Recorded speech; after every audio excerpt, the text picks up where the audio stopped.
Oh my God, this is just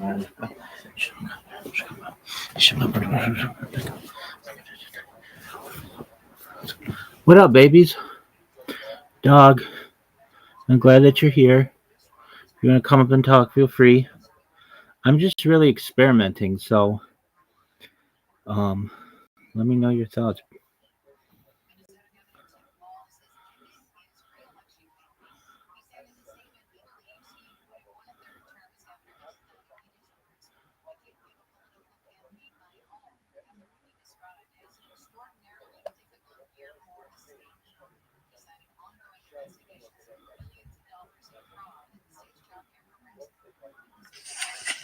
Hey, what you doing, man? Are you praying? I was. How are you, big man? What about you? Amazing. GMGM. GMGM, what's new with you?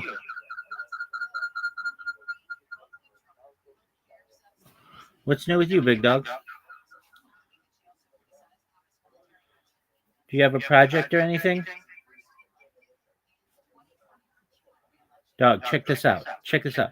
Wait, I don't know if you have an I. Oh, whoa, no way.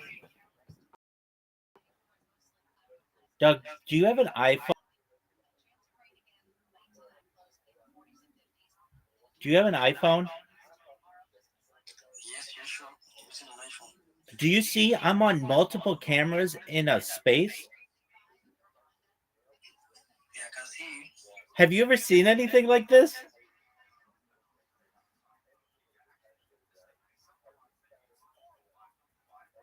Have you ever seen anything like this? No, no. Me either.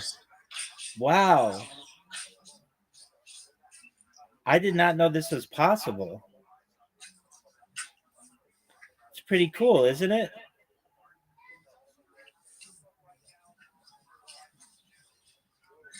Have to see you. What'd you say, big man?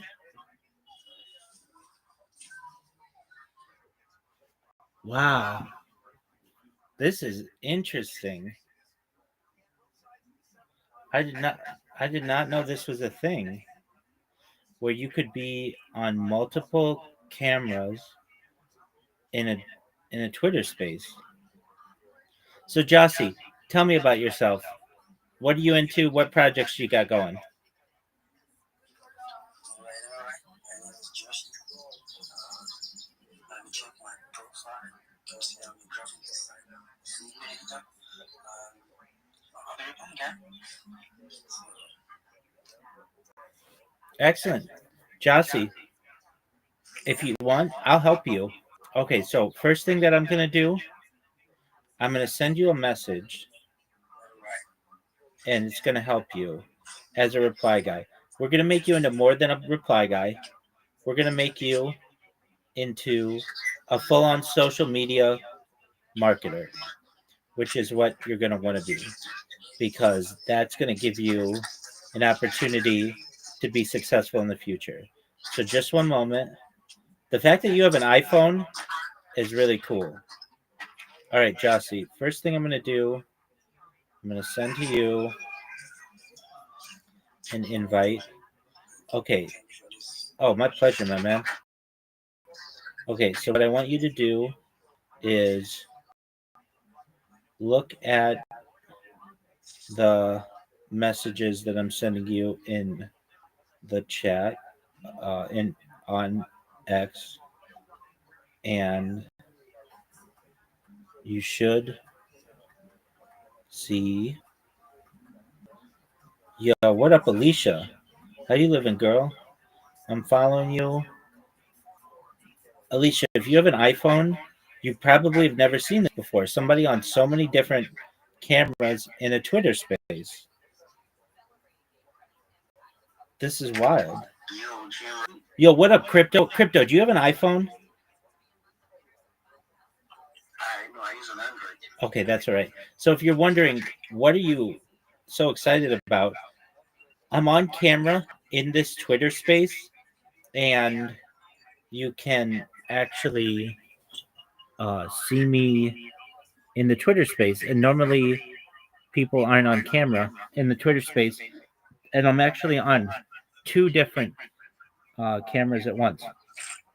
So, Crypto, are you a social media marketer? Spear, my man is here. Spear, can you hear me? Spear, come on up. Spear, my man, I want to talk to you. And I know you guys are getting some feedback. Apologies, I'll fix it in a second. Okay. Crypto Kin, are you a social media marketer? No, I'm just a reply guy and community moderator. Of course. Yeah, but you want to make more money, right? Yeah. Absolutely. Okay, so I can help you to do that. I'm going to send you the same message that I sent to my man Jossie. And Spear's gotten this. He knows what's up. Jossie, can you check your messages Jossie, check your messages and at the messages that I sent you, read them and let me know if they make sense to you. Can you do that for me, Jossie? Okay, excellent. While you do that, my man, we've got Spear here. So Spear, I'm gonna send you, or no, I mean, we've got CryptoKin. CryptoKin, just one moment. I'm gonna send you a message, and then CryptoKin, I want you to read what I'm sending, and I will explain how this is gonna help you. So basically, you guys right now, many of you are just reply guys, which is cool, but I want you to be more than that. I want you to be full on social media marketers, and I'm going to help you to do that. And everything I tell you is free. And I've helped 50 people recently to become social media marketers. And so, what this is going to do is it's going to help you. If I may ask, Crypto King, do you have a resume? No. Okay, that's okay. I'll help you to make one. Okay, so what you want to do, Crypto King, go look in your your X messages and read what I sent you and make sure it makes sense to you. Alright. And if it doesn't, then I'll clarify anything. But it should be like the best few messages anybody's ever sent you. It's going to change your life. Thank you. You're welcome, my friend. While you do that, we've got some other people in here. What up, Peter? Peter, come on up if you want to talk. Spear, are you there, my man? Oh yes, I'm right here, man. Hey, Right here, Rabbi. how you living, big dog? Spear, do you have an iOS device or an Android device? I have both. I have both. No way, Spear. Come into this space on an iOS device. Can you see I'm on camera? Oh yes, I can see you on the camera. And you can see me on two different cameras, right? I can see you in one camera. Oh, just one camera. Okay. Well, that's okay. That's better than most people. Um, all right, very cool. So Spear, if you guys don't know who Spear is, he's a co-founder of GT Network HQ. It's oh, my device just restarted. Pardon me, my device just restarted. I think I overwhelmed it. We'll see if I can get that device back in. If not, the space will end, and that's okay. No worries. We were just trying something new. But for anyone who can hear me, my man Spear, he's the co-founder of GT Network Q. He's a quant. He's a space president. Um, and if I may ask, Spear, you got the message that I sent you to how to increase your, uh, make your link tree and all that, right? Oh yeah, I did get the message. I did get the message. Excellent. Very well. Okay. And so you know how it is. When you have time, you get it done if you can. And to my other friends, Jossie and CryptoKin, you do the same. And um, if you can do it, that's great. If you can't, I understand. I'm just trying to make you more successful than you already are. And I am going to try to reconnect to this space. We'll see if it works. If it doesn't work, no big deal. Oh, okay. It just worked. Okay. Let's see if we can change the sound. Hopefully this is better. All right. So cool. All right. So Jossie and CryptoKin, you guys are probably still reading the messages that I sent you. Um, all right. So what is this going to do for you? So basically, what I'm sending everybody, and I'll send it to you as well, Alicia. I don't want you feeling left out. Oh, Alicia, you got to follow me. Follow the account that's in my hand. It's the one with the circle around it, and it's 2xthot. Okay, so what does this strategy do for you? It is going to allow you.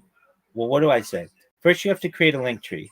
If you don't have a link tree, do so. Then what you do is you connect all the social media that I send you in the message. Why is that good for you? Thank you, Alicia. I'll send you the message right now. What is that going to do for you? it is going to allow you to just one moment. I know I'm getting feedback here. Maybe let's see here. How do I avoid getting feedback? Okay, just one moment. I'm going to switch. My microphones. Okay. So what does this do for you? It is going to give you I give you a list of 30 different social media platforms. And what you do is you create the social media accounts. And what this does for you is it gives you 30 different places to promote yourself, to promote your clients, to be able to get new business from new clients.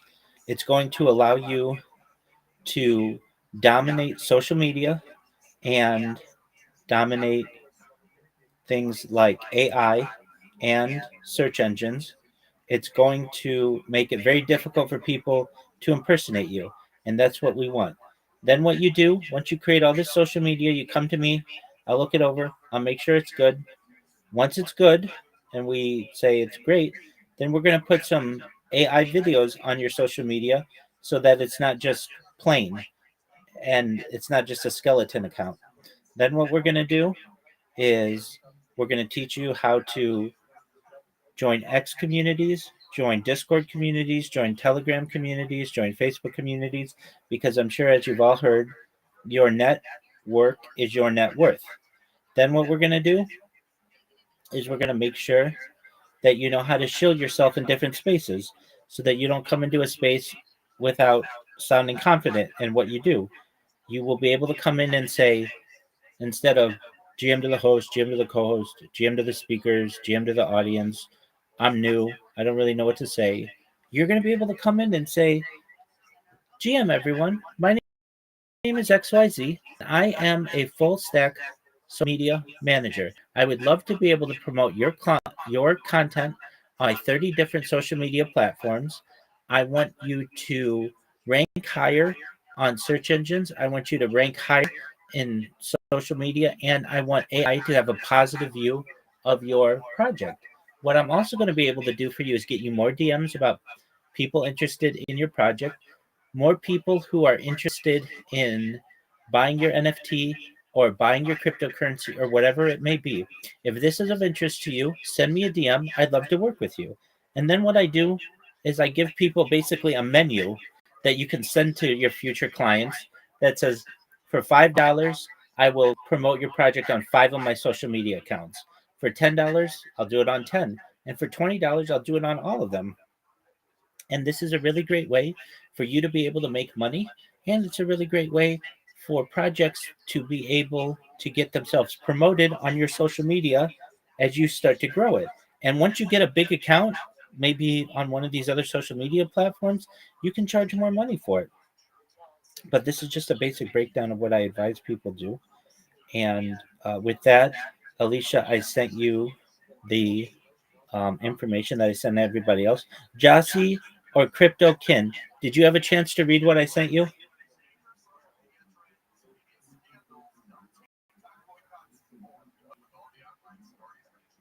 Jossie or Crypto Kin, did you have a chance to read what I sent you? Yeah. So I'm just going through. Okay, take your time, Jossie. Absolutely. And Spear, I've got an updated version I'm going to send you. I want you to read this as well. Um, so Spear is an outside the box thinker. If you guys don't know Spear, send Spear a follow. He's a really interesting person. I love the way that he thinks. He is a very, very creative individual. And if you guys haven't connected with Spear, please be sure that you do. All right, Spear. So I'm sending you the same message that I'm sending these other people. And I've sent you a version of it, but I've updated it since I last sent it to you. Additionally, what I've done is I've got another addition to it that will teach you how to get a job. Basically, you need a resume, and then it has a list of all of the different recruiting companies that will help you to get a job. And like Spirit, you're already on Spaces quite often, thing that says that you couldn't be multitasking, working for a company, and getting paid a weekly salary at the same time. You can work remotely and do that. So, Spear, if you have a chance, read what I sent you, and then let me know if it makes sense. And if you have questions, I'll certainly answer your questions in the best way that I can. And if anybody else has any questions, let me know. So you guys should know I stream my life 24 hours a day. And I've been doing Twitter Spaces, video Twitter Spaces, now for almost an entire year, 24 hours a day. So I basically have an entire year just on Twitter Spaces and data. And then I have 4 years of my life on YouTube. Go ahead, Spear. Oh yes, I saw the new updated version you sent me. I'm going through it right now. Excellent. I wanted to ask if I could get the pitch, what I just said right now, when you go up on spaces, that you were giving, is it Alicia? Yeah. The exact speech you were giving Alicia, because I really want to practice it. I know I might not say word for word, but I want to use that same blueprint to, practice my pitch. Absolutely, 100%. And keep in mind, this space is recorded, so you can always go back to it. So, what you want to be able to do is say, GM everybody, my name is Spear. I am a Web3 marketer, and I would love to help you to promote your project. I have 30 different social media platforms on which to promote your content. What I want to help you do is to rank higher in search engines. I want you to rank higher on social media, and I want AI to have a positive view of your project. What I'm going to help you to be able to do is to get more DMs, more people buying your cryptocurrency, more people who buy your NFT, and more visibility to your project. If this is of interest to you, send me a DM. I would love to work with you. That's basically what you wanted me to say, right, Spear? Yes, thank you so much. Absolutely. Much appreciate. I just recorded it, so I'll be listening to it right after this, please. Excellent. And then, Spear, you should know as well, since you're a little more advanced than perhaps some people, um, I'm going to send you the menu that I talked about for people, um, so that they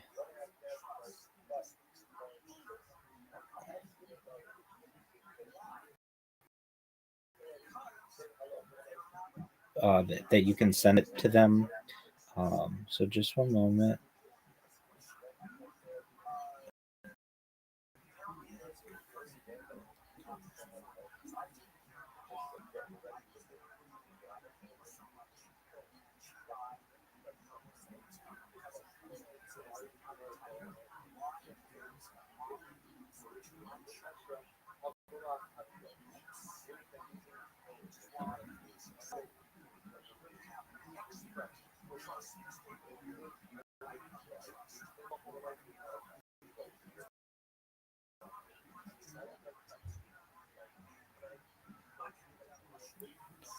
Let me find the message. Let's see here.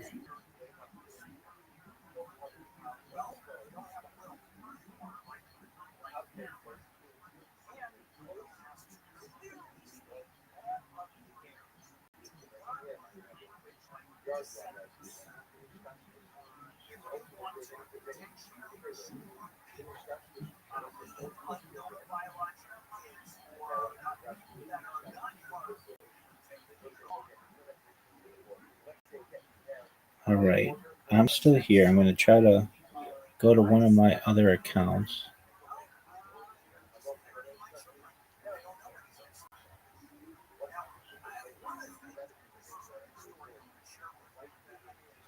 But I will send you the menu.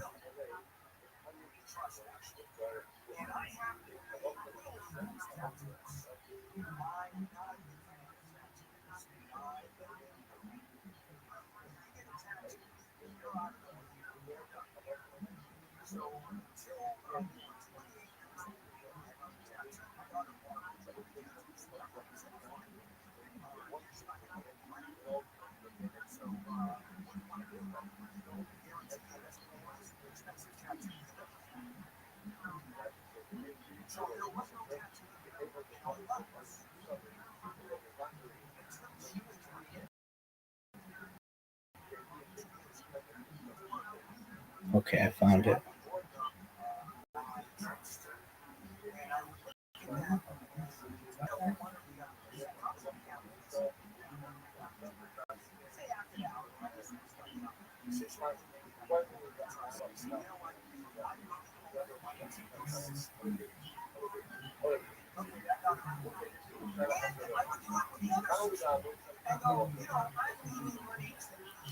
All right, Spear, if you can hear me, look at the message that I just sent you, and I'll send it to you other guys as well. Actually, I I need to make one small change in it. So Spear, I'm gonna delete it, and I'm gonna just put what your name is.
All right, Spear.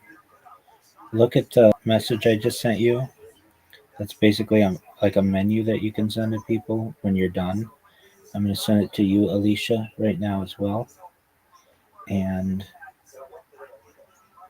Crypto King, I'm going to send it to you too.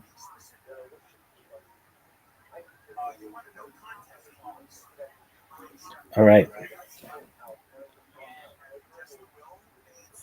So if you guys can, look at what I sent you. And if it makes sense, let me know. Yeah, I got it. I got it. Excellent. Got it. Read through it, Spear. Let me make sure it makes sense to you.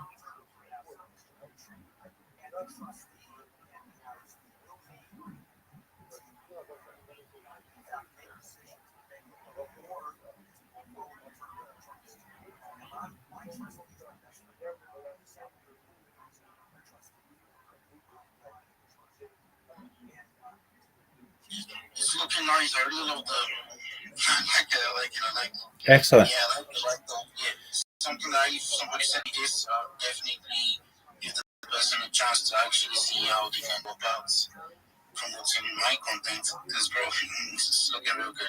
Excellent. Yeah, no, I'm in agreement with you. All right, so Spear, I've given you what you need for a link tree, what you need to populate your link tree. When you're done, you've been in my Discord. I can help you whenever you want.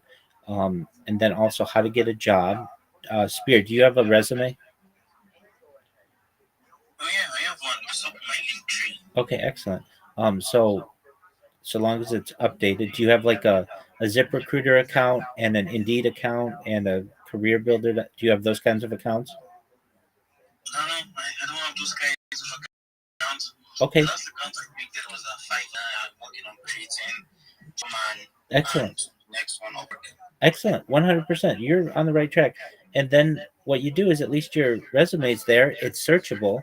People know that you're interested in a job. And then what I want you to do is also create the Indeed and the ZipRecruiter and the other ones that I list. And then you want to search for jobs, for remote jobs. And what you're going to be able to do is you just gotta get into a rhythm. Just like every day, you're gonna go to each one of those websites and apply for 10 jobs. And you just say to yourself, "This is what I'm gonna do." And within a month you'll have a job if you want one. They have crypto projects that advertise on there, and they have people who are looking for spaces hosts or community managers or whatever you want to be. And those are things that I know you're very good at. And so I want to make sure that you have the tools to be able to succeed. And then what you do is you ensure that you send out that message to people when they're interested in what you do, and you'll be very successful. I have absolutely no doubt.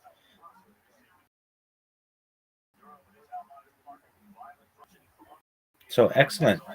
So if you guys are like, so what is this space? I've literally been doing these spaces 24/7 for since last February 14th. So there's a whole year of my life essentially on Twitter Spaces. And just recently, I started joining the Twitter Space with one of my other accounts, with the bigger one that you guys know. Now, what I'm going to advise you all to do, because I want you to be successful, Baby Billionaires, if you don't know about this project, you should. They have a project. I think you guys know about it, but if you don't, their at is um, baby underscore billion NFT. They just started a space. I'm going to go to that space. I want you guys to go to that space as well. I'm going to keep my space going that you're seeing right now, but I'm going to take my main account and I'm going to head over to that other space. I want you guys to be successful. And I'm not able to make this space as big as I want to. Not yet. I will. I've just started to do this. So head over to the Baby Billionaire space. I'm going to be over there. And if you guys have any questions, send them me in the DMs. Okay. Take care, guys. And I'm still here, but as you can tell, I'm going to the Baby Billionaire space.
Before we get started, let's go. I wanna be a billionaire, so fucking bad. Buy all of the things I never had. Didn't want to say, but I thought it was good.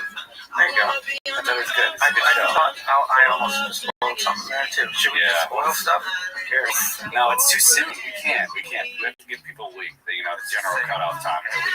I'll never watch it. As long as you say spoiler alert and then give a countdown, you can do it. Nah, that won't work. I don't think it feels like you can't get it. Countdown, we don't have a countdown in the budget. Yeah. Maybe next year. Yeah. How much was that jacket change? How much do you think? I think it was $150. What? Wow. No way. More? It's $600 jacket. Mark? I thought 150 was pretty. It depends where you got it from. That's real leather. It'd be a Gap jacket for $150. Yeah. Leather, I get it, but it's not leather. It's real leather. I'll say 320. Okay, I'll say 300. That's my new one. What did you say then? 600. So what's closer? This is like 425. Okay, well I'm overpriced right now. Yeah, price automatic. 425? Dude, started at 2026 with a win? That's sick. Hell yeah. I wonder though, because I'm going to do like I'll wrap it back up, and this is just between us. Yeah, wrap it up. Hurry up. Unboxing and review of the jacket, if I can write it off. Oh, I see. So everything is angled for like tax purposes. I feel like this is enough. It's the content on this episode. It's a prop. Yeah. Yeah, if you could justify it to the IRS, you're good. And no one's paying taxes this year. I don't know if you've heard. That's the big thing on that. Oh, I love that. I don't pay taxes any year. I'm just kidding. I do. God. It's like, yeah, get on board. Welcome to my team. Yeah. It's like, did they do that in Fight Club where they just bombed the, spoiler alert? Yeah, they just bombed the buildings, right? They didn't, like, stop payments or anything like that. They just bombed, like, all the credit cards. I just remember, yeah, everybody we should do that. We should do that. Just kidding. We should totally do that. Mark, I don't think promoting domestic terrorism is how we want to start off 2026. I do. Just kidding. I'm not going to pay my taxes. Just kidding. Bomb all the big buildings. Just kidding. God, dude, and I get my Andy Arita episodes taken down. I know he's threatened the government, and we're fine. We're just gonna get to. I don't know if I can. Just kidding. Sorry, I drank that. Okay, let's talk about that. Yes. I'm a little. You're a bit of a drunkard now. First year, you experiment with drugs. Now you're experimenting with alcohol. Yeah. Gateway. Yeah, dude. Tell us about it. Yeah. I mean, once you get high, once you try all the things. Hot 93.7. Tell us why you're drunk. Why you're drunk, Mark. I got drunk because I got buzzed. Okay, I didn't get drunk. All right, I got. For me, one drink is drunk nowadays, but we went out. We just had a super chill New Year. Nobody was doing anything. It's like rainy in LA, so when it rains in LA, everyone panics and freaks out, and it's the end of the world. So, but it was nice. It was super rainy. It was just me and Steph. We went to a new restaurant around the corner. It's called Vandal. We've been dying to go there, so we just had like a nice little dinner, drinks, kept it mad chill. How many drinks? What, tequila, I mezcal? had two. Two, and you were drunk? Brother, Well, 2 drinks don't even get me out of bed right now. Well, when you don't drink at all, they hit you. 2 drinks in bed. Sounds it, but yeah.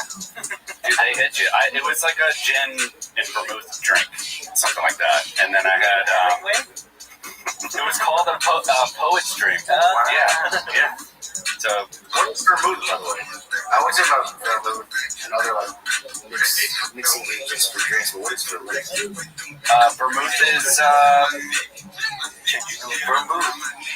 You know what vermouth is? it's just like a mixer kind of thing. Tell us what vermouth is. Alcohol for the folks here. Yeah, let's talk about the elephant in the room. Shaner's here. He's hanging out. Garrity. You got a lot of hair fuzz on your chin. You guys are advanced out of blizzard. Yeah, I feel like I'm a fucker. There you go. Nice. Bunch of Tony fuzz on here. So vermouth is something you mix with drinks. That's all I know. It can be sweet. It can be like a little dry feeling. I mean, technically, you could mix anything with drinks. Yeah. Vermouth is eventually done by Hemingway, especially in Farewell to Arms. Yeah. It was good though. I had one drink. We had like some steak frites. Had a little drink. It was good. And then, So you had 2 drinks, and then you're like, I'm done drinking, and like, ooh, I feel tipsy. Yeah. Brother, what a gift. Oh my God. sick. It was sick. No, we just went home and we watched the ball drop, which is always interesting in LA because it's like we watched the New York one, so you're like, it already happened, but it's still special. It's special? It's special because we were just at home and we're just like just the 2 of us and my dog. So we had him going. Yeah. Well, I might be like a bit of a curmudgeon New Year's one, but I couldn't care any less about seeing the ball go down. Yeah, I normally don't care either. Like I don't like to go out on the days where everybody else goes out. Like New Year's being a good example of that. Yeah, because it's just like same thing with like Valentine's Day. Like everyone goes out the same day. Yeah, it's just chaos everywhere. I don't like to go out the same day as everybody else. So it's like New Year's I'd rather just chill anyway. And that's what we did. And that's great. And we just had to we put something on the TV. It's like just gives you the countdown. I'm surprised you stayed up. Did you stay up till the West Coast ball drop? Oh my God. Yeah, dude. But you're a different guy. You're experimenting with drugs and alcohol. You're staying up all hours of the evening. Yeah. Going up benders. Kind of radical. Wow. Kind of radical. You're inciting violence. This character arc I did not see coming from Mark 2026. I did. That sounds very, very pleasant, though. Nick, did you party for New Year's? I've just seen this. I heard about this. I understand you had more than 2 drinks. Tell us about that. In fact, I did. How? His night sounded really nice, and that's what I've been doing the last couple of years. But Ashia had a friend in town. Well, we had a friend in town, Nicole. Nicole. Yeah, Kidman. Whoa. She was in from Oz. That's where she lives now, I think. Oz? Australia? What gotcha?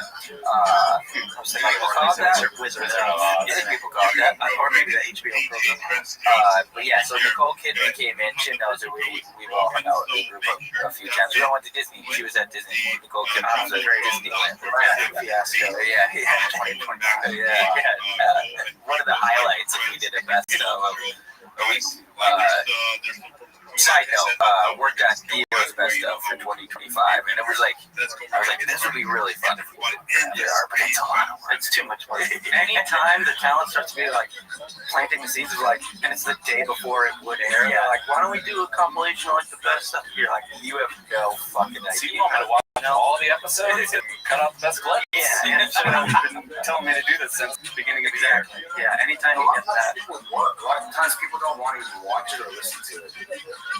Yeah. The one last year for Theo. Sure. The one last year for Theo, it did really well. I was like kind of surprised because usually that's been the case, but anyways, so that sounds really, really nice to stay home, but Nicole Kidman was in town, and my grandma and sister had just been in town all week, and Ashley was such a great host for them, like, she took care of their every need, so Nicole Kidman and our other friend, they were going to this thing downtown that you needed tickets for, and normally I would be averse to going to such a thing, because also, I lied to you guys off air. For some reason, I told you it was a $150 ticket. It was a $190 ticket. I lied by $40. I was embarrassed. I feel like a fool.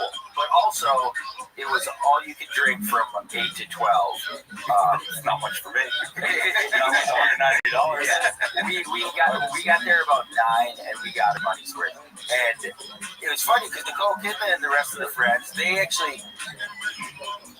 One of their boyfriends was surprising someone with a dinner, and the reservations were at 8:45. We found out, and we're like, we just bought tickets to this thing for 8 to 12. You guys are going to be there till like almost 11. But Ashley and I had a blast, and we definitely got our drinks within. And they had those little tiny foods again, whatever you call those. And really good ones, sliders, like full tacos, and oh man, just so many breaded meats. It was unbelievable. Lots of bacon wrap things, lots of jalapeno infused things. And tell us about the entertainment. So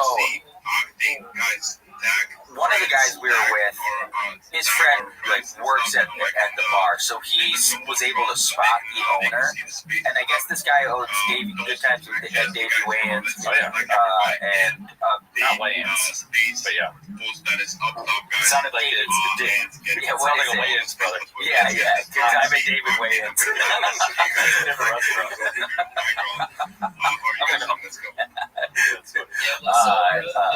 I still don't know what it is. Davey Wayans? Yeah. Davey Wayans. Yeah. And he owns like a bunch of places, including Level 8, which we were at. It's like by Crypto. And it's got it's on the 8th floor. That's why it's called Level 8. And it's got all these different rooms that are kind of their own bars and like different vibes. He spotted the owner. He's like, hey, I just love all your places. Like, I don't know. He just kind of mixed it up, and he brought us to his table area. He's like, "Here, you want to see this?" And they had this curtain above the bar and a wrestling ring, dancers, and 15-minute lucha libre match set to AC/DC, and it was pretty incredible. It was pretty fun watch.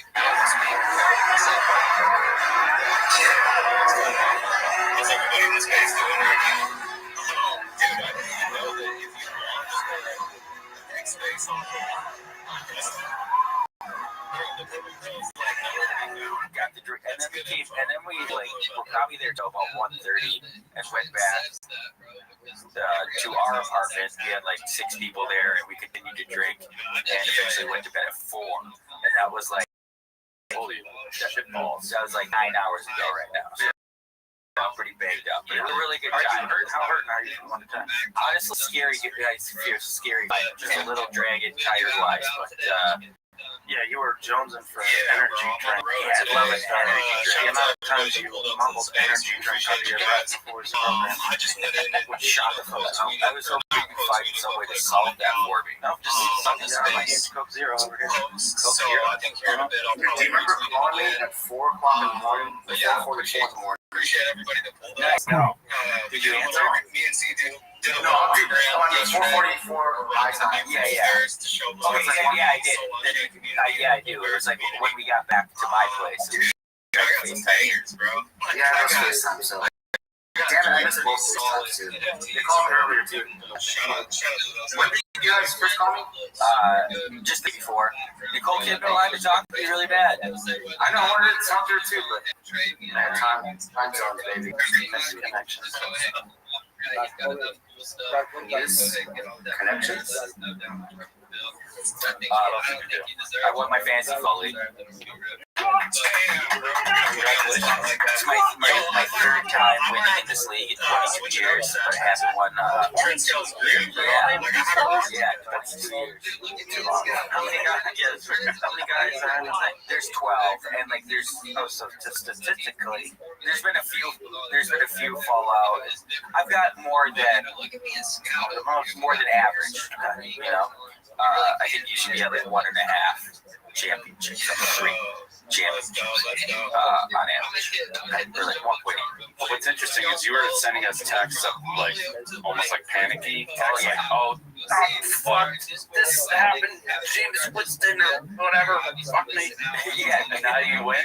Yeah, semifinals. I had a huge lead, and then he had Brock Purdy and Christian McCaffrey on Monday night, and they just kept throwing touchdowns to each other. Yeah, that game was crazy. He was catching up so fast, and then Brock Purdy just threw the interception at the end of the game, and I ended up winning by 2.6.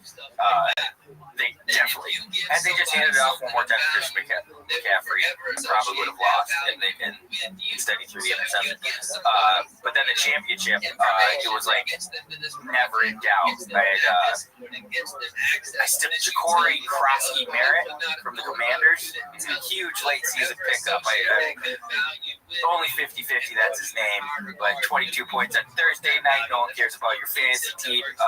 Derrick Henry, 45 points, and I was just so far ahead. So what do you get? Oh, and yeah, so it's $150 a person, so $1,800 pot. Third place gets their money back.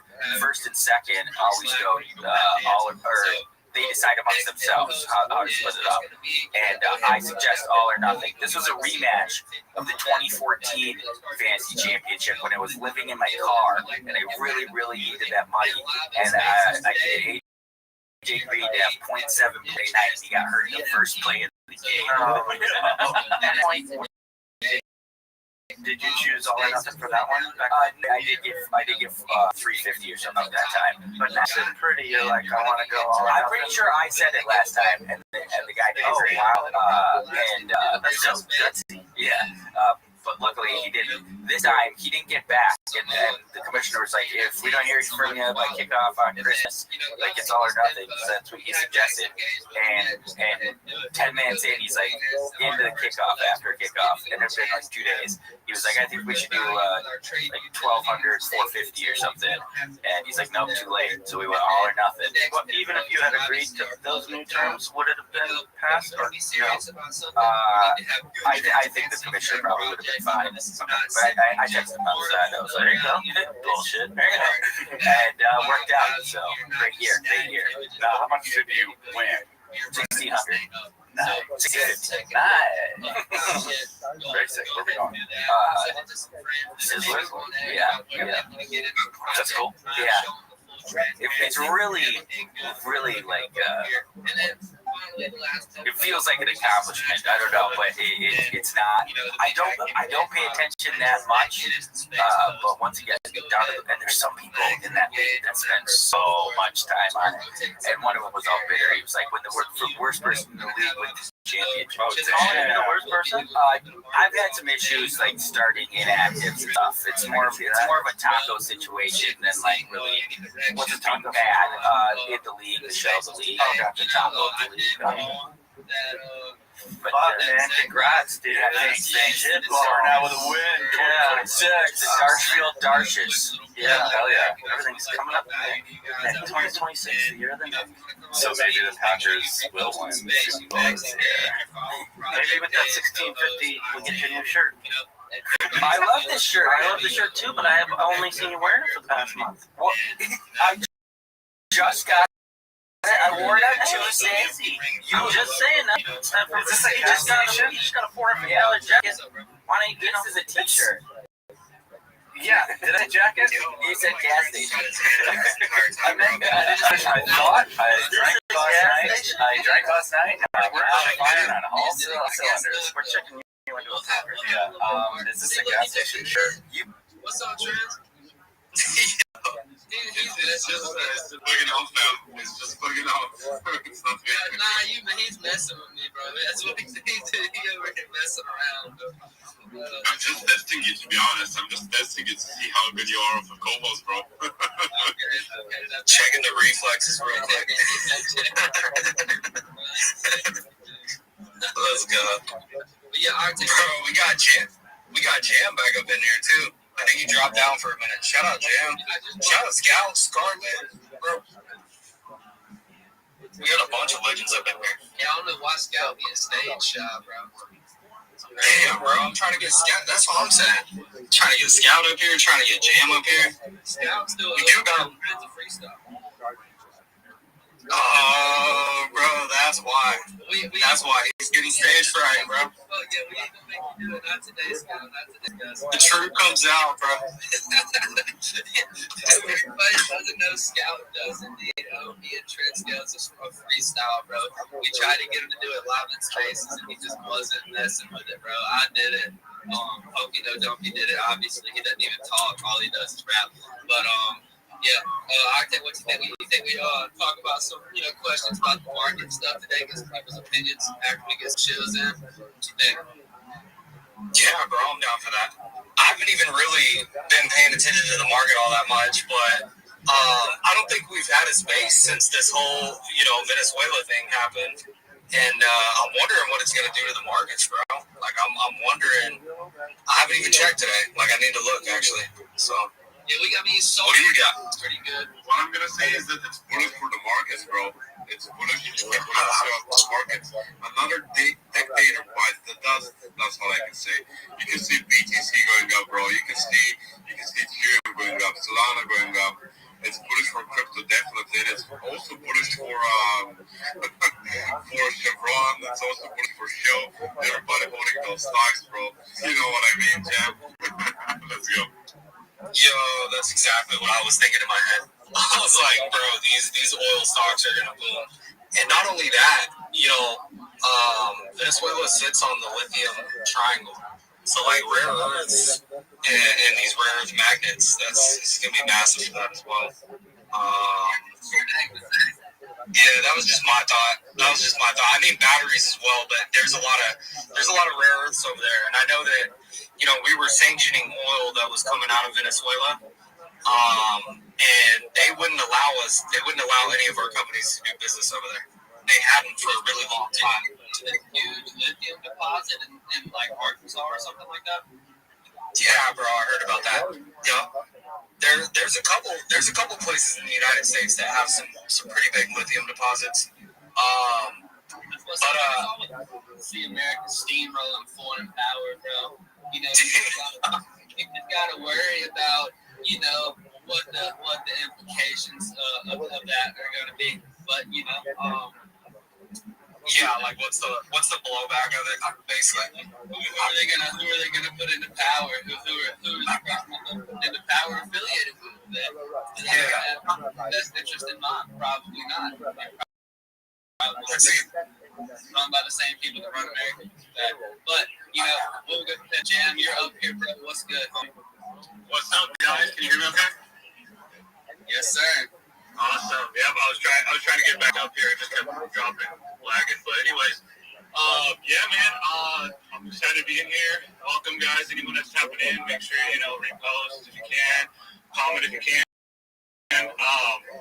But for now, yeah, just want to say what's up. Having a good morning. I know Trent's, he had his birthday yesterday, so I didn't get to officially say happy birthday, on voice. So happy birthday to you, Trent. Hope you got that. We got to send a little digital for you. So hope you and and hope your day's going well as well. But as far as the Venezuela thing too, yeah, I agree. I was expecting more moves this morning on the market. We had a nice move, market. We have some chop right now as far as when we're looking at NASDAQ and Dow. But crypto is definitely bullish. Crypto's looking good. Got some more long position on Bitcoin just about 3 days ago, and so that's looking good as well. But I think, the oil too, the oil positions, if you have any, especially the oil that we were getting from them was used also mainly primarily for diesel, which that runs everything. It runs our jets, our boats, our vessels. I mean, that's a huge premium type of just more because as a trader, I need to know this stuff. What's going on? Where's the news? What's happening? So got my eye close on that, guys, and excited. Like I said, had a really good trade this morning. I was trying to get the team in on it, and you guys woke up. You guys caught the very end of it, so hopefully we can make another bag later today. And thanks, guys. Yes, sir. We want to make a bag later today. I hope we can get on there and trade some. This space, that would be huge. It's always nice to do that. Let's go. See it. Love to be out here learning. It's a lot different doing the stocks than it is doing the crypto. They're definitely more familiar with crypto. It's a little bit easier. Yeah, like with you, see, you're really familiar with crypto, and I can tell you know what you're talking about as well. And it's when it comes down to it, you can really use the strategy depending on how you go about it. But a lot of it comes into play, which is just basically look at zoom out and look at the bigger picture with whatever you're trading. Look out and look at the bigger picture, and then go back in. That's going to tell you a little bit better than just staying zoomed in on the 1 minute chart the whole time. It's great for executing, but go on the 4 hour, go on the daily. Look where we're touching, what we're hitting. Are there any key levels? Is there any supply zones? Is there any imbalances? Like that's just. No matter what you're trading, you can look for that. But it is a little different. It's a little different trading the two. You got to get used to it. But I think it's more and more becoming the same. Again, TriFi and DeFi is coming together, and I think the institutional money's poured over, the liquidity's poured over, so we can see how it's going to be very similar as far as trading. Which for me I love because again I had to kind of set it up differently when I was going to trade Bitcoin or Sol or ETH versus when I was trading the NASDAQ or ES or SPY. So now it's very similar, I've noticed. And I like that because I could set it up where I see that position on both ends and I could execute properly. So that's how I'm doing it, and I'm just excited to keep learning with you guys. We're getting closer and closer to unlocking the premium. And I don't know if they talked about it, but if you guys are mint live here, I know we're running a deal where you mint live, guys. So we just want to make sure that you guys are tapping in and staying active. And I'm always here for any questions. Yo, let's go, Jam. Yeah, you guys heard the man. We've got the giveaway going on right now, and then Jam's also running a separate giveaway, I believe, right now as well, right, Jam? Is that ended up or?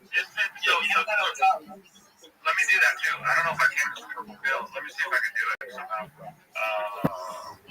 Just go to your Just go to your post and then hit the three dots, and then it should have like where it lets you pin it to the sticker. I pinned it up for you. Oh, let's go. I appreciate it. I'm driving, but I appreciate that. Yeah, it's, right now it's 48 hours giveaway going. It started last night, so there's like 36 hours left. But $50 giveaway. We got 5 winners, so a lot of winners get a chance to win on this. You'll see the rules. You got to follow my page, follow Baby Billionaires, like, comment, tag. So just enter in on that for a chance to win some free money, guys, as well. We got giveaways going on everywhere. Let's go. Hey, bro, let's get it. And I know y'all heard all he had to say about the market and trading. That is our trader, bro. If that's not the most bullish thing you could ever imagine, then I don't know what is. Somebody super knowledgeable, super nice, and willing to help you is just really the best thing that you can get, bro. Octane, if you got anything else to say, Octane, bro, because we got a very original land up here on the speaker panel right now. A very original land that we haven't seen in probably. Just real quick, see.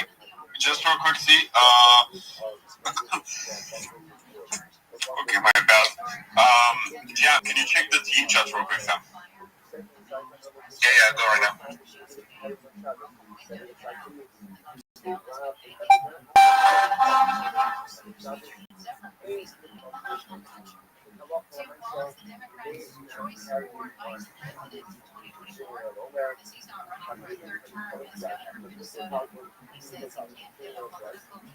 Okay, I just got a call, so that hit my stuff though. Experience everyone spaces. Yo, that's 100. Y'all still hear me? Okay, bet. But yeah, we got a very original man on the speaker panel today. This dude goes pretty much 24/7. Spends his whole life on live. I've never quite met a guy like this. He's quite original, and I've never seen anybody do it like he does it. So my favorite Rothschild, bro. Let's get away from it, homie. Thank you so much for the opportunity. First and foremost, I've done my best to follow every single person in this space. I'd appreciate if you could do the same. I'm the easiest follow back in the game. I follow everyone back. I'm Rabbi Rothschild. If you don't know who I am, you will. I stream my life 24 hours a day, 7 days a week, 365 days a year for world peace. I've been doing so for more than 4 years. My streams go back to the pandemic. We've seen the death of a queen, the birth of AI, the coronation of a king, and everything in between. This is a real life Truman Show, a real life Big Brother. This is a timeline and a time capsule of human achievement. In the 1990s, Bill Gates coined the phrase content is king, and I am making it true today. I'm king of the internet. This is the biggest event in global history, and here's why. In 2018, The Economist magazine stated that data had overtaken petroleum as Earth's #1 resource, and I have more data archived on the internet than any person ever, which is making me very influential. I'm going viral, and when I do, I want to make you, your friends, your family all financially independent if you're not already. I want to ensure that you have generational wealth if you don't already, and I want you to be able to start charities and philanthropic organizations of your own. I'm unlike any influencer you're ever going to meet. I'm not live on one YouTube stream nor 2 YouTube streams. I'm live on over 20 simultaneous YouTube streams 24 hours a day, life in 360 degrees. I even have a ceiling. If you want to view these YouTube streams, they're available in my profile. Additionally, the link's available in my pinned post. You'll also find in my pinned post a link to my link tree. I dare you to look at my link tree. Nobody dares you to look at their link tree, but I do, because I have more social media than any person ever. I have more content than any person ever. You'll also find a link to my Discord, discord.me/rabbi. We have over 2,700 people in our community and continue to grow each day. In addition to making you all exceptionally wealthy and wanting to promote world peace, I want to help end world hunger through the use of technology such as agricultural drones, floating greenhouses, saltwater greenhouses, hydroponics, vertical farming, cloud seeding. I want to help end world thirst. I'm sponsored by a cryptocurrency that's worth about $100 million, and one of the things that we do is we build wells and water towers in developing nations for the benefit of the less fortunate. Additionally, I'm an advocate for the Life Straw program, and most importantly, desalination technology, where we pump Earth's seawater onto land to make it drinkable. If you are a reply guy, if you're a Web3 marketer, if you're a raider or a shiller, and you want a free mentor, coach, and friend, send me a follow. I will follow you back. Send me a DM. I will respond. I want you all to know that I'm here to support you both personally and professionally. I'm here to be a positive person in your lives. I'm here to have an optimistic view on the future. And most importantly, I want to give people hope. And with that, I sincerely appreciate the opportunity to share. Bingo. Yes, sir. Let's get it, bro. Let's get it. Doing good things in the world, homie. That's what we like to see. Now, we've never really heard you talk about, like your opinions on some things in the crypto market, bro. Like, what's some of the stuff that you're looking at, bro? What's something you think is, like a pretty good narrative going into this new year, bro? 100%. I'm a macro investor. I invest long term.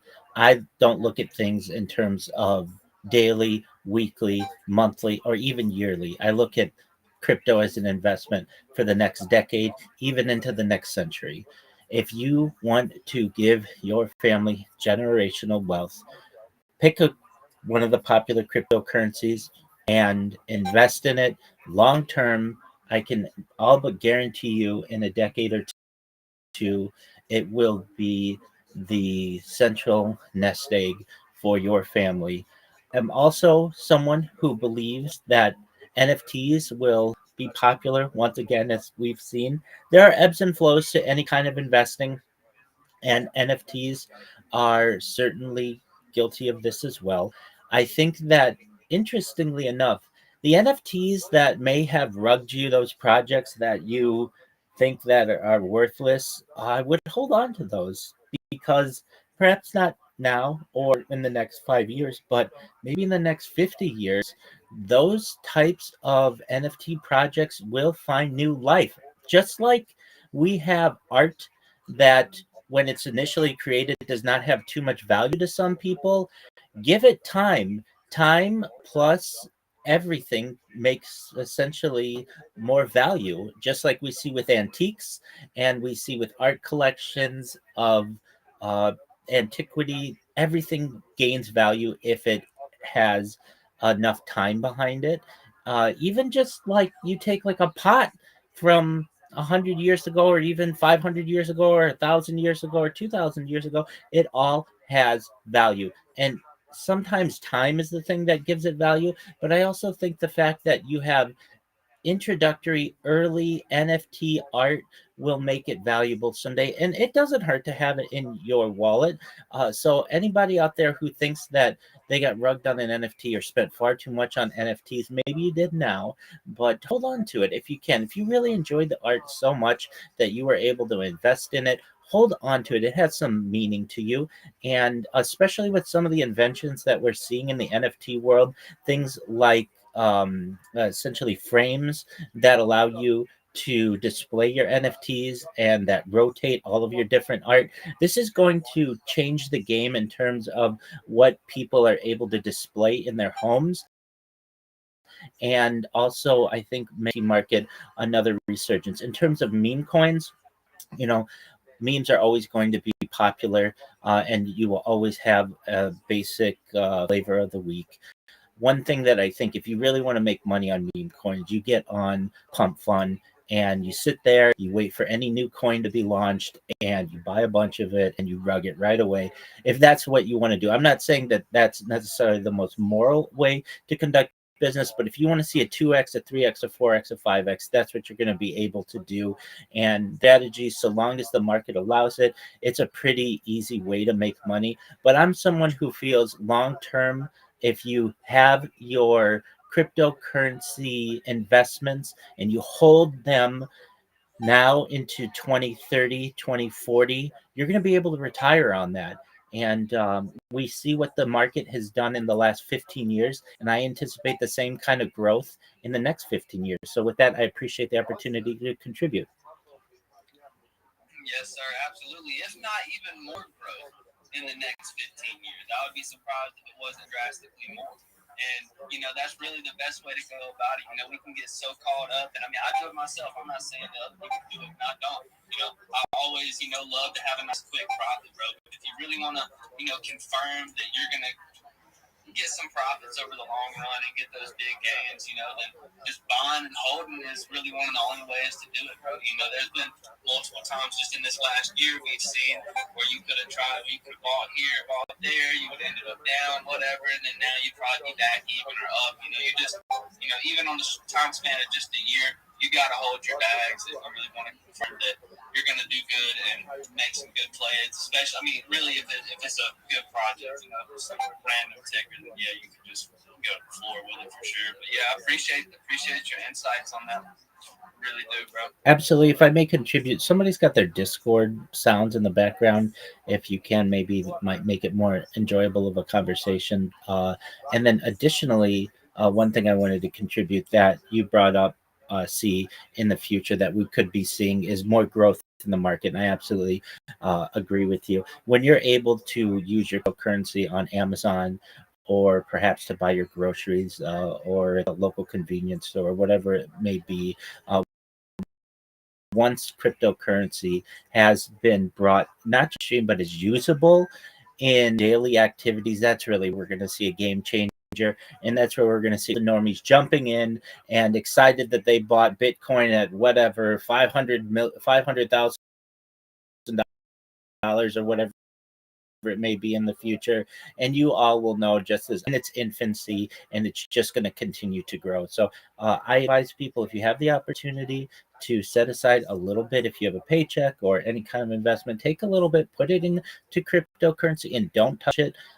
Ensure that it's stored in a safe cold wallet, and just consider it a little bit of a nest egg, and you never know what can happen. Absolutely, bro. Yeah, dude, and we're gonna see some crazy things here.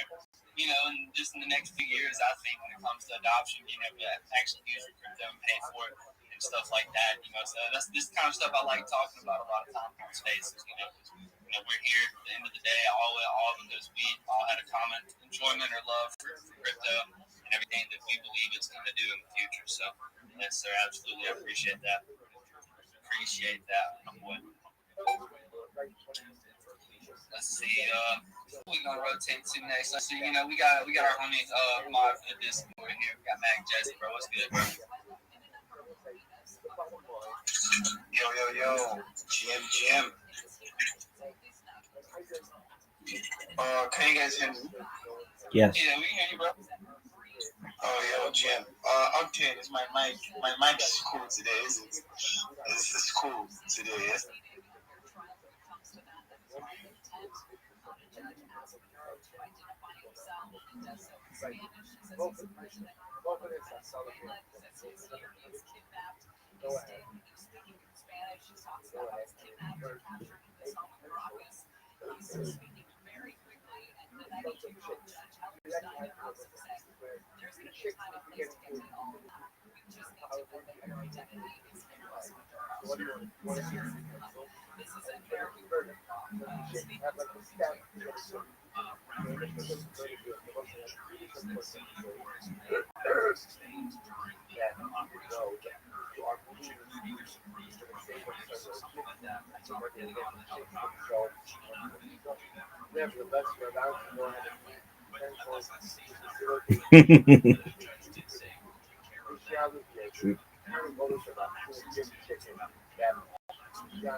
go ahead and start moving. So there's this here's the latest. Very Jen have been talking about how State Venezuelan President Nicolas Maduro was allowed to bring in New York by an innocent IMF today. The president they can handle more things about it. They can take care out what things to bring that, just put it on the riverbed so then we can step on top of it and get out. What's the chips getting into the sea? The problem is I have another rhizome. The second rhizome says, you know where it is, but you cannot go ahead and start bringing mattresses to go ahead and get it out. Those stories are more coming up at the top of the hour. Hard to F up behind themselves, hard to get shit. 60s. This report is brought to you by Briefing Room Podcast with John Decker. The Traffic Center brought to you by your Toyota Anderson here in House at Toyota. Great deals on new Toyota. Install the simple apps on the profile.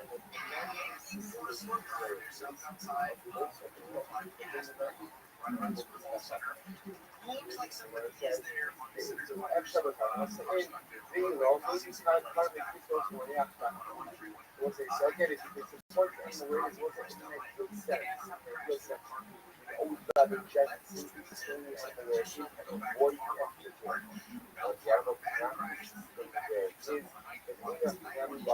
Go ahead and bring this part of it.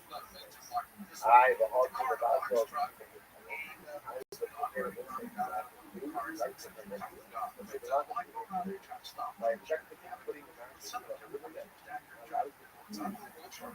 This report is sponsored by Brad versus Everyone podcast. Major social media trends, scandals, online stories, yours, by listening to the Brad versus Everyone podcast. Radio podcast. Major social media trends, scandals, TikTok boycotts, all the online stories by listening to the Brad versus Everyone podcast.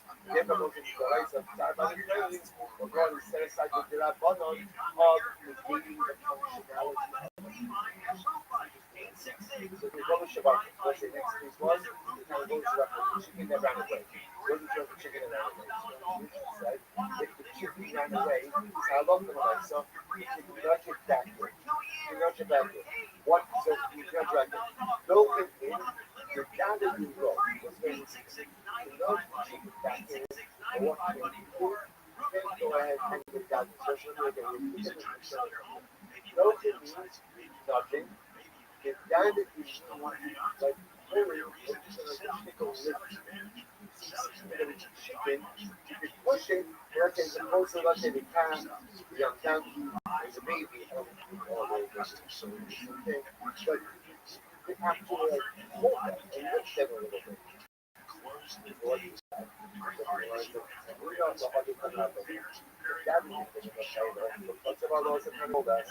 can go ahead and hold. But when you lift them, hold a little bit to the height of it. So now we're kind of going. I go this like let's say one is it.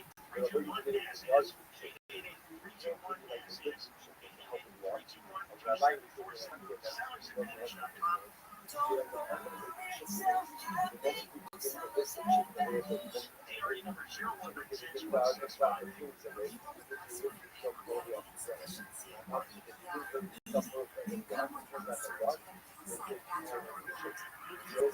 this is the difference of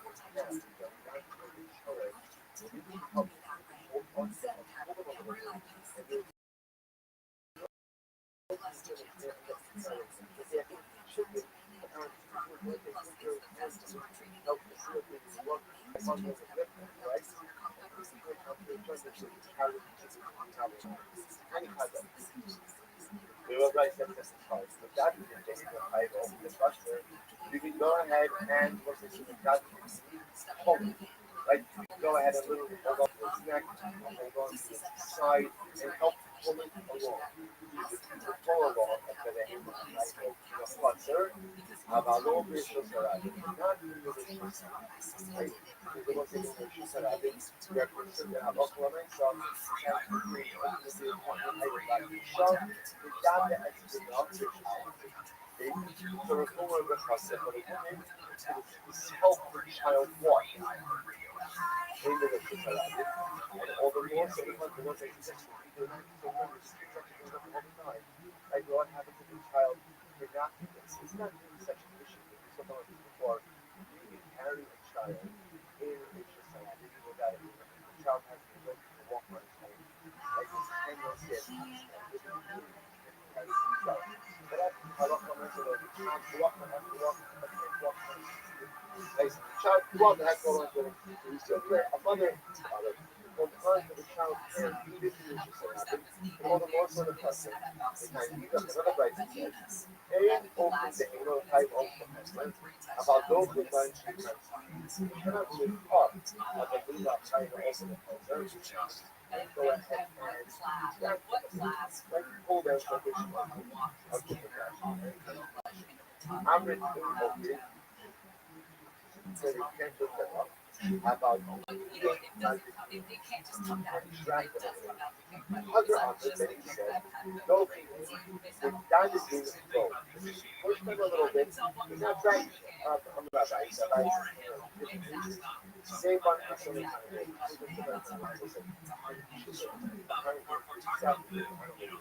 Although when it comes to animals, remember, is dragging them.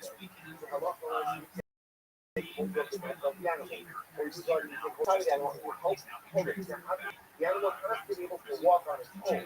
The English of the Mishnah is, I can help the animal again by literally holding the how the animal walks on its own. It's not something that I am extremely always the chicken is accepted. The chicken is a lot of my with the help drag it and it lifts up. Once it lifts up, it out that what? I'm having chicken.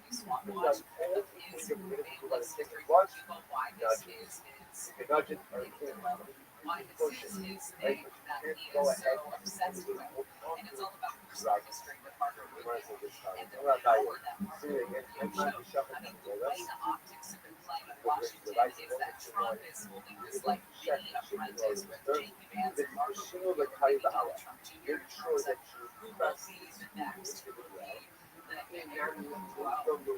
And Marco Rubio's been kind of quiet, it seems, at least the optics have been. And then all of a sudden, for this kind of project that he truly cares about, they're it on the table.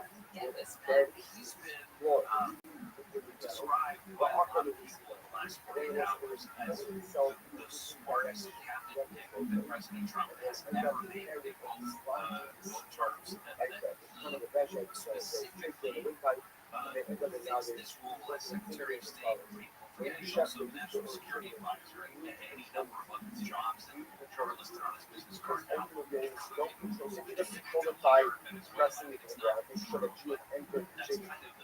Or just like because he has the chicken they pull it from in Latin America, and he is referred to, I think, as the Latin American mission. When it comes to all of these different policies, all of these different countries, all of the nations that exist in the Western Hemisphere and our relationship with those countries. About the sun, but you can't go ahead and help. He said the United States is not going to take a day-to-day role in governing Venezuela, which kind of contradicts what the president said on Saturday. Enforcing a oil quarantine on the country that's already existing. Like the midwife has to travel on Shabbos. The midwife is forbidden to travel on Shabbos. Even going far away from the system of Muslim members. I think that he got credit, but I mean, the woman who is now the president of Venezuela, who is fighting this with her, Delcy Rodriguez, I mean, she's just took the oath of office. She's so sad because kissing up Rubio. This isn't the kosher yet. In the future, Marco Rubio's family came from Cuba. You're allowed to go and fight this. Yossi says, Connections Liverpool corner, but whether or not he was able to go ahead and cut the cord or tie the cord. The kind of coverage that you get to tie the cord, it really limits the coverage of the they're reaching for the match. Let's say somebody that cord gets pulled, cut the shoulder, the question is, how do you take away that amount of time get enough if you can cut it?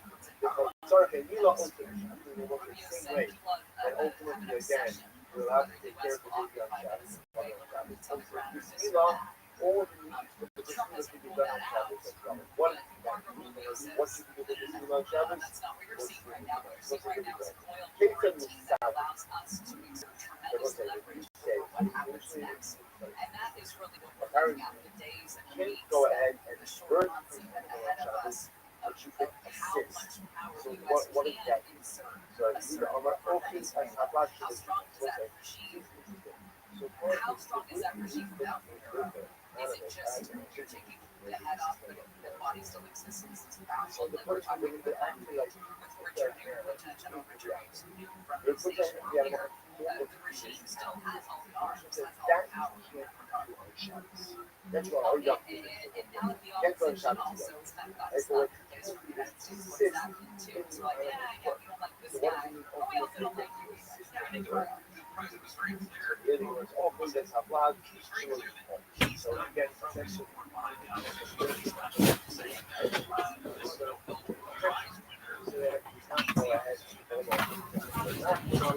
You'll take the bus.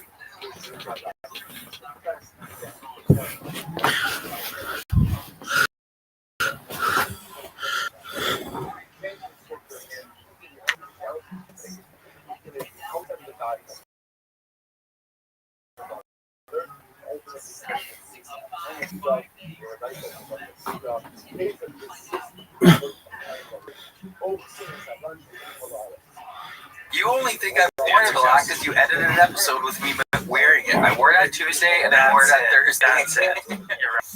Wait, Thursday? Today. All right. You might be right. Got it. You might be right. But still, let's get you in the shirt. Guys, we got to take a quick break, but it's only to tell you about Legends. It's a social casino. They got tons of fun games on there. They got traditional casino games, but you can also make some sports plays. Nick, tell the folks about the sports plays. Oh, NFL playoffs are coming up, so you know they're going to be making a ton of sports plays. I think Packers have been riddled with injuries, but I think they're going to do it, and I also think the Jaguars might win it. Yeah, I don't think the Packers are going to do it, but I'm rooting for you, bud. They got, yeah. But the futures, they got future plays on there. I'm looking at the Jags. Ooh, wait. Mark, what's the code? Tell folks all about the code. I'll tell you all about the code. Go use code After Hour. One word, folks. One word. Use code After Hour for $100 on your first purchase, up to $100. Right, guys? Yes. Right. Golly. I like playing Legends Buffalo Song lately. I also like Rush for Gold, but I'm a big sports guy, especially with the playoffs around the corner. Yeah. And it's not just football, just so for the folks at home. It's any sport. They got soccer, golf, tennis, basketball, baseball. And this is a test for you to see how many sports you can list off. Yeah. Because they have everything. They got them all. They got everything. Yeah. Me and Nick are going to a Rams game together. You want to hold hands? Yeah. Yeah. Thanks. So we'll make some plays on that on Legends. You should too. And use our code. Get started today. Beautiful. Oh, you have to say also what? Become a legend today. Yeah. Trademark Nick Davis. Hey, Shin got a jacket. Mark got jeans. I got jeans and shoes. What the fuck? Yeah. These are New Balance shoes. Jen, what's your name? How much does it cost? I don't know. They were a gift. I've never heard of Balance shoes. Did I say Balance shoes? God, I'm just missing words. No, I said New What Balance. he's doing is, you said that you got New Balance shoes. He's making a joke like the shoes are new, and the name of the shoes are These are New Balance shoes. I know what everybody's thinking. I should have said new. I should have done a little jump like new. Yeah. That's on me. I'm learning how to talk. 26 year of accountability. I had a victory, but I'm learning how to talk. Nice. 2026 year of having one of Casey's Zins. Get in there, bud. Get in there. Yo, I think Steph said it's the year of the horse this year. 2020 did. 2026 year of the horse. Like in the Chinese calendar? Something like that. I think last year's year of the snake. Yeah, that's supposed to be my year. How'd that go? Last year was? There's no way one of these were in your mouth, were they? Let me see. And Mark, it was supposed to be like the best year in Did you put that in your mouth? For the folks at home, you put that in your mouth. Hold that touch in. Okay, for the folks at home, this is as if you open it like this. Those are the new ones. It's got a little space on top for your old ones. He just opened the top one and put an old one in his mouth, and they're all like wet. and then he, after his mouth, asks, "Was this in your mouth? Why would it be wet to the touch when you have it?" That's even better. Come on, dude. Where are you going? I gotta walk out my mouth. He's gotta walk out his mouth. Wayne, we're starting out a little bit discombobulated here. He went like this. These are all clearly like gross. Well, now, why wouldn't... Oh, because those That's are like for the- if you're on the road, you put them in there. No, it's just like instead of tossing it in the garbage, Yeah. or putting it in your pocket, or leaving it in a chair, which we all know. There's some people just leave it in a chair. Oh, Yeah. speaking of which, so I have the old shop show chair at my house, and we put those outside for Thanksgiving. And Jess was like moving it back or whatever, and she goes, "Babe, there's like 100 zins in this chair." I'm like, "Oh, that's that chair." Yeah. No mistake. Damn. But No mistake. he goes through like 100 not zins, but Black Buffalo in like one episode. So, Yeah. anyways, now would you like an actual one? Yeah, I'll give it another shot. Let me just so that you can. Dude, I would love it. Flavored tobacco thing pouch. Huh? You would love one? Why don't you Get get one. one? This is You fresh. have This a is sponsor. It feels moist. I don't know. When Casey dips it in his mouth and I dip it in mine, that's gonna be amazing. Oh, wow. We share food, Case. Same shit. Yeah, you're right.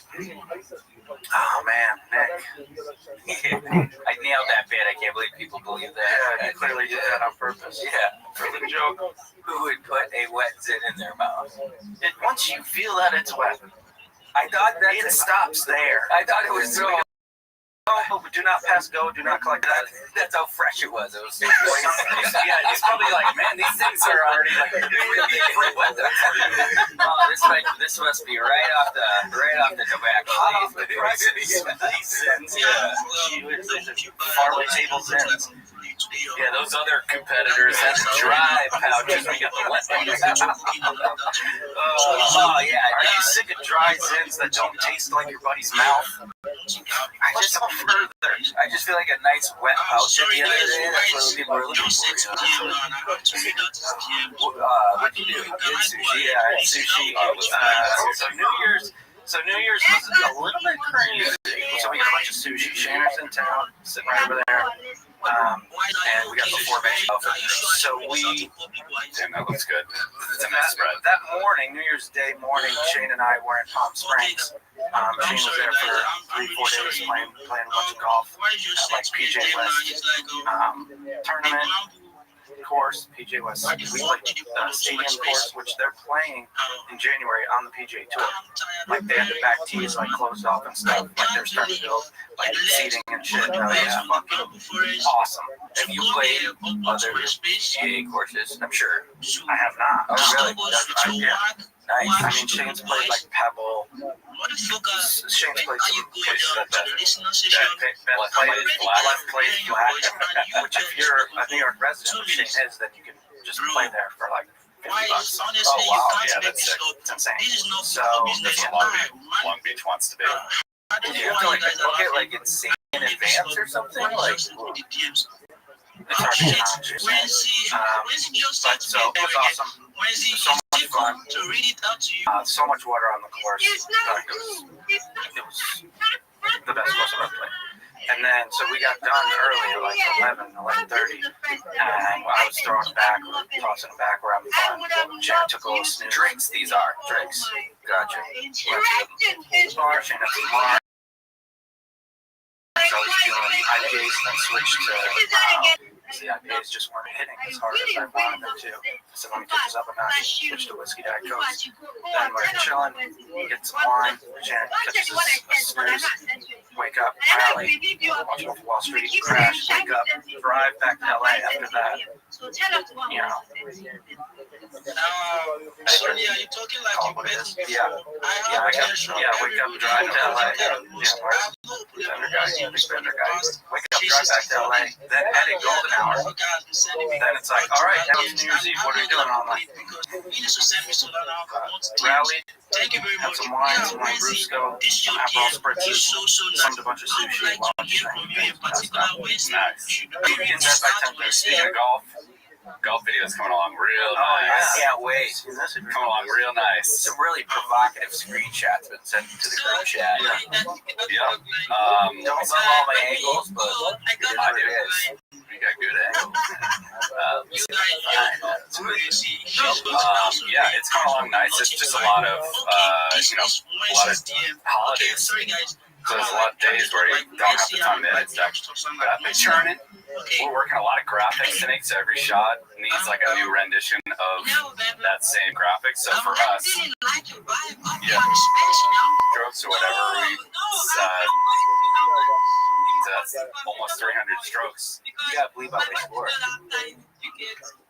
Well, you're gonna edit this, so you gotta, yeah,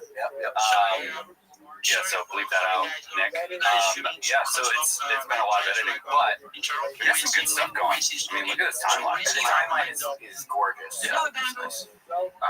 Well, what's the musical score like on it? I'm adding music as we speak. It's well, as we I speak, you're doing a podcast. as we speak, we're talking to each other in a podcast format. But I did I can't tell you. I was just about to tell you, but I can't. There you go. It's okay. These aren't spoilers. That's after the first hole. We got some graphics there. There you go. Got some swing stuff. Your meta vision. Oh, that's what that is. I was like, what camera could that be? Nobody's holding the phone. Yeah. I also like your thinking face there, Nick. Yeah. Pretty much every picture. Those are your tools. Nick got some drill bits. I got too many drill bits. I think was about to be like this thing. Is that a 195 piece set? That is. Yeah, it looks like it. You gotta bring those in. We gotta have a drill off. That's about 192 board pieces that I need. Usually only need like probably 3 drill bits. Yeah. Kind of reiterating what you said. And we shouldn't be talking about drill bits at all right now. We're talking about golf. Well, but anyway, the golf video is gonna be sick. I think it's gonna take me probably another few days to where it passes you guys, give a little notes, give a little Sycamore Ridge. I think like maybe mid-Jan we'll get it out. What do you think?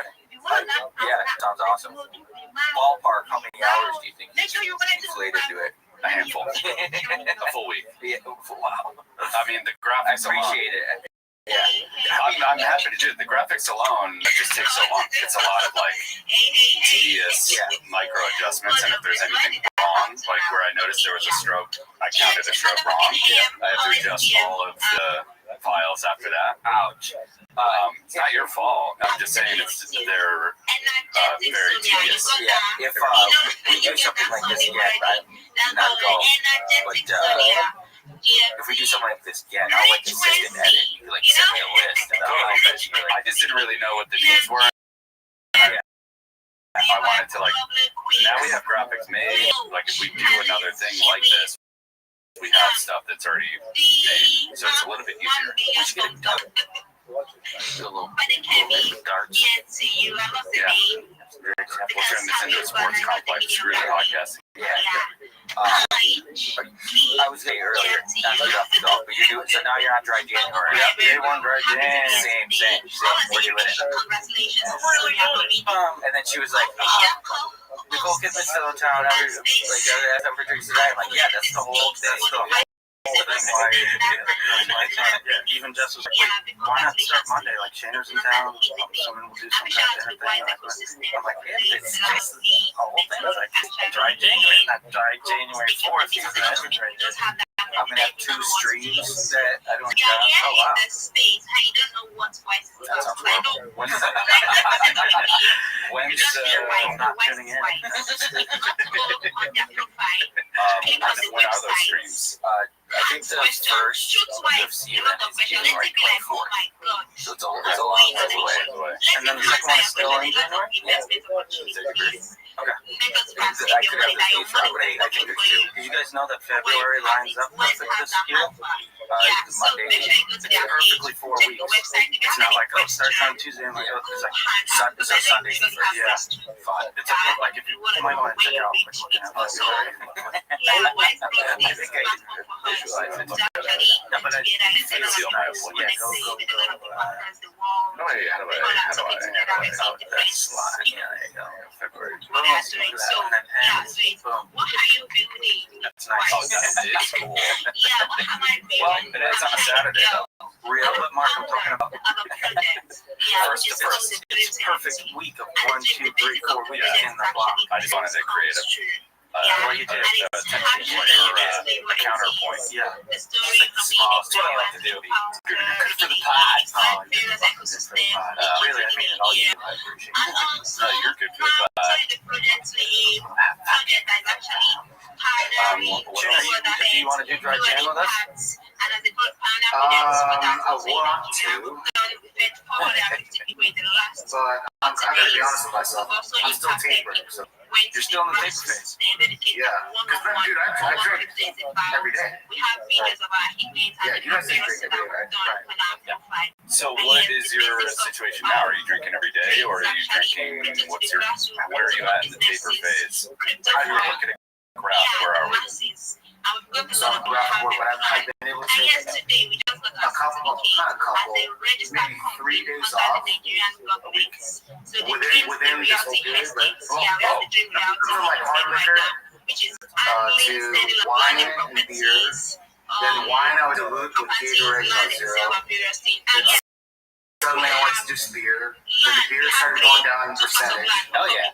Oh, dude, yeah, just like, but then, you know, like, then I started playing with my own freaking head. You know those little, I don't know if you see them, they're little cans of Rangers? Mini cans. So to me, it's still 9.5%, which is a lot.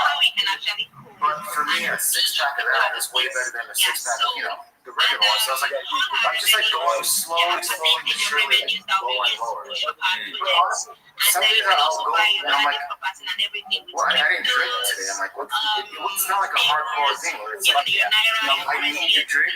It's so habitual for me. It's so like, it's part of my, I've been doing it for so long, I just gotta get that shit out of my head.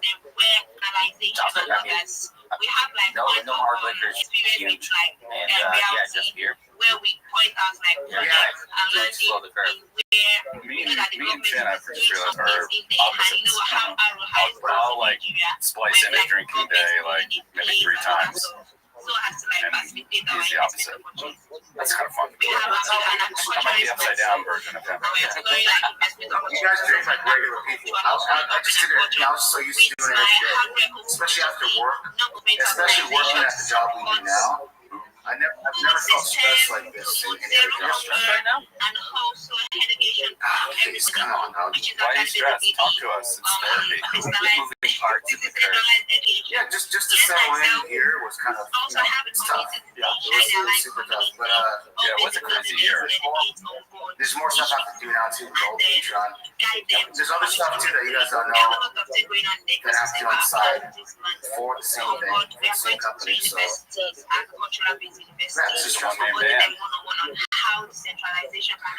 yeah, but then I look at other jobs, right? Like people that work factory jobs, that work construction. I'm like, I gotta keep thinking like, I'm not doing that. So, Yeah, no, our jobs are very, very chill compared to those. Like, I find myself complaining about random things. It's like we have sick jobs that people would kill for. yeah, exactly. Yeah. Tell us about this wood. Recent pictures of wood.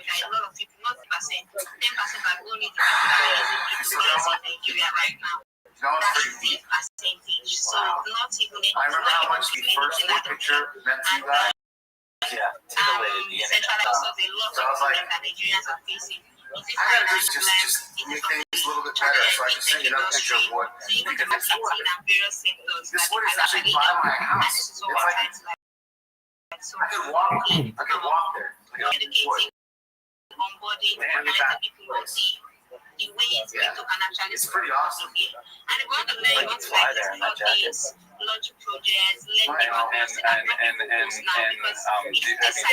wood? So it's not gonna work. They don't show the damn price. So I'm like, what the heck? Now you can't see this picture. We're looking at it. Is it wet? Is it wet wood? Yeah, dude, when it rains, it's still there. Interesting. I wonder if wood is discounted based on the It looks a little bit like wet. Nick would probably pick it up and put it in his mouth. Yeah, let's call back to Zen. Nick, I was just no longer with us. I am with us. There's something to this. Chin, does that jacket make sounds when you walk?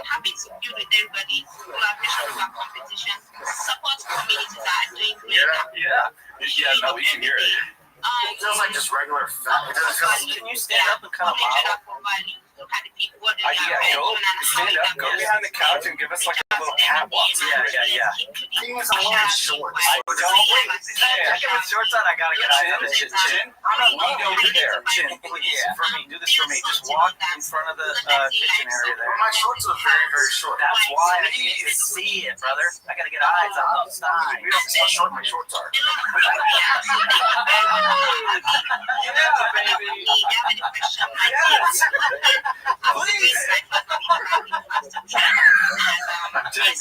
Please do the walk for us. You can't see anything. Yes, we can. Trust us. We can see it all. That was all I needed. I just needed a quick hit of those thighs. Yeah, I had to freaking like roll up as fast as I could too. You got those pockets there. Looks like you got an abundance of pockets on the jacket as well. There's actually only just two pieces. And there's nothing secret on the inside or anything? Ooh, I love an inside pocket. Oh, there's an inside pocket. There's gotta be. $450. Like, they're not gonna bang you and not put an inside pocket. Yeah, there's an inside pocket there. Oh yeah, that's for that wallet.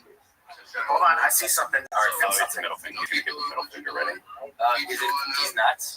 String cheese! Who saw that coming? Plot twist! What the fuck, brother? Holy shit. Guys, I have an announcement though. I'm not even kidding. Okay. So it has to do with the place I live in right now. Uh-oh. So, This is a trash can news, I bet. Yeah, no, you put like a bumper, like trash can news. I love that idea. if you live in the Lakewood area, since October 30th. Oh. Black cat with, I think, green eyes. Wait, so a black cat went sing on Halloween? Yeah, or the day before Halloween. Mischief night? I think that cat was probably a fucking spirit. This cat, the one that's been moving your trash cans around? So that's funny you say that, Mark, because I have another one for you. So anyways, if you do know where Bobby's at, this is a Paul Lewis alert, so it's a real serious matter. All right, guys. Thank you very much. What's the number? Just like ask Shiny the 713-429-2078. But then I'm like, all right, there's one cat missing that sucks. And then suddenly, yeah, that was Kiki's more recent. And it's like, Kiki's near where I live. Thank you very much, Shiny. You know what? Back to Stranger Things, I feel like it's kind of like the kids started going missing, but it's like, but the cats are going missing. Maybe Vecna's over there. Stranger cat. Yes, Shiny. You're supposed to take the flyers.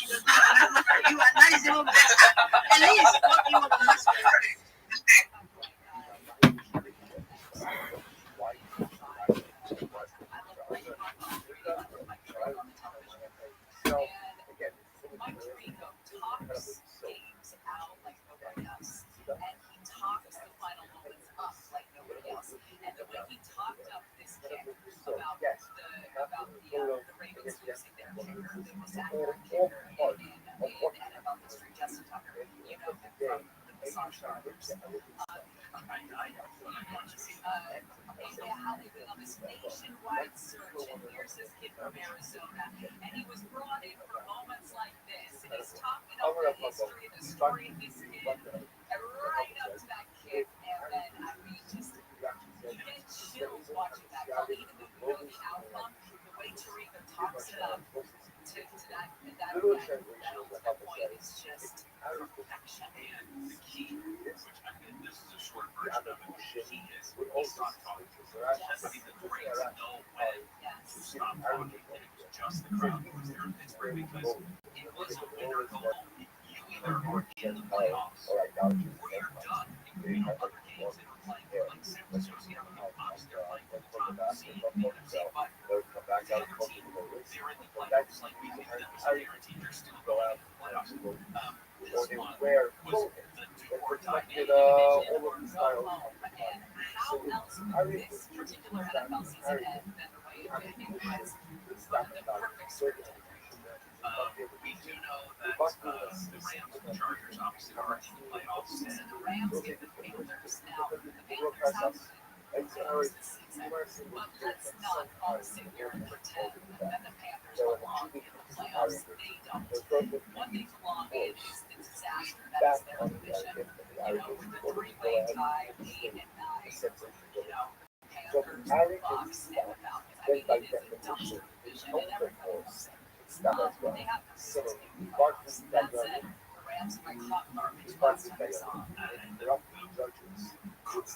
Carolina Panthers can't lose the debate. They get trapped nothing in that place, right? Like, silly stadium.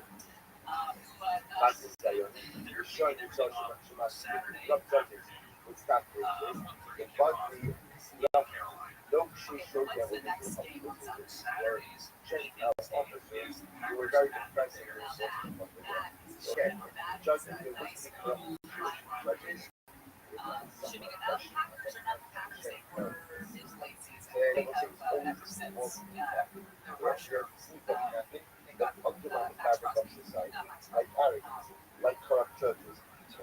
just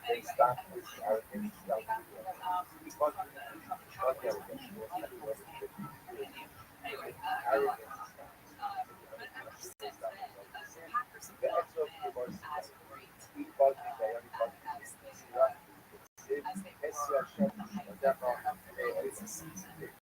Bears, on the other hand, the Bears look good on Sunday night. That shootout with the Niners. I mean, make no mistake about it. That quarterback has been the number short to the story. So this is 2 games on Saturday. The first game on Sunday, Buffalo and Jacksonville. That's right. And then the Niners Eagles. In the afternoon. And then the game on Sunday, Chargers in the Patriots. And again, like, what else do you get them? And then Monday, there's Monday. Because there's 6 games in total. Monday game will be Houston against Pittsburgh. And again, this weekend I see the Maryland. Now, usually, I used to do. My husband was here in Vegas and just drop me off at the video poker bar in Golden Nugget. It's the old video poker bar in Golden Nugget right next to the sports book there, and you have all the screens, 4 TVs right there, video poker, all the champagne that'll give you everything within 6 weeks right in front of you. And I just sit there all day, morning, looking and watching. I could just see complete peace and happiness. Outside, you see through. Not that I was seeing on course, but outside, it's about 30 channel like that's incredible. You know, it's one of those things. And I started working for the Chargers, and I had a wild card weekend against them, but also I couldn't take it anymore. What a great weekend to just do everything. Watch great games, Caesars. I mean, I just take some season and always fall on your team. It's always interesting. And I was always asking the nice thing, what do you want to do? I just want to do the Bucks. I don't have any. There's nothing to do. There's plenty to do. Then I'm interested in a little value kind of final weekend before fantasy camp to get ready. But here are the games on the whole time. Right on Sunday mornings.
Okay,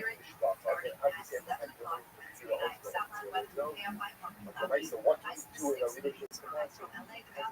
Has a dramatic trickle-down effect on all those events. So these are those ideas. I'm a Rabbi sure it's something that's called the appreciation of the heart, the separated from this family, or the soul, everything is wrong. Sin, you would have both of these here at heart.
And you also brought to you by iHeartRadio and the merit of your call some of these music radio podcasts. Make sure discover a podcast from our library of over 350,000 titles. So, podcast preview.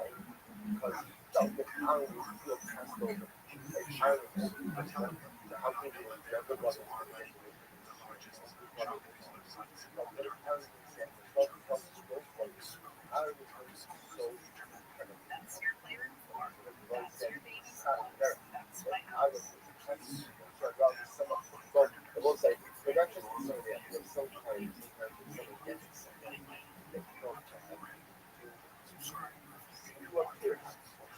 But inside,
So what's that love like concerning the character and choose of the carve out family? What's that love concerning tops in what they were? Days beyond the family. What's that love with carrying the dead and the fire? At the audio, what's it sort of happening? So at the audio, not taking it. So let's say, so as they before they came, as they lady passed away. Our so was an after special lady passed away. Our shmur Rav Shalom. If you are wise enough to answer the question, Shalom. So he sent the following Kiva, regarding the son of the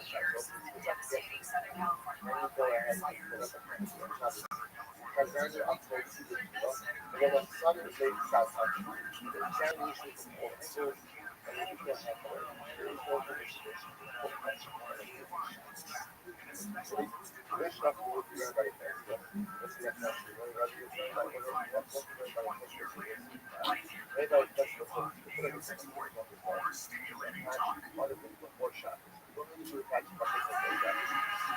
Hold down on the rest of it. When I shot, so why not give that pizza? So this is one thing you should do.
Everyone so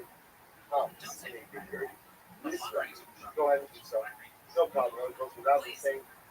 I don't send you a like and sexually abuse until you shoot up your life. I'm going to see them back to that. I'm going to see them. It's someone who's trying to have to figure usually release the practice. Like the Shashia, very late to the team of numbers, you got it. Shashia wouldn't do himself, but he would give a Buddha to a Gentile child, and ask the child to play Shahab. I would be feeling a child. And why not go give the child? Goes just for random.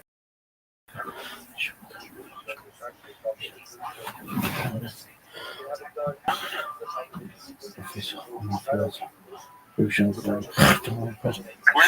these on? Some of them that are hanging up, it's just like, oh yeah, give me that one, give me that one. You just collect all of them. They delivered all these flyers. Okay, they got. Mark's saying the whole addict, dude.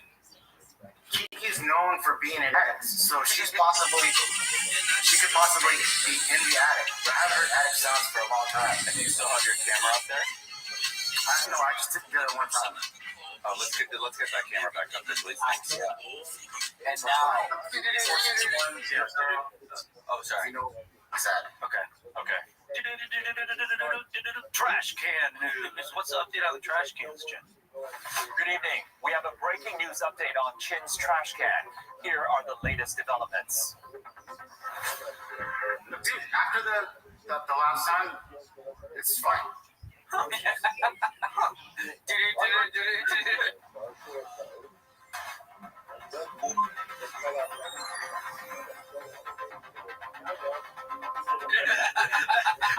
news here. A local resident, Chin Sui, has this to report about trash can.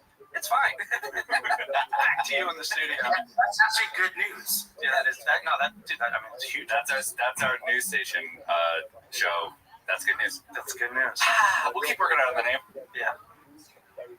Chin just reports missing cats and his trash cans every news break. But, That's okay. That's all we got is this time. That's the news cycle. What do you want us to do? What? Yeah. Huh? When is Nicole Kidman leaving? Friday. No, Sunday. Oh, okay. Yeah, you better put that string cheese back in your jacket, pal. I don't know what that means, but I'm down. Yeah, I have to. I don't know if that's right. You just said Yeah. Shane, you know what I meant, right? It's It's like a hot classic take on keep it in your pants. Put the string cheese back in your jacket.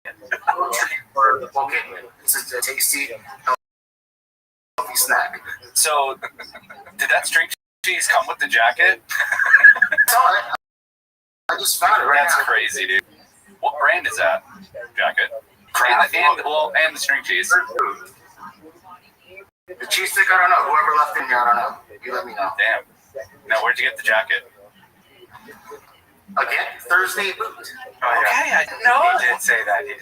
Thursday boot. He got a jacket from a Boots place. Yeah, it doesn't make any fucking sense. No. Clearly. The fuck left is right, up is down. Yeah. That's going on for getting fucking jackets from a Boots place. Yeah.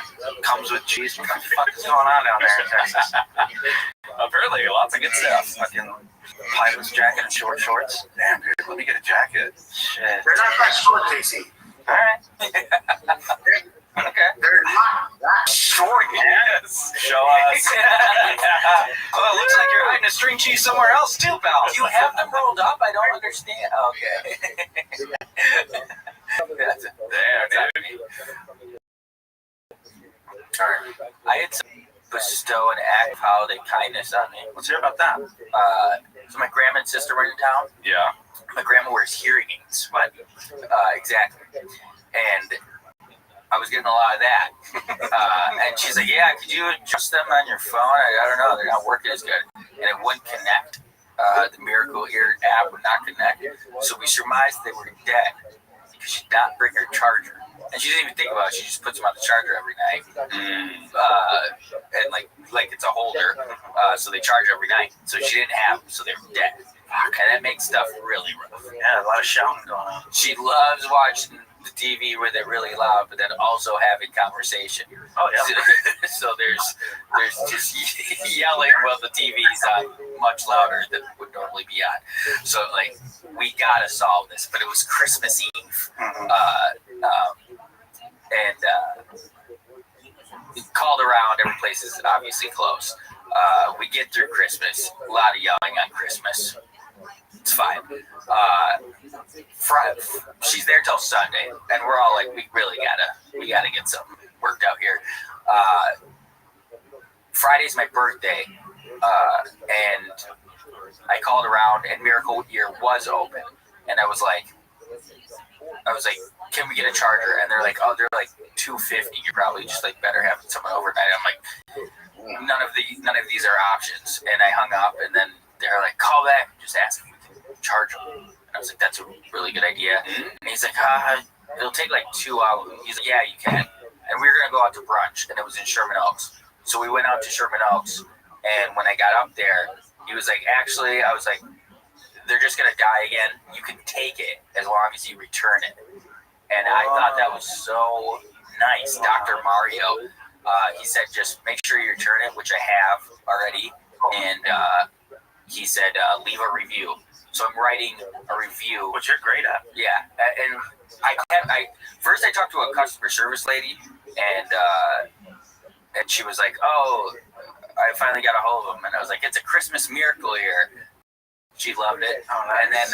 And then when he said I could keep it, I was like, it's a critical year. He loved it. Used it a couple times. That's tremendous. And now I'm currently writing the review in the style of "Twas the Night Before Christmas." Oh yeah. I thought you were going to say they hired you as their VP of marketing. Yeah. Miracle Year. Sherman Oaks franchise. But no, "Twas the Night Before Christmas," and all through the house, everyone was stirring, Especially Grandma. under the Christmas tree, but it was my grandma's blouse. I'm still working on it. It's really hard. Yeah. I'm gonna be honest. I had AI write a version, but it just doesn't feel. It doesn't feel personal enough. So I'm really gonna revise it, but still a good framework. But a bunch of bullshit in the AI one. But I gave it a lot of. I like this as a segment, like a weekly. Just Nick's reviews. Yeah, Once an episode, because you do a lot of stuff. You gotta write a lot of reviews, man. And I keep being asked to now. We went and got tacos at Tacos Delta up in Silver Lake, and we just told the guy how good it was. He was like, write a review. But he was also, we were like, oh, it's so great. He's been like, he was like, I've been here 25 years or something. He's like, I hate it here. He's like a mechanic by heart, but it's like his family restaurant. But he's really good service. Yeah, I love that place. If we were to map this out going forward, because it's a new year, we're kind of regroup with new energy. We've got the trash can news. That's Jim's segment. We've got problem drinking with Mark. We've got Nick's reviews. Because Casey and I don't drink anymore. Yeah. Casey Chin and I don't drink anymore. Yeah. But you're the only. Yeah. You're the booze hound of the group now. Maybe one episode could be an intervention for Mark. Oh, I love it. Yeah. I like it. Mark, here, how's your addictions is messing me up? Let me read. I like it. I botched that line You can like lay me down on the couch. Yeah.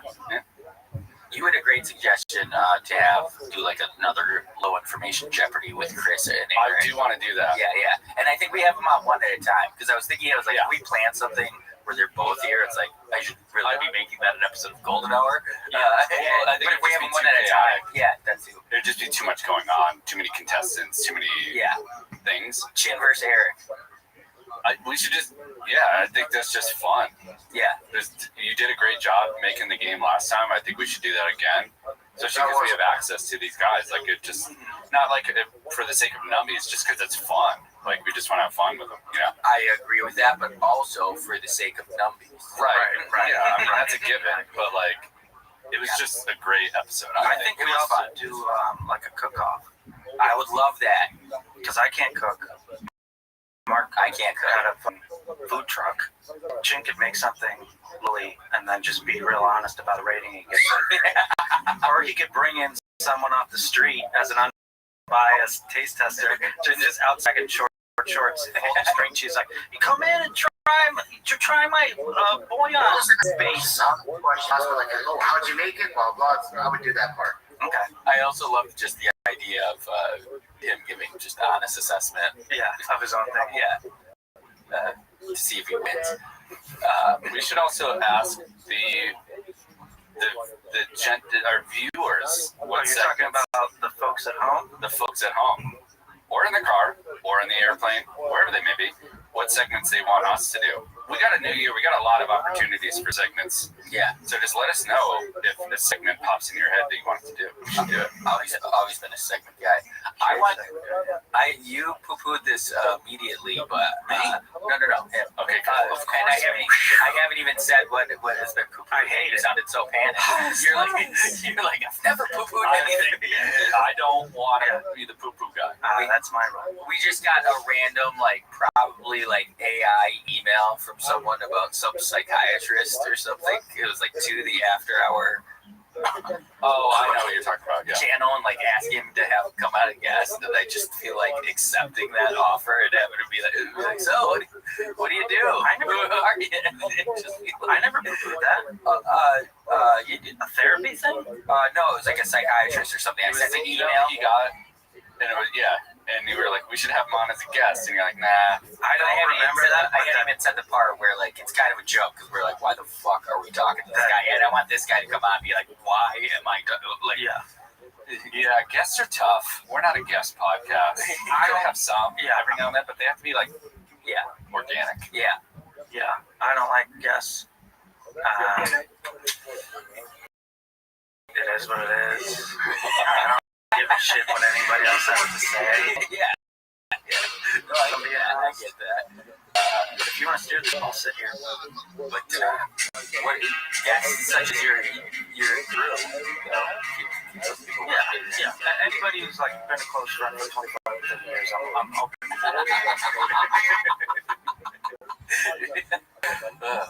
Hey, why couldn't Shane be sitting in the seat? One empty seat? He didn't want to. He's just chilling. Oh, really? That's why. Well, it's because Case doesn't like guests. I don't like guests. I've only known the guy for years. I haven't fully vetted him.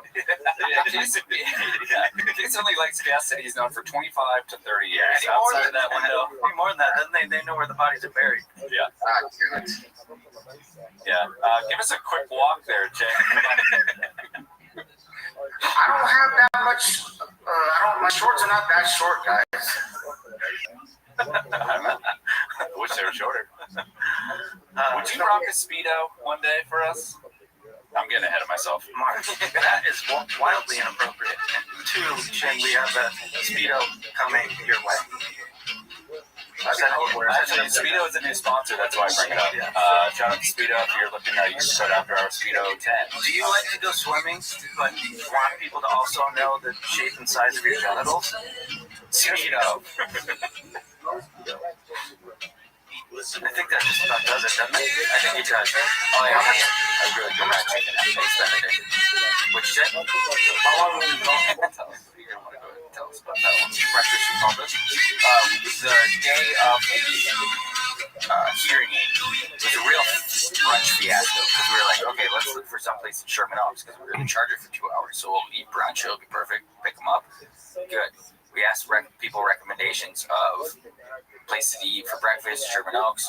Do you have any? Because two people said the same. Yeah, two people said the same one. I don't know anything about Sherman Oaks. Okay. Blue Jam asked me if I have any recommendations. Do you have any recommendations? No, I don't know anything.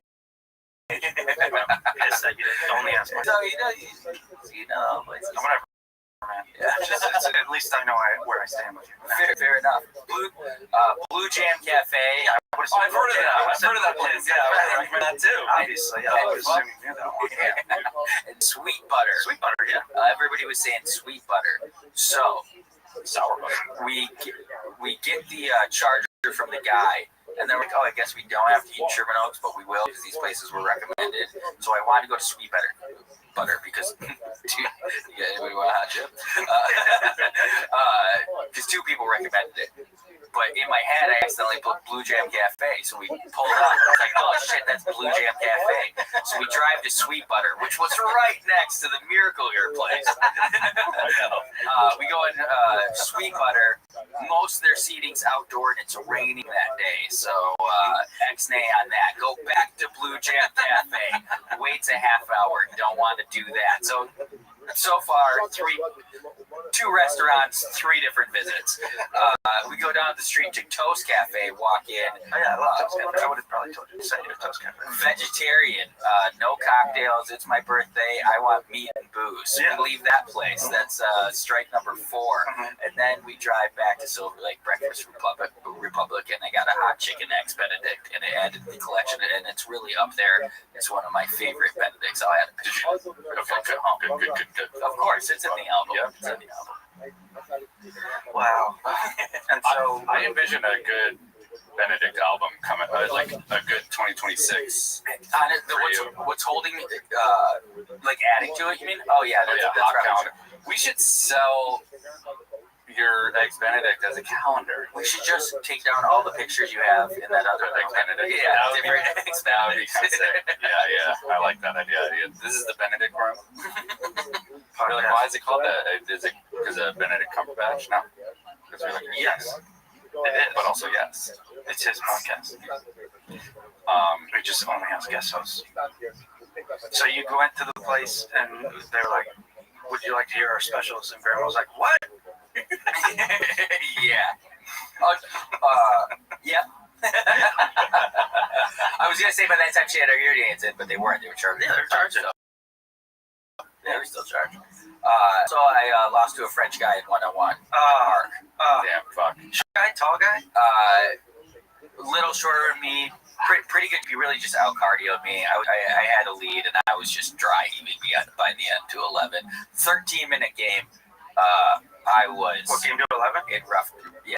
Just 1-on-1. Yeah. I was in. Make it, take it? Yep. 1s and 2s. So got to get back out there, and I got to play that French guy again. And, I was like, oh man, I haven't played it in a while. I'm breathing all heavy. And he's like, and Graham was like, what?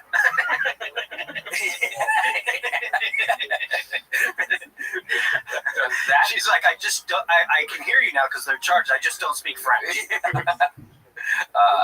But yeah, then we lost. asked, and he was like, "So how long since you played?" And I was like, "A couple months." He was like, "Well, it's not years." I was like, "Fuck you, buddy. I'm gonna get in shape and whoop your ass." Yeah. Nick, first French guy. Watch out for that. 2026. Playing one, he asked me to play at a park. I would never ask someone to play one. I always want to get a pickup game, but one-on-one's so weird. It's too intimate. Yeah, and it's like it's like Chin and I sparring. It's like, how hard are you actually gonna play? Yeah, and going 100% and like boxing each other out and like fouls and shit. Like, yeah, if I would have bodied this guy, I had some size on him. Yeah, and you strike me as like a Charles Oakley type. I feel like that represents my game pretty well. I do the dirty work and pick up a game. Yeah. Usually end up. Now I'm fat too, so it makes sense. But just when I was tall, I'd just be guarding the biggest guy, even though I was not the biggest guy. But not afraid of body. Yeah. But again, like an up and down pickup, not one-on-one. Yeah. It's like a long game pile, you know. You're just make a face in there, and the face in there, just sweaty chest and shit.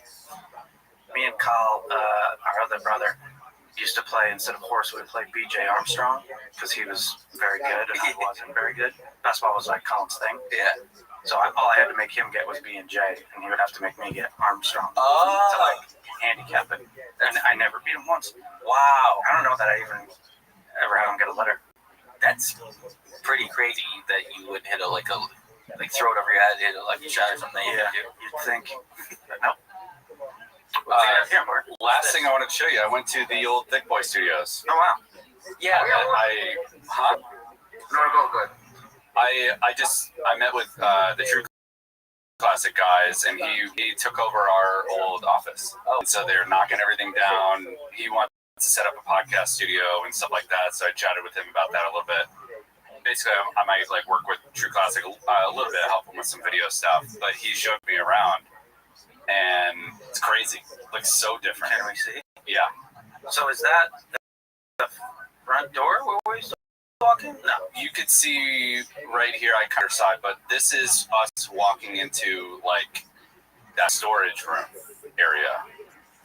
Oh, gotcha. I got it now. I totally got it now, yeah. I'll pause and play, but you'll get a perspective. The True Classic office connects to the old Thick Boy studio, office now, which is pretty sweet. We knocked everything down, painted it white, but I turned it all down. But right here, that's their entrance, and this, right around here, that's like the main entrance right there where you walk in, and that's T-Fat K right there. Wow. Oh man, I can't see. Yeah, I'll show you. That's the T-Fat K room. That was Shop Show that they turned into 2 bathrooms, which is pretty sweet. Oh, that is actually cool. They closed off Shop Show, turned it into 2 bathrooms. I didn't know you could put a bathroom in there. They can do whatever you want. If there's water, That's the old Golden Hour room. That's the old Golden Hour room. Pretty sweet. Wow. You know, they're like knocking down walls, making windows and stuff. So they're going to turn it into a combo of like offices and things. That's crazy. And then He doesn't mind you showing this? I don't think so. That's all the companion spot? Yeah, that's just the common area, companion area. That's the sink area. That's, I guess, my old office. That's your old office there. And then that's Brian's old room or whatever that room was. Did they make the door bigger? It looks like they did. Yeah. Wow. Yeah, but they're making it like offices and stuff. Nice. I assume it's cool to show. If anything, we could just not show. But yeah, it's cool. It's light. It's bright. I'm excited to see what they come up with. And, you know, Ryan is going to do some like video related stuff for True Classic and stuff. So we were just talking about that, but it was cool to see what they were doing. And it's cool to see that it went to someone right next door, as opposed to like a doctor's office or something. Yeah. So, but yeah, he was like, there was so much stuff that you guys left behind. He was like, there was an insane amount of stuff. Anything good? I mean, it was just all kind of the set pieces. Yeah. So I think it was just mostly just kind of trash, because there's just like, once you let stuff down, there's no easy way to take it down or knocking down a house or something. It's just all trash. Yeah. Good stuff. Yeah, cool. Nostalgic. Yeah. Chapters closed. Yeah. Close. But with every door that closes, one opens anew. What? And we'll walk through that right to 2020. Sorry, I gotta charge my thing. What the hell, man? 2026, the eve after hour, man. We're gonna do so many cook-offs. It's gonna fucking make your head. The year of the segments. I can't wait to show you. Yeah. Keep your eyes peeled for that video. We'll probably have this episode, maybe another episode before it comes out, but that'll come out soon. So it's gonna be a sweet episode. Keep your eyes peeled, your ears open, and cheese in your jacket. Happy New Year. Happy New Year. Happy New Year. And we did the ad. Eric Griffin is a genius. Yeah, doing that at first. Genius move. All right, Chin, sir, fun stuff. Love your jacket, bud. Yeah, Happy New Year, Chin. Wait, we love my jacket. What about me? Love you and your jacket. Love you and the guy in your short shorts and your tiny little pecker. Wait, go ahead, give us a little walk off camera. Yeah, let's see the walk. We'll put it on that front. Nice. Give us a little walk. Give us a little walk, baby. Show us what them thighs do, baby. Oh, yeah. Show us what them thighs do, baby. Show 'em. Come on, baby. Oh, yeah. Oh, wait, it looks like he's wearing a diaper. It does look like he's wearing a diaper. Look at those legs, baby. You look like a 68-year-old up top and a 6-month-old down bottom. Yeah. That was sick. More like a Yakuza, Hey. Yakuza baby. Keep it in. Keep it in. It's a clip. That's good. Keep that in. Bye-bye, boys. All right, All right, Chinster. Love ya. Be good. After hours pod. Hey, welcome to the after hours pod. Hey, welcome to the after hours pod. Welcome to the after hours podcast.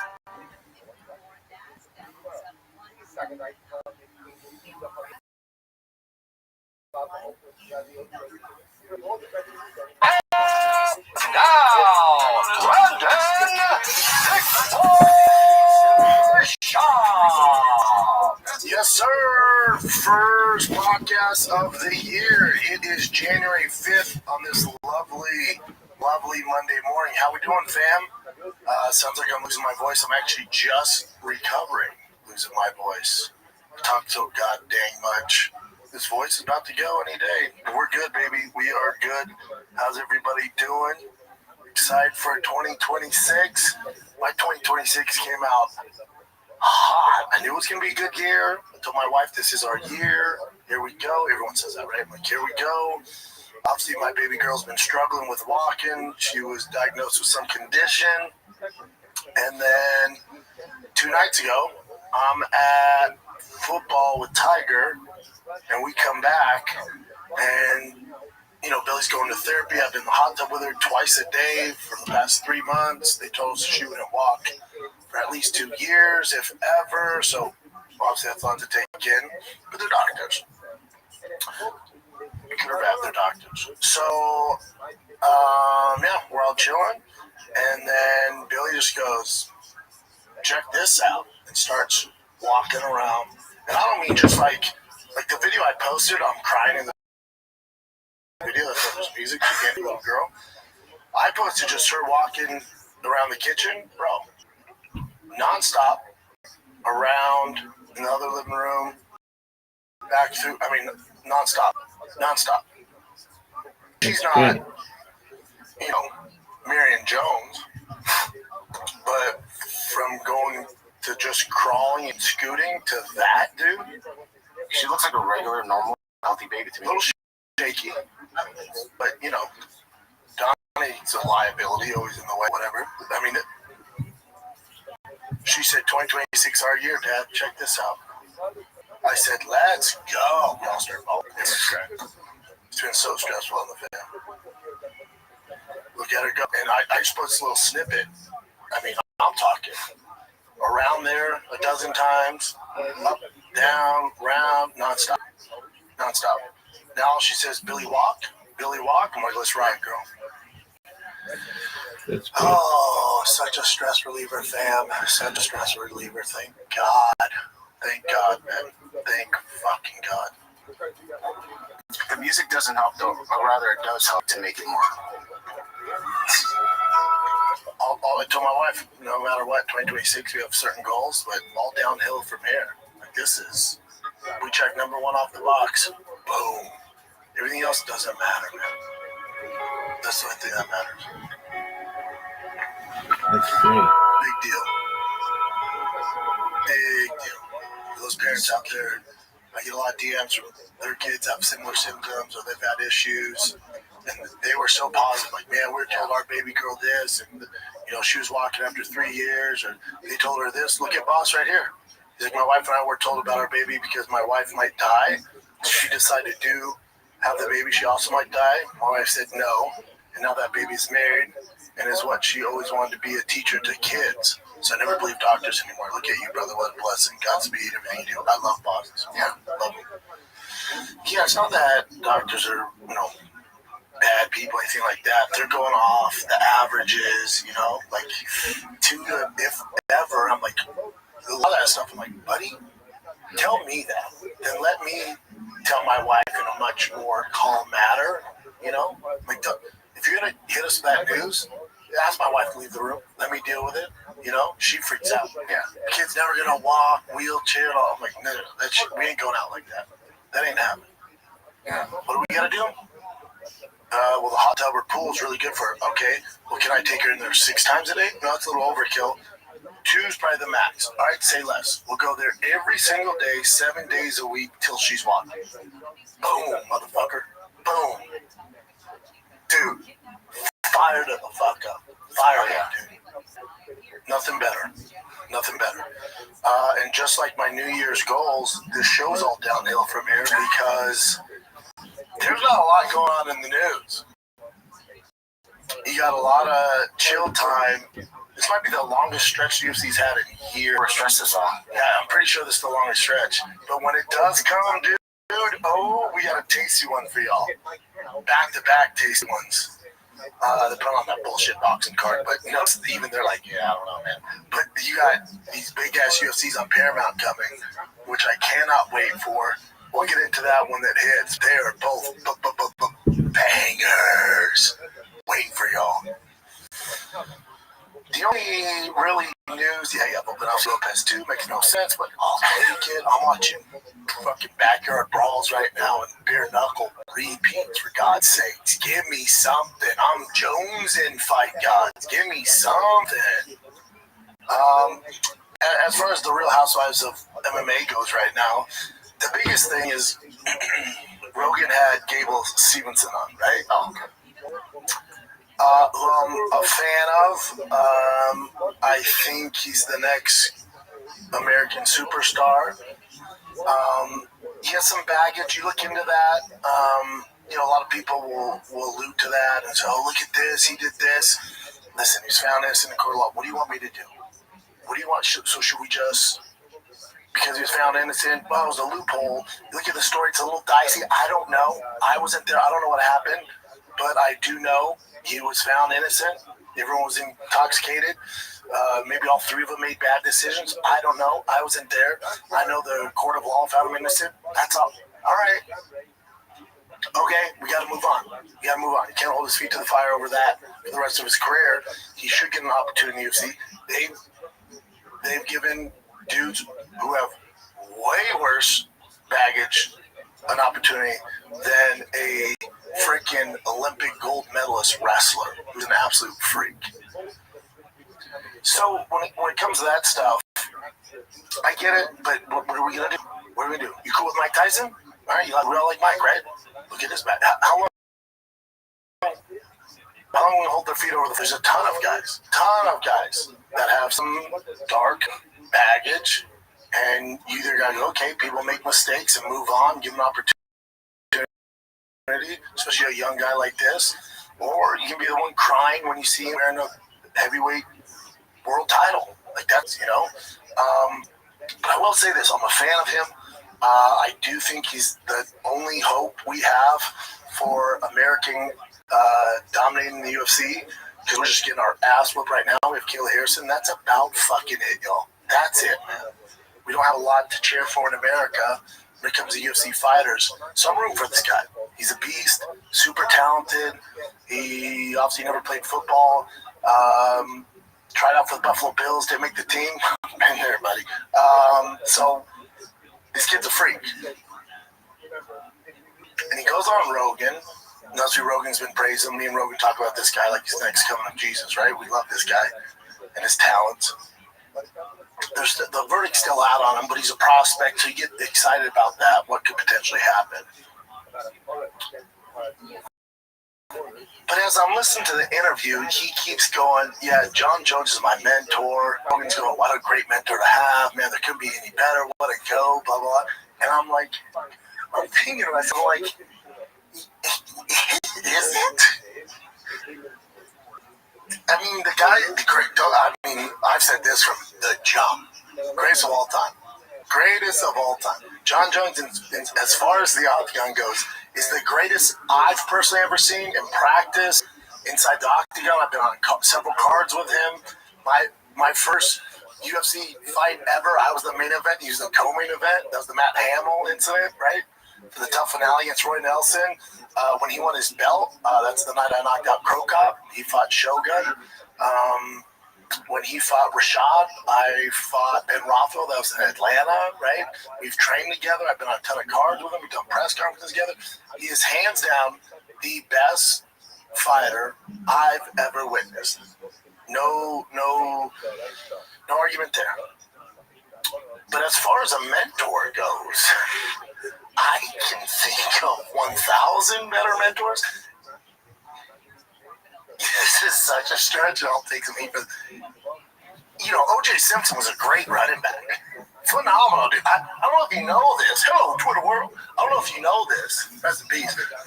But O.J. Simpson rushed for 2,000 yards for the Buffalo Bills. He won a Heisman Trophy for USC. He was one of the biggest prospects, recruits of all time in the sport of American football.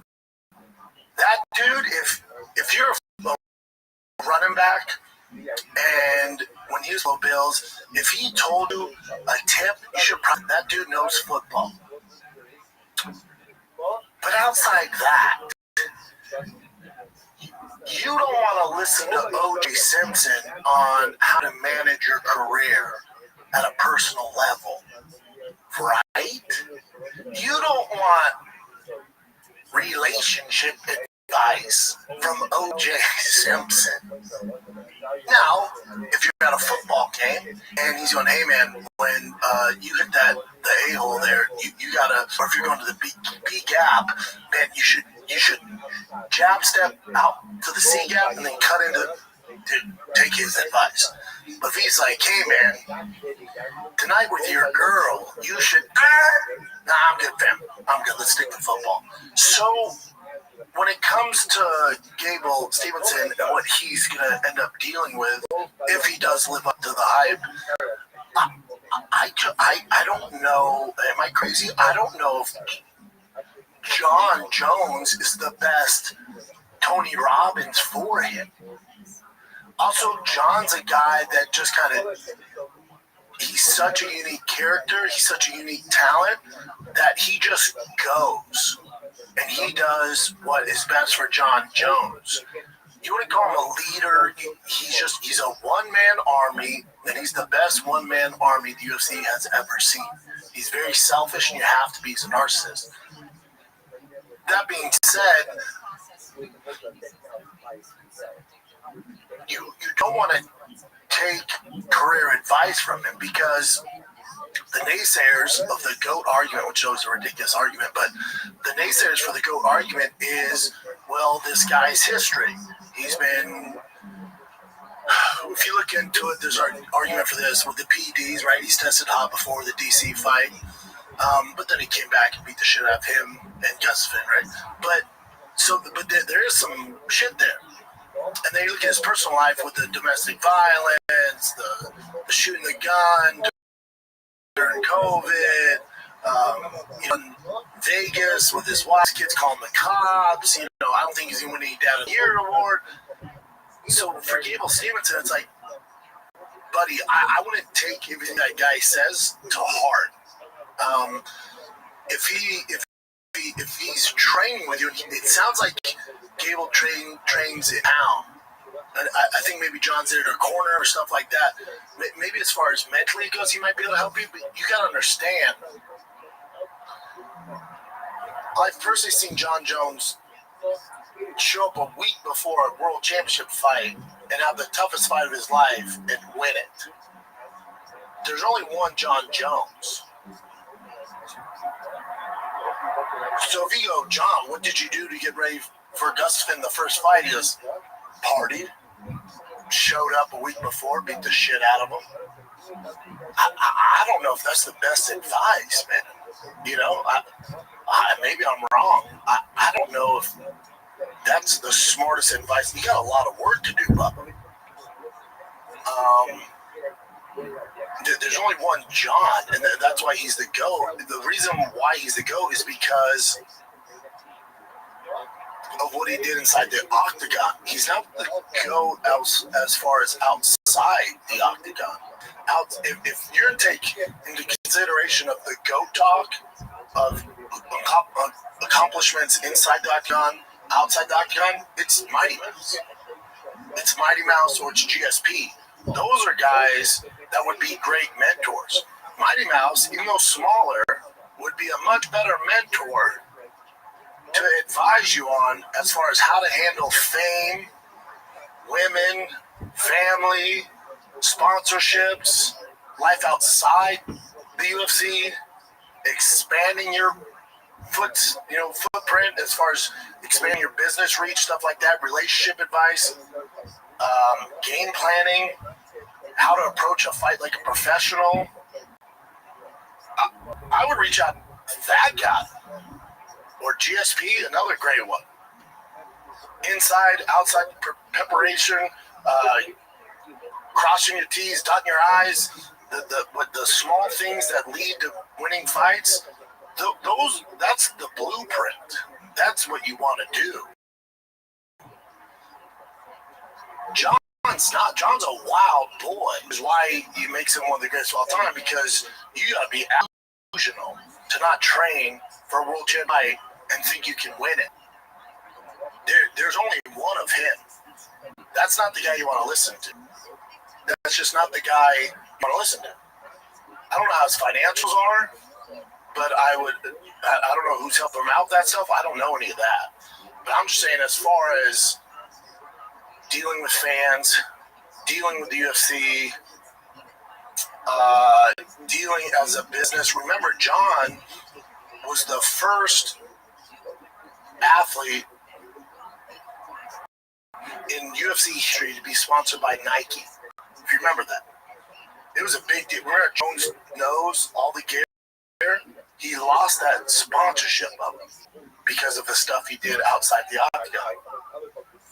Yes, he could tell you what not to do, which is good, but Gable, you want a gold medal, dude. You kind of know that stuff. I think you'd be much more advised to listen to a dude like Mighty Mouse or Bisbee. Or I'm talking guys that really were pros, not only inside the octagon, but outside too. So that was my only thing with that.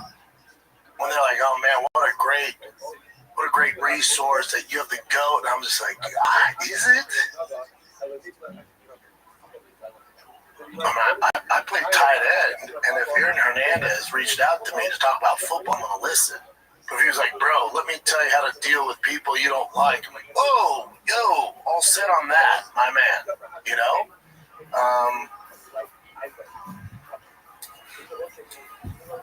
Yeah.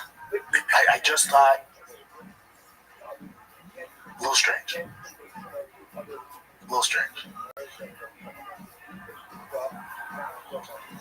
But again, if it works for him, it works for him. So it says John Jones, mentor, partner. Former UFC champ, assuming guy training with New Mexico and help him prepare for his own fights.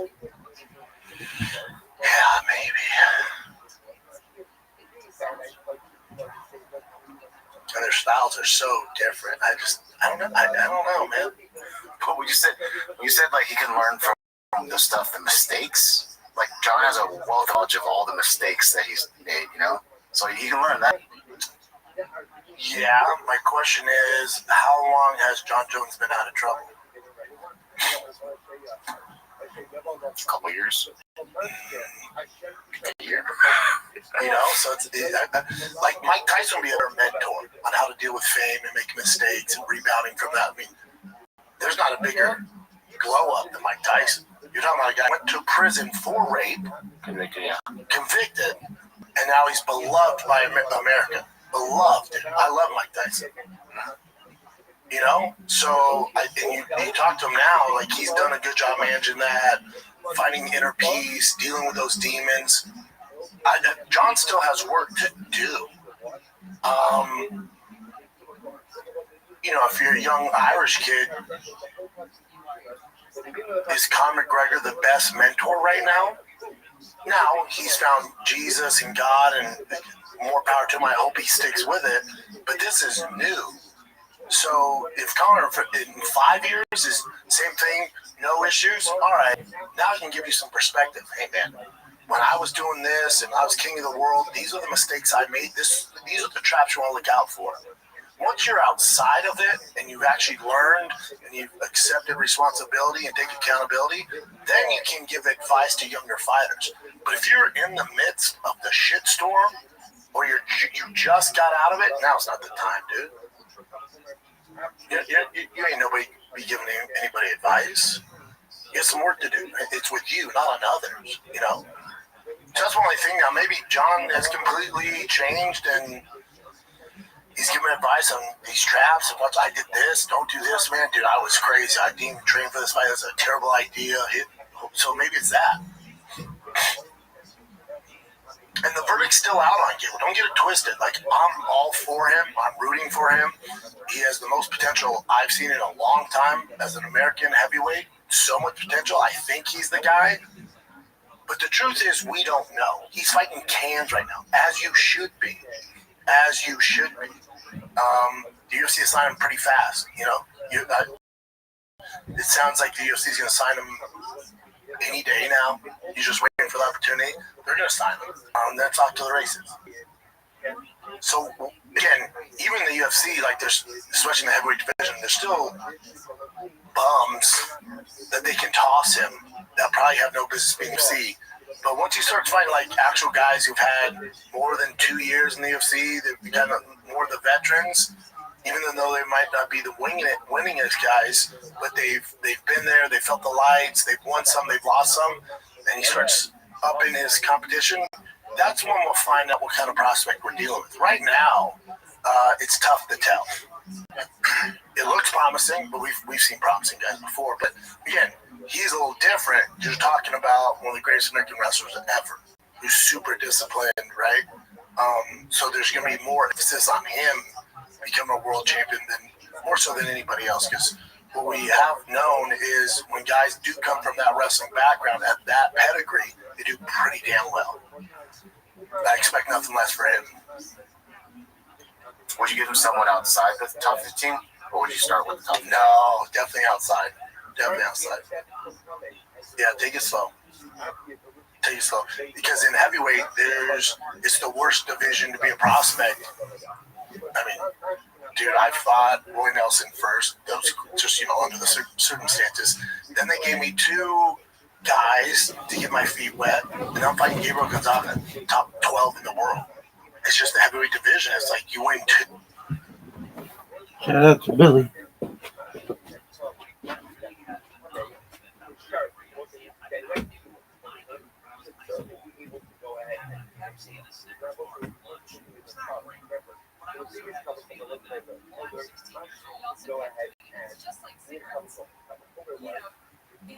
More addictive as you eat more because we've eaten nacho cheese Doritos for so long.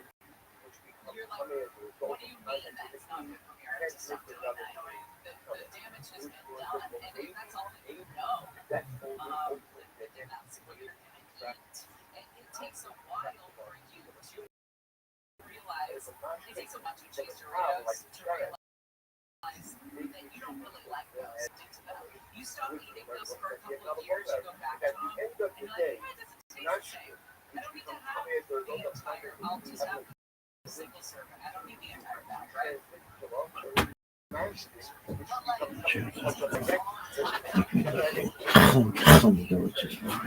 You should come around. You should make it.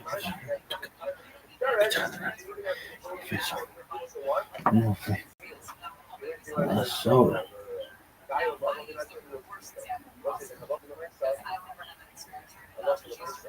2, and all right, here's this guy. You're fighting Crow Cop, they're fighting Okira and Rothwell. It's like there's nowhere to go but backwards. You're not. You better be ready to go once you get to the heavyweight division. Now they can play it right. If you look at the matchups, there's certain things they could do where he could get to the title fight pretty fast. Pretty fast, faster than any other division. The heavyweight division's dinosaurs, you know. So there's some stuff you do to get there pretty fucking fast. But I think you give him, 2 to 3 guys. I'd say 2 guys out of the top 15, and then slowly work into the top 15. 15, 14, 13, 12, and then start working up. I mean, 6 fights away from a title shot. Any other division, you're looking at, 10, 12 fights. Let's take a little break from all chatting about all the things Real Housewives of the UFC. This episode of the Shop Show is brought to you by Progressive Insurance. You chose to hit play on this podcast, smart choice. Progressive loves to help people make smart choices. That's why they offer a tool called AutoQuote Explorer that allows you to compare your Progressive car insurance quote with the rates from other companies. So you save time on research and you can enjoy savings when you choose the best rate for you. Give it a try after this episode at Progressive.com. Progressive Casualty Insurance Company affiliates not available in all states or situations. Prices vary based on how you buy. Progressive. Let's get back to the program. Pluto TV has thousands of free movies and TV shows. This is the free. This is the with movies like Joe Dirt, Pixels, and 50 First Dates. This is awesome. And TV shows like Survivor, SpongeBob SquarePants, The Fairly Odd Parents, and Ghosts. Pluto TV is always free. Pluto TV. Stream now, pay never. You're welcome. Because the scary thing is depending on how he does once those bright lights hit, and he's wrestling in front of thousands of people, so I think it's a little different for him. But you don't think he beat Cyril Gahn right now? Volkov, Pavlovich, Curtis Blades would be a tough fight for him with anti-wrestling. Costa, tough fight for Acosta. Just take him down. Almeida, Spivak, Derek Lewis, it's slim pickings up there, man. So once you go, be ready to go, man. Be ready to go. And he's young too, so again, young man, it's a marathon, not a sprint. Because once you hit that fast lane, especially in the heavyweight division, it's gonna be fucking fast, buddy. Super fast. There's not a lot of contenders you have to go through. They can put in the fast lane too. It's tough. But let's see how he does. I think he's gonna pass with flying colors. I didn't realize how young he was. Like 25, he said? That's super young. Trouble. Yeah. Trouble. So we'll see. It's still early, but I have hopes for him. I can't be the only one questioning John Jones as a mentor, right? Of course not, dude. But the one thing you get, hopefully, take away from is all the mistakes. And then, of course, it's just his fighting ability. Yeah, it's like John's so gifted. He's such an outlier when it comes to that. I don't know if it translates to everybody. Now, Gable Stevenson, also an outlier. John's such a savage, So maybe that's why it works. Maybe he's like-minded. They're both fucking savages. But John, crazy, dude. Crazy. I was driving like, oh, hell yeah, Stevenson's on, man. I love this guy. This is going to be sick. I'm driving. Okay, well, that's interesting. Hopefully it works out. Yeah. So we'll see.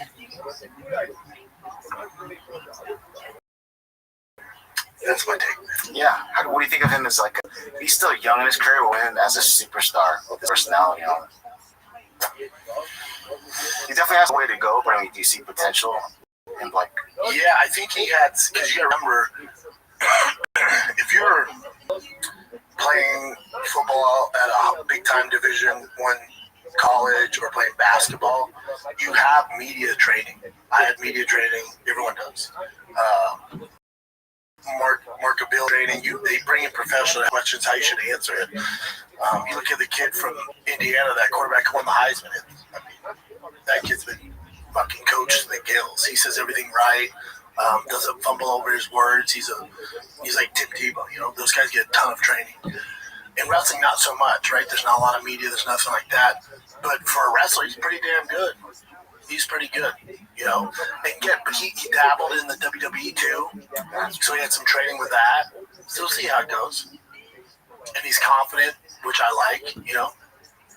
When he was like, those fights you see me in starching these guys, that's the worst I'll ever be. And I'm coming. Like, dude, that's what I like. You could totally tell he was confident. He should be. Fuck yeah. He have to be. Now, some people might listen and go, oh, he's so arrogant. What do you want him to say, dude? I'm like, I don't know, man. I might struggle up there. No, dude. You don't get to his level by being honest. You got to believe you're the absolute best. Some people think he has cockiness. You got to have that confidence to believe he can beat anybody. That's what he believes right now. Now we'll find out, but he has to believe it. That's what he's doing. So we'll see, man. Those first 3 or 4 fights with the guys outside top 15, tough. Yeah, fun to see though. Hell yeah, nothing better than contenders coming up and following them. Again, some of the fan base like, yeah, but you have this accusation. Okay, what do you want to do about it? What do you want to do about it? Court looked into it, the loophole, whatever the fuck, they're all drunk. What do you want to do? So should he never be able to compete? They found him innocent, so what should we do? What the fuck should we do? What do you want to do? Should he not? What do you want to do? So should he not make a living? Should the UFC not give him opportunity? Because, well, that did happen. Yes, but he was found innocent, so what do? You can't deny him the ability to make a living based off some she said, he said bullshit. That's not the world we live in. It's just not.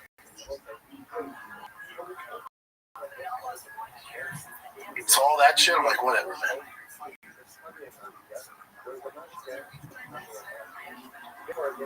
What else you got, Tim?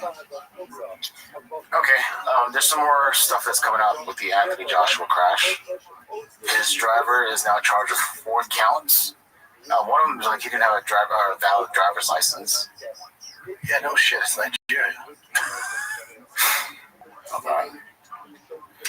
It's tough though, because when you go to those different countries, like I could have told you this, that's not his people driving. Because when you go to those countries, you got to know the lay of the land. You always hire somebody outside of that. So the driver was hired for the team trip, yeah. Because he probably knows the lay of the land. It's pretty crazy driving out there. Yeah, so he was hired locally. You can't, when you're going to a country like that, how do you know someone 100% guarantee is going to be? You would think whatever business company they use, they send their best guy. Yeah.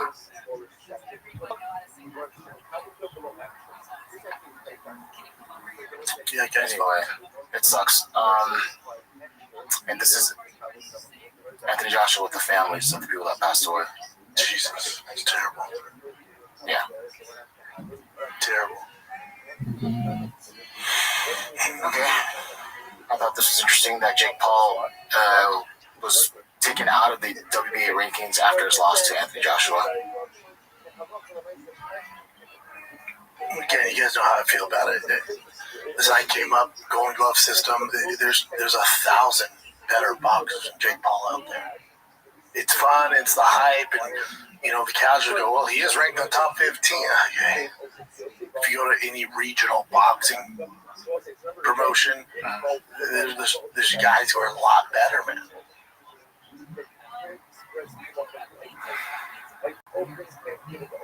All right. This is once again Tyson Fury has announced that he's coming out of retirement. Sounds like he came back just to fight Joshua, but now that's put on hold. So probably get like a warm-up fight, and then Joshua maybe at the end of the year or early 2027. Yeah.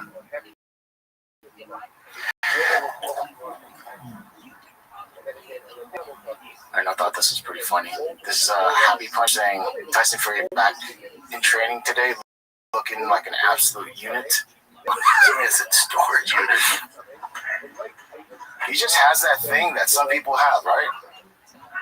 Yeah, Bert Kreischer calls it the Mickey Mantle gene. I call it the Tyson Fury gene. He just like Tai Tuivasa and Mark Hunt. They kind of have that same sort of thing. Yeah, those guys are Polynesian, you know. So, but yeah, he's just a big fucking dude. He's just a fighter through and through. Yeah, like he's never been shredded. You know, it's a Tyson Fury gene. You know, like people call him Mickey Mantle gene. Fuck Mickey Mantle. It's the Tyson Fury gene, bro. Yeah. No disrespect, Mickey Mantle. And even like what Babe Ruth was kind of like. Babe Ruth was one of those slob. What are we talking? Hardcore, not badass talent. You know, it says the Babe Ruth gene for a reason. He was like the Dell of baseball players back then. No, before these, exactly. Yeah. You imagine Babe Ruth on Ozempic? What? Shohei Ohtani who? Yeah, I wonder if that would make him worse though. I don't know. And Alexander Usyk versus Deontay Wilder. They're in talks. It's most likely going to happen, and it might happen in April or May in Vegas or LA. Why? Because I don't know if they have any other people to fight right now. Yeah, it's a big name. Deontay Wilder got his record because last time he fought, didn't he lose? I think he won his last. They did ayahuasca, and it kind of changed him.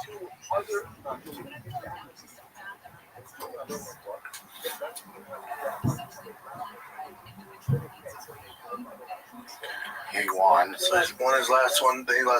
He's lost 3 out of his last 5.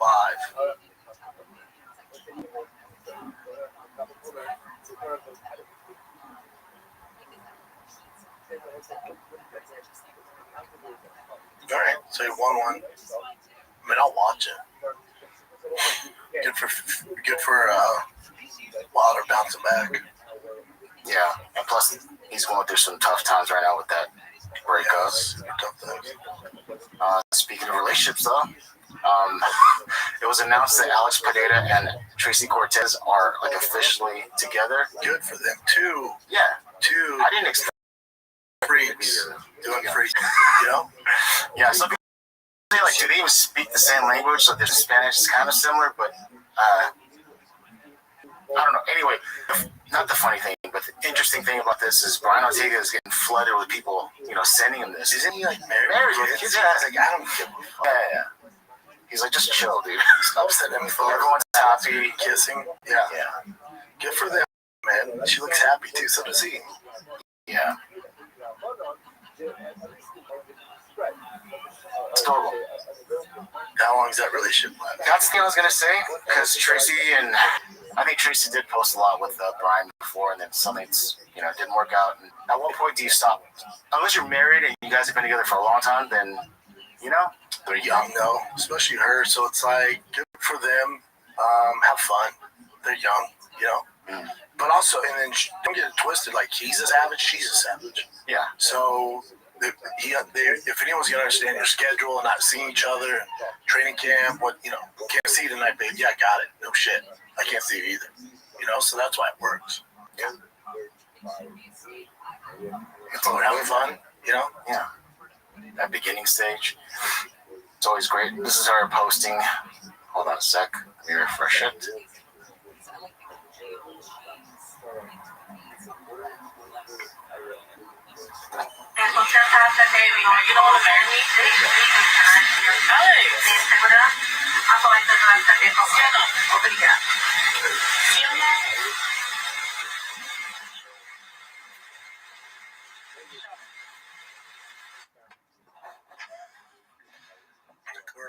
That thing that happened, I always think about it.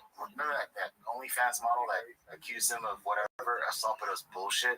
Yeah, like putting this thing in it. And then she said afterwards, like, I didn't understand. All I could, when you put it in, he was just said Shama. That's his thing. That's like, oh my God, dude. That's like his thing. Fucking the dude off Full House. Get out. Like Shama. That's his shit. That's just so funny. And then Alex's sons, they both won their grappling match. I don't know if they've done a bunch of them or not, but both of his sons watched. Both of his sons won, and he watched them. God, shit's just coming a long ways. These just has like walkout. Yeah.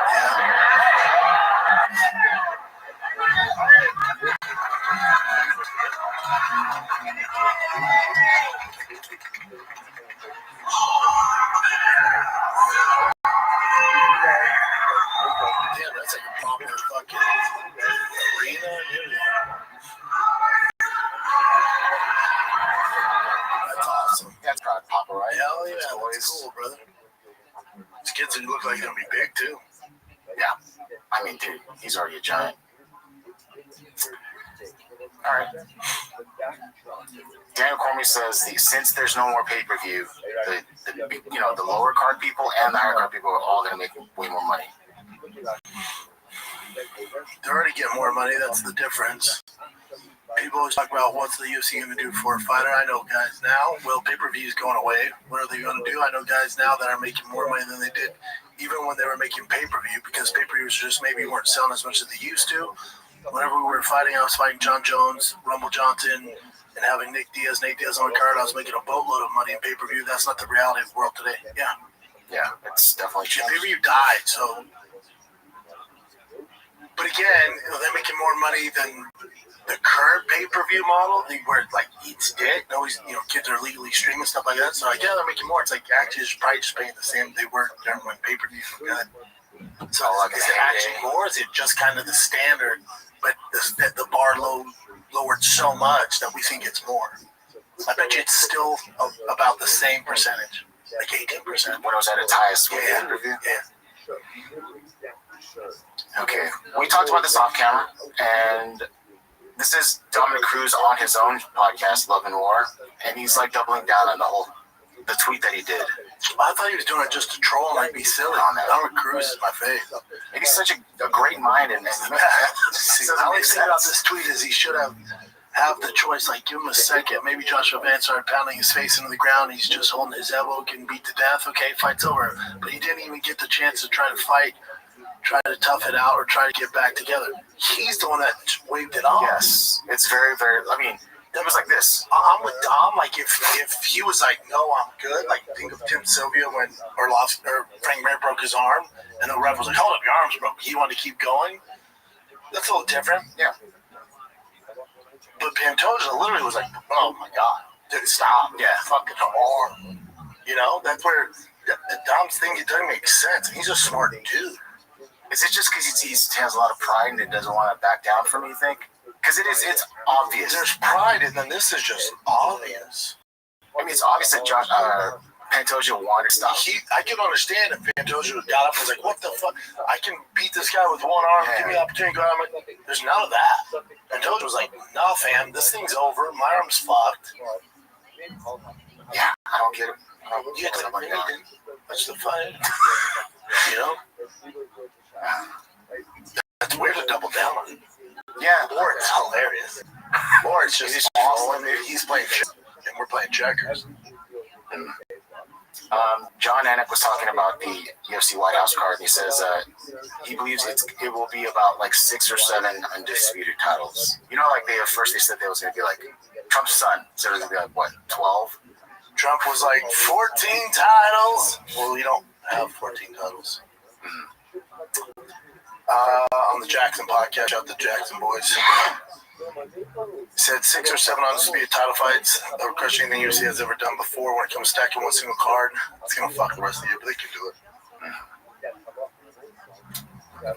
6 or 7 title fights. Interesting. Keep going down. I'll just play it. Yeah. The Donald Trump video that's going viral, he's talking about 8 or 9 championship fights, one card, the UFC White House card. It's going to be the biggest card of all time. I think you confirmed that. So 8 sounds idealistic and awfully ambitious, but I do believe, Mayor and Michael, that we are moving in a direction in which you might see 6 or 7 undisputed titles contested on the White House lawn. Well, if you think about it, they're getting UFC 324 and UFC 325 in the can by February 1st. All of those champions are going to be cleared, right? You get it done nice and quick, you got time to recover. The month of February, then, I think, has no numbered events, right? Then the first numbered event in March is being headlined by a non-undisputed title, the BMF belt, which doesn't really count, right?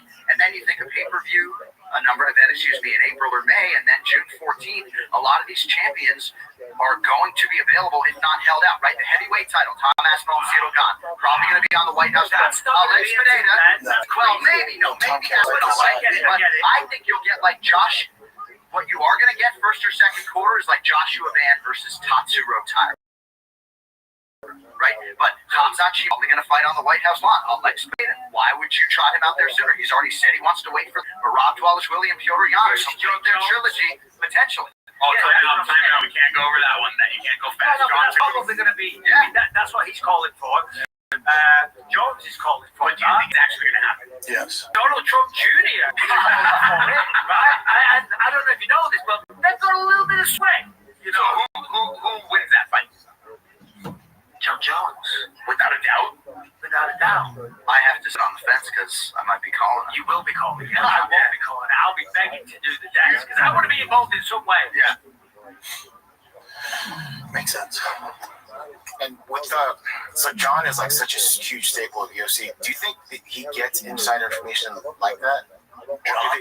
Or do they like, are they super tight-lipped where even he wouldn't hear this kind of stuff? I bet John's privy to him fighting on the White House card. And if you listen to the Gable Stevenson interview with Rogan too, he's like, I'd like to make my debut at the White House with John. If John does fight, it's like, that's weird. Because for a debut guy to go, I want to fight in the biggest UFC card of all time, and his end's going to be fighting with John, they can go do camp together. All signs point to John's fight at the White House. I've said that for how long? Look, from the jump. And the 6 or 7 undisputed titles too. Just Tom Aspinall won't be ready. He's having another eye surgery on his other eye, so he probably won't be ready. That'd be pushing it. So you do an interim.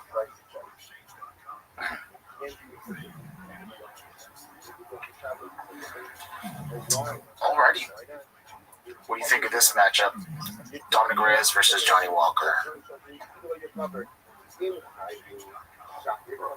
And that's UFC's return to Miami. I don't know how many times they've been there, but it's a fun one. Not much going on there as far as contenders, but it's a fun one. Definitely a fun one. Yeah. I'll take it. Yeah. And I'll tell you this is the first thing you're going to see about Joe Rogan. But Joe Rogan also... I haven't heard about this. What is it? So, Ilya Taparia's wife, or ex-wife, sorry. When Joe Rogan, he kind of got tricked by the AI thing.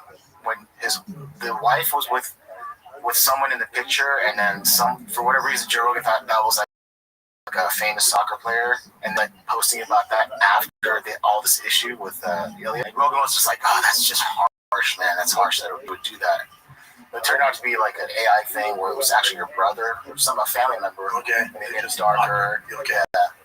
So he's part of the lawsuit that she's filing. God, you're talking about just going down the wrong road.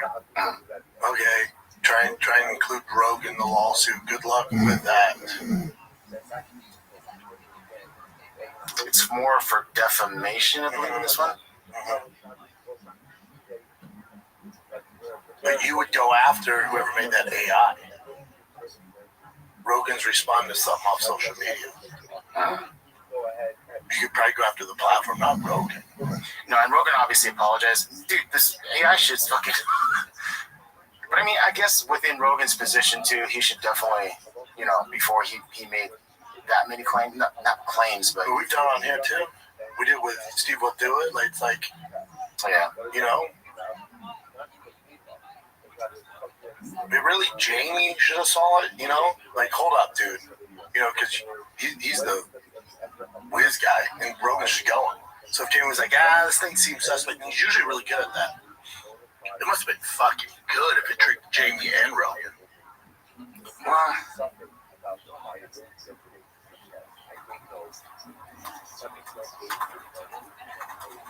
I always forget her name, Georgina.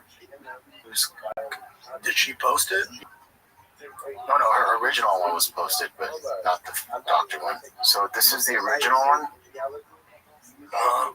And then this is the doctored one. It's pretty fucking good. That got me, that's for sure. But I mean, I don't know, unless you're really familiar with soccer players, someone looks like him, or some random soccer player. I don't know, man. And I mean, like Rogan, I don't know fucking soccer. I don't know. Okay. I mean, I wouldn't even see, even with Jamie, I wouldn't know, like, this is it just seems like it's a dude. Unless you really are looking in detail through her Instagram and she's seeing that's her brother. Yeah, I don't know. But, Rogan called her a monster. Yeah, if this was true, yeah, it was true. Fucking monster moves, man. Hey, I got you. It's gonna start having a lot more. Oh my goodness. It got Brian in the early days. Oh my god. Anything Brian sends me, I'm always like, dude, please stop. Okay. So the Trump family is investing $23 million honors MMA Inc. What's MMA Inc. though? Is that like his what? That's his like company business thing, but I don't know exactly what it's gonna do. Yeah, I don't either. Good for him, but I think too, Connor's gonna be counted as one of the title fights as well. It's gonna be for the BMF title against Chandler. Oh yeah, it is a title. Yeah. Alrighty. I wouldn't even be surprised if they do like some new belt, like the Donald Trump BMF belt. It's like a different. It might be a BMF, a few legit title fights, and then the White House belt. Yeah. The White House belt that has like the American flag. It's gonna be sick. Fuck yeah. Give me that belt. I would love to fight for that belt. Yeah, there you go. They can have many belts. That's what's gonna happen. It's gonna be some random shit like the Freedom Badass belt. You know, they're gonna make some up again. I don't give a fuck. Do it. Give me the fights I want. Toss whatever belt you want on there. Yeah. The White House belt would be freaking dope, though, man. I wanted to ask you about this. This is this girl Juan. This is from IBJJF Instagram, and then she used a technique with her gi, and this got over 111 views. It's 111 million views, and people are like torn. So let me just play it for you.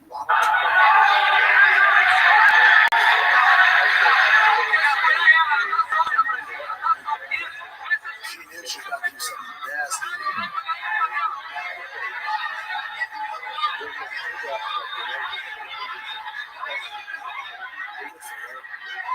What's the problem? People are saying, is that even legal? I've seen people don't know gi. Yeah, you can do that with jiu-jitsu. Yeah, hell yeah. Good for her. And this person says shouldn't be allowed to weaponize a uniform like that. There's no way that person does jiu-jitsu. Yeah, exactly. And then this one as well. That is so wrong. Mm-hmm. I mean, it garnered this much attention. How long you were doing jiu-jitsu?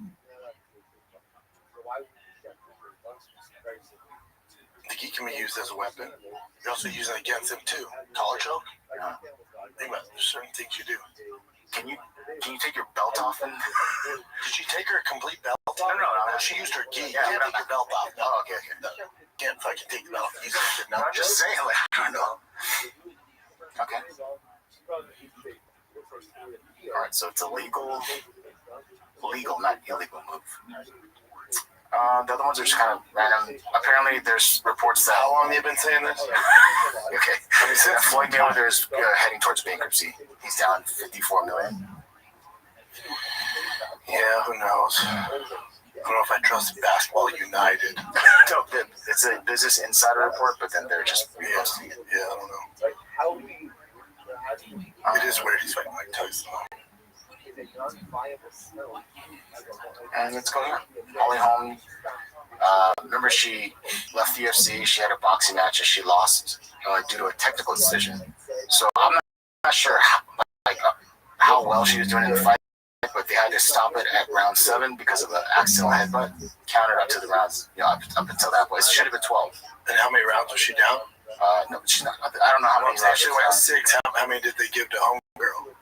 12 now to Han. Oh, that's a record. Good damn. Holly Holm 16-4 and 3. 16-65, 69-65, 69-64. That sounds like Drew's handling it.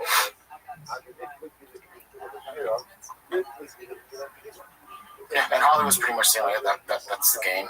Yeah, it is. Alright. This one's also kind of but Tom Hardy apparently was offered a grappling match with Armin Sarukian and declined because he's filming. good for him. Good for him. That's them just trying to get traction. That's no different than Jake Paul and Joshua, you know. I think Hardy's a purple belt. I heard that too, yeah.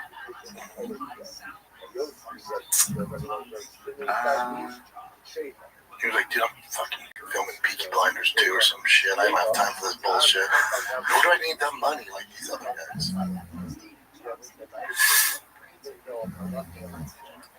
Yeah, there's not much other cool stuff, really. All good, brother. Short show, short weekend. We got over an hour. Okay. That's pretty much it. All right, kids, that's it. Love you guys. Hopefully 2026 is beyond great for you guys. Might start out freaking hot. Baby girl's walking. Hope you enjoyed the show. If you want the show ad-free, find Kid ad-free, behind-the-scene content, go to patreon.com/TFATK. Just upload Q&A with myself on there. We got behind-the-scenes stuff on there, fun stuff, ton of stuff. Shop show, find a Kid, ad-free. Plus you get extended, longer episodes, all right? It's just $5 a month. That's it. Give the gift that keeps on giving. It's Patreon. Patreon.com/TFATK. All right? Love you guys. Happy New Year, man. Be nice to each other. If you see me out there, say what up. All right? That's it. I'm out.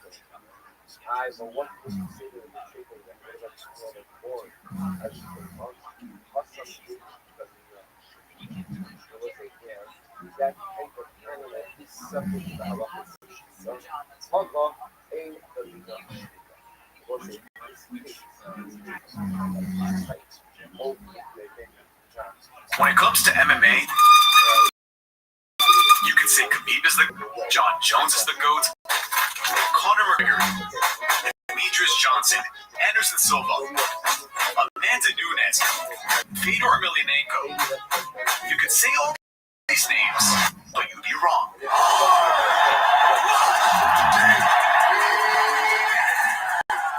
One of the greatest, if not the greatest of all time. George Shapiro is the greatest mixed martial artist of all time. This guy was my father's favorite fighter. I grew up watching his fights. The rise of George St. Pierre from a bullied karate kid to the unquestionable MMA GOAT is nothing short of spectacular. So I will be world champion.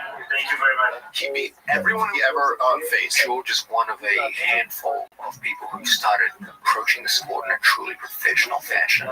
When I do something in life, I go 110%.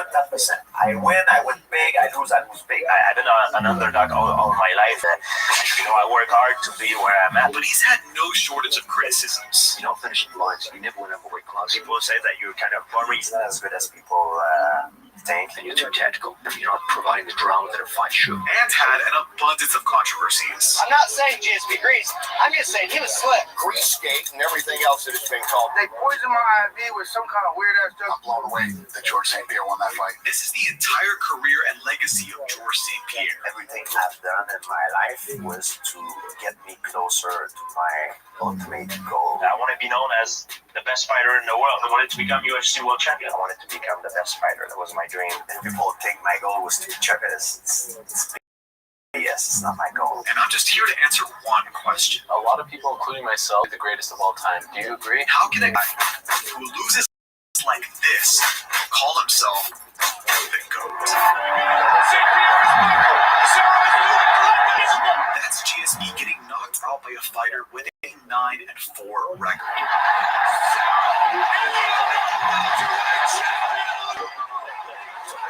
And not only that, he tapped to strikes. That's not the kind of thing you'd expect from someone in the running for the greatest of all time. That knockout is the most humiliating day of my career. But I want to lay it all out on the table that there is a lot of failure in this story. I've lost many times. I've lost before I learn how to win. And at a surface level, you might dismiss him for his failures, comparing him to names like John Jones and Khabib. I've always believed there's three greatest martial artists I've ever seen in my life, were George St. Pierre, Khabib Nurmagomedov, and John Jones. But if you want to understand how that loss makes him the GOAT, we have to go back, like way back. Oops, not that far. Look, you gotta feel bad for this guy. He's wrestling a young George St. Pierre. He had no chance, even as George is here. And as impressive as GSP's wrestling was by the time he was 19, it wasn't his first martial art. Because before I started wrestling, I was a karate guy, pure.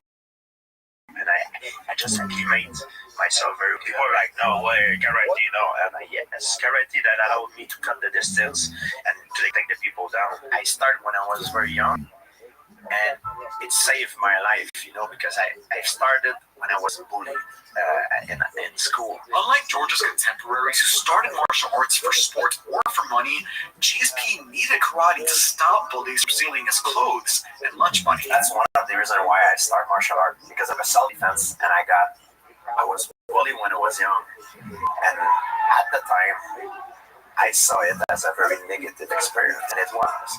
But I realize now that the fact that I was bullied when I was young helped me later on in my life facing the mental warfare that I had to face in mixed martial arts, because it's a very egotistic sport. I remember when I was a kid, I was looking at myself in the mirror, and I didn't like myself. I didn't like what I saw in myself, because I wanted to change my environment. And martial art taught me that if you want to change your environment, you want to change yourself, you need to love yourself first. Despite becoming a second Dan black belt by age 12, loving himself wasn't going to be easy, because to everyone around him, GSP was just dreaming too big. I was a very, very young kid. I was like maybe 12 years old. Like the teacher was asking everybody in the class, what do you want to do when you get older? And some were like, I want to be an engineer, a doctor, or whatever. And when it came to me, I really didn't know what I wanted to do. And I said I wanted to be a WWE wrestler because I was a fan of Hulk Hogan, because MMA did not exist at the time when I was that young, and everybody started laughing. Like they were all laughing. I'm from a little country place, 5,000 people live there. People used to tell me, you will never be a fighter, you're not tough enough, you're not strong enough. And I saw the first UFC when Royce Gracie won the first UFC. That's when I knew, I was like, that's what I want to do. I see myself in this. GSP made pro MMA debut at 20 years old. I fought in the TKO. It used to be UCC. Yeah, I watched your first fights, man. I watched you in the TKO organization. I had like 5 or 6 fights in UCC. Where I'm from, my country, it was illegal here in Canada, I remember every fight I didn't make much money. My first fight, I made $1,300 because my opponent did not make weight, so I gained 30% of his purse. Was my bad. I missed 2 pounds weight. And George pushed me. I followed my butt. He get in my guard, start punching. George finished Ivan Manjivar in the first round, which earned him a title shot for what would become the TKO Canadian Welterweight Championship. After me, he won the belt against Justin Brockman. Ran into a fella named, his name is George. I remember George hit me with a takedown, and he sat me on my ass, and I actually remember saying out loud in the ring, I'm like, shit, there's 9 million views on YouTube. I have used my head as a basketball. He finished this fight even sooner, and this time with a submission instead of strikes. Everyone's like, oh, you'll get him next time. Like, no, man. I fight that guy 100 times, he's going to beat me up 100 times. This young welterweight champion was quickly developing a well-rounded skill set. I'm George Saint-Pierre, the Canadian welterweight champion. At the time, martial arts, it was not something that you could do and make a living, but I always have faith that at one point at a certain level that we can make it. GSP rounded out 2002 with another first-round finish and his first taste at a title defense. In case it isn't clear, GSP was a dominant and defending champion in his first year as a pro fighter. Many other GOAT candidates didn't win a non-tournament MMA title prior to the UFC, and those that did never defended those titles. I'm George Saint-Pierre, the UCC Canadian welterweight champion. Tonight, that's my first international bout. In 2003, GSP had 2 more fights as champion. He brutally finished Thomas Denny in the second round, and at the end of the year, he had his toughest test. There was a guy, his name was Brad. Everybody knows he's one of the best striker in the welterweight division. Brad beat Robbie Robbie Lawler, who became later champion of the UFC. And my manager at the time brought Pete Spratt to fight me in TKO. And Pete Spratt didn't know who I was. I wasn't nobody at the time. And he probably thought that he was coming to collect an easy paycheck. I beat Pete Spratt. I beat him with a rear naked choke. And that was my ticket for the UFC. Not only was that an impressive choke over a veteran, but it also had an uncanny resemblance to a recent finish by his soon-to-be rival. I did my ape technique like Matthews against Frank Triggs.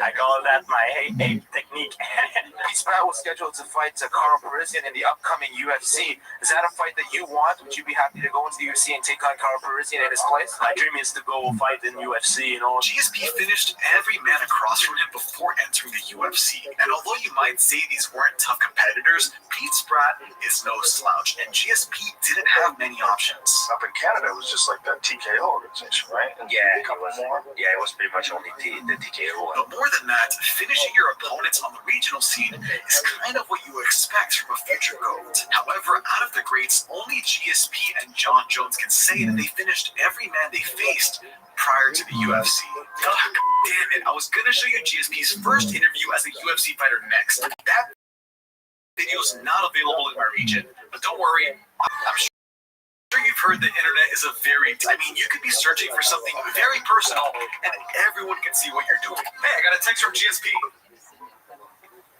Oh my god, I search for a lot of things to make these videos, but NordVPN keeps me safe across the internet with a single click.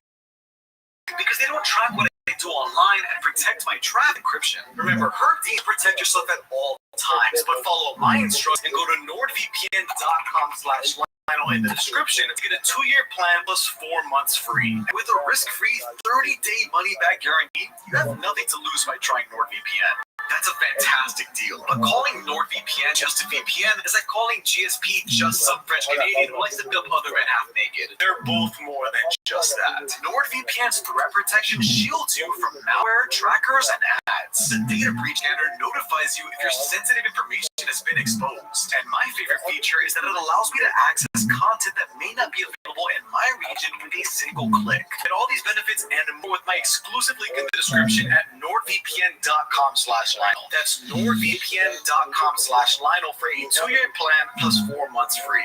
Thanks to NordVPN for sponsoring this video and allowing us to see GSP's first interview as a UFC fighter. Bonjour, je m'appelle Georges Saint-Pierre. Je viens de Montréal, au Canada. J'ai 22 ans et puis je vais faire mes débuts au UFC exactement en 2 jours. Et je suis très excité, j'espère donner un bon spectacle à mes fans.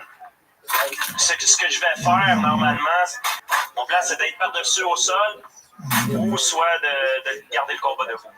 What a great debut! Congratulations, Jordan St. Pierre! Carl Parisian was a tough UFC debut. It was GSP's first pro decision, and he narrowly escaped 2 close submissions, but otherwise dominated a great fighter. However, his next fight played out much differently. Great fighters on this card tonight. Guys who fell out, stepped up. Jay Moran came in to fight George St. Pierre. Not many people know Jay Moran, but I've seen him train. He is a phenomenal fighter. Some people can think it was a lucky shot tonight. I have to say I trained very hard. You know, I deserve what I do. George Rush St. Pierre! George St. Pierre is phenomenal. What an amazing fighter he is. He is very athletic, very explosive, and talk about a well-rounded MMA fighter. He is definitely the new breed of UFC fighters. I just want to keep fighting in the UFC, go step by step, and one day I want to have a shot for the title. Just want to let go my fans. I want to stay in the UFC guy, and soon I will be world champion. Thank you very much. He was very driven to become champion, but he was also very self-aware of his abilities. I know I'm not the best welterweight in the world right now. I know I need to improve more if I want to have a shot for the title. GSP knew he wasn't the best, which wasn't the problem. The problem was that he over-idolize the best fighter. De tous les temps, livre pour livre, le meilleur, d'après moi, je devrais aller avec Matthews. Matthews is a monument in the sport. Matthews was the unstoppable welterweight champion, so it's understandable that George would be in awe. But when you're only 3 UFC fights deep and you have to face your idol, your mind becomes an obstacle. I was fighting my idol at the time. It was my third fight in the UFC. And I was fighting this legend, Matthews, and I was fighting this monument, oh my God. I didn't sleep for a week, man. Even in the third down, I couldn't even look at him. I looked up like this. Pressure was, it was the first fight I had the pressure like this. I didn't see myself beating him. He was getting up off the ground from underneath you. When I clinched him the first time, I was like, wow, this is the most strongest guy in the sport. I can overpower with him. He took Hughes down once. He is the new breed of mixed martial arts. I performed very well, but just at the end of the round, maybe the last seconds of the round, I did the beginner mistakes. I never did that type of mistake. I fight as a spectator during the last second of the round. He did a good fight, but he cut me with an armbar. And it's after the fight, when I watched the fight, I sat down and I watched the fight, I realized, I was like, man, I could have beat him. I think if the fight would continue, I think I would win because I was not tired at all and he didn't hurt me. And I felt I was not impressed by his strength. I knew I was going to lose. The confidence wasn't there. The skill was not the confidence. And it taught me something. I should never put nobody on a pedestal. Everybody is a human being. We're all the same. So what's next for you after this? Who's on the waiting wings for you? Who's next for George St. Pierre? George St. Pierre, in my opinion, still now, even after the fight, is one of the most talented fighters in this sport. I don't know who's next now. I thought the best was the weight fighter in the sport, and I think this will be a positive experience. He has such a great attitude. I couldn't say enough good things about him. GSP was just 23 years old when he was thrown at a legendary champion in just his third UFC fight. Comparatively great fighters like John Jones, Khabib Nurmagomedov, and Alexander Volkanovski didn't fight for a belt until at least their 8th UFC bout. GSP was just far too green. And had he taken a safer road to the belt with more tune-up, he may have never suffered this loss. But it didn't matter. He had the right mindset. He just had to find another path to Matt Hughes. I'm very proud to come back in Montreal, fight in front of my fans. Just 3 months after that loss, GSP defended his TKO Canadian Welterweight Championship for the last time. A first-round Kimura finish just reinforced that GSP was better than pretty much everybody, and soon after, he signed an exclusive contract with the UFC. And I'll say it again, George St. Pierre is the new breed of mixed martial artists. I fought Jason Miller. I'm on top of him, and Jason Miller is on the bottom. We're near the fence. I think we're in a and I threw big elbows to Garland, screaming at me, F you, Frenchie, go back in your country, Frenchie. And then I look at him, F you, and then boom, boom. George St. Pierre, congratulations. Now, you just told me you were sick coming into this fight. You can't even breathe out of your nose. Is that true? I don't want to give an excuse. You can't excuse. You just dominated. There's no excuse. Fighting is my life. That's what I love to do in my life. And I hope I'm going to do it for a long time. That was a dominant win, but it was expected. Jason wasn't the caliber of fighter that George was, but George's next opponent would be Frank Trigg, a terrifying opponent who challenged for the UFC title twice already and almost submitted Matt Hughes. The question is, was George's mind strong enough to face another legend? You know, do you get scared going into a fight? Of course I'm scared. I'm not scared of my opponent. I'm scared to not perform like I'm supposed to. I was afraid every fight, but it does not matter. Because as much as I'm afraid, you know, I'm by no means a perfect man, by no means, but one thing that I'm not a coward. No matter who I'm fighting, I'm going to go out there and I don't care about how I feel because it's subjectivity. I only care about objective. What I need to do in order to take you out of your comfort zone. Dominating Frank Trigg. This is surprising. Me, myself, how I feel, if I'm sick or not, what the other people think, that does not exist. The only thing that exists and matter is the objectivity, the things that you need to do to succeed. These need to be done at all costs. George St. Pierre, that was the most dominating performance we've seen from you in the octagon against one of your toughest opponents. I mean, are you just getting this much better? The short answer was yes, he was getting that much better. But according to George's very first opponent, he didn't fully turn into the man we know today until his next fight. Well, the George we know today after Sean Shark. I believe Sean Shark has a broken nose. His nose is a bloody mess. Sean Shark could not withstand elbows and fists by George St. Pierre, who is the winner in this welterweight bout. GSP completely destroyed a legend, a man who would eventually be the second UFC lightweight champion. So you know what was on GSP's mind. Am I gonna go on my knees like that and ask the UFC management to give me a world title shot? Please, I want a belt so bad. Give it to me. Didn't get a title shot as a result of that plea. He had to fight via pin. Toughest fight that I had was my first fight with BJ Penn, the most skilled martial artist that I ever fought. He was like the perfect fighter. For the uninitiated, BJ Penn is one of the greatest fighters ever. He was a former welterweight champion and future lightweight champion. He catch me with a jab right in the eyes. I saw him and double, tried to run away, the first one, because I tried just to survive. Couldn't fight with him. I saw BJ Penn in front of me. Was good everywhere. He had very little weaknesses. If you talk to me before every fight, I give 30 seconds, give you my whole strategy. My first fight with BJ Penn was, I'm going to keep it standing up, keep the fight from the outside, because I'm faster than him. I found out that I was not faster than him. His reaction time was better than mine. So I got beat up the first round. Like, I had a bloody nose and everything. His nose is jacked. Probably broken. I had a terrible first round, so I had to switch gear. My plan B was, now I'm going to wrestle, make him tired and try to put him down. And that's how I beat him, because I switched gear. George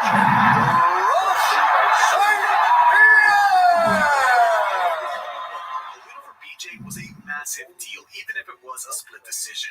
It proved that GSP could be champion, so now it was time for GSP to get up close and personal with his idol. I'm very glad you won that fight, man, but I'm not impressed by your performance, and I look forward to fight you in the near future. That was probably the most polite call-out ever, but before we get to the rematch, we have to talk about The Ultimate Fighter. The fourth season of The Ultimate Fighter gave unsuccessful UFC welterweights the chance at a title shot. What made it interesting is that GSP was one of the coaches, and everyone knew that GSP was going to fight for the belt before the winner of the reality show competition. So the people George was training knew that they were either going to fight Matt Hughes or possibly GSP at the end of their season. And you can imagine how awkward it was when Matt Hughes showed up during the show. I don't want to be friends with him. I don't want to share any technique with him. And despite avoiding him, Matt Hughes was insistently annoying to GSP at a sushi dinner, bringing up armor defense during dominance. But in the background, the season's prime underdog Matt Serra won all his matches to win the Ultimate Fighter and guarantee a future welterweight title shot. The only two questions now were, would Matt Serra fight GSP or Matt Hughes, and would GSP finally overcome the pressure of fighting his idol? A very therapeutic things that I like to do is drive my car around and see normal people.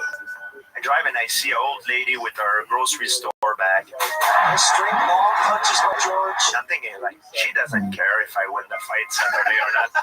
She's not even gonna hear about it. High kick and versatile with his striking. I look, it's another guy yelling to another guy. Good leg kick to smile on Hughes' face. Oh, this guy is going to the bank to pay his mortgage. That one did some damage. They don't care. The effect that I have on the universe is so freaking small. Nobody cares. I'm the only one putting the pressure on me. George St. Pierre is the new welterweight champion. Nobody gives a damn about it. So that's why they helped me to perform now. It's just amazing. This was surprise. I'm so happy. I got to do like cry. I really describe it. Oh, my feeling right now. He beat his and he beat him in dominant fashion to become champion. It's enough to make a grown man cry, but trust me, you're going to want to save those tears. I was fighting a veteran, Matt Serra, at the time, who really, nobody really gave a chance to beat me because all the odds was against him, you know, and I remember the odds in Vegas were crazy. Remember Matt Serra, the guy who won the Ultimate Fighter and was guaranteed a title shot? Well, now a very confident Georges St. Pierre had to fight a man who probably had no business being in there with him. So when I became champion, I beat Matt Hughes. I was on a high. Now it was the opposite. I had too much confidence. And I had a lot of people telling me, "Oh, I was a new kid on the block." You know, like I was very young. I was like, I just beat the legend Matt Hughes, and everybody was telling me how good I am, and I started to believe it. Unfortunately, I respected Matt Serra, but I felt like I was not scared enough. I got into the fight, I was kind of stiff. How often did you doubt yourself when you were competing? Every fight. Matt Serra is the only fight that I slept well. I always laugh when people say, George's mentally weak. That's a very, very shallow understanding of mental strength and weakness. I trained well and everything. I felt like I was stiff and my hand I didn't let my body go. It was weird. I don't know. When I got hit by Matt Serra the first punch, I got punched by a looping punch that I never saw coming, and I got dizzy. Standards were very, very high. That's what he was afraid of. He was afraid of his opponent. I got wobbled and I got so angry. I was like, because back in the day it was like 5 to 1, 10 to 1 the odds. I was like, I can't believe I get wobbled by a guy like this. So when I heard George, Marco pointed that. He goes, when you hurt, manage your distance. Keep your distance, manage, and line it up. And that's what we did. First time I ever happened in my life. So I wanted to give it back to him as fast as I can. But that's already hit very hard. I made the mistake to trying to get back into the fight right away. Then I tried to jump back into a war with him, into a slugfest with him while I was wobbled.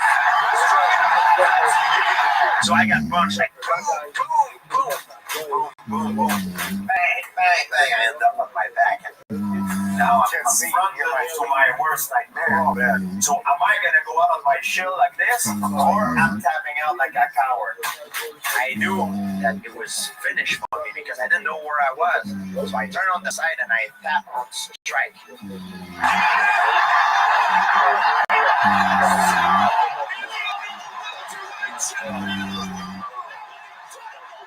It's a big thing, and I got blamed a lot because he said, "Oh, he's a quitter. He tapped on strike.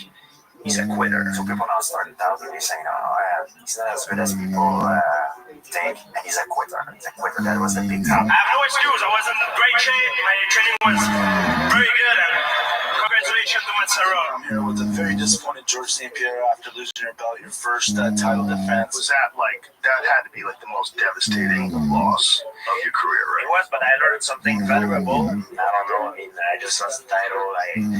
I lost. Period. And I used to that. I hate to lose. Fight with Matt Serra taught me that I should never underestimate nobody. No matter how good you are, how good people tell you you are, you always had one mistake to lose everything. No excuse, by the way. I lost. Period. Thank you, and I want to say thanks to my fans.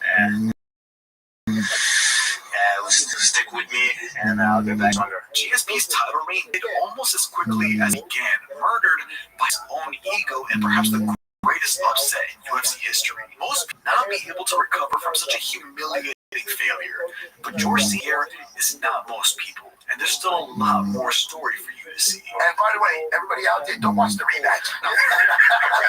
Oh no, Matt Serra, we're gonna get to that rematch, but to truly appreciate GSP's determination to win, you have to understand the people he surrounded himself with. By this point, GSP had pretty much assembled the Avengers of cornermen and trainers. He had kickboxing champion Phil Nurse for his striking, but even more notably, he had 4 other legendary coaches. You put together a great camp now, though, man. You got so many different great guys. John Danaher, who's one of the most underrated or underappreciated jiu-jitsu coaches in MMA in the world, really. That guy's a bad motherfucker. John Danaher is highly regarded as one of, if not the greatest mind in submission grappling, and George would stop at nothing to train with this man. George, when I first met him, was a garbage man. He would jump on a bus from Montreal to New York.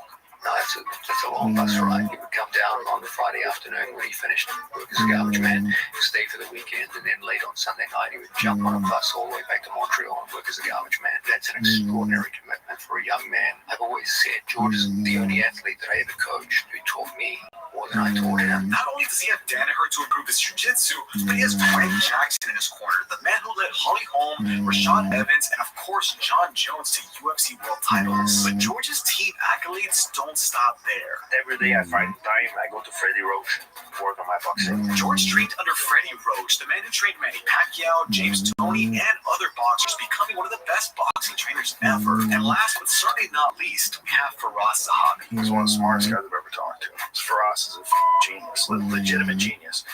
Knows everything about MMA. Firas Zahabi is one of the greatest minds in mixed martial arts and was GSP's main MMA coach for the majority of his career. And some might call his methods a little mad. When Firas, some of the guys, Firas went to tell them, like he whispered to them, hey, if you knocked out George in sparring, I'll give you money, or, things like that. Yeah, man, it's like, he's crazy. Firas is crazy. Firas is my worst enemy in training, sometimes, George was like, he was on your show, he was saying, I'll try to kill him in the practice room. Now, it's true, he's right. I'll give a speech. The first guy to double leg him, the first guy to put him out, a $5,000 reward, I think knock him out. So if you knock George out, I'll give you $5,000. Easy as that sounds, you can't deny the results, and GSP genuinely believed that these were the right items. So Firas and John, for me, are the most competent people that I can have to help me going to fight someone, because they're not really only trainers, they're teachers. And I would say the same thing about Freddie Roach. A group of trainers like this was not only essential for GSP's skill building, but he needed them to mentally prepare to dominate this division. So my family, before the fight, I stay away from them. I stay away from a lot of the people that I love, that are my circle of friends. I bring back closer the people like Firas, John, and the fighters, guys. When you go in war, you don't bring your wife, your kid, your family. You bring the people that you go into war with. This mentally impregnable GSP was now on a war path to his belt. And unfortunately for Josh Koscheck, he just happened to be in the way. I think I'm better at him in every single aspect of the game. I'm very prepared for this fight. I think people underestimate some of my skill. But how prepared he is, I don't know. He really brought it to Koscheck in a way that Koscheck wasn't expecting it, and that threw him out of his game. I'm not thinking about what he's going to do to me. I'm thinking about what I'm going to do to him. He out-wrestled the wrestler. Josh Koscheck, being a phenomenal wrestler, just got completely thrown out of his game and found himself on his back for the majority of the match, with George St. Pierre just delivering a beating. I want to apologize to my fans for my last fight. I think it's the best thing ever. The best thing ever happened to me for my career. And now I'm a brand new version. I'm better than ever. So with this win over Koscheck, you've been pretty much guaranteed a welterweight title shot. It's going to mean a lot to you to get a chance to get your belt back. Absolutely. I learned a lot from my mistake last night, and I'm the kind of guy who never make a mistake twice. As someone who watched all of GSP's fights to make this video, the Koscheck fight felt like his turning point, which couldn't have come at a better time because Matt Hughes was challenging Serra for the welterweight title just a few months later. However, Matt Serra got injured, so George St. Pierre sees the perfect opportunity to not only compete for the interim welterweight title, but to also settle his trilogy with his idol. I'm fighting for the title now. I'm very glad. I want to get back to what I've lost. Well, I'm very excited for Saturday night interim championship 5 round against Matt Hughes. I made a mistake last night. I learned a lot from it. That loss was probably the best thing ever happened to me. I came back stronger than ever. I want to bring back the title.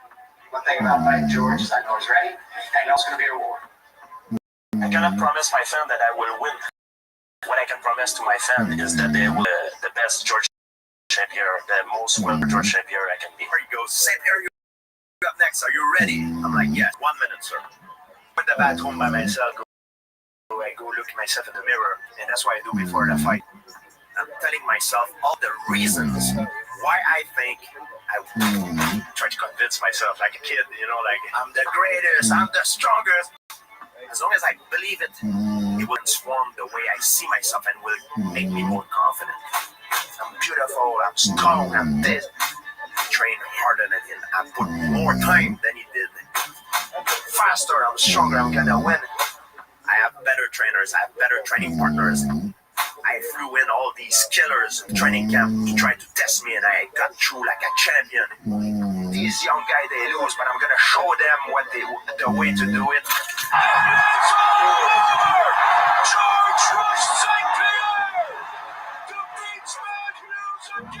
When I get out of the bathroom, I'm the same person that I was when I got in. It's showtime. So that's why I'm gonna take off this belt, because for me, yes, it's a good collection, but doesn't mean nothing to me. Thanks to the UFC to give me that. It's a good honor. But the real champion is Massaro, and until I don't get my belt back, I'm not gonna consider myself champion.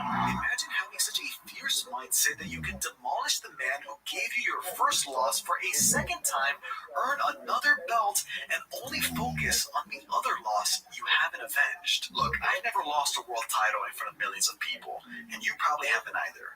But we can all resonate with not only the fear of humiliation, but the draining weight of when you are humiliated. I was terrified before every fight, and there's a lot of people watching you. I was not so much afraid of getting hurt, even though I knew it was a possibility. I was afraid to be humiliated. My ego. I saw a sport psychologist, and he says to me, you're not focusing on the right thing. You're focusing always on what happened in the past. You live in the past. You need to live in the present moment. And I don't like that feeling. It makes you very uncomfortable. It's very, very stressful. So he made me carry a brick, and he made me wrote a name, Sarah. That's Sarah. I was carrying a lot of bricks, and the name of that brick was Matsara. And I carry that brick every day, every training. Carrying a lot of bricks on myself, but when you carry a brick only one day, it's not heavy. But if you carry the same brick like every single day in the years, it's become heavier. Man, my back is heavy for that, I realized through time that every fight is bigger than the last one, so you're more afraid. Every fight is bigger, and you have more to lose. And I carry it until the time I got tired of carrying it. Like, you know what? I should not be afraid to say that I'm afraid. There's no courage without fear. I took the brick, I went near the St. Laurent River. I know it sounds crazy, but I threw it in the river, and I feel delivered. One days by GSP, George St. Pierre, he's the undisputed UFC welterweight champion. I want to say thanks to Matsara. He came here, he took the fight in my town, in Quebec, in Canada, in Montreal, and in Minnesota. You redeem yourself with defeat, Matsara. Was that the greatest moment of your career thus far? Yeah, the greatest moment of my life so far. It was amazing, a dream come true. George St. Pierre relieved himself of unfathomable humiliation by detaching his ego and fighting like the champion he was always destined to become. However, this would hardly be his greatest adversity overcome inside or outside of the cage. And as much as it meant to avenge his second loss, it seemed that GSP was even more determined to prove to himself that he could finally earn that first title defense. I have the opportunity to succeed where I fell last time in my first title defense, and I don't want to do the same mistake as last time.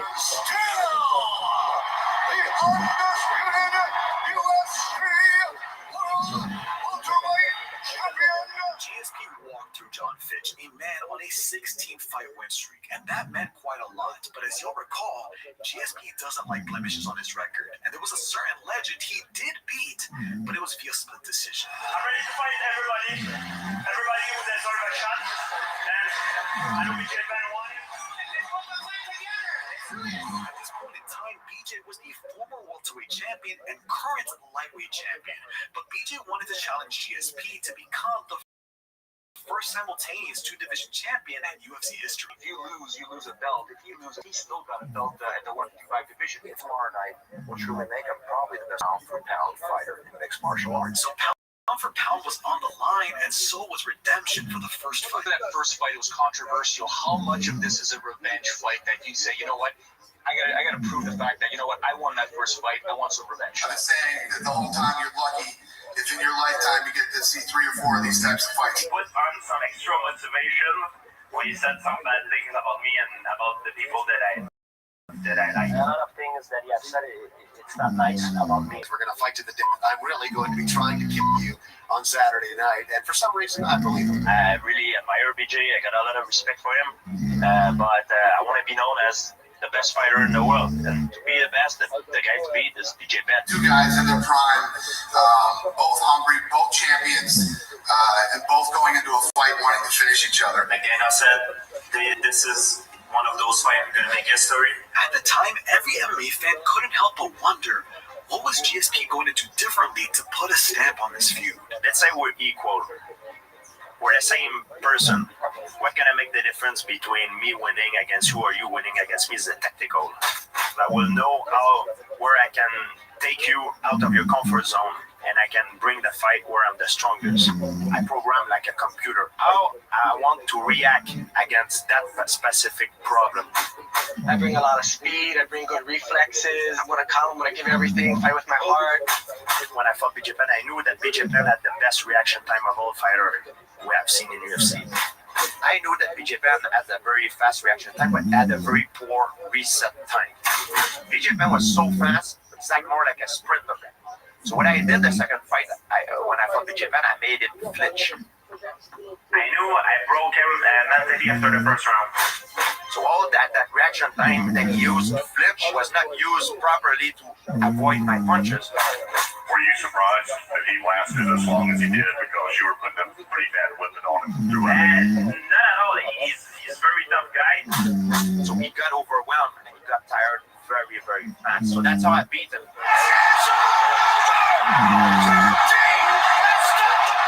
I was not fighting for the belt. I already got it, you know. I was fighting for the name. I was fighting BJ Penn. Last time I fought him, I won in a decision. This time I really wanted to take him out, and I'm glad that I did it. Even though a lot of things has been said, I have a lot of respect for him. Whatever respect GSP had for BJ would dissipate rapidly because the aftermath of this fight drew a ton of controversy. He did have some controversy in the BJ Penn fight, a fight which he dominated. The situation GSP with the Vaseline in GSP's corner. Grease skate and everything else it has been called, George. I'm not saying GSP, I'm just saying he was slick.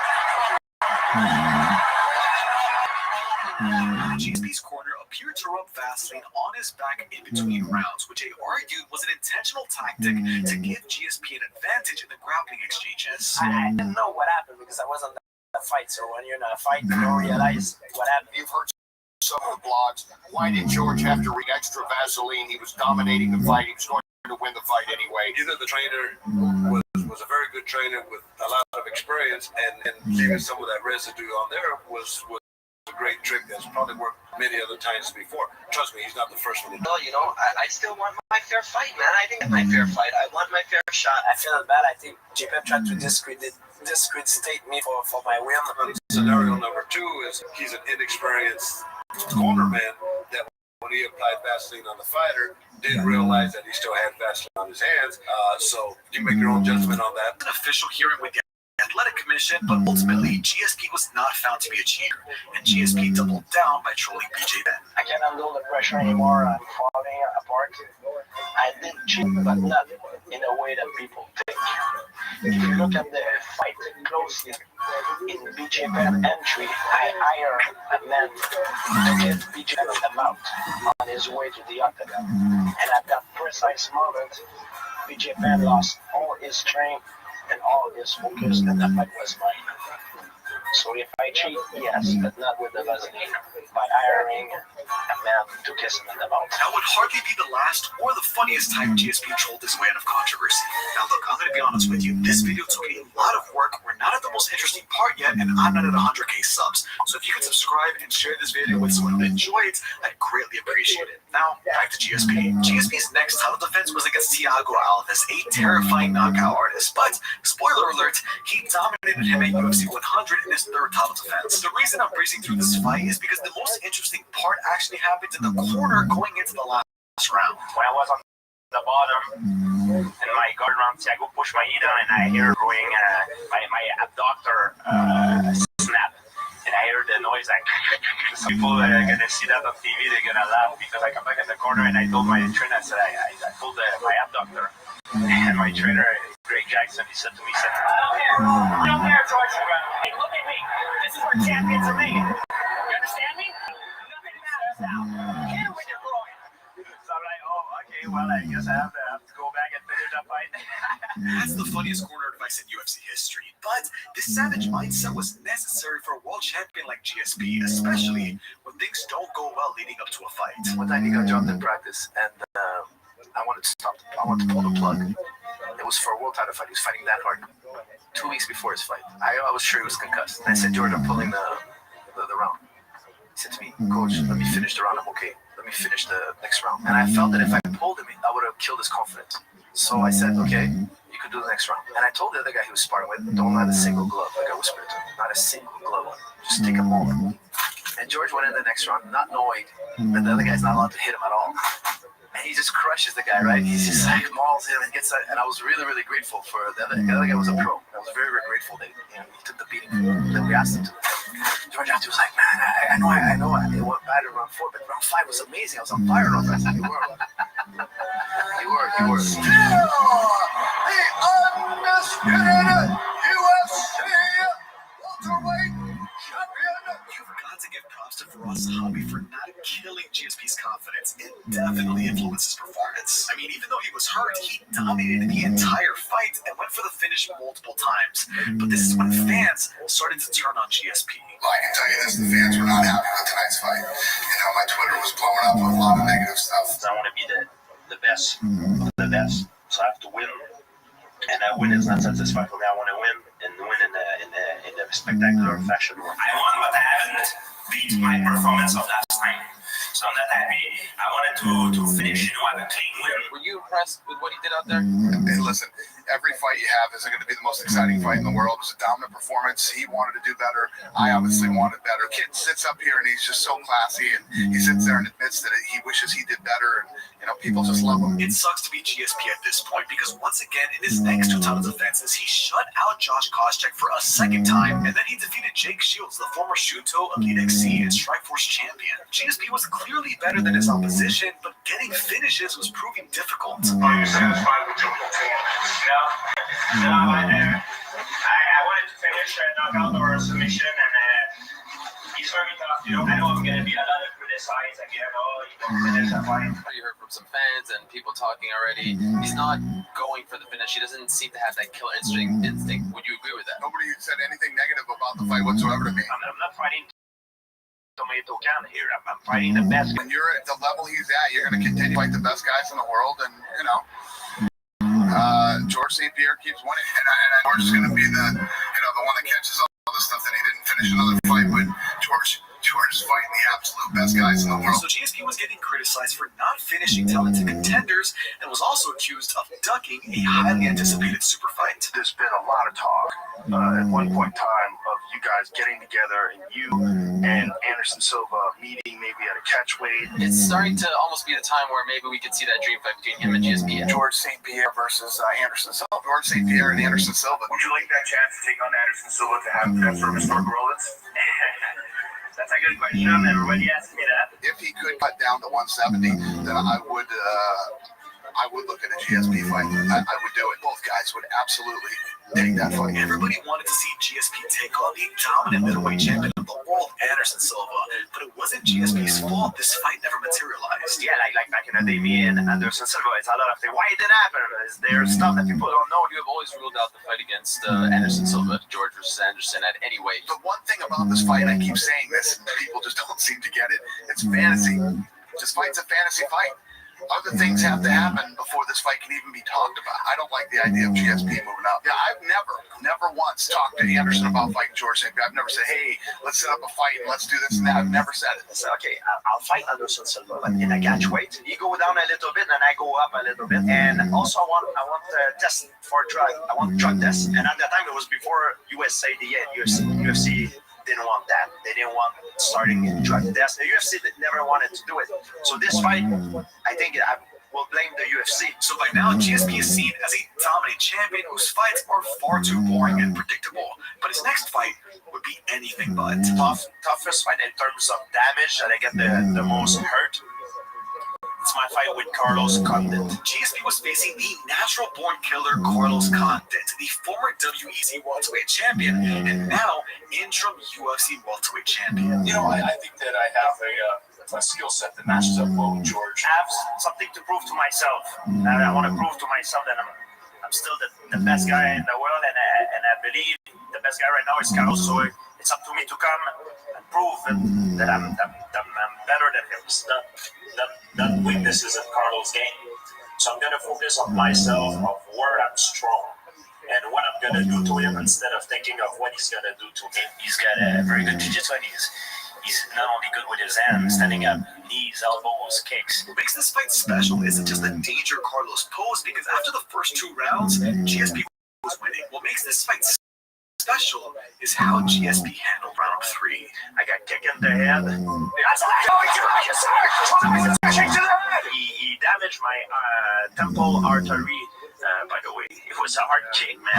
George is in big trouble. So I'm in my butt, and I see Carlos coming to me, and I'm like, I've seen this before. That's a harder George St. Pierre. That's been hit since Matt Serra finished him many years ago. And that scenarios that happened with Matt Serra is playing in my mind.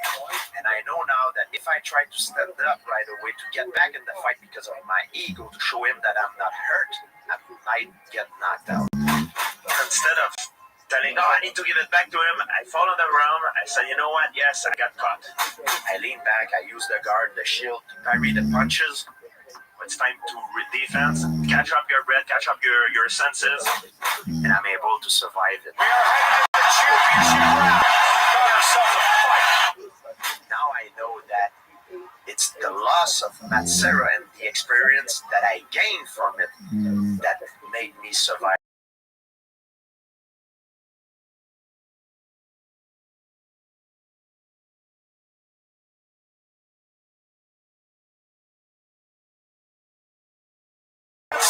I give everything I had. I had the best I could. Credit to Carlos. He gave me my toughest fight. I was getting hit. It was painful, but I had a lot of fun, and I love my job. And thanks to everyone for the support. GSP overcoming Carlos Condit is a testament to his greatness in learning from the only 2 losses of his career. If GSP never lost to Matt Serra, he might have cut his overall title reign short because he wouldn't have had the experience to overcome something as devastating as that kick. And above that, GSP wouldn't have gained the humility to understand his strengths and weaknesses. I don't have the knockout power of a Rampage Jackson. I don't have the athletic ability of a John Jones. I don't have the accuracy of Anderson Silva or the wrestling of a Charles Sonnen. But I use my body with the tools I have the best as I can, and that's why I win fights. Yes, he does win fights, even if some people don't find him that impressive. And Nick Diaz says on Twitter apparently he's not impressed by my performance. Who said that? Nick Diaz. You told us Diaz GSP were crazy for asking about this fight, a lot of hurdles, things like that. 2 days later, you go on Twitter and you announce that it's actually happening in October. Well, the thing that I like about Nick Diaz is a very exciting fighter. Yes, GSP would be the original Diaz brother for his 8th title defense, and of course, they were very friendly. He's not talking like he wants to fight. He says about me that I didn't want to fight him. Like, I'm not a coward, you know. I never talk to nobody. Well, I'll tell you what, bro. You know, I was out there. You ain't fought no hitters. I don't buy this thing that, oh, he's crazy, you know. These guys are coming out trying to wrestle you out, and you think these punches are quitting. You know, I say Jake Shields won the fight. I think Carlos, he won the fight too. That dude turned things into a personal affair, right? Yes, he does. They like to make me look like the bad guy.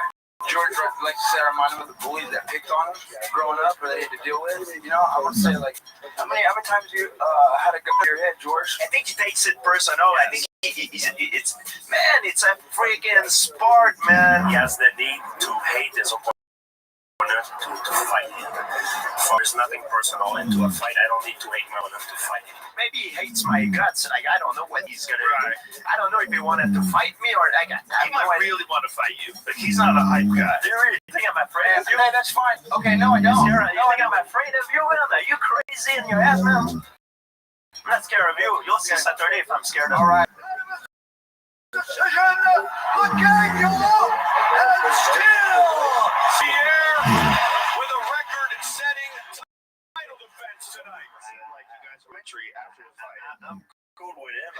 is cool with me. It was animosity before the fight.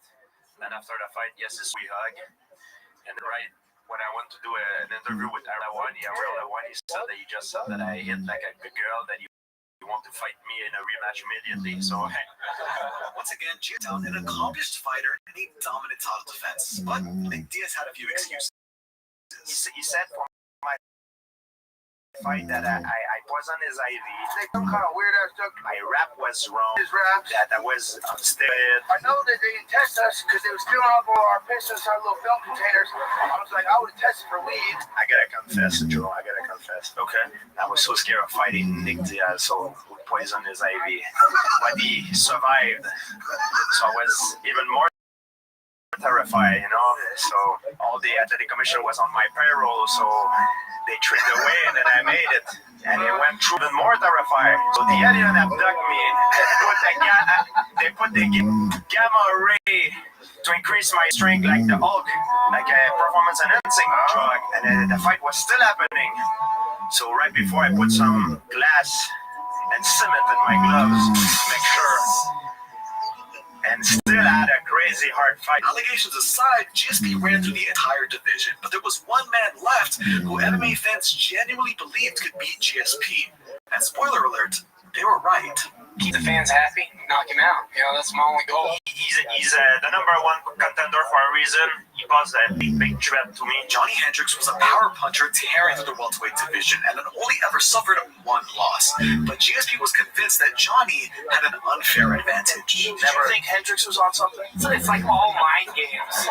Oh, you're on steroids. Oh, you're on this. Fighting against performance enhancing drug in the sport, and I felt like the UFC at the time did not have my back. You want to talk about a doping thing? Really? You know what I mean? The only thing I can say is I didn't want to attack one particular individual, and I want to change the system, because if you attack one individual, another one would come. Right. So in that particular case, it was Hendricks. I wanted to do it not to hurt the UFC. That was not my goal. I wanted to elevate the UFC, elevate the sport. Because it's the outcome of a win or lose are very dramatic in our sport. It could influence the life of an individual. It could be very bad. He agreed. It was public. He agreed. When we say it, you can look. You have the evidence that in the interview he said he agreed with this. But then he said, no, I did not agree, because also the UFC told him to not agree. The UFC told him. He picked the wrong guy to do a drug test. Why didn't he do a drug test 6 years ago? The last 6 years he hadn't done one. Why won't you do it now? Yeah, why won't I do it? Because he's on VADA. VADA, his face is all over the front page. You do what you did for everybody. I don't wish people bad luck, but if you cheat, you cheat, man.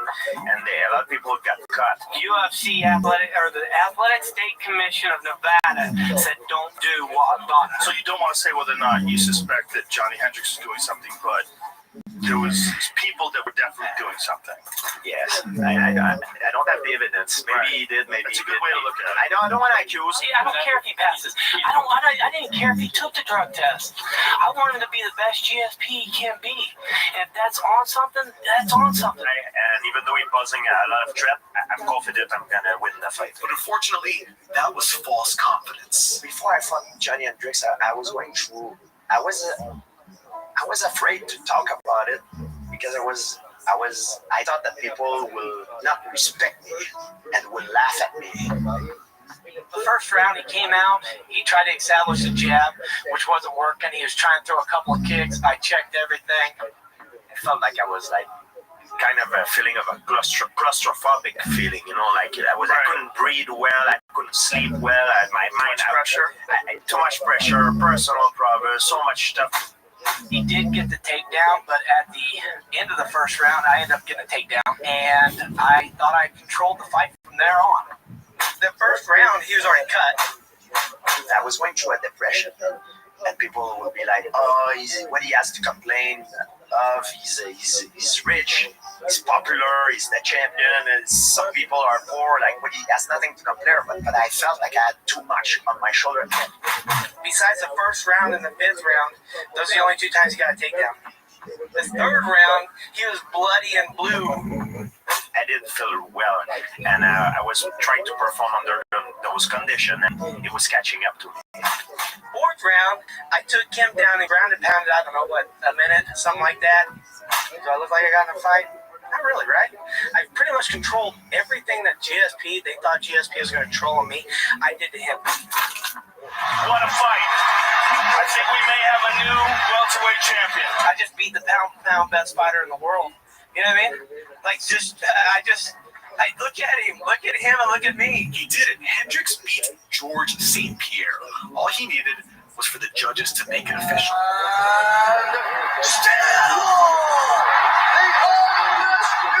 Blown away that George St. Pierre won that fight. I absolutely won this fight.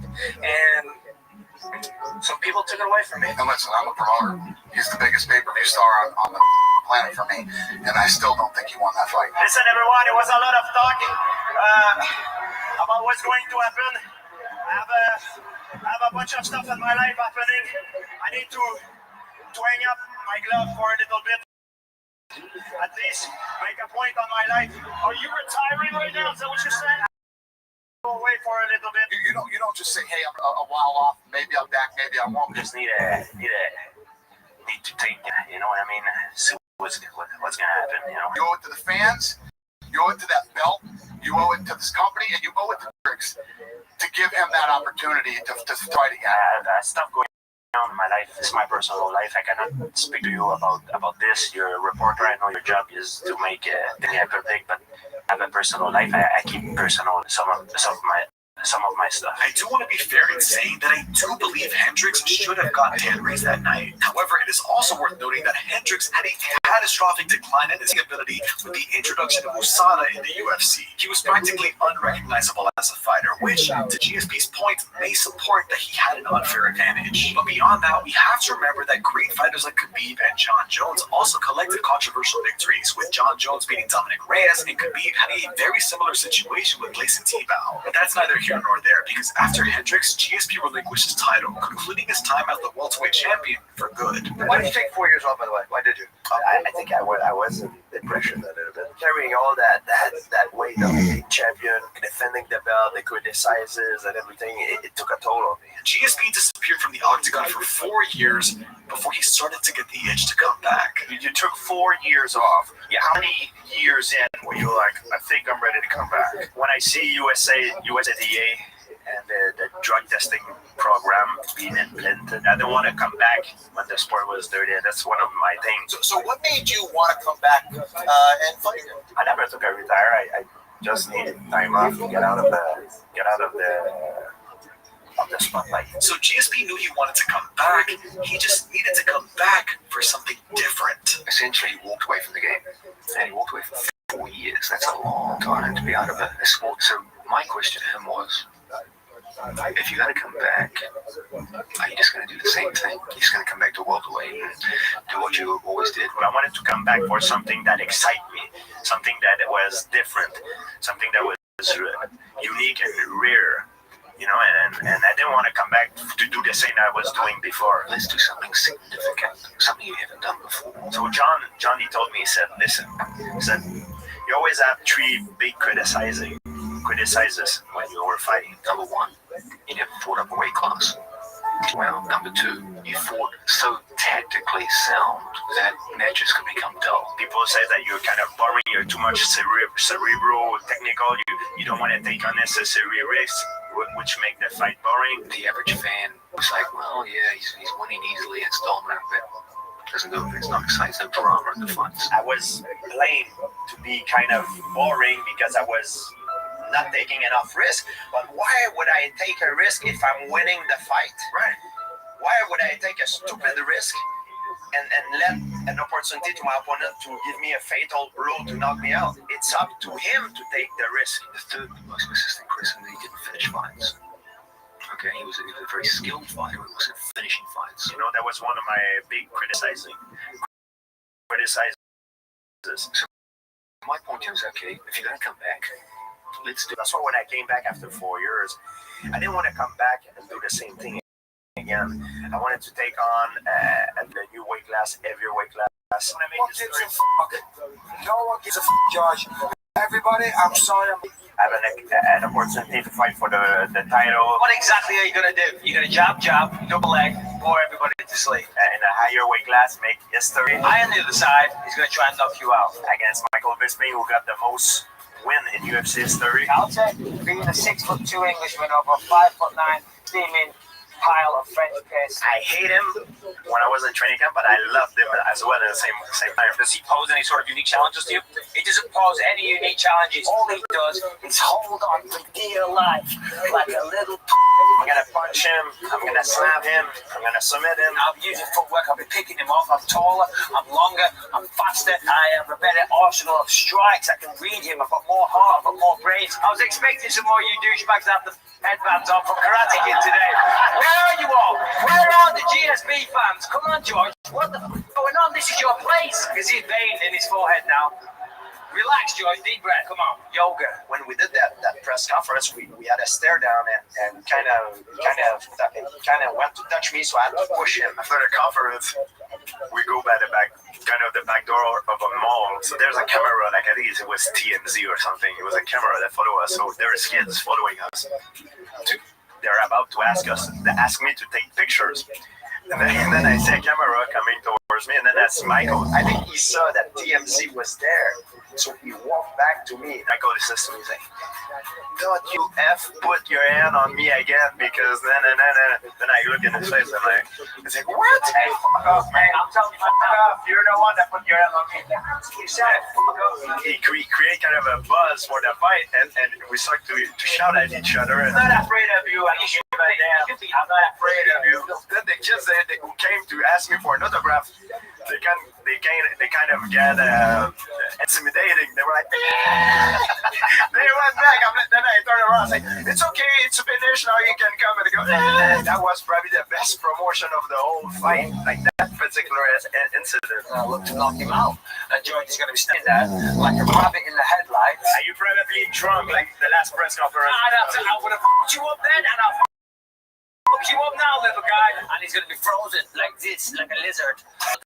The move, okay, and I will pounce, pow, take him out, and I'll splat you like the little nerd that he is. Are you intoxicated? Is that all you got? That's why you wear some sunglasses? Is that the only line you got? Are you intoxicated? Yeah. It's fighting, that's what I do best. I'm in the best shape of my life, in my prime. Are you intoxicated? Are you intoxicated? I go to the bathroom in between.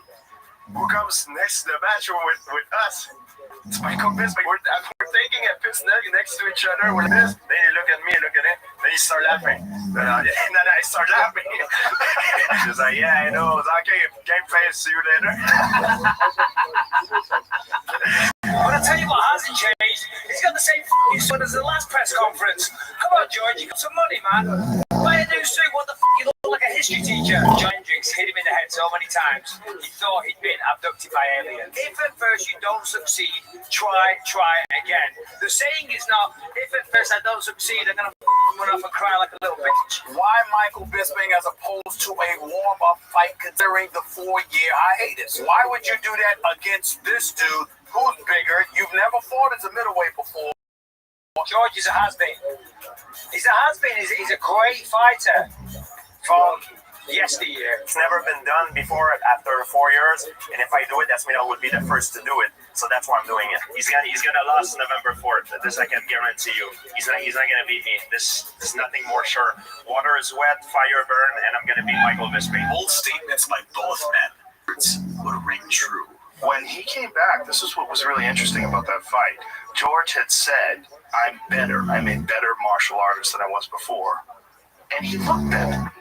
And I was thinking when you came back, I was like, if you were saying that you were better than ever, I'm like, man, he might be better than ever. It didn't look like you were gone. Like right away, it felt like you fell right back into the groove again. You didn't look out of place. You didn't look uncomfortable.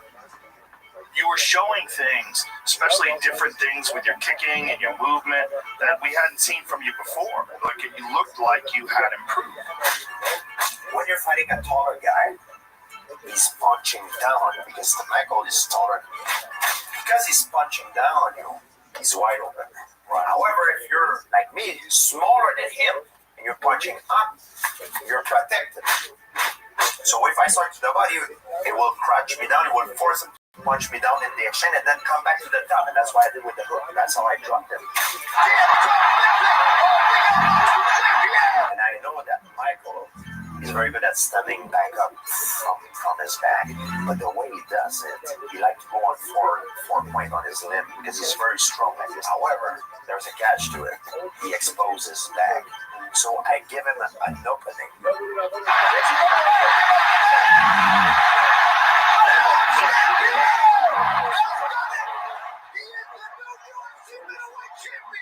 dream come true, guys. Thank you for your support. Chokes him unconscious with a rear naked choke that was one of the tightest, most cinched up rear naked chokes I've ever seen anybody perform ever. George looked awesome tonight. I see a lot of people saying, after taking that much time off, moving up a division and beating you, he deserves to be called the greatest of all time. Do you believe that? Well, I'd say so. Yeah, good for him. George St. Pierre became the 4th fighter in UFC history to win belts in 2 different weight classes, an astonishing feat. But his body wouldn't allow him to defend the belt. The reason why I relinquished the belt is I went to do some physical tests to see what is the problem with my health condition, because during the I knew I had a problem, I didn't know what it was. I knew it was, the test, the blood test and everything for the cancer came negative. So after I went to do like I said, colonoscopy, it came back that I have a ulcer inside my stomach. Then as a doctor, I say, how long it takes to get rid of this? It's all your life. I can tell the symptoms was extreme stomach pain and inability to eat. It screwed up his entire diet. When I'm looking at the landscape, I see a lot of guys, like for example, Conor McGregor, he hold on to the title for the attention, the sponsors, and this and that. They kind of, and I said to myself, I stand for the fighters. I always did, I relinquish it right away. I don't want to stall the division and make people wait because of me. And the world don't go around me. Everybody knows, it's not a surprise. I announced my retirement. There's no tears. I'm very happy to do it in full contact sport. That's how you should retire. You should retire on top. And that is very hard to do. George St. Pierre retired with a tremendous legacy that few men could even come close to, including men he almost fought. This guy was my father's favorite fighter. I grew up watching his fights. We were trying to have that fight with Khabib Nurmagomedov. Wanted to come back for Khabib because it was, for a fighter, the scariest thing sometimes is the most exciting thing to do, and it's a problem that never been solved before. UFC categorically refused the idea of me fighting Khabib because they had a plan for Khabib. When Khabib fought Justin Gaethje and he beat Justin Gaethje, I think he took everybody by surprise. He announced his retirement. I know some people in his camp told me that he was going to call me out and he retired. And you know what? It's maybe better like that for both of us. So we have a good ending. You can compare GSP to Khabib, John Jones, Demetrius Johnson, or anyone else you like. But for many, the legacy of George St. Pierre speaks for itself. I've always believed the 3 greatest mixed martial artists I've ever seen in my life were George St. Pierre, Khabib Nurmagomedov, and John Jones. The 3 of them have some interesting similarities and differences. All 3 beat every single person they ever faced. George does have 2 losses. There were Matt Hughes and Matt Serra, right? And came back and destroyed them in the rematches. All 3 athletes have at least 1 match which is controversial in terms of who won and who lost. John Jones has had several matches which could have gone either way. Khabib's match against Grayson Tebow could have gone either way. George's match with Hendricks could have gone either way. George St. Pierre is the greatest mixed martial artist of all time. And for all the other candidates that are up there have either lost or have had problems passing beside a test. George St. Pierre, he's a special guy. Which answer you give as to which of those 3 is the greatest of all time will come down to the criteria that you use. Is it being undefeated? Is it the amount of time? Was it the quality of their opponents? He fought and dominated the golden age of the welterweight division. He won the golden age. If you do it by quality of opponents, I think that to George. George St. Pierre, he took 4 years off and everything like that, but he's still one of the greatest, if not the greatest of all time. He is the greatest of all time, without a doubt, in my opinion. Ultimately, you've got those 3 guys, in my opinion, and which one you choose will come down to who. It says more about who you are as a viewer than it does about the respective label of the athletes. And John Danaher is absolutely correct. We may never agree on the criteria for the greatest of all time, but if you made it this far, you probably resonate a lot more with GSP's journey than any GOAT candidate. When you have a dream and you believe in it, you have to work for it. And I think there is nothing impossible in life. And I've been an underdog all my life, but I work hard to be where I'm at. If people didn't know you, all right, if the average person did not know what you do, besides the look, that you're physically strong, they would never think that you're a fighter. You're a very friendly guy. I don't want to look like a fighter when you talk to me, let's say on the phone. I want to look like a normal human being. I never liked to fight. I never liked it. People like, oh, you're bullshit. No, man, I never liked it. For me, it's unbearable. It is very hard. No, I don't like to fight. And everybody in the room turn around, they look at me like I'm crazy. I'm like, you guys are all crazy. You think I like to fight in a cage in front of millions of people, maybe get humiliated, knocked out, or die? Are you crazy? I don't like to fight. Are you nuts? Fighting is that's what I like. I hope I'm gonna do it for time. People say, "Oh, fighting is my man. Fighting is not my life, man. My family, man, is my friend. The people I love. This is what I do in my life. Is not my life, man. It's more to life than fighting. Fighting is unbearable. I do it because what it gives, what it provides me. I love the freedom that it brings me.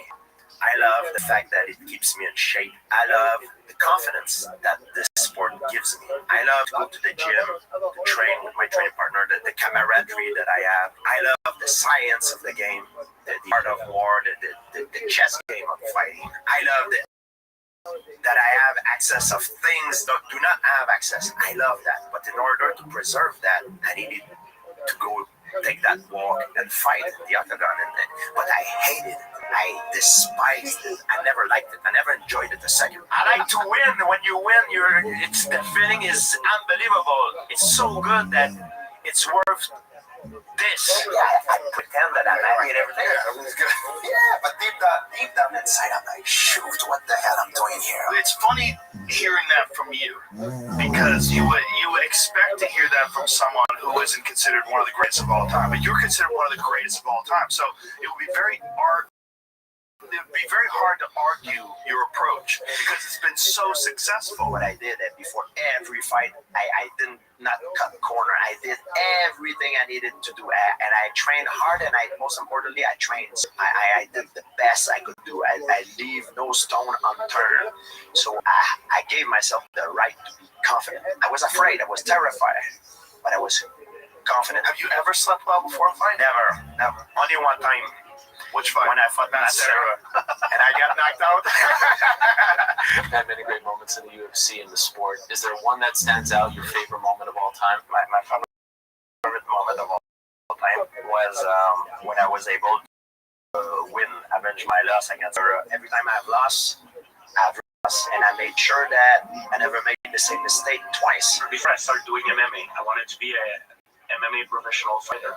So everybody told me I couldn't do it, and I did. People used to tell me all my life, oh, you will never be a fighter, you're not tough enough, you're not strong enough. After I became MMA, I wanted to fight in UFC, the most prestigious organization. Everybody told me I couldn't do it, and I did it. After that, I wanted to become world champion.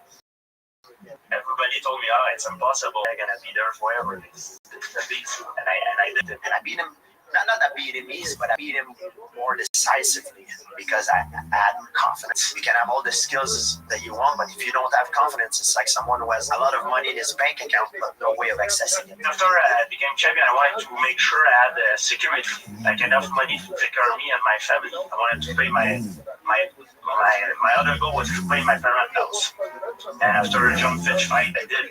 I paid my parents rent. I went to the bank. It was the most beautiful. I reached my goal. Now my goal is to be known as the best MMA fighter in the history. I wanted to become the best fighter. That was my dream. And I want to be known as the guy who made the difference. Not only in the octagon, also as a spokesperson. A lot of the kids look up to us, and I think it's important for me as a champion to give the good example. But you've already done that just by being who you are, by your personality, your ability to just be a normal guy who just happens to be one of the baddest motherfuckers on the planet. I also helped for the performance enhancing testing, and I'm glad I did it.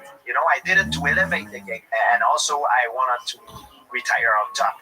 I didn't want the sport to retire me. It's when I retire, I want to be known as the best fighter in the history of the sport of MMA, pound for pound of all time. That's how I want to be known. Like every good thing has an end. It's just a good story that starts from the bottom and go up, and it's a very nice ending. Thanks to the fans, because if I have what I have to do, is because of the fans and the UFC. Being the strongest man in the world, that was my dream when I was young. That's why I did UFC. I wanted to be the stronger man in the world. Everything I've done in my life was to get me closer to my ultimate goal. Most people consider you to be the number one greatest mixed martial arts fighter ever. A lot of people, including myself, consider you the greatest of all time, the greatest MMA fighter of all time. Do you agree? Is being referred to as the GOAT something you care about? Just want to let go my fans. I want to stay in the UFC. I want to be a UFC guy, and soon I will be world champion. Thank you very much. If people think my goal was to be champion, it's BS. It's not my goal. The greatest of all time, it varies. It's a very subjective thing. And I realized over there, it did not exist. You cannot be the stronger man in the world. This is an illusion. The greatest of all time is something that does not exist. Baddest man on the planet. It's an illusion. I use that as a platform to get me to my goal. In mixed martial art, I achieved what I needed to achieve. I'm satisfied. I'm no longer the same Georges St-Pierre who was begging for a title shot on my knees. My goal is to have a family with my love. That's my goal. I think that's the ultimate goal. Is greatness is to be happy. If you're happy, you're success. Thank you to my members. If you like this video, I have plenty more, and subscribe because no one knows who the fuck he is, and he's gonna be that guy when I'm world champion, when I'm a legend. Get some fuck talking some shit. I beat that guy one time.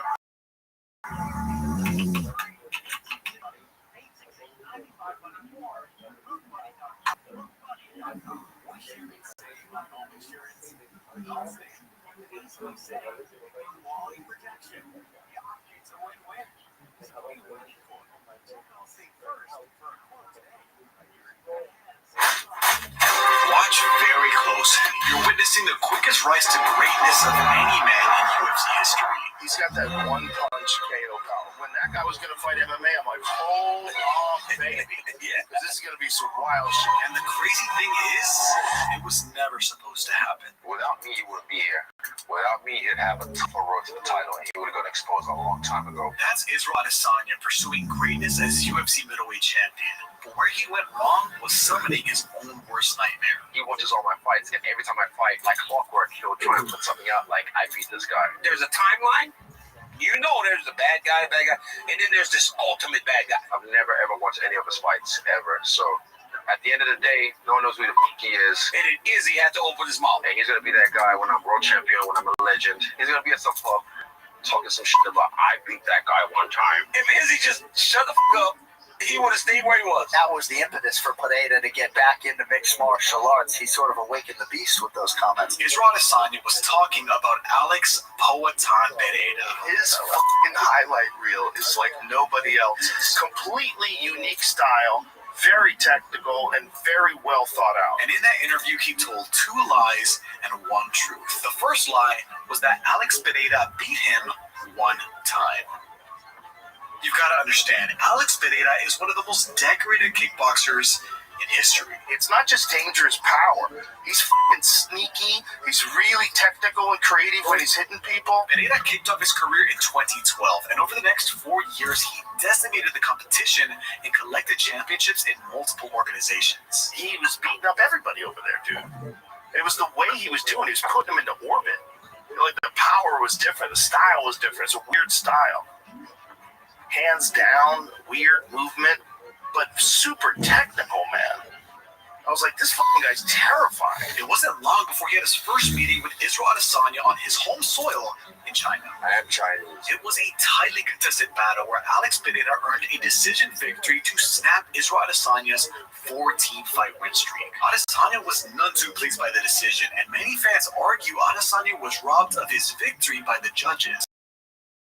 There was a bit of controversy. Fight 1, many people thought Izzy won that fight. So naturally following year. But if you were looking for a truly satisfying conclusion, you might have been disappointed. Israel Adesanya was winning the fight, and more notably, had Pereira very badly hurt in the second round. I mean, it was a beating. But the referee stepped in and gave Pereira a standing 8 count. Gave Pereira just enough time to recover and deliver his signature left hook in the third round to Adesanya. In fight 2, he was fighting well again. He got hurt Pereira in the second round. He then knocked out. You might say that a knockout like this should be definitive in squashing this rivalry, but far too many questions surrounded both of these bouts. Yo, but in the fight where he knocks out Izzy was fucking this dude up, and they should have stopped the fight. Izzy was fucking that guy up to the point where he's just in the corner covering up. I'm shocked they didn't stop the fight. He could have maybe stopped the fight, but if he goes on to knock Izzy out, maybe the argument is that you gotta let guys fight. It bothered Israel Adesanya to the point that he was mentioning Pereira years later as champion of the UFC. At the end of the day, no one knows who to please. And while I clarified the first lie Izzy told in this interview, the unfortunate truth of Pereira sitting in a pub cuts very deep.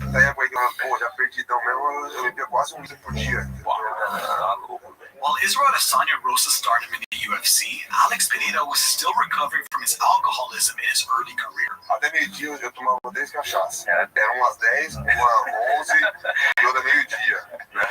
Tinha os horários. You see, Pereira had a hard life. He grew up very poor in a favela and dropped out of middle school to be a bricklayer's assistant and later a tire shop worker. He was in a dead-end job surrounded by people who paid him in the form of alcohol and became an alcoholic over time. Na borracharia, você faz o trampo ali, o cara fica contente, faz o trampo legal. Pô, cara, deixa eu apagar lá pra você, entendeu? Apaga. Deixa eu apagar pra você aí. And it was a shame because it was around this time that Pereira showed a lot of early promise as a kickboxer. E todas as lutas que eu ganhei, tudo no primeiro round. Então foi menos de 2 minutos. Todas. Por nocaute, tudo no primeiro round. But according to his trainer, Pereira's love of booze prevented him from training for long, his body didn't hold up, and he wasn't mentally clear in his bouts. However, his trainer Velo Caveira knew that Pereira had to trade one set of spirits for another. You've likely seen Alex Pereira in indigenous attire before his bouts, but you probably don't realize that it was his coach who opened him up to his ancestry. Connecting to his indigenous roots gave Pereira a revival of his mind and spirit, enough for him to realize he didn't need alcohol as his crutch any longer. Pereira became Poetan, an indigenous word that means hands as hard as rocks, or stone hands. It was shocking. He would hit guys, boom, and they would hit just on the flat line. Like, I was like, fuck, man, he's doing it to everybody. Like, literally everybody he's connecting on is going night-night. This new and improved Pereira steamrolled through the competition in glory, becoming not only Glory middleweight champion, but also the Glory heavyweight champion. He just came into his own, like fighters do. They come into their own, and then they reach this point where they're champion now. Yeah. And he does it in 2 different weight classes simultaneously. He owns 2 weight classes in Glory. A simultaneous 2-division Glory champion was historical. It had never been done before. And Pereira has takedown defense, and he wants to get his way to the UFC. There's a lot of good fights for him in the UFC, in 185, and in 205. What incredible foresight by Joe Rogan. Pereira had already etched his name in kickboxing history, so why not explore new horizons? Like Dante, I'm moving on to MMA. I signed with the UFC. I'll be fighting on Madison Square Garden, New York City on November 6th. I hope I got all you guys' support. When that guy was going to fight MMA, I'm like, hold on, baby. Yeah. Because this is going to be some wild shit. He's an extraordinary dude. That's right. Alex Pereira had done it all in kickboxing and was highly motivated to come to UFC because of Israel Adesanya's comments. Having somebody tell you, that you were going to be in a bar and stuff, knowing that he's had struggles like that in his past, I'd be pissed off too. By the time Alex made the full-time move to MMA, Adesanya had already won 5 world title fights at middleweight, and even tried his hand at becoming champ at light heavyweight, but was unsuccessful against Jan Blachowicz. On the other hand, Alex Pereira was practically a baby in the sport of MMA, barely dipping his toe into the sport while he built his kickboxing legacy. In his first MMA fight in 2015, he was predictably submitted via rear naked choke. And I say predictably because he was a striker. Grappling was a completely foreign art for Poetan, which is why in his next 3 fights, he scored 3 knockouts, 2 of which were in the first round. I mean, imagine being those fucking guys, thinking you got some scrub with a losing MMA record, not knowing he's about to hand deliver you some potent CTE. Keep in mind, a 3-1 MMA record is not usually grounds for a UFC signing, but a 33-7 kickboxing record, 21 knockouts, and 2 victories over the biggest active star in the UFC was enough to get the UFC's attention. The second he signed on to the UFC, the conversation of who's the best striker in the UFC had another element. That's 100% the case, but when you clicked on this video, the conversation on the biggest injury firm also had another element. That's right, when you get hurt, you deserve to have the best on your side. Your serious injury could be worth millions, and insurance companies often lowball clients' claims. So Morgan & Morgan will fight to get you the money you deserve. In just the past couple of months, Morgan & Morgan saw verdicts of $6.8 million, $12 million, and even $26 million across the United States. Remember, all law firms are not the same. Fighting big companies can take a big law firm, and Morgan & Morgan is the biggest for a reason. They just keep winning. It only takes a couple of minutes to see if you have a case, and you can start a claim with America's largest injury law firm in just a click. It's so easy, you can start your claim now with Morgan & Morgan at www.forthepeople.com/Lionel. That's www.people.com/Lionel, or just click the link in the description. The fee is absolutely free unless you win. Thank you to Morgan & Morgan for sponsoring this video, and now back to Pereira's UFC debut. There's a guy that's in MMA now. There's the last guy to knock him out. His name's Alex Pereira, and he's truly one of the most terrifying human beings. That motherfucker. Oh, he hits people, and it doesn't even make sense. It doesn't. He's the same size as these people. Yeah. But he hits them. It's like he's a heavyweight and they're a lightweight. He's got fucking freaky power. And he was when he made his debut in Madison Square Garden, and you knew that if he was able to win a couple, he would rush him to Izzy. With all the hype behind Alex Pereira's UFC debut, Poatan needed to deliver. Andreas came in with a great game plan to smother and out-grapple Pereira. He even exposed his back, but to the surprise of many, Pereira was able to weather the storm, get back to his feet, and return to his corner. What's interesting is that Adesanya was watching Pereira's debut and gave his perpetual rival some advice through the screen. Because he knows he's going to shoot well-timed knee, just straight up. And I guess you can say, great minds think alike. All the clinch and the grapple.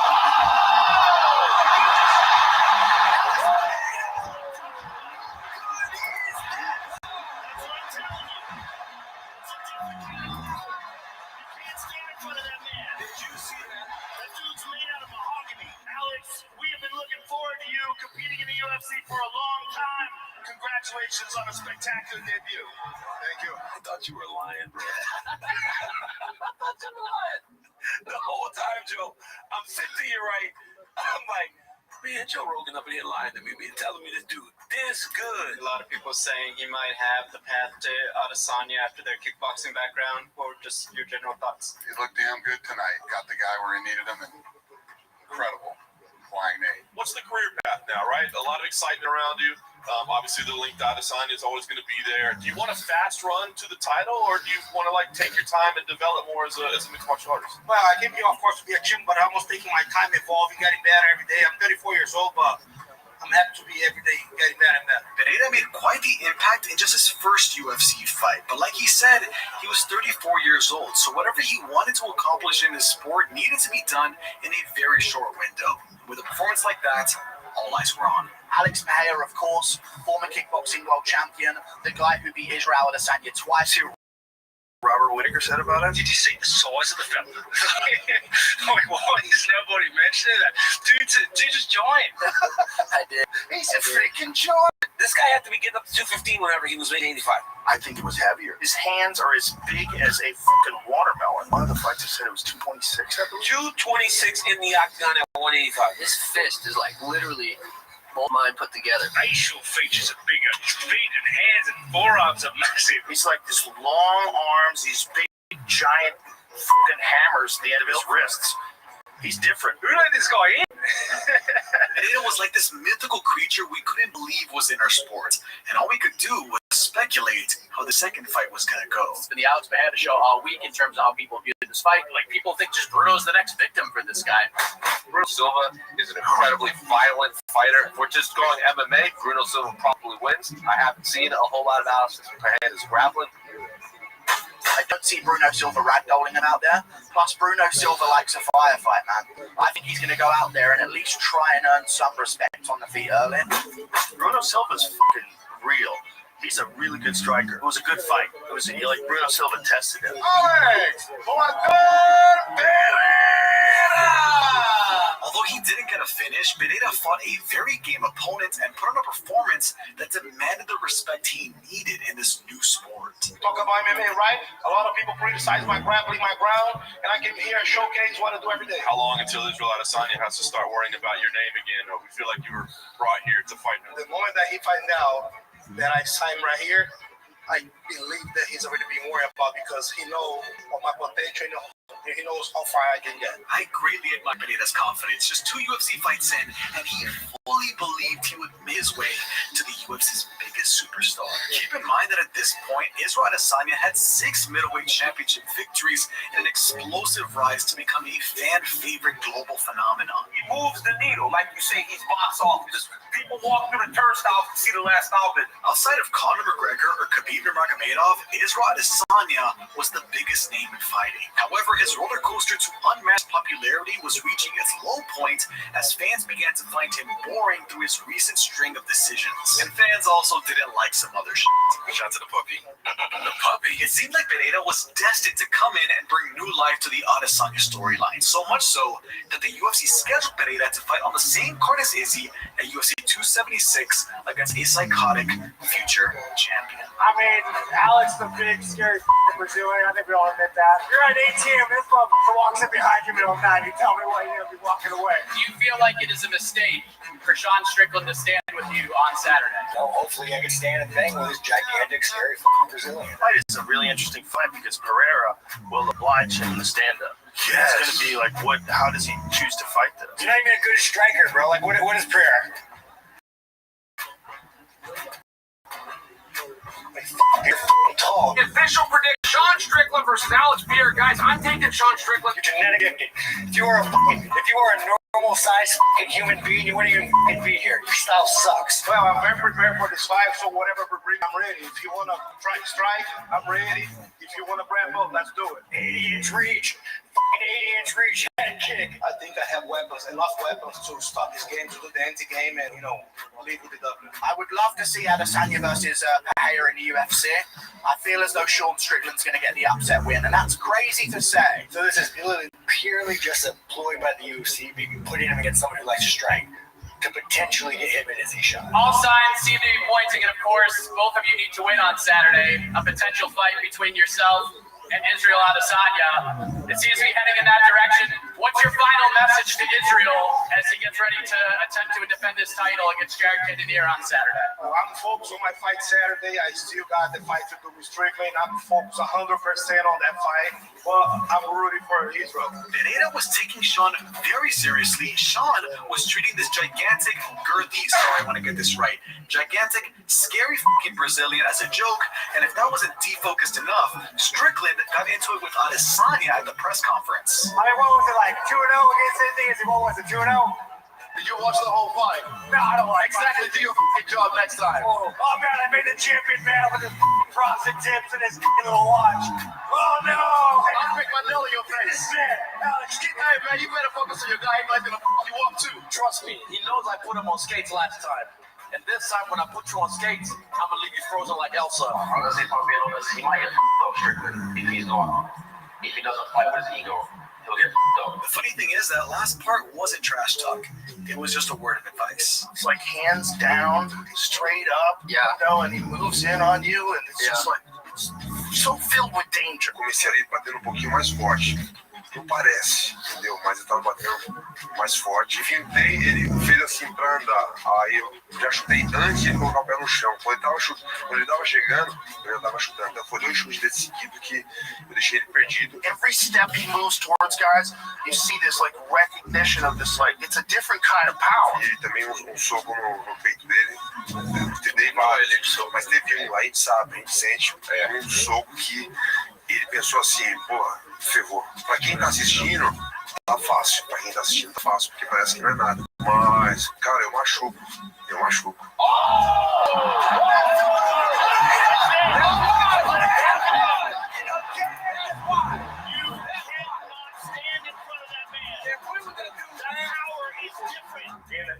Changes.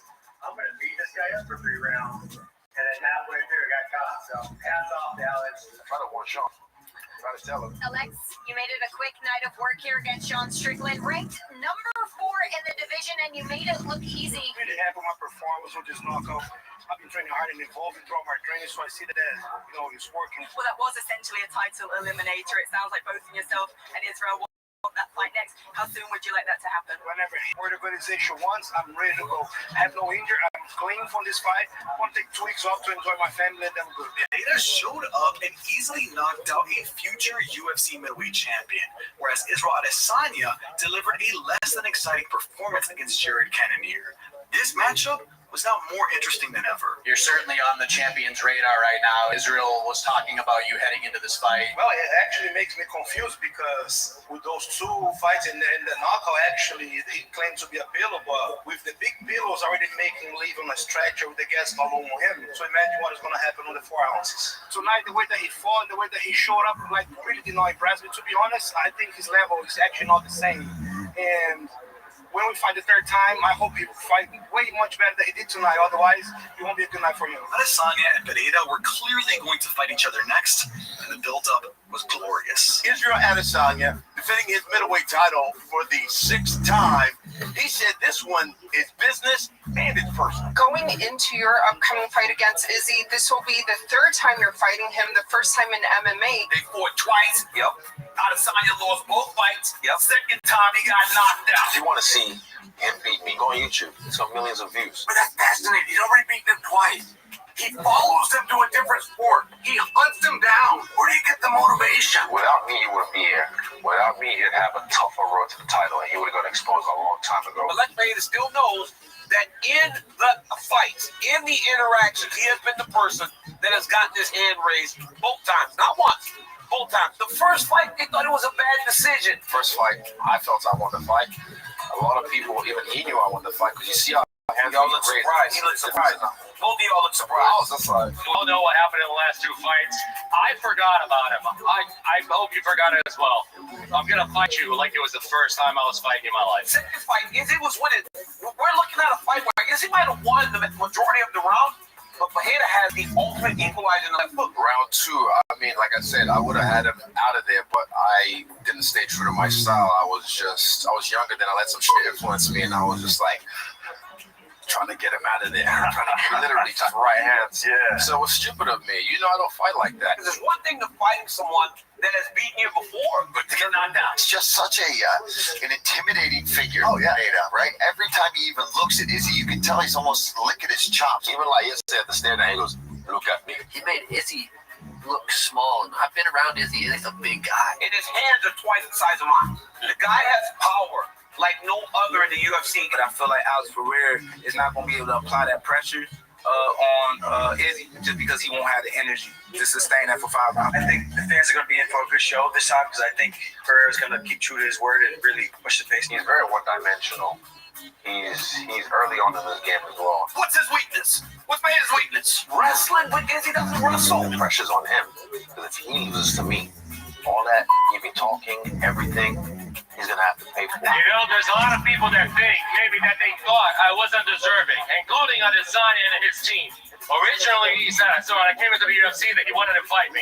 As soon as I started to fight people, they changed the narrative. They spun things around and they said, oh, maybe. They started to run around. They said, maybe I don't want to face him again. I think I kind of screwed his mind a little bit, and he's a little bit unbalanced psychologically on this one. He's got bragging rights. Talk all the shit you want. Talk all the shit you want. Because trust me, I said you either when you walked in there with me. Adesanya is too good. Adesanya is evolving too much. His kickboxing for MMA is different. I want to ask you a question. Do you really want to be here? Adesanya is really hard to beat right now, but it is. He's the most game opponent, I feel like. In almost every one of Israel Adesanya's MMA fights, he has a distinct advantage in the striking. He will not have that on Saturday night. He's one of the top kickboxers. So Ferrer's still a killer, but he's just going to be too good for him, I think. I've accepted this isn't like, he's not like the other guys who I've fought recently. Once he feels me, he's not going to try and shy away. He's almost kind of putting it out there like this is going to be my toughest fight. And if he thinks it's the toughest fight, then I believe it. Alex ready, man. He's sharp, his condition, he's strong, the way he's focused, the discipline that he put for this, he's ready to get that belt. In not one, but two fights, you had the advantage over this guy before he caught you, and now you're getting ready to fight him Saturday night. And one moment, one mistake can end up costing. Israel Adesanya knew he needed to fight a picture-perfect fight for 25 minutes straight against the most dangerous striker ever, whereas Alex just needed to exploit one mistake. He Izzy's calf up multiple times in that first round with zero telegraph. It's just top. He's just top. He was walking down Izzy when they were like hand fighting and he was checking these kicks. I'm like, this is dangerous in every way. He touched him at the end of the first and had him rocked him in the first round. Had him in real trouble. How close do you think you were getting him out of there in the first round? First round is 30 seconds longer. 5 seconds more in that round. Give me like 3 seconds, 4 more seconds. It would have been over. It could have been over 30 more seconds. Could not have been over yet. Maybe he could finish the fight. Pereira barely survived round one, setting the tone that this fight was very dangerous for both parties, both of these supposed kickboxers. You know, both of you said, like, this is going to be a kickboxing fight, and only a kickboxing fight. And here we are seeing some great grappling for you. Took me down at one point, end of the round, but then I took him down to the third round. Which was his first takedown in UFC, in his UFC fight career. Izzy was winning that fight. Izzy was winning the grappling exchanges. He took him down, controlled him on the ground. With Pereira, you saw it with the Adesanya fight. They don't really know what to do, and guys are wrestling him. And that was a big problem when Izzy got his back, and he couldn't get out of that. He fought masterfully through 4 rounds. He did everything that he was supposed to do. Delivering 20 minutes of a perfect mixed martial arts performance is incredibly impressive. But Israel Adesanya didn't account for Pereira's corner in the last round. The corner, in Pereira's corner that round, it was like straight out of a movie. One of his trainers, I don't know who it was like, you're losing this fight. You need to knock him out in this round. You have to move forward. You have to throw punches and bunches. You have to throw combinations. You're going to be a world champion in 5 minutes. It was seriously straight up movie. In that 5th round, what was going through your mind? In the last round, and let's lose the fight. Like, what happened? My leg. He hurt my perineal nerve, so that's why my footwork wasn't as sharp as I wanted it for investing in those calf kicks, because it cost me.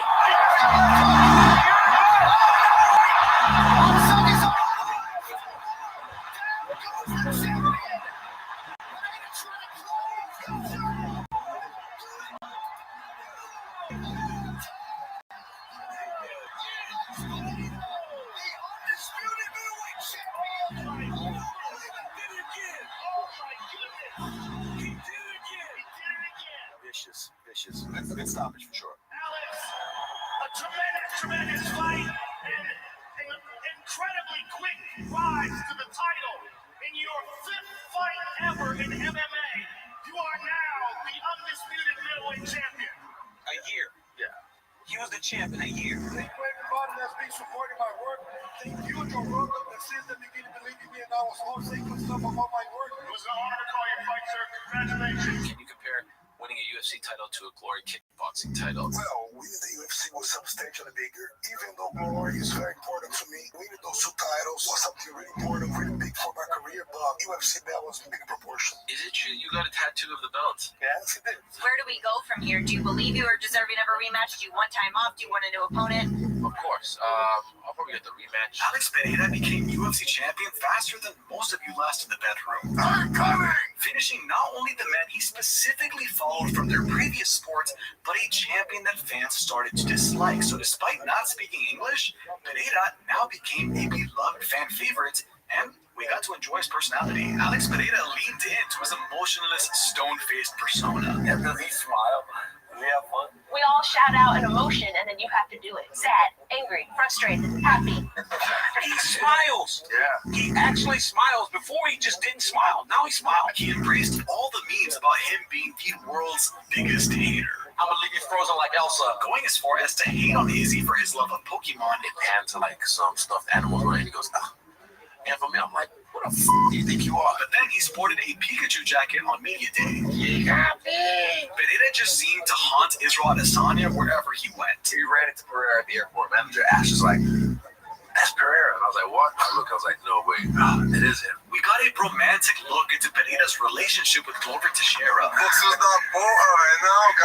Benita started to spar fans and show us his personal sense of humor, especially alongside Daniel Cormier, trolling him with a golf club, wrestling DC, and sharing some calf kicks. Alex Pereira kicked my leg. I was like, "This hurts." We learned that Benita actually has a soft side for bad motherfuckers, sharing his chicken strips with a hungry Justin Gaethje. No matter what Alex Pereira did, we all watched, and we all watched close. What the fuck? Holy shit, he's coming. That's what's up! Alex, relax, man. I'm just trying to make a video here. Alex, my striking's not good, man. I'm just a jiu-jitsu guy. Guys, please subscribe so I can hit 200K and make more videos from the hospital bed. Benita hits like a truck, but what hit even harder was the stunning realization that he knew a little bit of English. Hi guys, the time has come. I have my first diving tickets on Saturday in Miami against Israel Adesanya. April 8th, UFC 287. History we'll look at this match is the one that will be talked about. It's going to move the scale one way or the other. It's going to be a physical fight. It's going to be a psychological fight. I've said this many times. We have to forget all those 3 fights. But I know he hasn't forgotten any of those 3 fights. And I think that's going to be a psychological factor. Expect my best. This is the best we're going to see yet. It's going to be game over for him. I think those last 5 rounds we saw, we're going to have 5 more to it. You're safe to bet on Adesanya. I know how I can beat this guy. I know every time I fight this guy, I'm dominating him. I'm beating him. And then he has this special ability to recover and put his foot on the gas. So I have to find a way to take him out of the driver's seat, which I will. I'm not thinking about those 3 fights. As I said, he's a former champion, a great champion, a very dangerous fighter. If I keep those 3 fights in my head, I'm not going to do things the way I need it. I trained for this one. I'm prepared for this new fight. Imagine what if I get it done? What if I get it better than he's ever done it? What if I butcher him and beat the out of him? As a Brazilian, I want Pereira to win, but I think at the same, I don't know why I got a little edge for this fight, little edge. This fight, like I've said, this is my 8-mile moment. This is it. One more shot at this. I put everything on my back. I've done everything in my power to make sure the worst thing to this man this weekend. Pereira just has that power that just nobody can really take. On Saturday night, time for talking is done. I'm going to show him my fighting spirit. My mind says Pereira. At this point, though, my heart says it has to be Izzy. What is most important to you? Is it about regaining the UFC title and being world champion again, or just simply being off the belt? I'm coming for his head. The former champion was convinced that he could finally take control of this feud, but really early on in this fight, it didn't look too good for Izzy. Eu achei que eu estava indo muito bem. Eu estava dominando ali a luta, machucando ele. Ele sabe o quanto eu estava machucando ele. Benita was mutilating Adesanya's leg even harder and earlier than he did in the last fight. If that fight would have kept going, I don't think Izzy was going to win. He was hurting Izzy bad. That leg was up. It was done. Alex Benita landed 35 hard calf kicks early in the fight, forcing Izzy against the cage at the end of round 2. We thought Benita had Izzy right where he wanted him, but in reality, it was Izzy who had Benita where he wanted him. I hunted him down, and then when it was time, I set the trap. Only gave a shot, did not miss a chance to blow. And man, when it was my shot, I landed it. Prior to this fight was like, if I have that moment, should I hold back like Ali did with George Foreman, the Phantom Punch? But I was like, nah, he wouldn't do the same to me.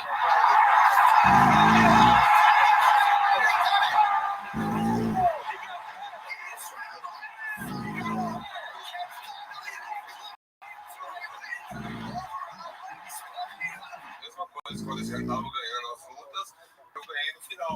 Tava ganhando a luta e ganhou no final. É isso que acontece. Ele foi melhor. Aquele foi o dia dele. He triumphed at one moment, and he triumphed over the guy stylistically, which is the most dangerous opponent for him. He won in the same position that he lost the last time. This is probably the biggest storyline in MMA history. I don't know how Izzy beat that dude, man. because he caught him. That was a devastating loss for Pereira, and it hurt even more for fans who just started to get close to this humble and down-to-earth champion. It seems that no one got to enjoy the Pereira title reign for very long. But before we can speculate how much further he would decline, we had to give props to Adesanya for what is undeniably one of the most impressive and emphatic finishes and celebrations in the sport's history. 3 minus 1 is 2, and that's 2 times. UFC middleweight champion. Doesn't matter what you want to say. You're always a champion. Always a champion.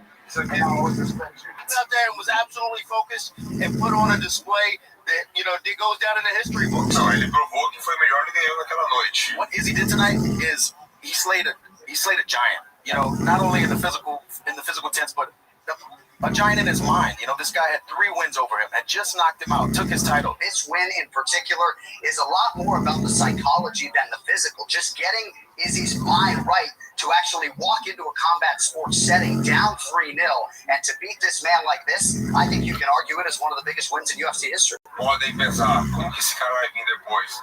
Galera, eu prometo pra vocês, eu vou vir firme e forte. Vou vir mais forte do que nunca. Pode escrever isso. Is there unfinished business now? Like, do they need to do it again to settle the UFC trilogy, or what are your thoughts? Honestly, I think that Pereira probably moves to 205 after this fight. I'm one of those guys when if you got knocked out at a lesser weight, is it really good for you to move up in weight? Look, I'm not a good striker by any means, but Stephen A. Smith, when you hit pads like you're having a stroke, you have no business questioning Alex Pereira's next move. This is as close to a super fight as you're going to get without having a super fight. This is the former 85-pound champion. This is the former 205-pound champion. They found a way to each other. Well, we're talking about Jan Blachowicz, former champion. He's a strong guy. He's a complete fighter. UFC, I want Pereira because I want something different. Blachowicz is a very good grappler too. So I mean, he dominated Izzy on the ground. And Jan, you know what too? Jan is very good at game plan. You know, he's also got tremendous power. As if Pereira in Adesanya's lunch, his first move up to the UFC light heavyweight division would be against Jan Blachowicz, the man Izzy lost to when attempting to become double champion. And the stakes were even higher than that because the UFC made it very clear that if Pereira won, he would be up next to challenge heavyweight championship. You know, first round, he put Jan on a guillotine. He didn't want to jump, but you know, was to check my stand-up against him and try to knock him out. But if, you know, something goes wrong in stand-up, I can use my wrestling and take him down. You know, at the end of the round, he got his back, but you saw how patient he stayed. Second round, clearly everybody saw how fatigued and gas Jan got from the first round. For the scheduled 15-minute fight, Jan Blachowicz controlled Alex Pereira for 7.5 minutes. And that sounds pretty damning, but in 2 out of the 3 rounds, Alex Pereira outlanded Jan and arguably landed the better shots. But for many fans, it was a toss-up, and some fans really felt that Jan won. But what did the judges say? By split decision, Alex!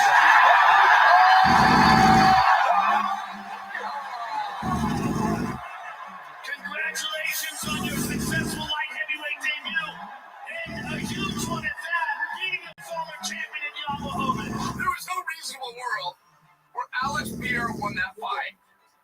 And that's not Chael's opinion, that's math. He lost rounds 1 and 3. This is a guy who was a former champion, and was a war, and I was able to show it. Super fucking impressive. He won away. No one thought he would win. I bet the odds of Alex Pereira winning a decision weren't very high. Whether you thought he won or he lost, the fact of the matter is, Pereira was now standing tall above Adesanya because just a few months later, Izzy lost his belt to Sean Strickland. That means that Pereira had 3 wins over UFC champions, and 2 of them were the only 2 men he had ever lost to in MMA. Pereira's rival was in a devastating circumstance, disappearing from the public eye and saying he wouldn't return to the cage for another 4 years, whereas Pereira was on his way to a legacy-defining title fight. UFC 295 is from Madison Square Garden, and Alex Pereira will face the former champion Yuri Prochazka. This is the first fight back for Prochazka since he suffered that brutal shoulder injury, Dom. He had sustained the worst shoulder injury that they had ever seen. This is a tough one to come to. If I was to tell you a year ago these 2 are going to fight, you're going to have Yuri Prochazka as a meaningful favorite. Yuri Prochazka was the unorthodox finishing master who captured the light heavyweight title against Pereira's friend and trainer Glover Teixeira before a catastrophic shoulder injury forced him to vacate the light heavyweight title. Now these two knockout artists would headline for the vacant light heavyweight championship. How impressive is this guy is fighting for the UFC championship third time, bro. He's only been here for 3 years. He's an aggressive fighter, a lot of knockouts. Me, on the other hand, I'm also an aggressive fighter. Try to control the fight the entire time. So, I think that it's going to be a very special fight for the fans. Want to give it a shot. Stop all the grappling that he's going to bring. He really is an unconventional grappler, and he mixes it well. Whereas Pereira, we know what he's going to do. He's going to look to knock you out. He's not taking you down. He's not mixing.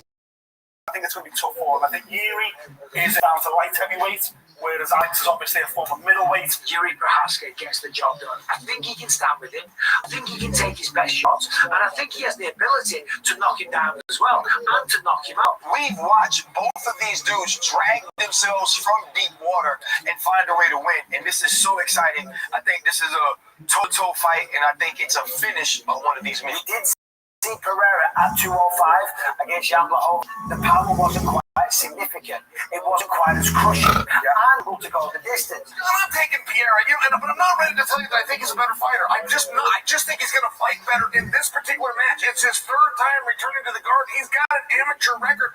He's also got world championships in 2 different sports. He's something special to knockout. But Yuri Prochazka will not tire. He will not slow down. He's fought this weight class many times throughout the entirety of his career. And he's a more well-rounded threat. One thing that I know that I'm almost sure is the fight's not gonna go for the season.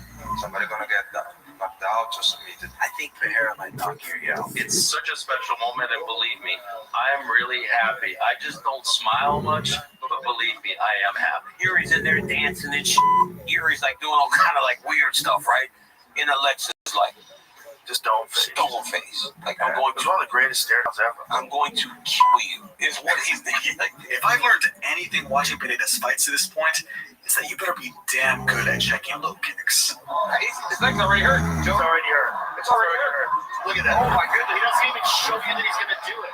He's already got that leg beat up, man. Pereira had Yuri on wobbly legs immediately in their fight, which meant very bad news for Prochazka. You fight Pereira, next thing you know, he's got your leg beat up. You're switching to southpaw, which is what Yuri did. Yuri's not a southpaw. Right. Yuri doesn't fight southpaw.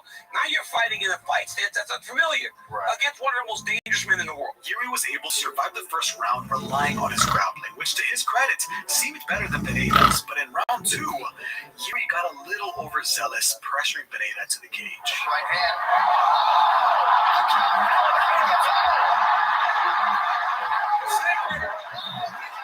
He was feeding those punches. Once he dropped on my leg, I started punching. I started feeling that he was a little bit fading away, and I think it was a good stop. And this is an amazing accomplishment for you. In just 11 MMA fights, you claimed titles in 2 divisions. This guy is now champion in 2 weight divisions. He has 2 of the 3 highest grossing pay-per-views as a headliner in Madison Square Garden history.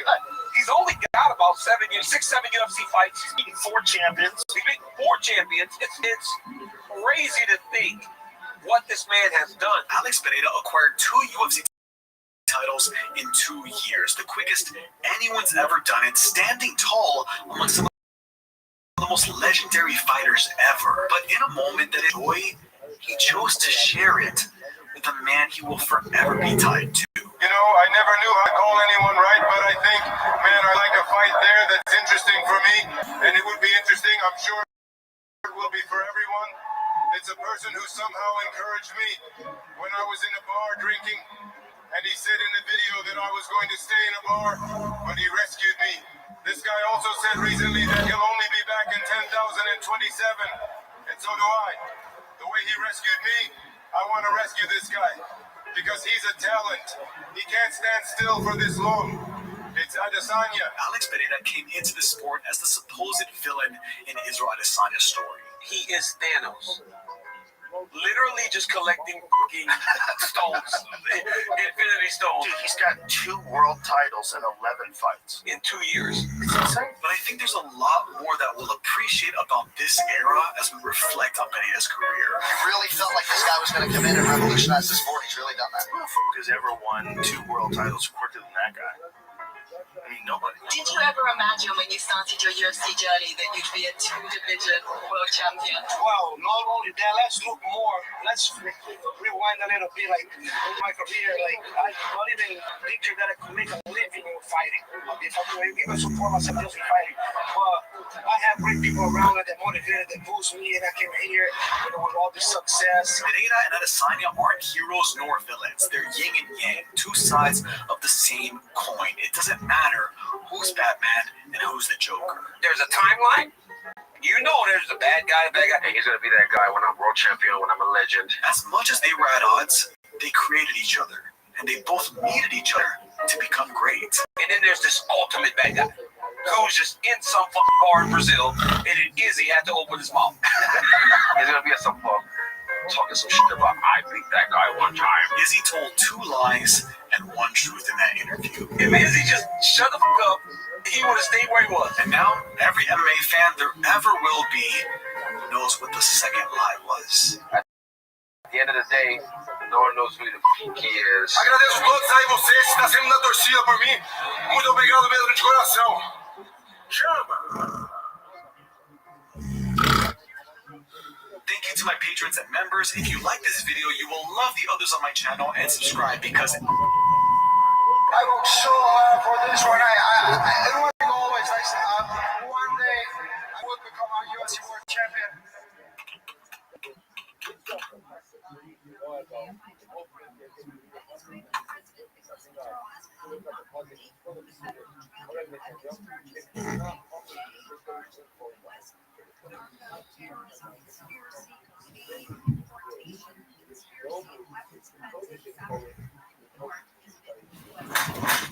I've got a riddle for you. He is an undefeated fighter. He is 27 years of age. Stand up and do something. A cocky European featherweight comes into the UFC. There are levels.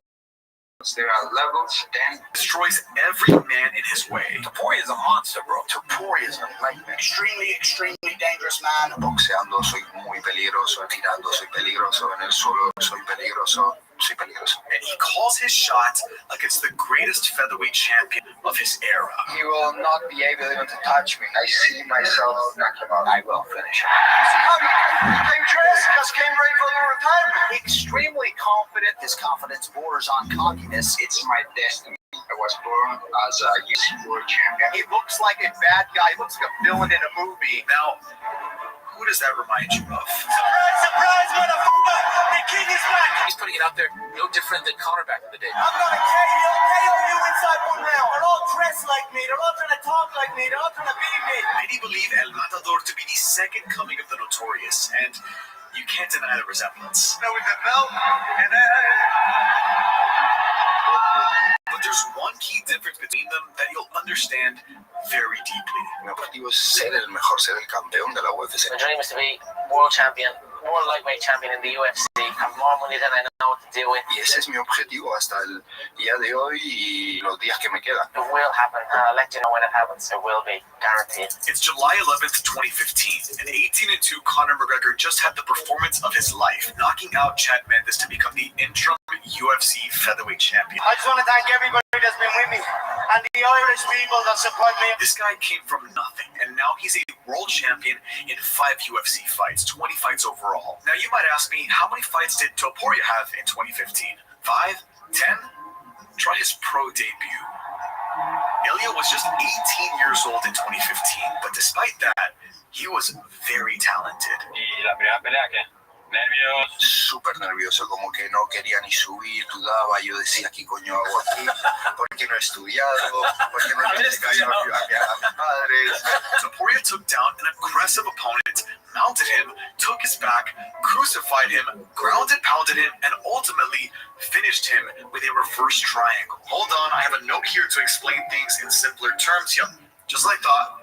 He's fucking legit. Despite how nervous fighting made Topuria, he took another fight 1 month later, and it looked very similar. Mi base, mi fortaleza es el suelo y el resto. Te puedo deslocarte el brazo, romperte la pierna, el cuello. O sea, para mí no es nada. Topuria rear naked choked his opponent in 63 seconds. No me hacen falta los jueces a comerse un bocata cuando yo peleo. This 18-year-old was very, very good, which begged the question, Why was he so talented? Cuando yo tenía más o menos 4 años y mi hermano 5, nos llevó en Alemania a las clases de judo. Luego cuando fuimos a Georgia nos llevó a clases de Kyokushinkai. En Georgia pues conocimos la lucha grecorromana, que fue por donde hemos empezado todo, mi hermano y yo. And finally when we moved to Spain we started with BJJ. So 4 different martial arts in 3 different countries. Ilya's origin story is very complex, but the road to greatness often is. Your story is very interesting. You were born in Germany. Your parents are of Georgian descent. Viví hasta los 6 años en Alemania. No tengo muchos recuerdos porque ya sabes, 6 años. After 6 years in Germany, Ilya's family moved to their native Georgia. El de un día a otro, venga, vamos a luchar. We started training with Greco-Roman wrestling. Yo competía en Georgia a nivel nacional bien. En la lucha grecorromana. Siempre quería encontrar hacer algo a lo que le pudiera dedicar mis ganas. Al principio el objetivo era convertirnos en campeones olímpicos. My dream always was to become an Olympic champion, right? Ilya fell absolutely in love with training around the same time that his family had to separate. Cuando tenía 8 años mis padres pues decidieron venirse a España y pues para un niño de 8 años era duro, ¿no? Vivir sin sus padres, pues hasta los 15 años vivía sin ellos. For 7 years, Topuria grew up and wrestled with just his older brother in Georgia until he was able to rejoin his family in Spain. Queríamos como seguir practicando el mismo deporte, pero no había gimnasios de la lucha grecorromana. Y por casualidades de la vida nos hemos encontrado con el gimnasio donde entrenamos hasta el día de hoy, que es el Climen Club. I was competing in all the competitions and national competitions. Desde los 15 años, cuando fui al gimnasio, me metí adentro y se me pasaban las horas sin darme cuenta porque era feliz haciendo lo que estaba haciendo. Hice 3. Gané las 3 en el primer asalto. And who was your first favorite fighter? Like, who was the one that kind of drew you to the UFC MMA? GSP. Oh, yeah? GSP. Yeah. When he was the first man, I was saying, I want to be like him. Y al final cuando entrenaba después dije, pero ¿por qué no me dedico y hago al 100% esto? Y eso se convirtió en España en campeones olímpicos, ser campeones de la UFC. In school, it must have been hard, right? Early on, communicating with the teachers, the kids. Yes, but I left the school when I was like 15 years old. Oh, what do you mean? You didn't go to school? Mi hermano y yo teníamos 16, 15 años más o menos. Le hemos dicho a mi padre, mira, no queremos ir al instituto más, no queremos dedicar a esto. And he told me, like, if you're really gonna train all the time, and like you tell me, you have my approval. Wow. Look, I'm not sure it's a good idea to abandon your education like Ilya Topuria or Tito Ortiz. I came in here 110% mental. That's about 100% of this game. The rest is physical. It's definitely not something I'd recommend, but you can't deny the results. Hola, soy Ilya Topuria. Voy a pelear el día 7 de mayo en el Mix Fight. Voy a pelear contra Daniel Vázquez y vamos a dar una buena guerra. Estoy muy preparado y con muchas ganas de pelear. Los invito a todos. Spoiler alert, it was not a war. Topuria scored his 3rd straight first-round professional victory by taking down Vázquez and rear naked choking him. Topuria fights like he bet the house on a first-round finish, but that trend was unsustainable. ¿Tienes algún combate que haya pasado en un asalto? Sí, ¿cuál fue? En contra de John Guarín. Topuria was almost naively overzealous against Guarín. He put on a relentless pace, chaining together many submission attempts, including arm bars, guillotines, and short chokes. Don't get me wrong, it was impressive, but he ended up on the bottom for his carelessness, and he got submitted himself. He was clearly tired, but ultimately, he found that guillotine in the 2nd round, FE champion. It was a good experience that tested his limits and that Topuria was the best featherweight to offer. After 4 MMA fights, Ilya Topuria participated in an unreleased Spanish reality MMA show similar to The Ultimate Fighter. No he salido a ningún lado, ¿no? Hice 3 peleas, gané las 3 peleas en el primer asalto. Ilya did the show to gain more star power in Europe outside of Spain. You don't hear of a lot of people coming out of Spain in mixed martial arts. ¿Por qué no se habla más de ti en el mundo, sobre todo en España, cuando eres un tipo que no ha perdido todavía una pelea? But the show completely fell apart, no one even knows that it happened, but it put Ilya in the right mindset to find his own opportunities. Ilya temporarily ventured to Alexander Gustafsson's gym in Sweden, and after they observed his skills, a manager signed him on and began looking for fights that would turn him into an international threat. Viene de su pelea en Finlandia, la verdad es que espectacular. Mika Hamalainen, who was 8-1 at the time. No te digo nada, ¿no? Totalmente. Rápido, finiquitado. Empecé la pelea tirando un poco de manos, ya mi esquina me dijo que ya estaba respirando por la boca abierta y ya se estaba empezando a cansar, subimos un poco la presión, entonces ya quería empezar a disfrutar. Cuando le pillé la guillotina solo se me pasó por la cabeza soltarle y seguir pegándole, pero dije no.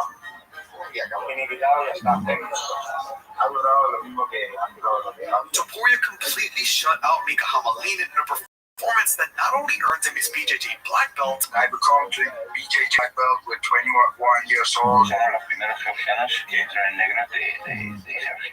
Qué fuerte, tío.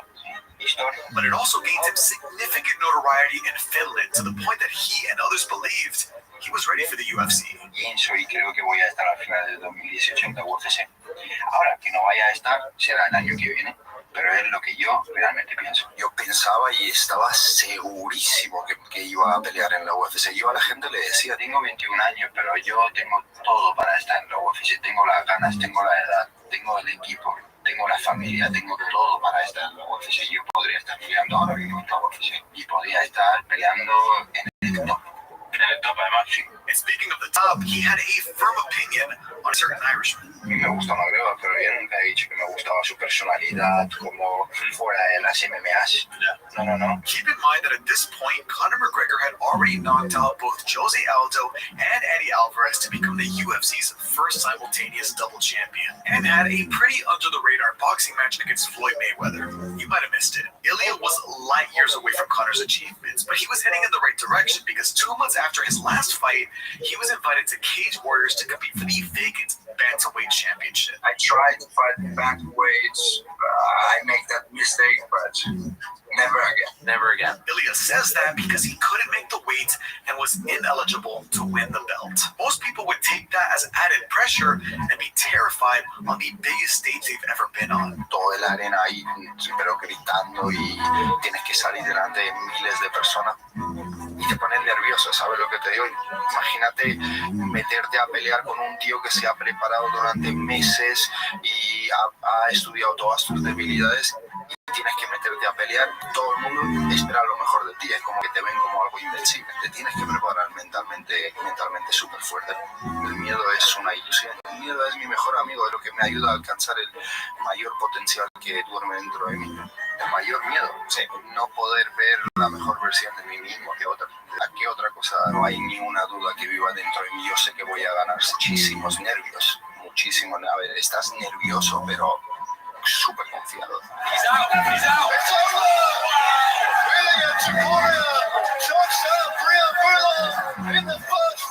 Just over 8 minutes and a half is all it took. I mean, Ilya was putting that black belt to use. Case in point, his next fight was another dominant performance where he took Luis Gomez down, ground and pounded Gomez like he owed him money, and then submitted him with a mounted triangle armbar.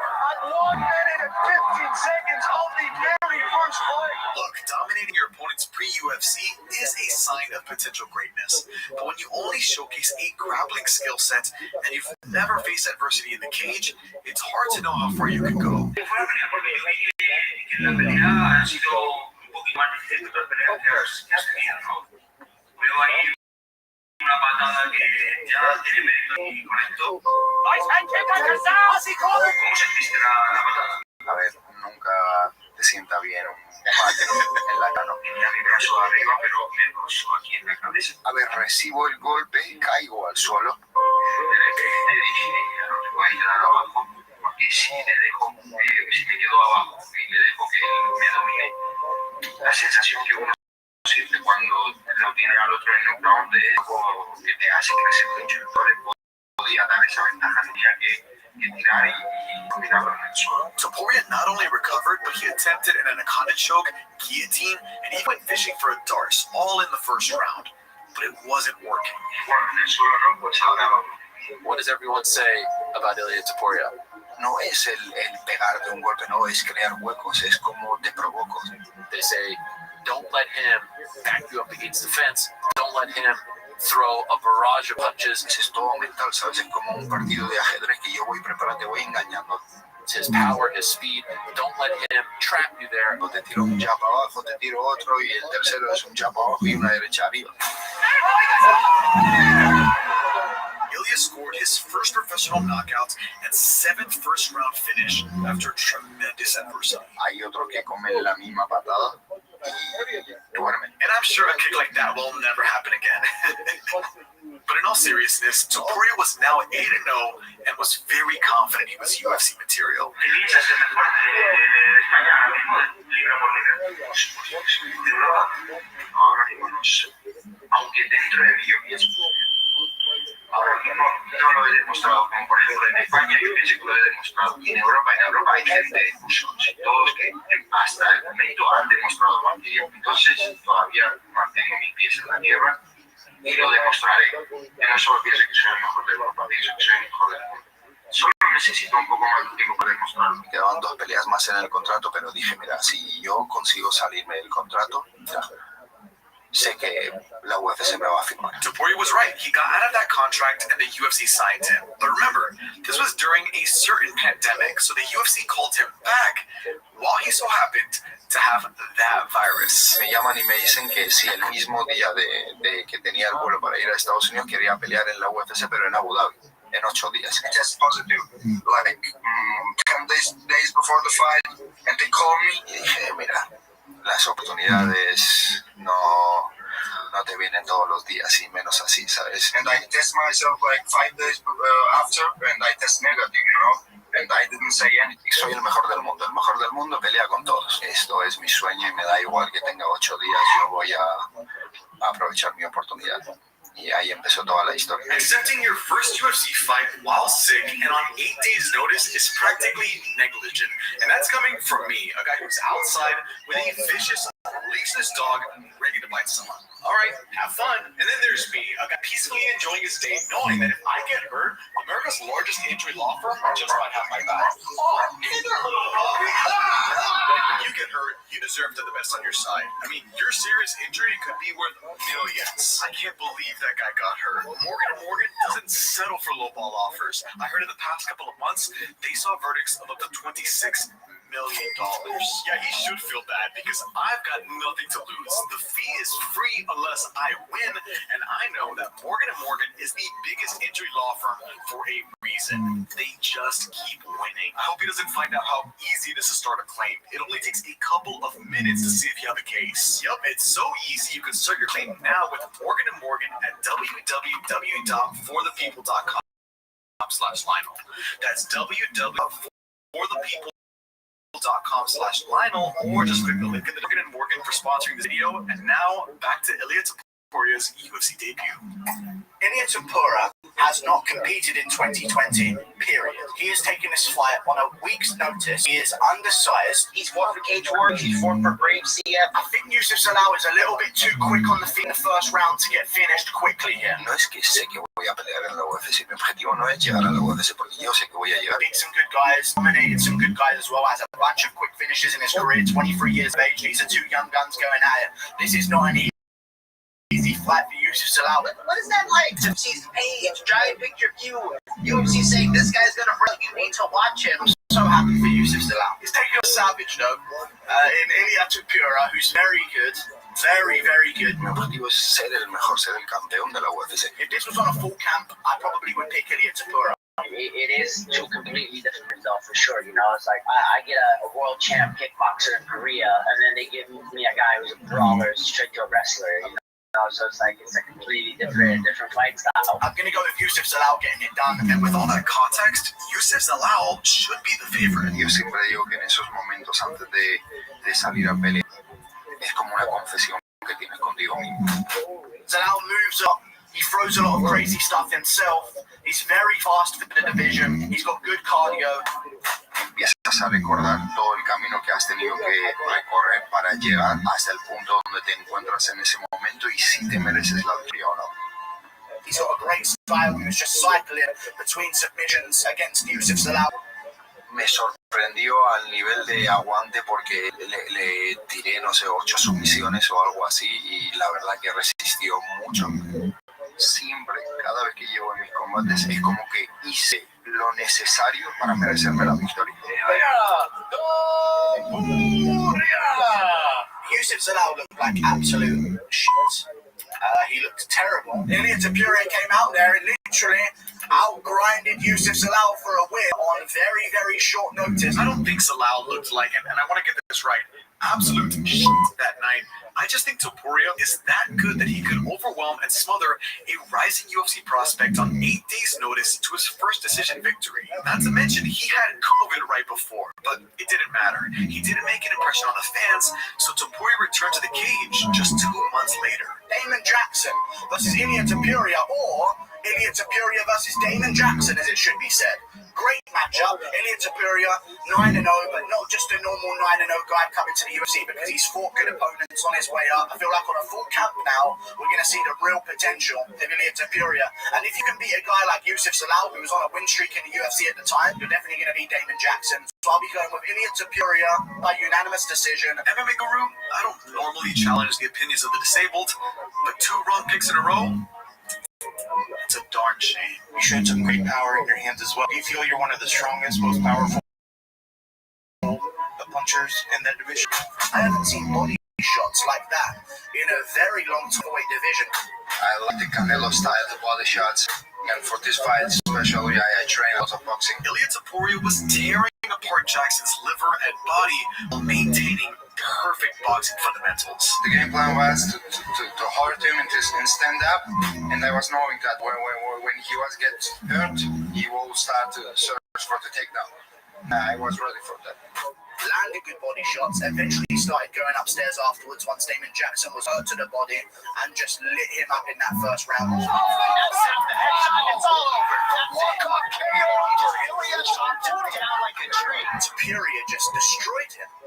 Annihilated him in that fight. It was an amazing performance. I'm young. I have a lot of things for improve, and I'm the next champion, you know. And apparently, Ilia Topuria is going to be a real problem in that division. What are some of the names that are on your radar that you would like to challenge yourself with in the cage? The only man who means something for me is the man who has the belt, you know. I don't care about anyone else. Topuria acquired his first UFC finish, finally giving UFC fans the Matador, El Matador.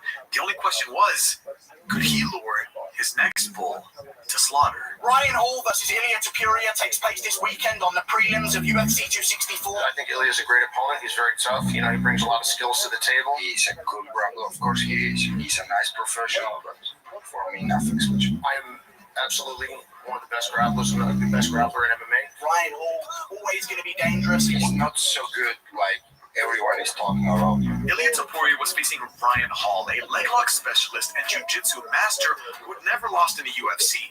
But Ilia did not care. He's highly touted on the ground, but if fight is standing, does he present any dangers on the feet? Man, come on. He's very flat and straight. I haven't been outstruck in any of my fights, and that doesn't mean that that's impossible. But there's this continuing narrative that I'm not a good striker. He don't has a knockout power. He's just like shitty kicks and nothing else. I don't see a universe where Topuria doesn't just walk him down and batter him in that first round. He has a very weird style, but when I grow up in the gym, we have like close to 30 black belts, and I have a lot of guys there who has a very similar style to him. So for me, his style is very familiar. I'm going to fight with everything that I can. I will play with all my skills on Saturday. I'll give it everything I got. Well, I believe Ilia Topuria is going to go out there and get a brutal first round KO over Ryan Hall. There was no doubt this was a very interesting matchup on paper, but early on, it was fairly strange. Ryan Hall danced around the cage, hitting Topuria with rangy kicks. And fairly quickly, Hall started spamming his usual Imanari rolls to enter the legs. But Topuria was very patient and controlled the grappling exchanges because of his brother. Cuando entré en el combate de Ryan Hall y él empezó a hacer todos los movimientos que nosotros sabíamos que iba a hacer, él me los hacía con una velocidad, pero 10 veces más que el mismo Ryan Hall. Estaba acostumbrado y había entrenado con un tío que era imposible que me ganara. Bull to a cave, Ryan charged at Ilya Topuria with a reckless spinning kick. That was the end.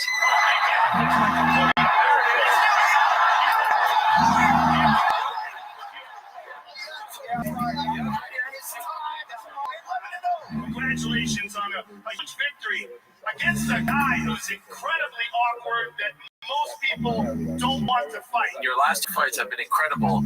You're on some kind of roll. People, like I said, very excited about you. Think that you'll be a future contender, potential champion at 145. When they offered me a fight, I said, yes, I want to fight this guy and I'm going to knock him out in the first round. Well, this is a huge test for you, sir, and a tremendous result. You're one of the most exciting guys in the division. Congratulations on a spectacular fight. Ilya's stock went through the roof that night, coincidentally, on the same night that Conor McGregor hit the lowest of lows opposite Dustin Poirier. Your voice is in me, baby. Hit me back up. Destiny seemed on track for Topuria, but unfortunately, he was inactive for 8 months with 2 canceled bouts in early 2022 due to pullouts and weight cut issues. And so the UFC told him, if you want to fight soon, it might have to be one weight class up. Yo dije, bueno, pues si es así, voy a darme una pelea en 70. Topuria accepted a short notice lightweight bout against Jai Herbert, who's 5 inches taller with an 8-inch reach advantage. Y me han traído un caballo los cabrones. Tough matchup, an undefeated fighter. Ilya Topuria's got a huge reputation behind him as well. With this Ilya fight, he's got good, decent boxing. He's very good on the ground. The guy is good, you know what I mean? He's very, you got to be aware of him on the ground. He's got good submission skills. I expect him to come out, try and trade and shoot for a double leg. Me getting the win over him, give me a bigger achievement, I suppose. You can expect from me coming out there and throwing hands.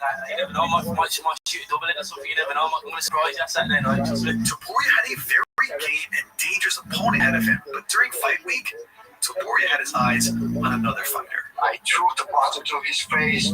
He threw it back to me. I slipped and I gave him my proper right hand. He wanted to come at me and try and act hard, and he got put in his place, lad. I was stood there on my own, and there was about 6 of them, and he done nothing. Ilya Topuria got into a hotel scuffle with rising UK prospect Paddy the Baddy Pimblett. He wanted to do so, and he would have come round the table and tried to have a fight with me, but he didn't. He stood on the other side of the table because he knows what's good for him. He's walking with security right now, also because he's scared. He shit on his pants. This all occurred because of Paddy's tweets that offended Topuria's Trojan heritage. If he gets the win, I really want to fight with him. Even if he didn't get the win, I want to fight him because of my people, because of me, you know. I want to take his head off. What did you make when you heard your opponent kind of getting into it with Paddy on fight week? He said, no one. He used my name for following some publicity. They can waste their energy doing what they want to do. I'm just out here chilling me, ready for Saturday. If Ilya was a little more focused on Herbert, the fight might have gone a little differently. You know, this guy with this big reputation couldn't get past you, Jam. You're piecing him up in there. I was surprised that in the first round he was really fast, good movements. Looking great, he couldn't do anything. For the whole first round, it was all Jai Herbert. It was a stand-up and throw me a kick from nowhere, you know. I put on a good performance of winning the fight. No me esperaba la patada, lo recibí, pero no perdí el conocimiento en ningún momento. Like you say, that was all on the way. You know, I was doing everything I was meant to be doing. Right. Fue que pude reaccionar rápido.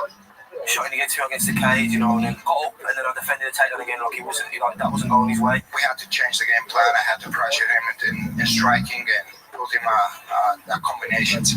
That's his favourite position. He gets you back to the cage. And he's got 3-4 people. I've seen him KO. Like when he gets you against the cage. Finally, I put him to sleep. He just come over the top of the shot and caught me.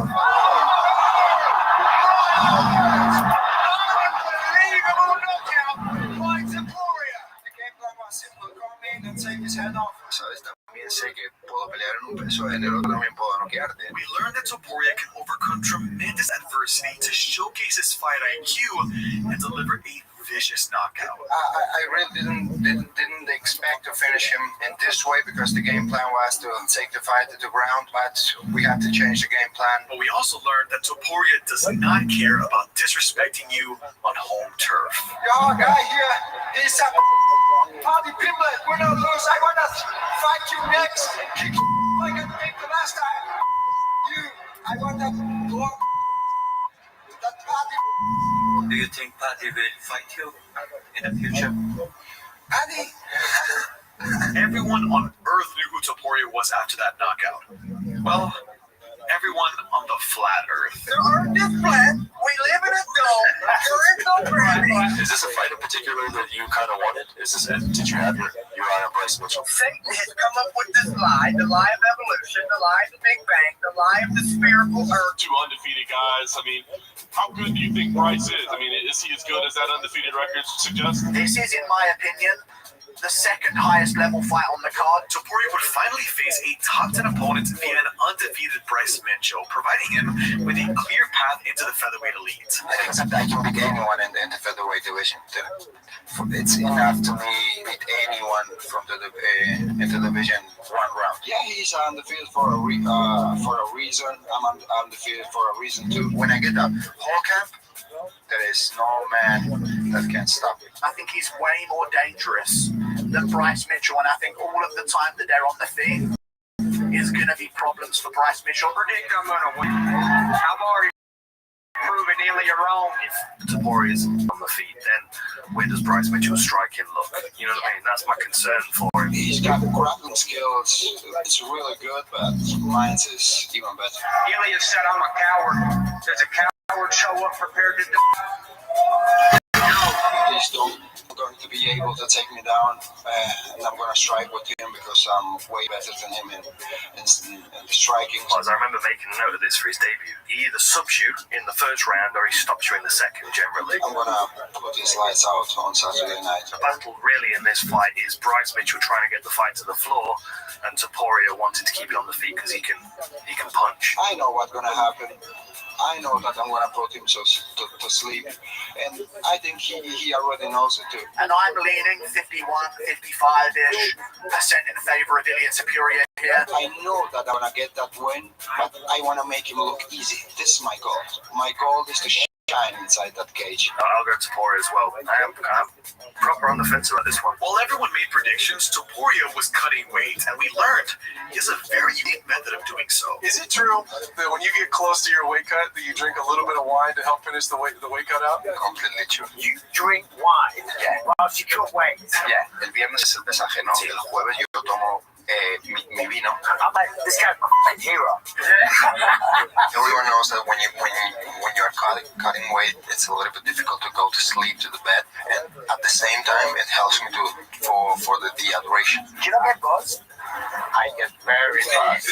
Very buzzed. We don't think about the fighting, we just celebrate. Yeah. And I go to sleep like a baby. I wake up at the next morning with 2 pounds less because of the dehydration. And it seems that alcohol also puts Topuria in a trolling mood because his trash talk at the face-offs really threw off Bryce. Digo que has venido hecho un principio. Digo que guapo que estás. Y él mirándome todo serio, y él dice, ¿qué te pasa? And if that wasn't enough going on, Topuria once again got into it with Paddy Pimblett at the press conference. When I saw him last time, he got an hand sanitizer bottle bounced off his foot. I don't understand you or anything. Back at the cloudy, like what? Hand sanitizer. Question, Mitchell in the back. Do you think Ilya's making a mistake focusing on Paddy when he has you standing across with the octagon? You talking English? A little bit.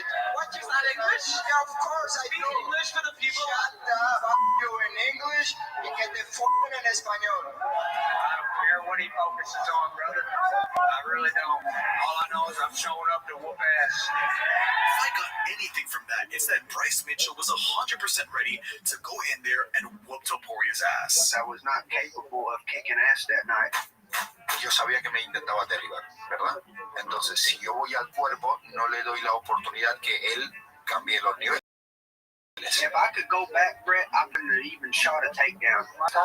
He take me down, he hold me down for 1 minute, I think. I was not thinking that he will be able to take me down. Me consigue tirar al suelo. Yo voy a estar súper tranquilo, no voy a desgastar mi fuerza porque yo realmente podía luchar ahí y levantarme de pie. I was capable of taking an ass kicking. I did do that pretty well. Y Bryce Mitchell fue eso. Arriba, tocarle poco a poco en el cuerpo. That guy is good. He's very good. He knew that I was way better than him in the striking, even in the ground. I was tired immediately when the fight started. I mean, within the first couple of minutes, I was tired. En el segundo asalto ya estaba perdido. He get tired, and I know that I couldn't do with him whatever I wanted, you know. That's why I take him down, and I submit.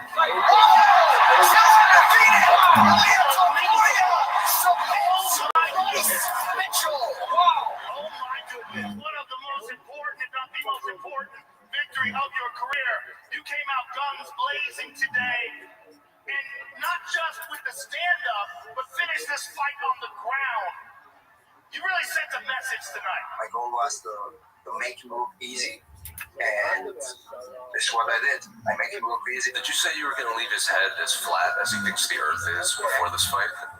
And I did it.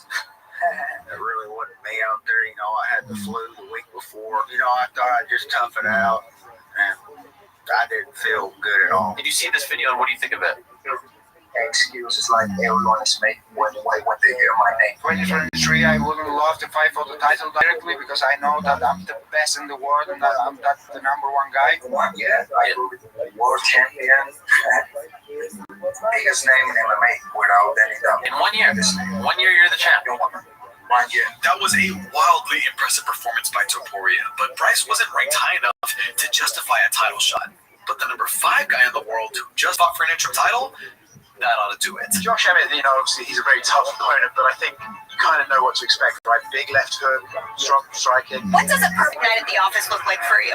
Yeah, perfect night would be landing that first overhand right, going home with 3 checks. I just have to be worried about these hooks, nothing else. He got that powerful right hand and left hand, but that's all he got. I absolutely can see a world where Josh Emmett just throws a fastball between the eyes of Ilya, and Josh Emmett smells blood and runs in and TKOs, and I couldn't care less about his wrestling or beating or ground game. Even his boxing. He's a talented kid. He's an up-and-comer, really well-rounded, but I think it's a great matchup stylistically for me. You have to be worried about my boxing, my wrestling, my grappling, about everything. Every so often, you know, the UFC puts on an event where they're clearly trying to show this is our next fighter that can fight for the title, right? It feels like this Saturday is based around you and potentially being the next guy for Alex. The UFC rankings, Ilya is at 9, and if he beats Josh Emmett, he's probably going to jump up to 5 or 6. I don't know if he's going to get a title shot. I'm the next guy in the line. Who deserves more than me fight for a title? No one else. You're an undefeated fighter. Is there any pressure on you? I didn't feel any pressure for that. To get this one on Saturday night and face next to Volkanovski. In the moment, you'd think Topuria was looking past Josh Emmett at Volkanovski, but we just didn't realize what he was going to do to Emmett. Did he hurt you at any point in the fight? No. DC was calling it a masterclass. Do you feel that was a masterclass? I would expect him to knock him out in the first round, but the guy's really tough. He's scary. When he did the Josh Emmett, I was like, nasty. Oh, man. He's nasty. It will be a masterclass if I would finish him at the first round. I never liked to go to the distance. I had to just stay patient, punch him with the jabs, stay at the distance. And that was what I did. He was really tough. I don't know how many punches I cut him, but the guy was really tough. I don't want to breeze past this fight, but there's really not much else to say. Topuria beat the crap out of Emmett for 5 straight rounds. Not only scoring 10-8 rounds, but a 10-7 round. Ilya Topuria wasn't just dominant. He was genuinely terrifying.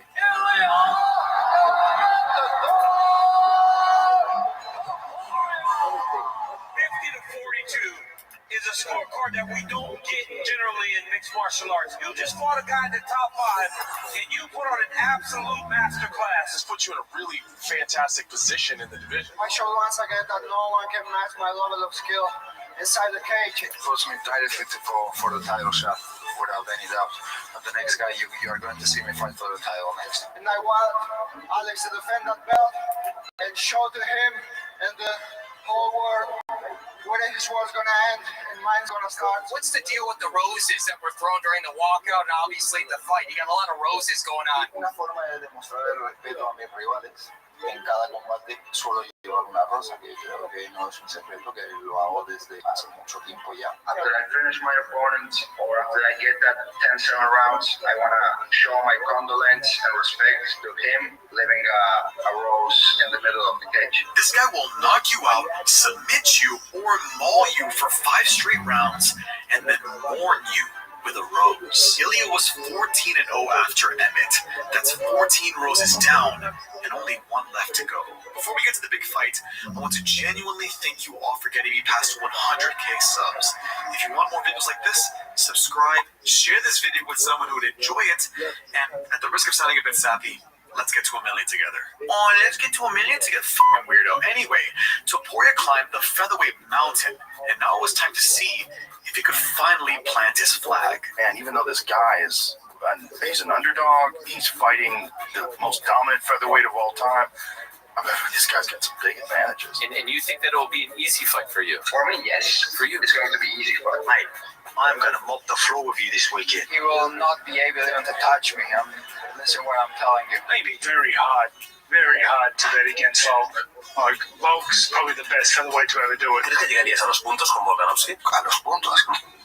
No voy a llegar a los puntos. You feel like you can finish this man in the first round? Yeah.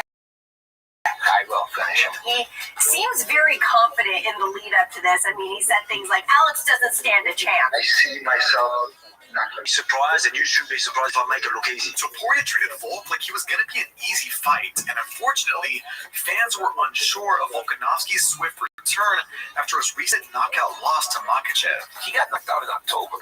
He's going to fight in February. Yeah, it's fast, man. Everyone see me about my lowest.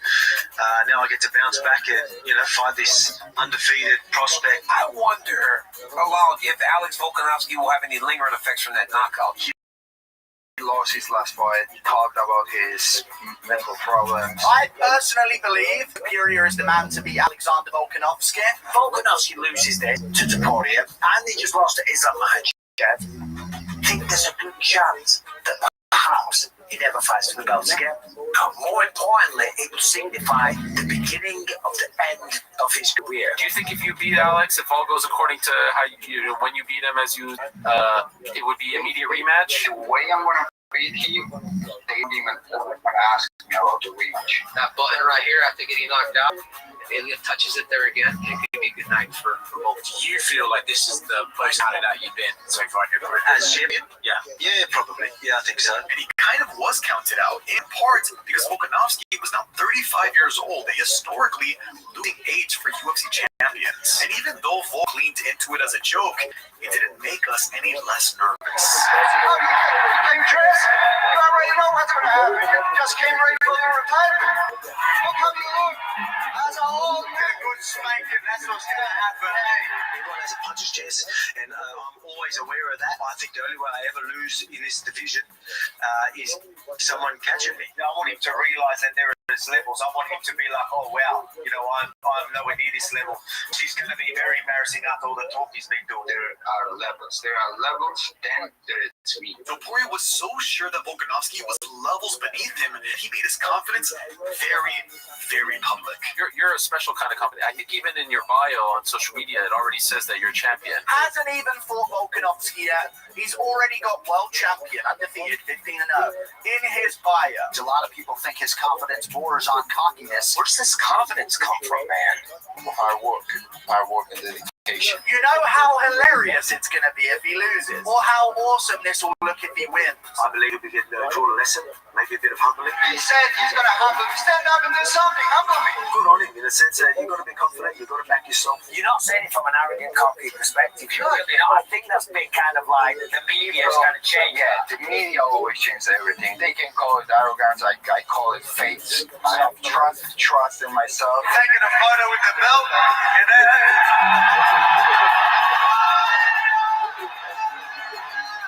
You may as well take advantage of it now. You're never going to see it again. Not until I teach you a lesson. Maybe one day you can be a great champion. I kick your ass first. You'll learn your lesson.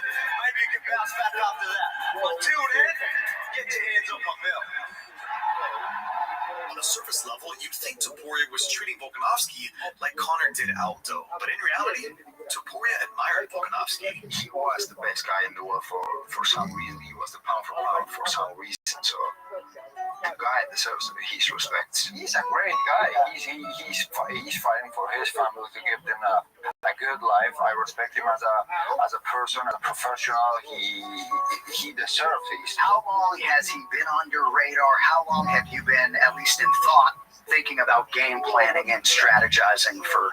I didn't prepare myself for him just in this training camp. I was watching him since start almost in the sport because he was a world champion since a long time. So I know him better than any fighter. I'm expecting him to be as good as he thinks he is. He thinks he's a man, so I'm gonna prepare as if he is that good. He will be remembered as one of the greatest in the featherweight division. He was a great champion. People are talking a lot about how popular you are in Spain and these places in Europe. To be honest, I don't care about that kind of things. I just want to be happy. If you paid attention thus far, you'd know Ilya was just trying to build the fight. But with everything said, there was no looking back now. He could be as good as he's saying. He could be as good as what everyone's saying, but he hasn't been able to prove that yet. Ilya Topuria is either going to be the biggest laughing stock in MMA history or an absolute superstar. I think if you knew Topuria's story, you wanted to see him become champion. I certainly felt that way. It almost has to work out for him now, or it'll be like if McGregor never beat Aldo after all of that build-up from McGregor. I'm going to win this fight. It's my destiny. It always was my destiny. I was born as a fighter. I was born as a UFC world champion. Conmigo le toca perder. Es como el destino. Ya lo vi. Ya lo vi en mis sueños. But if you are like me, you just didn't want it to be against Volkanovski. What did you say to him? He asked me, like, you ready? I answered him, I was born ready. I thought that Volkanovski looked really good. I thought he was winning the fight. I thought that jab was great. To be honest, he surprised me. He was very fast with his jabs. Primero asalto lo que quería hacer era tirar golpes sueltos, mi mano izquierda, la mano derecha, los golpes puros. Cuando yo le conecté el primer golpe bien conectado, él mismo me lo celebró, me dijo, buen golpe. Couldn't have looked any better. Against a Volk who looked really good too. That fight was heating up. They were exchanging. Un poco estudiarlo para ver hacia dónde se desplazaba, hacia dónde agachaba la cabeza, si daba pasos hacia atrás, hacia adelante, dónde colocaba su cabeza y sus manos. Yo siempre me mantengo súper paciente en la pelea porque sé que la finalización va a venir. Yo no busco la finalización. The game plan since the first moment was to do a long combinations, not just a 1-2 punches, combinations of 3, 4, 5 punches because it's more difficult to read. Solamente busco debilitarlo mentalmente, hacerlo dudar todo el tiempo. Cuando él me conectó, se lo celebró y yo en el video, no sé si luego se va a poder ver, le digo, my turn is coming soon. Una vez le haga dudar en cualquier situación, las dudas se multiplican. Entonces le coloqué la mano izquierda, vino hacia mí, le mano y las dudas te matan.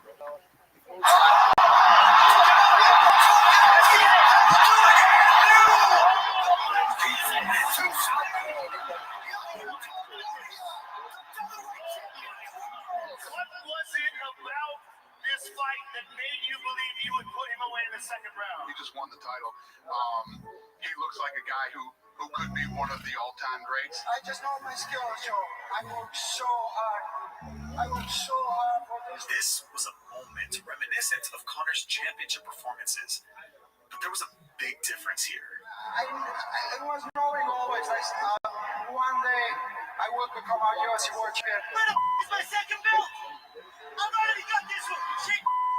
Orgulloso, ¿no? De todo el camino que he recorrido, porque al final todos los momentos que he vivido fueron los que formaron a la persona que soy hoy en día. Just trust yourself, work tirelessly, have faith, and everything is possible. Look at me now. For all the talk, Ilya is a very humble person with a deep respect for Volkanovski, motivated by something very different than Conor's monetary goal. My dream is to be world champion, world lightweight champion in the UFC. 4.2 billion is coming to sell. Where's that second belt? Go backstage and grab that belt somewhere.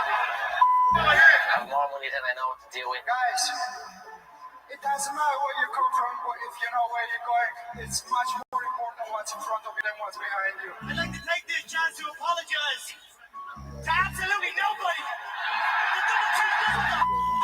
They both became massive superstars. Topuria was welcomed with open arms in Spain and given a spotlight ahead of one of the most popular sporting teams in the world. Having a moment like that at the beginning of a big match for a UFC champion, a guy who just won the belt a week ago, that is gigantic. And Conor became the highest earning athlete on the Forbes list. But money was the furthest thing from Topuria's mind when he won that belt. Ilya, you called this. You envisioned it. It came to fruition. How does this feel to you now? Y ese es mi objetivo hasta el día de hoy y los días que me quedan. Sabes que yo quiero ser feliz, ese es mi objetivo. I feel so happy, Joe. I feel so happy right now. ¿Qué más quería? Dios ya me estaba dando lo que yo quería, la felicidad. Aparte de todos los títulos que puedan existir en este mundo, yo creo que el objetivo de cualquier ser es ser feliz. Thank you to my patrons and members. If you like this video, you will love the others on my channel and subscribe because he was a magician. There was something about him, man. He had this unstoppable aura. He was fucking everybody up. And it was the way he was doing it. He was doing it like it was magic.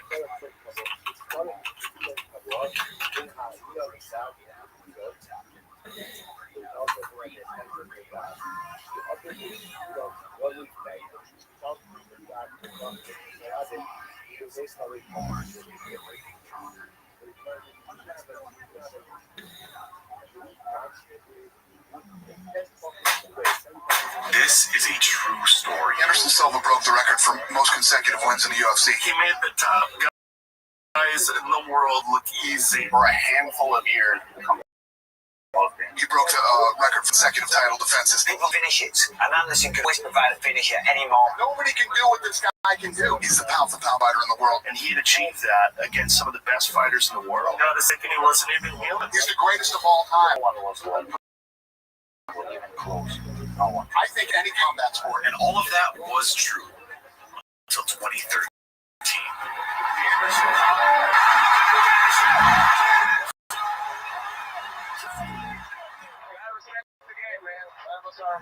Look, a lot of you may know the story of Anderson Silva. I just try to enjoy every single moment I come inside the cage. But enough of you understand his story. I'm working hard at best. Experience in my life, bad and good. And today I feel... You know he's a legend, you know there's tragedy, and you know there's a very rich career in between. There's this dirtbag named Anderson Silva. I'm going to put him on his prissy little ass. I don't want to fight Anderson. I want to beat him down. Esse cara me bateu 5 rounds. Bateu mais do que eu apanhei toda a minha vida inteira. But you haven't fully understood that the reason we love him is the reason he will never be the GOAT. My first professional fight, I drive to the city and I fight same day, $100. Cara, fiz a primeira luta. Agarra, e cai no chão, levanta, e cai no chão, levanta. Eu acabei que eu consegui finalizar o cara. Peguei as costas do cara e finalizei. Anderson Silva finished his first professional MMA fight in under 2 minutes with a suffocating rear naked choke. When I finished, I just talked to my professor in the time and looked at him and say, that's crazy. I never go do this again. Despite his reservations, Anderson took on Fabricio Gamois for his second pro fight. I'm a little scared because you never know what happened inside. I fight with the best jiu-jitsu guy at the time, Fabricio Morango. He's a student of Euler Grace. He's a black belt. Is it funny? Because at the time I'm blue belt. Way lower. Yeah, I pick up something fast and I win the fight. And that's a start. Doing a fight in Brazil a lot, in the Mecca. You know, Mecca was a new Brazilian MMA promotion. In fact, Anderson participated in the very first Mecca event. When I have my first baby, I don't have nothing except my talent and my energy to doing something for my family, you know. Anderson spent the entirety of the match on his back with no sign of any grappling skills, leading to his first professional loss. A dominant and humiliating loss like this, while you have family to take care of, is enough to make you wonder, did you even choose the right career path? I guess I kind of want to start it off going back to like how you initially got into fighting overall, right? Because I know that you wanted to be a soccer player. As a young boy, Anderson loved soccer, but after missing soccer tryouts, he was approached by the boxing trainer next door. I come to try the tryout to play football, but I'm too late. Coach Victor just look at me and say, okay, take this stuff and let's go training. And that's like my first contact with boxing. But that was just boxing. Anderson's love of martial arts actually came much earlier. Então, sempre gostei de luta, né? Eu comecei a treinar, eu tinha 8 anos de idade. A lot of people think it's dancing, but it's not. It's a capoeira. And I started training capoeira in the school.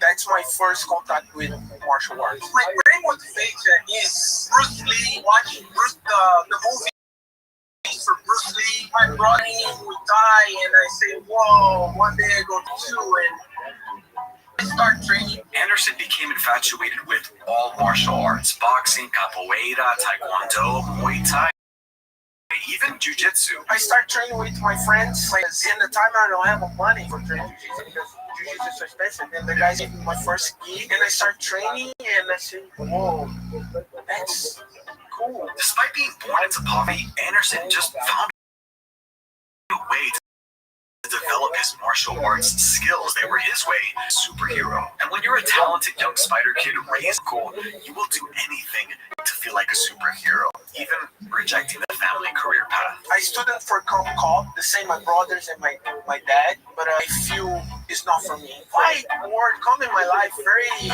natural, you know, because I don't have too much options. Say my brother, my dad, or fighting. And I grew up in a city. It's a very famous city of fighters. And the time is the name is not MMA, it's a Vale Tudo. And a lot of guys fighting at the time. Vanderlei Silva and the other guys, you know, they say, whoa, that's crazy sport, but maybe I can do that. I never realized this happened in my life. You know, I become a professional fighter. Anderson won his next 2 fights in Mecca, finishing both of his opponents in the first round, which, as you can imagine, opened a lot of doors for him. Através do Mecca, eu consegui a oportunidade de lutar no Japão. I fight in Japan, I fight in Korea, I fight in different country. Anderson got the opportunity to fight Shuto in 2001, a big step up from Mecca, and won a decision against a much more experienced fighter. A few months later, he scored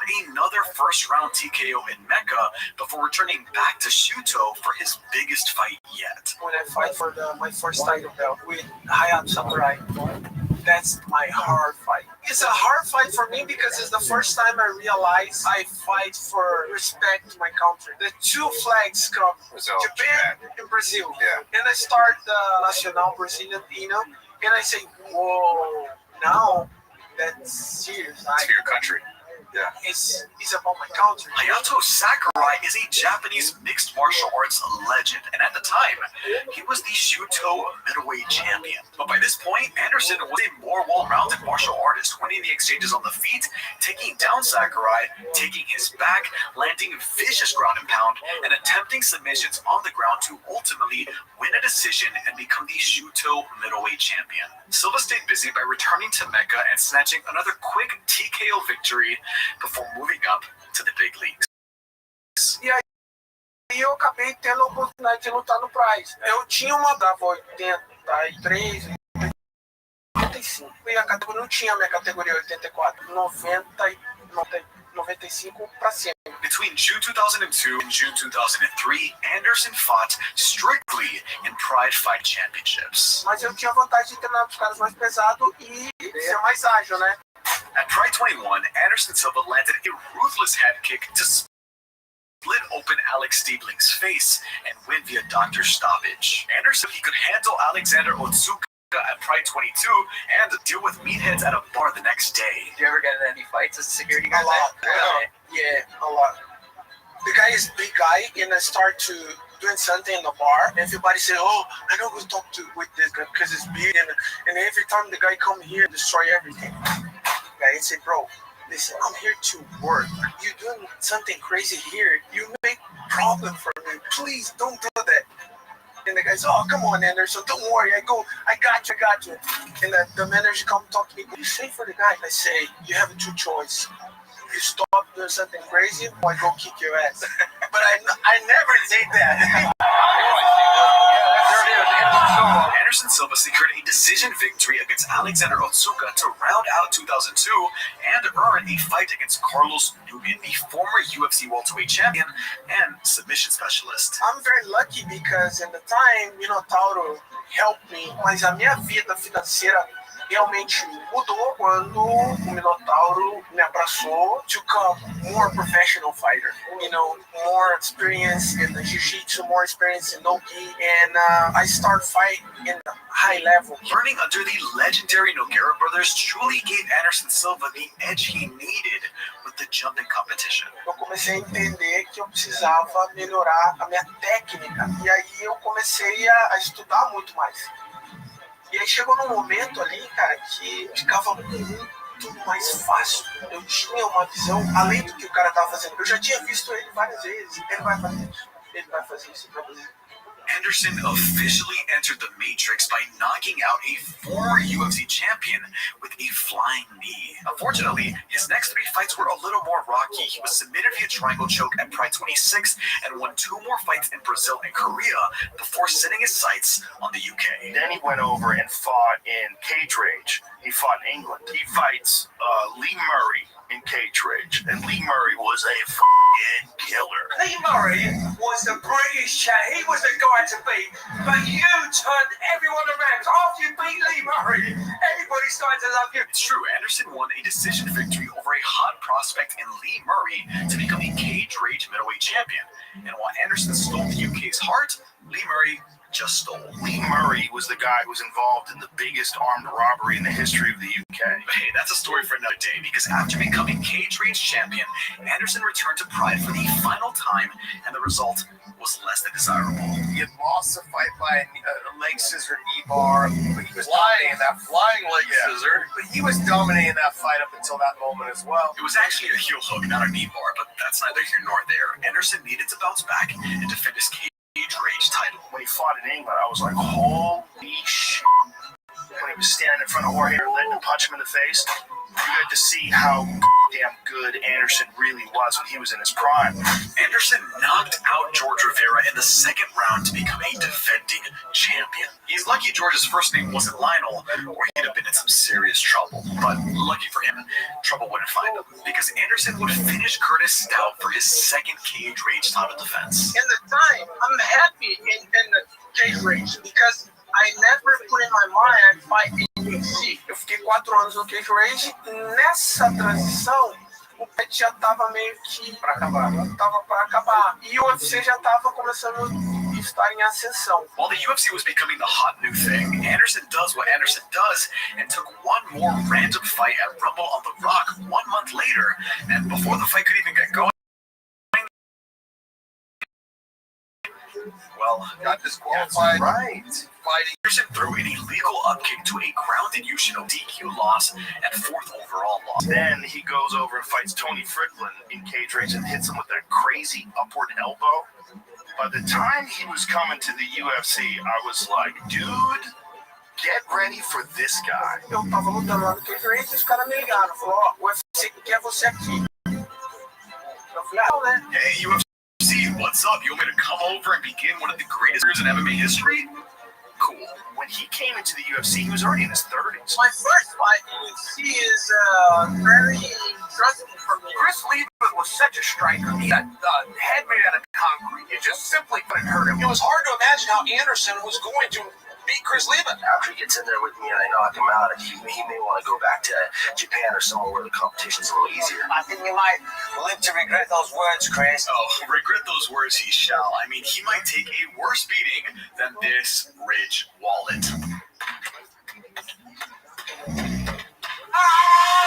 Dang, that's durable. I know a lot of you and your dads are carrying around bulky wallets that need upgrading, and Ridge is making gifting easy with one of their biggest sales of the year for Father's Day. The Ridge wallet can hold up to 12 cards, and you can switch between the money clip cash strap and add an AirTag attachment so you never lose your wallet. It's the perfect gift for your dad, spouse, or brother, but it doesn't stop there. This is the Rich Key Case. Securely store up to 6 keys in a compact case that prevents your keys from jingling. And remember, Ridge wallets, key cases, watches, and backpacks look just as good as they function. My favorite thing about Ridge is the consistent durability. I use the backpack to go camping, and now it's my go-to for traveling. So whether it's wallets, key cases, watches, backpacks, or more, give a gift that will last a lifetime. Save up to 40% off using my link, ridge.com/Lionel through June 15th. That's ridge.com/Lionel, or just click the link in the description.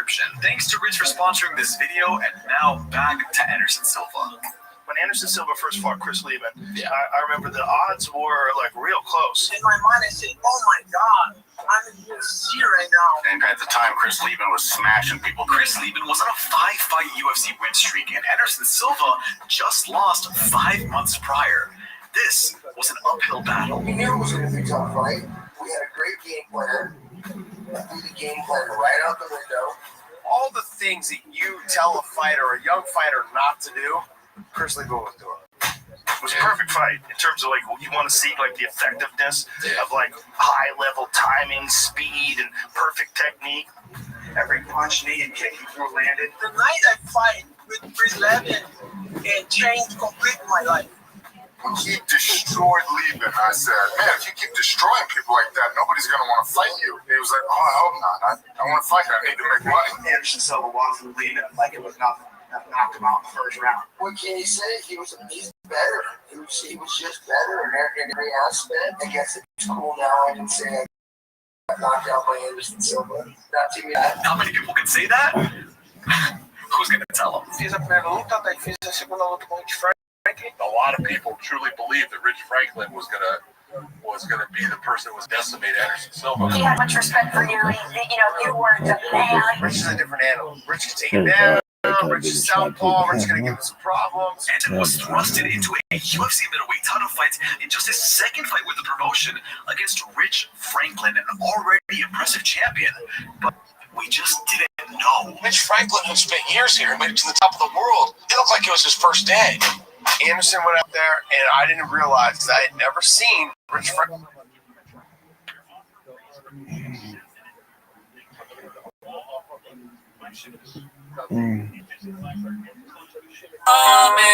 I don't read them.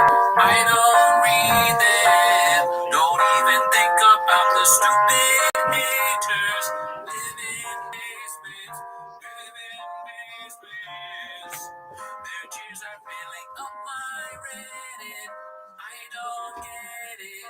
I don't get it. Don't really care. I want to squeeze their neck, bro. No tomorrow. No tomorrow. And they say that I'm Johnny.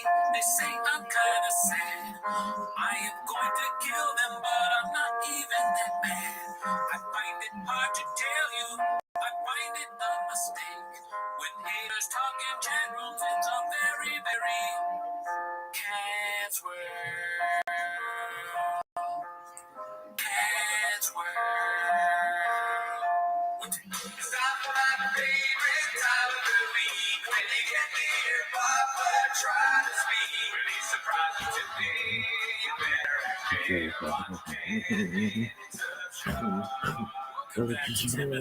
Thanks for tuning in. Listen, I want to just take this time. I want to look directly in the camera when I say this. Okay.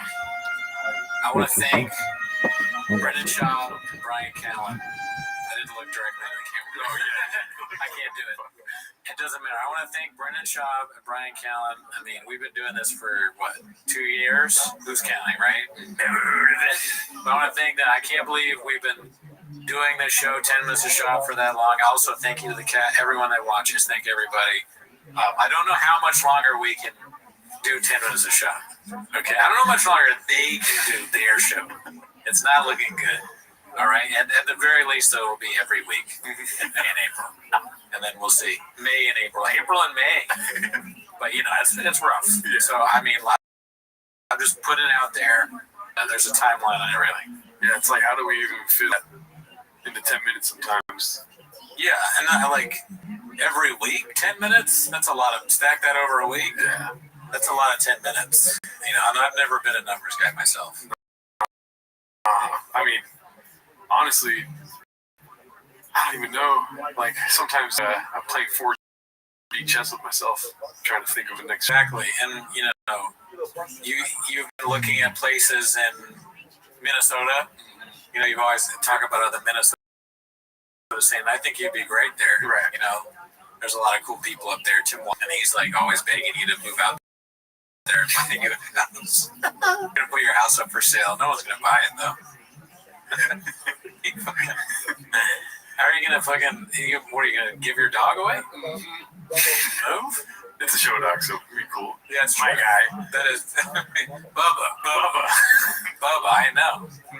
It takes 6 months to do a truck show, and it's something that we're thinking about.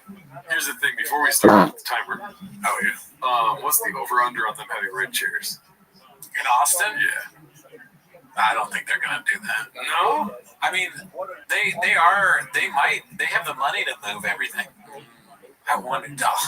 I'd love to see what the shipping. I feel like I think Shop's gonna be like, nah, they're not worth to ship anything. He's gonna be at a loss buying new shit. No, we don't need any of this shit over here. Trying to sell it. You get rid of it. And whoever stays here that's not moving, they'll just like, oh, sick. I have all this fucking equipment that shoved, but then they'll like find dust and Cheeto stains on it, and you know. Why does this red chair smell like shit? He poops in it. He's like, that's I could totally see him being like, no, we don't want any of it. And then, you know, he has to like spend thousands of bucks on new shit. Yeah. I don't know where he gets the money, but he has money. Clearly. He just bought a new pink Jeep. Mm-hmm. That's when we were like, that's it. Yeah, that's why I want to quit. He has so much fucking money. That's what that like I have no reason to name it open mic. What Matty Chimber once was like, dude, he's rich. He is so good. He's telling a story about meeting and he's like, how does he have, he like grabs me by the, he's like, how does he have so much money? I was like, Matty, I don't know. I just do a show about him 10 minutes a week. I barely know him. Never met the guy. You met him. He's like, he's got so much money. I'm like, okay, fine. But anyways, that's not why you're here today.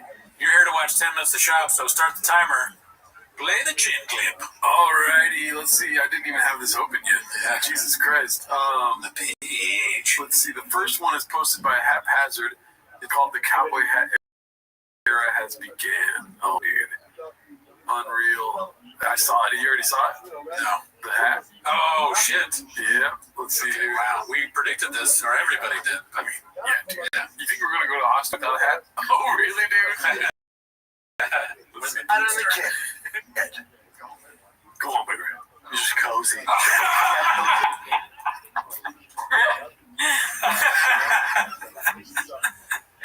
No. Stop it. Stop it right now. You fucking gotta be what? Yeah, these out of control. Those pants are probably the worst part. Yeah, those have Diet Stars Monday written all over them, Daddy. I mean, that's like Crocodile Dundee style hat a little bit. Yeah, it looks like a sepia tone on Instagram or something. Everything that he's wearing. Yeah, man, he matched it, and he's got the shoes. I mean, this is very scathed. Yeah, dude. Where do you think he bought it himself? Great question. Because maybe wifey bought that. Do you think he's an online shopper where he's just buying shit online? He knows his like tailor sizes and he's like looking at dimensions and shit. And he's just like, I don't even have to leave the house, Daddy. He probably does know his sizes. I'll give him that because he does a mechanic shop buying clothes. Yeah. But the shot, hey, can you help me out? He said he was going to help them out. He's like, yeah, I'll be there in a minute. One second, I'm buying these fucking checkered pants right now. He adds to cart a lot. Yeah, I think he probably does know his sizes because he's a shopaholic. Mm-hmm. Look at he has a lot of shit. Yeah. So he's got to know his sizes. Unless he just goes to stores and he's like, hey, can you hook me? I have this really big podcast, Byron Kid. I heard Joe Rogan. I'll wear your hat. I'll wear your hat on TV, on YouTube. I'll wear your hat. Can I have it? They're like threatened. They think they're being robbed. He's joking about the whole time. That hat is crazy. Yeah. Let's see. Yeah, we're a couple cozy guys. Cozy. Now, you and I are a couple of cozies. Now, here's a couple things I want to start this podcast with. I'm looking at your cowboy hat. Thank God he addressed it. Imagine they just had a podcast with a cowboy hat. We should do that. Yeah, we did. Fuck, we have to get cowboy hats now. I want to get a cool cowboy hat. Shit. We're moving to Austin, dude. I'm telling you, blow up our lives, bro. Why are you fucking faking, dude? Why do you not want to move to Austin? I don't need a job. Always give it to you. With or without you, dude. Boy, Christian gave it to me. And we know also the rule. See, somebody gave it to him. Oh, yeah. But that's another thing. It's, Dude, please don't hurt me. Take my hat. You're going to need this in Austin. We're still in. It's all good. If you can wear a cowboy hat. Correct. If you're born and raised in Texas and you're going to an event, a cowboy hat, boots, and a belt are also part of it. That's it. Rodeo. If you are from Aurora, Colorado, and you work with horses, and you can wear a hat.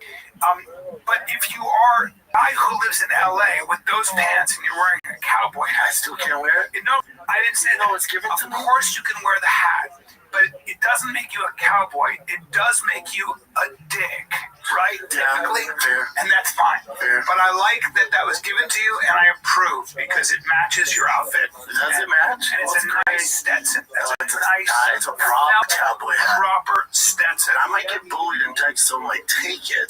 Right? The thing is, nobody can bully you. So at the end of the day, you're fine because you have cauliflower ears and you're a giant. Yeah. And I'll wear this fucking hat if I want. Yeah, and you're also not. You're not old Brendan. There's a lot of Aurora Brendan. The real Brendan is back. Yeah. I like that I'll wear this hat if I want. I'm obviously thinking about other hats that you shouldn't wear. Right? And he's like, I can wear whatever hat I want. But I don't think you understand why. Oh, it's my hat. I like the. And he might give you a chop. This is what I say about Chop. Can I just tell you how I warn people? It's peptide, Brent. Well, this is what I say to people about Brendan. Don't make me put on the yellow. So go ahead and say, just go ahead and start dissing Brendan for a second. Just if you're a Not guy. that strong. I bet I could do this to him. Yeah. Say, he seems like a dick. Just go ahead. Seems like a bit of a dick, man. You guys are always wrestling. Yeah. Hey, listen up. I love that you're saying all this and you keep that to yourself. You don't want to say that with an earshot and say, why? Why not? Because you might get gripped. I don't know the fuck they're talking about. He's doing the squeeze you thing. I don't know if I had to stop it. It was going on for so long. He's keeping you busy right now. Watch Calvin here. That you're saying all this. His feet start to shake and his body starts to move. You might get You keep that to yourself. You don't want to say that with an earshot. He plants the feet. He saw that. He was like, he's gonna keep you busy right now, dude. He's getting ready. Let's see. Why not? Because you might get gripped. Gripped? Yeah. You don't want to get gripped up. Horrible.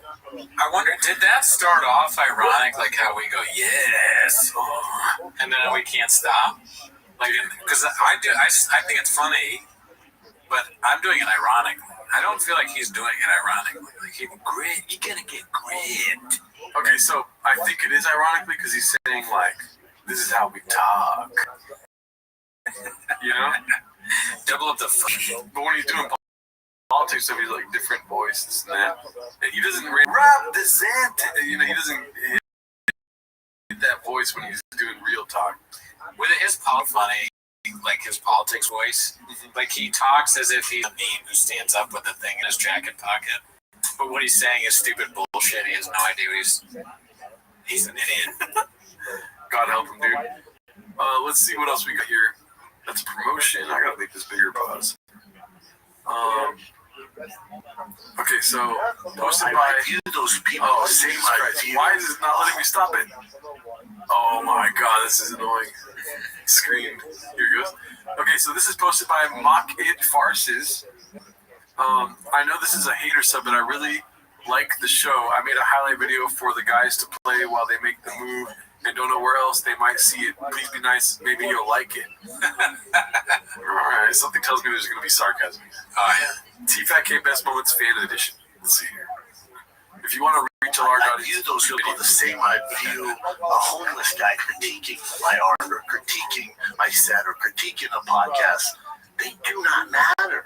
What do you care? It'd be the same as if a cat created a profile. That's a good example. Who cares? Even a homeless guy. Let's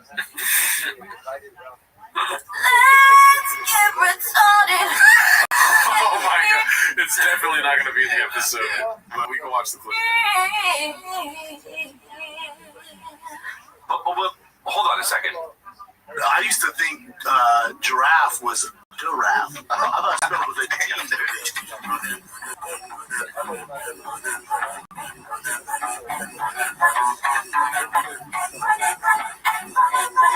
In this context, there's no disrespect, so when I bust my rhyme, you break your necks. We got 5 minutes for us to disconnect from all intellect and respect. So inefficient, follow your intuition. We ain't a solo away from tradition. Don't go to the bathroom there because you piss in the sink. Where? What? Where? It says that you can't. Do you guys like your freedom? You like freedom? Thank you. You're welcome. You're welcome.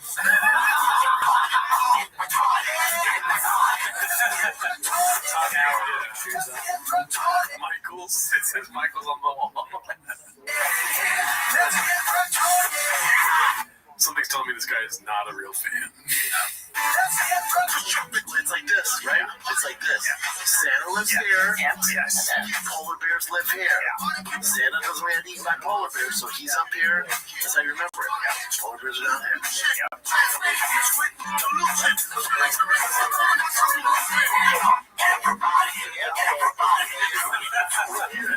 What the fuck, dude?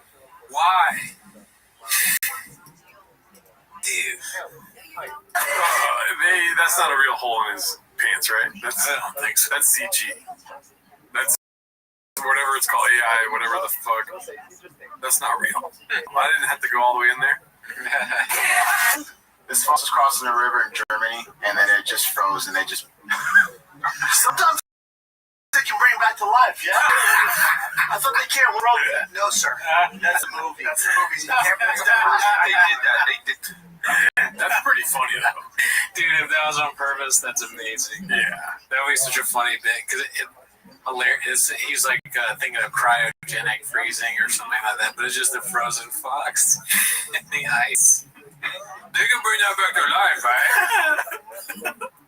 Someone did that to Walt Disney, right? No. Walt Disney. The lead is actually kind of funny there. But yeah, that for sure, the song got cut out of the main episode. Oh, yeah. No chance. It's so funny, the amount of times I've said that it got cut out, it's still in there. What did you think? You're just the greatest hits? That was good. I don't think I've ever seen the Fox thing before. Oh, yeah. Have you? I feel like I have, dude. I don't know. Let's see here. Let's go to the next one. It's posted by Glitch Docta. It's called Always Been a Blue Collar Truck Guy. With some sure shot, obviously, in the shot. Just... Yeah, it's the cowboy hat. It's the new thing, dude.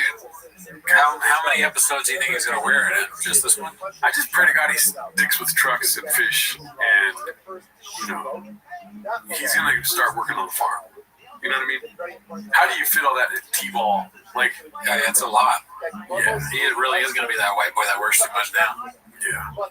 He pulled a bicep, so he's already ready for the farm. I feel like everyone that works on a farm has a pulled bicep. Maybe. Let's see here. I saw Travis Barker. This is posted by Chin Puller of Clips. Me and Travis Barker are boys. Talk damn near every day. What happened with Travis Barker that they're reposting this? It's just they just go through like the greatest hits. Oh, they haven't been posting in a while. Yeah. Oh, the show. Yeah. I guess that new episode is the one with the hat. I see. Let's see. But they should all be moved there, right? Because it's April now. I remember he said they were going to do a bunch of best of for a while. Did they do that? I think so. And I think that's why people are making their own best of. Right. And that's the classic, random celebrity that he's friends with, but not really friends with. You know, you meet over that. Adam Sandler. Who did he think was Carmelo Anthony? Someone thought he was Carmelo. Oh, he thought Jay was Carmelo Anthony. So no, some guy in the elevator thought that Schaub was Carmelo Anthony, I think. Oh, right. Okay, and then There's Adam Sandler, Pete Davidson, I guess Travis Barker, but not Crystalia. They didn't know Crystalia. They only did no, because before Crystalia was kind of like he was barely a person. He had real hard, evil, dark eyes. When he became a person, they met him. Yeah. The real Chris. Yeah. Let's see. Dave Chappelle. He told Dave Chappelle to stop smoking. Yeah, Dave Chappelle thought he was really fine. I picked my son up when I was driving down the road up here, and there's a guy tailing me in a Rolls Royce. I want to start doing that. Digging in my eye. Oh, yeah, I do the same. In an all-black Rolls Royce. I'm like, what the fuck? And I tell Terry, I'm like, stay down. He's riding my ass. I'm like, what in the fuck? And he's like, fucking, and I'm like, who the fuck is this man? He pulls up, rolls down the window. He goes, what's up, dude? It's Travis Barker. What the fuck are you doing, man? Because Travis Barker's my boy. Travis is one of the best people I know. Travis is literally one of the best people on earth. He fucked to him, so I gotta imagine Machine Gun Kelly, a good person. Thanks for that follow, Travis. That's so funny. What insert random name? He's like, I'm boys with Travis Barker. That's how I know Gordon Ramsay's pretty cool. Okay, I thought you were going to No, that's just good. He's great. Yeah. This is my guy, not real. Let me know if you want to jam. I quit the show. Okay, copy that. With the best drummer alive right now, you want jam? Why wouldn't I? Why not? When was the last time you jammed? Just like 2 years ago. This is when they thought the show was moving to El Paso. He plays every day. Man, kiss my ass. Doesn't mean I don't know how to jam with a band. You play music, you play music. Jamming with Travis Barker.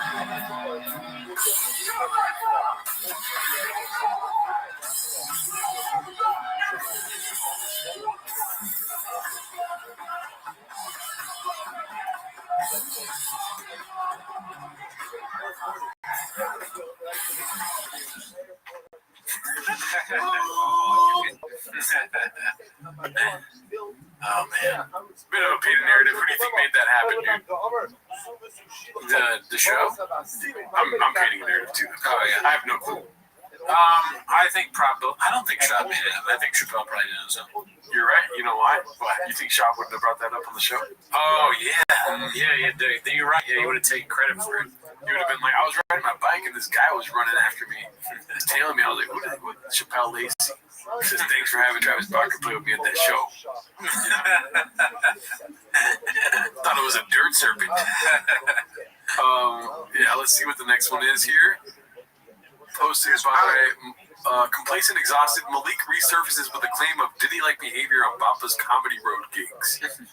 This isn't new, is it? I feel like this is old, right? Yeah. Stand up better than Brandon Schwab. Yeah, for sure. You got me right.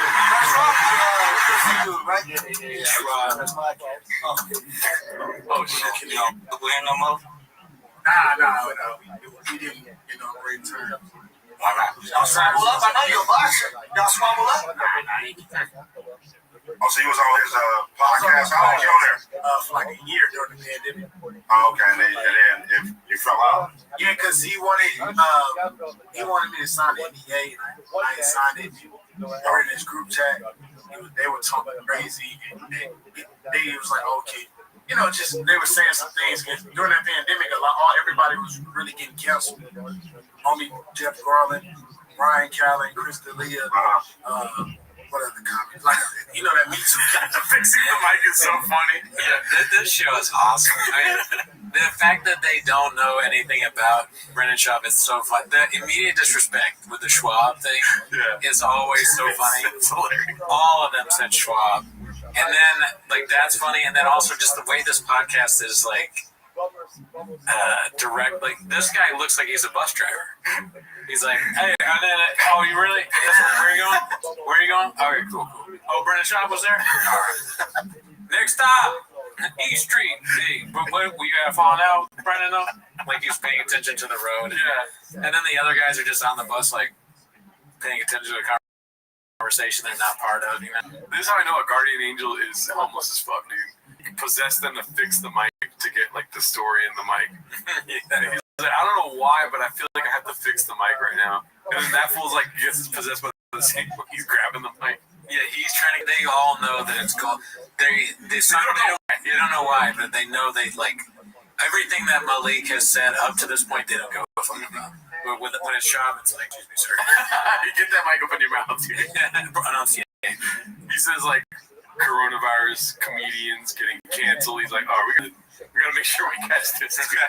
Let's see. You know, on the road they were doing some shit. Yeah. Diddy shit, man, worse. I mean, I don't really want to. Worse. Nah, you guys sign NBA shit. This is new. Diddy shit? It's relatively new, probably. Yeah. I don't know. Interesting. The bus driver does not like what he's hearing, dude. His face is like. It was some shit. But y'all was doing like a traveling podcast? No, we're actually stand-up comedian. So what we'll do is we will be on the podcast and talk, and then we'll go to British Shop shows. And I was the host. The other black guy he was a featured British Shop. Yeah. He hit him with an earthquake. Yeah. And then we'll talk about it. We'll have a podcast like this, but we'll just talk. And one day, you know, they said something. Things were left. Yeah, I ain't want to sign an NDA. He was like, all right, well, don't come back. All right. Right. Yeah, like, nigga, that's crazy, man. That's fucked up, man. That's fucked up.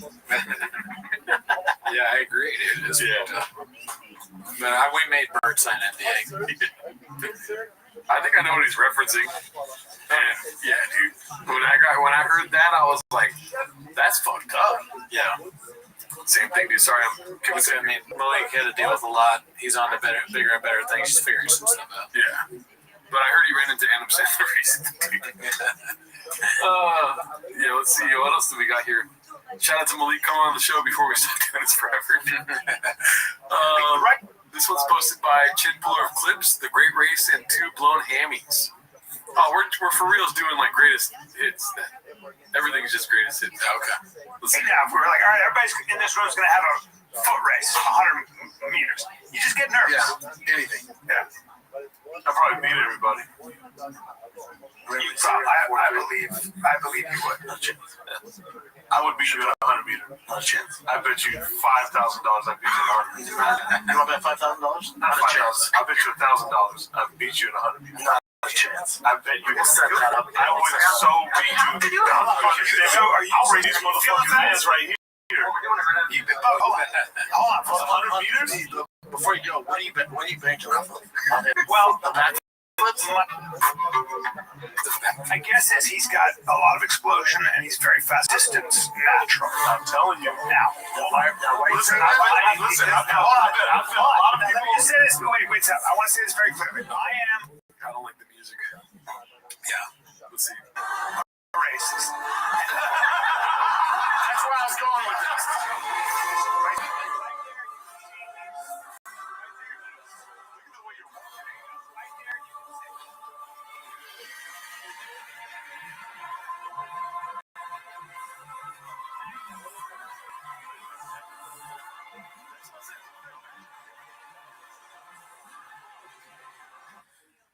So funny to grab both your legs. It's so funny to grab both your legs. And laugh like, it's funny. I mean, I can't believe I pulled. Like, wouldn't you be in a lot of pain? Yeah. I don't think you'd be able to stand on it, right? I don't really know how I know Achilles is super bad, like you can't walk, but he's a hamstring, right? That might be less painful. Yeah. I really don't know what the hamstring, but I assume it's painful. Yeah. How would I stop running? Yeah. He's laughing. Oops! Damn, I lost. He realized he was losing, right? Yeah. Let's see here. So.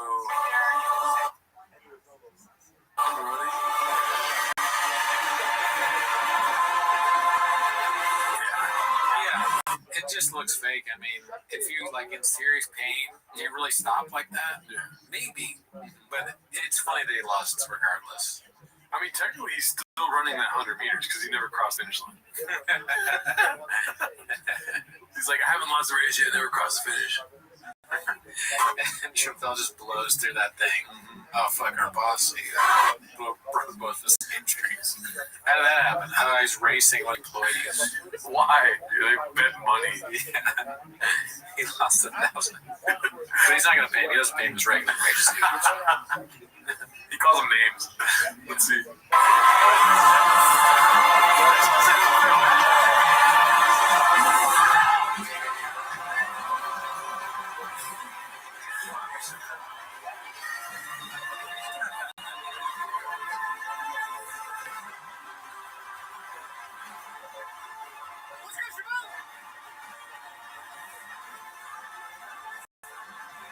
This camera shot is great because it's like, where's Shab at? And he comes all the way back.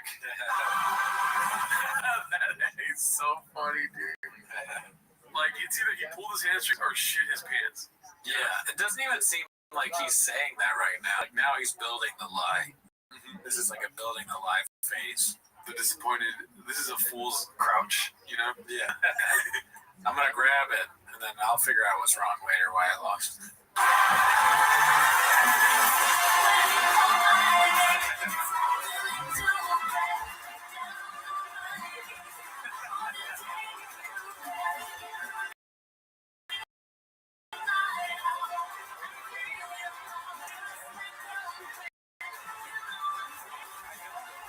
I don't even think Chappelle's speed, to be honest. I think he's like kind of keeping pace, and then when he's confident that he's going to win, he just goes, and then he notices that Brennan's not even there anymore. Slows down. That's that Michael Jordan gene, dude.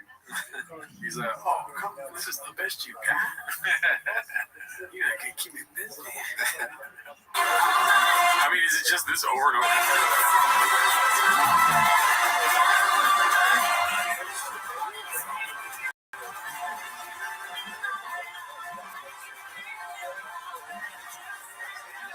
Wednesday for some people than others. Now, there's the thing about life is that as we're younger and as we get older, we learn. See, I'm not smarter than anybody. I've just made more mistakes, and I always beg younger people to listen. Sometimes they don't, and sometimes they don't. And what happens is we pull not one, but two hamstrings. And so Brendan has got two severe pulled hamstrings, and he's a little heavy right now. He's a little heavy of heart. The left one is. Now I pulled it when I was when I went to camp with the Buffalo Bills. Last time I pulled it. Yeah. This is way worse. This is way worse than this. Is way worse. Oh, have you? Oh no, sir, it crushed my NFL dreams. Alrighty.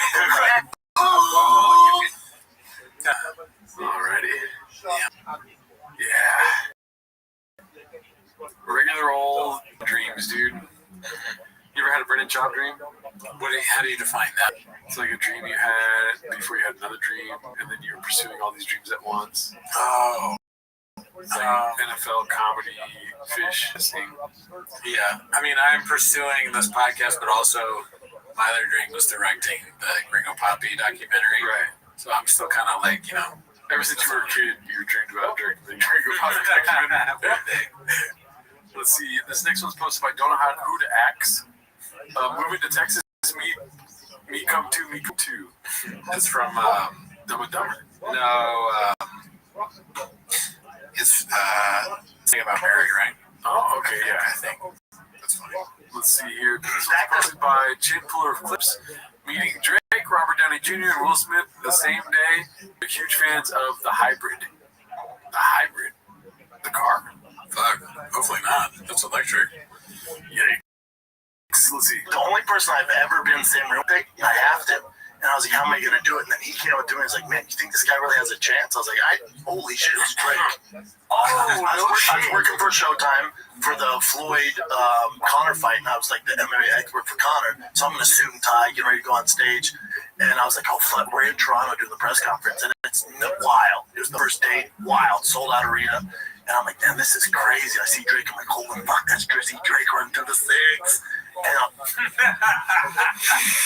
What does run through the six mean? Running through the six? Yeah. Great question. Yeah. I'm pretty sure the six is representative of Toronto. Oh. And running can be a number of things. Right. You know, what do you do? Pulling both your hammies in the six, basically. Right. Yeah. Okay.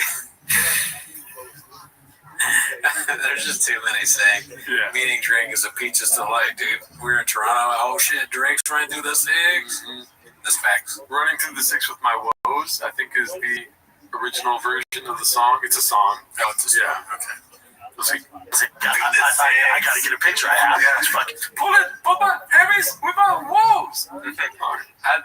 The way Will Compton reacted is how I reacted when he said, and how I would in real life too if I just jumped to the Drake Run Through the Six, and I was like, I gotta get a picture. That's me. I could be on board. Exactly. That's what I'm here for. That's fucking, he's my favorite.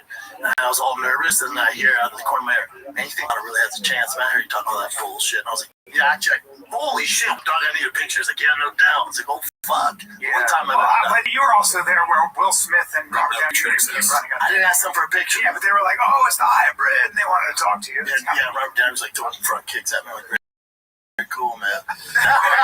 That's what you did, like a producer. You need to hey, guys, I know. to get a photo. You know what? That party took all our phones. It was an Oscar party, and everyone was in tuxedos, so there was no cell phones. I've been to those parties. And Will Smith asked me if I did private training. Will Smith was like, "Hey man, you're the reason why you play my face." Oh, training. Left, oh boy. No, I didn't train. You're the reason why Chris Rock. No, I didn't train with him. I didn't train with him. Take him up on it. I got a different vibe. Want me to hold mitts for you? You didn't say no. I promised you. I was like, at the time, I was a current UFC fighter. I'm like, I don't like hold meds stuff. If you want to put me in fucking whatever the fucking I Am Legend. Will I Am. He said, Will I Am. If you want to put me inside of Will I Am. He's just like the vibe from this is Will and I forget the other guy's name now. They are like they're back in the locker room, right? And they're making fun of the guy that's dumber than them, you know? Oh yeah, what'd you do? Yeah, what's that? And then afterwards, they're like, dude, we got him to do so much stupid shit. It was hilarious. They're like giving each other high fives. We're like, we gotta fuck with that. You know, I won't say what they say, but we gotta fuck with that more often. You know? 3? But I don't hold meds, Daddy. You got I don't hold meds, Daddy. Whatever the fucking I Am Legend 3. But I don't hold meds, Daddy. You get there, he's got a latex. You repeated it, dude. Mids, Daddy. It's crazy. Scott, oh, fuck, I didn't plan on this. You're gonna be a zombie. Can you go? That's the vibe I got. Yeah. Best in the business.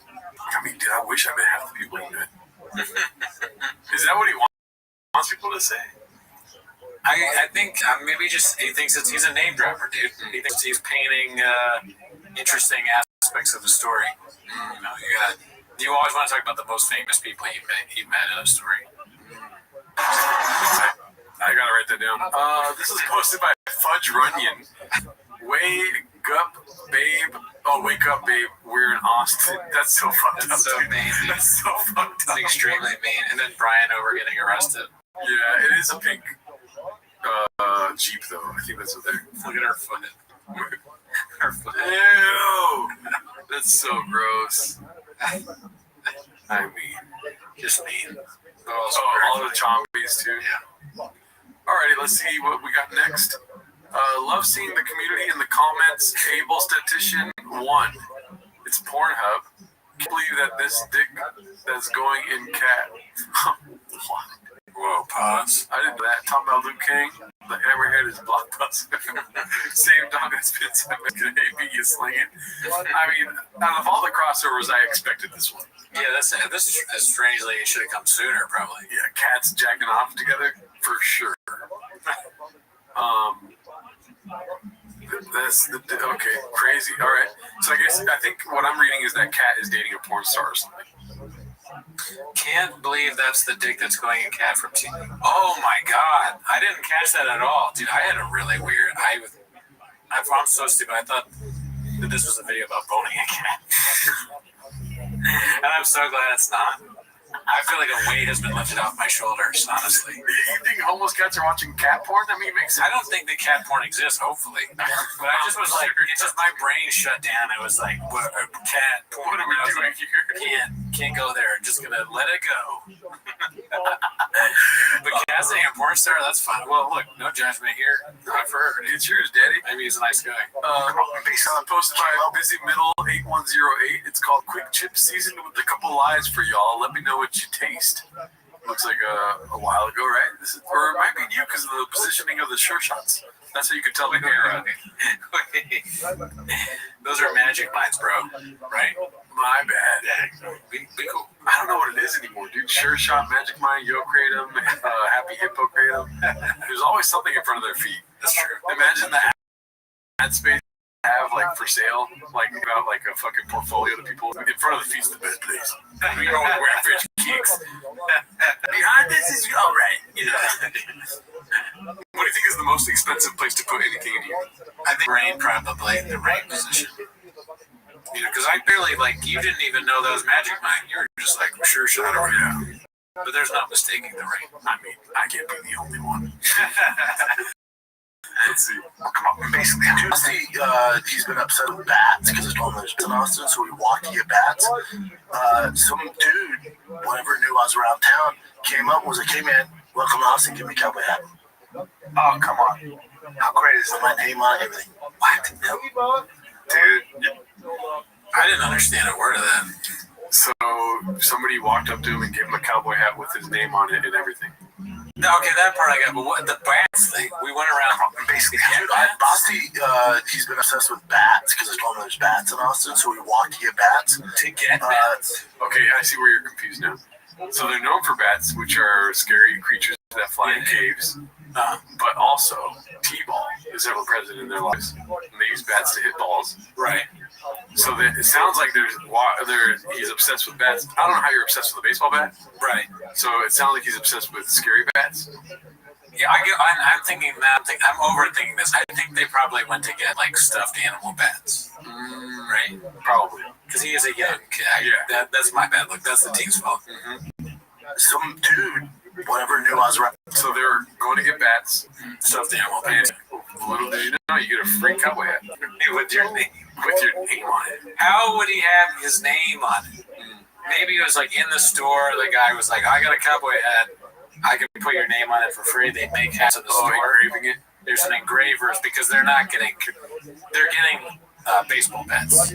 Listen, it's a lie. Or a cowboy's leaving his house every day like, "Now that I know Brady Shaw going here, I'm going to get in my hat, get his name on it, and don't go surprise him one day." And the first day he goes to Austin, somebody has a hat for him. Brian's hat says. Or his realtor just got him a hat. Yeah, I mean, I don't believe a word of that story, honestly. Oh, well, that's your takeaway, dude. I believe Baba. Believing Baba, the new documentary coming to Netflix next year. Let's see, the next one is posted by Miserable Number 104. It's called Look What the Cat Dragged into Blockbuster. Milking the Scorpion. I don't know what role Chin plays in Milking the Scorpion King. And who's that at the bottom? Brian? Yeah, that's Brian. Alright. Careful, boys. Tow my hair. Complacent Exhausted posted this one. Let's see what this is about. Hey, find me the fucking evidence. There's no evidence. It's also with all due respect, cold plunging. A lot of doctors are doing cold plunging every day for no reason is not necessary. Unless you're an elite athlete with inflammation, it really doesn't do much. It can actually make you up. Was that us or was that their squeak? That was them, dude. Let's see. Because if that was us, I apologize. What the fuck was that? And if it's them, I also apologize because I'm playing it twice. Could be in the door. Sure, an elite athlete with inflammation, it really doesn't do much. Unreal. Or a table moving. Get some WD-40, dude. Table with wheels. That's the one good thing about a new studio is shit's not gonna squeak, dude. You know? Also, it can actually make you up. What? I'm laughing at that. The new studio will be less squeaky. Yeah. I mean, we'll see. Who knows? Maybe, Cowboys, that's one of their ambiances, right? What? Fucking saloon doors. You know? They should get that in the studio. Saloon doors for sure. Awesome. Yeah. They should do the new podcast Standing Up. They walk into the saloon. Look, this is the fighter and the kid. Do you think they'll have animal heads on the wall now too? Probably, right? I like this. Yeah. This is great. No sneakers on the wall for sure. No animal heads, and then maybe when you go to work, you can do that buck hunter game that they have in bars. Duck Goose. Or Duck Hunt. Duck Hunt, yeah. I feel like Boots, he's already wearing boots, Mr. on the right here. Oh yeah, Carol was born in boots. You know why? He's already living in Austin. Facts. So less sneakers, a lot more boots. For sure, and this is a legit guess, they're going to bring on assless chaps and talk about assless chaps. Okay. Maybe. I could see it as done as a bit. Mm-hmm. Brenna chop beef jerky. Beef jerky. No more nicotine, just jerky. I don't think they'll ever give up nicotine dating. True. Let's see. Weaker, but also it can make you weaker. If you're just working out, trust me, I know my workout's so tough. Trust me, you don't have enough inflammation where you need to sit in a cold tub every day. You don't need it. Right. I know you want to feel mentally tough. Go run. Yes. There's come on. Yeah, I know. Also, cold tubs for real athlete, that's a dessert. That's not mental tough. Oh, buddy, that's your toughest thing you do all day? Oh, sweetie. How important is the plunge pool? Or is that just a trend? Is that Zuma for today? No, it's real.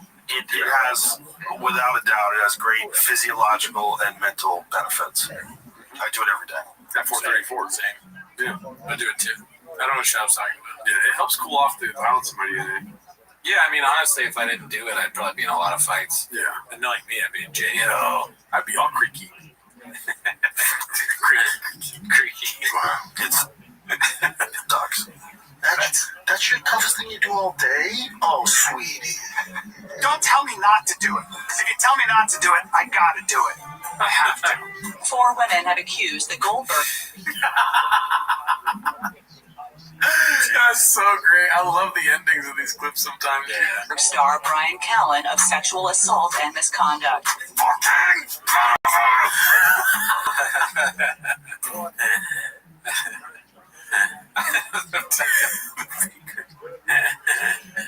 Any thoughts about that? What do you think about cold plunging? Still gonna do it? I mean, yeah, that's like part of my routine now. After my monster workout in the morning, I'm just like, honestly, like, that's why I never get angry, because I do so much, like, I'm exhausted at the end of the day. I just don't have the energy to, like, fight. I definitely scathed when I get out of the cold plunge, you know? Oh, yeah. But now that he's called me a big old pussy for getting in the cold plunge, I'm like, yeah, what are we doing here, you know? That's true. I see that, too. It's like, does it even have any benefit? I may have, like, a dick shrinks up. And I'm all cold and shit, you know? I don't know. Let's see here. This is posted by White Trash with Class. Comedy is legal again with our boy Brian Callahan. They never spell his name right on here. That's the correct way, right? That is a horrible item. Laughter on lockdown. I mean, just don't let the documentary come out. Is this about COVID? It's a documentary. I don't know. It came out on April Fool's Day, so hopefully it's a joke. Yeah. Let's see here. That picture. So Brenda does his getting a Tesla spiel on Golden Hour. Complacent, exhausted. Okay, so he's. What do you think? I think he's still anti. I'm still sticking that he's gonna get a Tesla. Maybe, but I don't think so yet. It's a lot of build towards like being a Tesla guy. Meaning he wants to be like a spearhead of like, pay me money and I'll promote Tesla everywhere. Oh yeah, that's definitely not gonna happen. But I don't know. If for me, because I'm also thinking about doing this with my Tesla Cybertruck, I would just take a V8 engine and put it in. Easy, so easy. You're right. Or Lightning style. And then buy a Jeep that's kind of like pinkish on the side. Oh yeah, with Kibby tech in. You know, put some blowers in. Yeah, valve it up. Valve boys. They always use it for like guys that listen to Drake, right? Guys that drive Teslas. What out of that one? Now I want one. I hope a liberal fucks with it. Wait, why do you want a Tesla? Because the liberals are fucking with them. Like, they didn't fuck with all the cars. Yeah, I get that. Yeah, so I want them to fuck with my car. You're a weak. I'm terrified of a homie taking a second to take a breath after I say something. If that happens, I'm like, oh no, what did I do? I'm eating my own tail. Yeah, that's when you know you fucked up. Just wherever, you know. I chose violence. He's like, I turned 42. I went, oh, it's. I'm in my violence era. I think there's certainly some genetic violence in me. I mean, I mean, to be prejudiced against myself, I look like a violent person. You know, if I didn't know me, it's just even the way I'm built, not even just the working out my hands. Okay, I thought he was gonna say. I thought he was gonna say that he's tall. That's the only thing he has. He's like, proportionate to my body, my hands are fucking huge. Yeah, that's true. You know? And I mean, I deal with the same thing. Big feet. I mean, how many fights do you think you would get in if you were like 6 inches shorter? I feel like I would be fighting all the time. It's tough to say because I'm already so many fights. You know, I got the same. It's crazy to say. I got the same shit that you're talking about. I got to think about this all the time. I got these really small hands, you know. Giant, tiny small teeth, big gums. Nothing fits me. My dentist killed himself. And I killed him. I killed my dentist. I mean, because I was fine. And their assistants. Yeah. Like there's the width of my shoulders. Like there's most likely a lot of violence in my history, in my past, in my ancestry. That picture is so funny, always. Oh, I think I played it again. Was that the ending? Yeah, right. Yeah. Wow, he's a small guy. He looks like he would be a good Gimli in Game of Thrones, or what is it called, the Lord of the Rings. I don't really know Lord of the Rings that well. A dwarf. But they're stocky. I agree. You know, big hands. Yeah, I mean dwarves, so they have violence in their DNA. Give him an axe. In XJ. Let's see. This is posted by Cole Phelps 1247. When you realize that you went from doing interviews on the red carpet to having to move to Texas in hopes of rekindling your dying podcast. No fun. I mean, it's just a picture of him. I don't really get that from this. What would you caption this? So you couldn't afford UFC, huh? Yeah. When you tell your homie you fuck squirrels. This is the homie over here. You know? Yeah. All right. I tried. Let's see here. Wait. What till you see the new studio post by Air Pumper? Looks like it's the Joe Rogan spaceship. Oh man. This is supposed to be a complex situation. Getting ready to see this every day. This will be his new style for a few years. That's a good pull, like callback. Yeah. Hold it. He's got the stupid count. What do you think? Yep. It's not that far off from what he's dressing like now. Yeah. This is on camera. Complacent, exhausted. Chin dropped a new vid. Going for a ride with Bappa. It says Brendan took us out for sushi with his souped up Ford excursion. Let's see. What? Sounds like a spaceship. Sounds dope, dude. Supercharger? Turbo. That's so funny. Yeah, it almost feels like before the video started, Shop was like, all right, then you gotta like clean up this new car I got, and then you go, supercharger, and I'll go turbo. Well, you know what's funny is, do you know what another word for supercharger is? No, turbocharger. Turbo. They're the same. It's the turbo, yeah. I've made that mistake before. I'm pretty sure maybe I'm not saying it right again because I'm a Prius guy. I don't even know what a charger is. Your phone's always dead. Supercharger?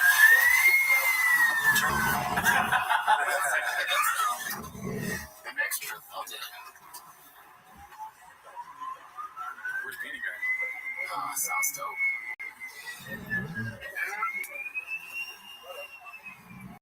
It winds up in whistles. Tell me about the whistles. The whistles go. Anybody that has it in their neighborhood is going to be totally driven crazy. It sounds like when you want to woo, it's got woo, woo. Okay, this is the biggest. So tense. This is pissing. Because I don't fuck around when it comes to meatballs. And then it's just. Oh, you got the big ones. Yeah. Yeah, I don't trust that.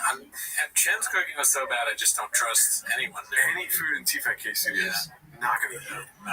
I won't even have a sure shot there. I'll drink one of the rings. I drink a sure shot because I'm always trying to. Oh yeah, true. You fit right in over there. This next was posted by Homeless Cat 5567 talking about hankering for a hunk of cheese beef. That's pretty great. Too real. Damn. He does have like that weird yellow film over him, huh? It's really close. This was posted by Dandy Kaufman, electric cowboy personality downloading. Oh no. Let's see. Would this make you get an electric No car? clue. No I clue. think Brandon would get an electric car if this was the case. I think eventually. I almost want to see my whole narrative I still on my hat it says anti-electric, but now that the libs are putting fucking Nazi signs on electric cars and fucking electric cars, it makes me want one. So I'm conflicted. Like my extreme Pause. Oh my god. hate for electric cars is kind of dulled down because these fucking woke liberals are going after people with electric cars now. I'm like, god damn it, now I want one. Look at that. That's a beautiful car. You know me, I'm on that team. And I was, and what are you doing? Oh, buddy. Bubba, listen. That's a Nazi thing, Bubba. Be cool. That's so funny how people are like, we just stop making politics about teams and this and that, whatever.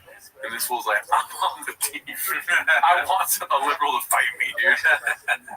Yeah, we're like, they're trying to calm the rhetoric. He's like, I want it because I want to fight people. Why? So stupid. He's like, this is the Outsiders, dude. Fucking West Side Story. We're gonna fucking stab each other outside of the park. Alrighty, let's see what the next one is. Complacent Exhausted posted this Rinks glazing bran flakes on his new house in Texas. Did I read that right? Perfect. What do we got, Chip? It's a good podcast. Well, praise good for us. Yeah. I get excited. I get excited about Austin. I get horror anxiety. I get excited. Horror anxiety. Look at me. Best decision you ever made. That's what everyone says. That house you got. How cool is that? What? Yeah. Hey, did I win? I love my house. I don't mortgage. But did I win? Oh, dude. Because I love my house. The night was like this. Tighten my seat. I was like, backyard. By the way, I got backyard seat and coach. I had to buy that ticket right away with my plans. Yeah, you gotta chill. So I was in the middle. 6-hour flight? And I was like this, looking at me. And I'm happy for my boy. But I was like, a little tight in the mouth. Well, hot shit. Damn. But, the show is really about the success of Brendan. Yeah. Brian is along for the ride. So he's got to talk about how well Brendan is doing, or else people aren't going to tune in. Yeah.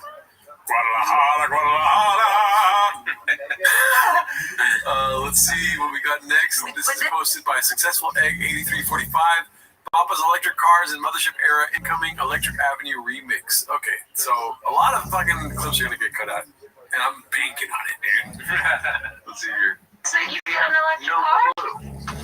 Fucking Nazi-sized electric cars and fucking electric cars are making me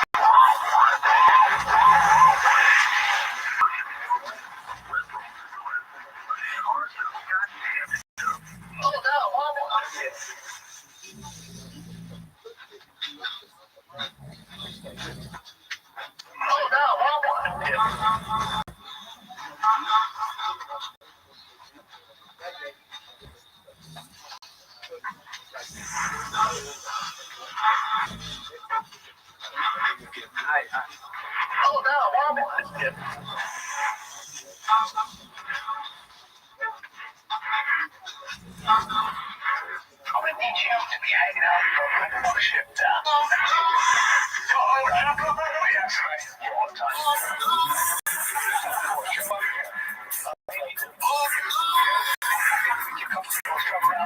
We'll see the podcast tomorrow. And you're gonna love it. You're gonna fucking love it. What the heck? Wow, crazy. The PFJs. I was absolutely wrong. He is going to buy an electric car. So that was a wrong guess on my end. I've been day one. He's getting an electric car. Yeah. Well, you have a better sense of this stuff than I do. I've always said that. I don't like that though. I want you to have the better sense of this stuff, dude. I don't want to know what a redact's gonna do. Yeah, dude. When it comes to what happens next, I ace it every time. This is Posted by Successful Egg 8335. 2 henchmen and an Asian doctor walk into a bar. Sorry for your loss 2.0. All right. I mean, this looks like old, right? He's wearing a thick boy hoodie. Oh yeah, those are like $5 now. I have 4 of them in my car. Don't even ask me how many I have in my closet.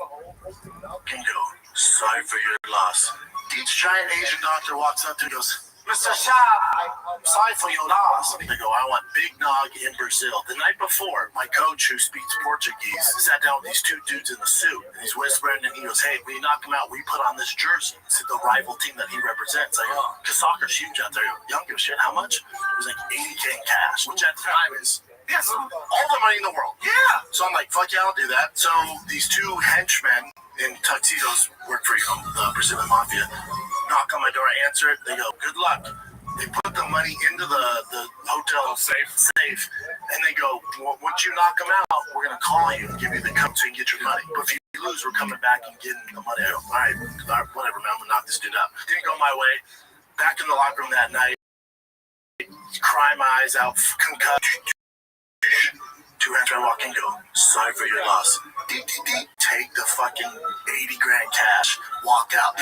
You can keep the jersey. Why the fuck you hide? I'm always lying. Oh my god.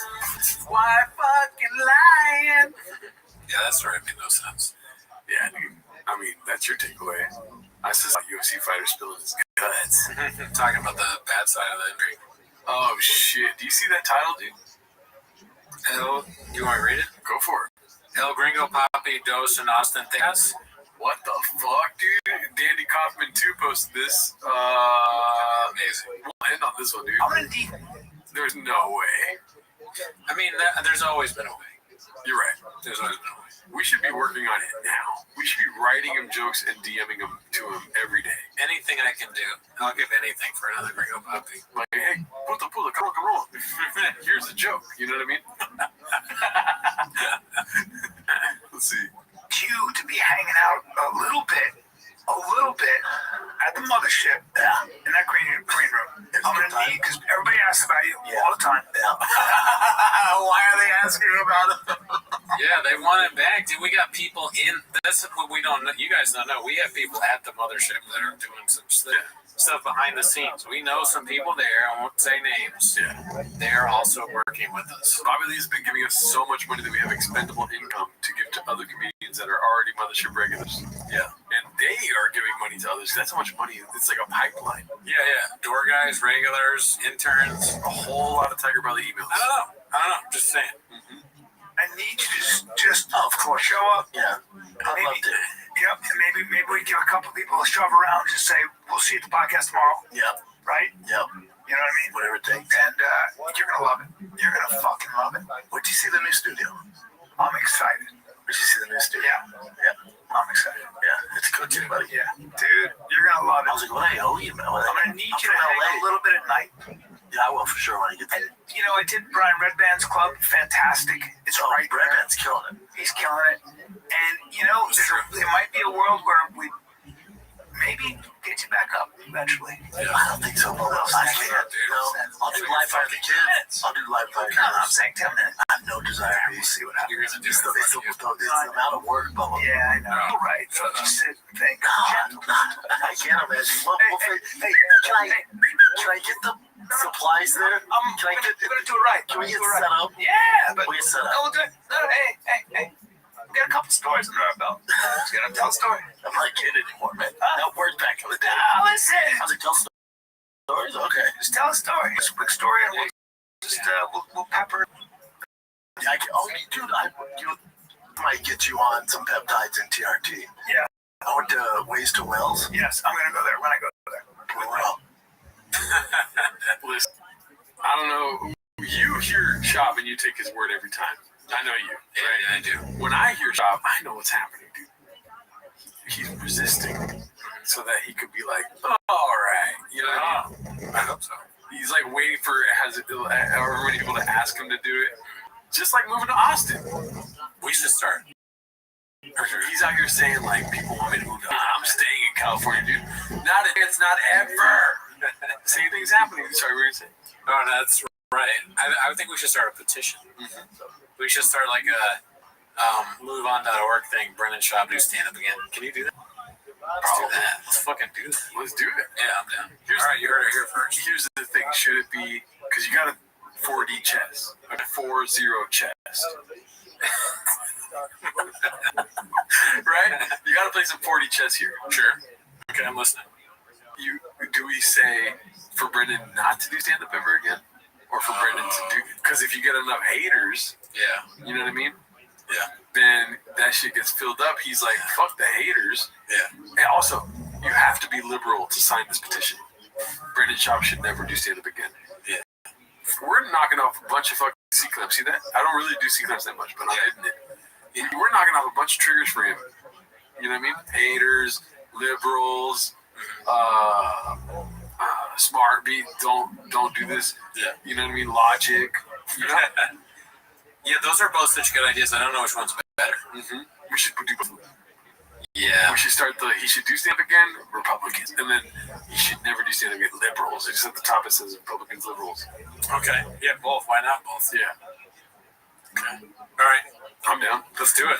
Well, yeah, I think that's the last clip for today, dude. All right, that's our show. See you next week.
Welcome back to 10 Minutes of Shop. Thanks for tuning in. As always, join the Patreon, join the Reddit. This week we watched, oh my goodness, we watched Lucky by Burt Kreischer. And you know what? If you want to know what we think about that, you know what you got to do. You got to hit subscribe to that Patreon, DD. But anyways, we stream live on Wednesdays, but that's not why they're here, G-Man. They're here to watch 10 Minutes of Shop. Start the timer by the chain clip. Sounds Gucci. My family, we've got a lot of Q&A posts from the motherfucking Fighter and the Kid episode that dropped last week. This was posted by Haphazard, one of our guys. Shout out to him. It's a Q&A. Baba admits that T-Fac-K has been ruined. Let's see. Martino77 wants to know, what's one thing you would both do differently if you had this podcast over again? Not the Bobby Lee stuff and listen to people. But as far as doing things different,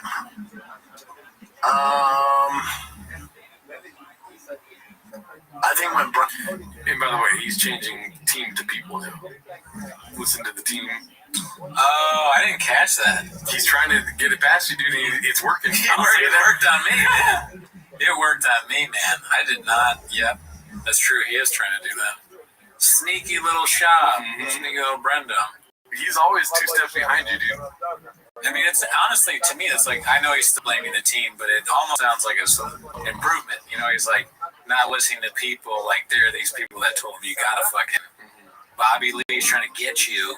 You know, you're playing this whole thing out. People, what you mean? Brian's sitting right next to you. He's the one who fucking said all that shit. Where you did that motherfucking team, bro. He's like, I dropped that. I shredded the evidence. Like, you should have showed us. That would be so funny if he said he shredded the 300 pages of evidence. I got rid of the evidence. My lawyers were telling me I had like a really good case. I got rid of them. Okay, because they're fucking up. I'm not going to show you. I have proof of everything that happened, but it's not worth it. I've moved past that. Yeah. You know? I was going off through his shit. Him taking a leave of absence was a bad idea. And me just doing the show with random people, I think that was a bad idea. I think we should have, granted we need the money at the time, I think we should have put our foot down.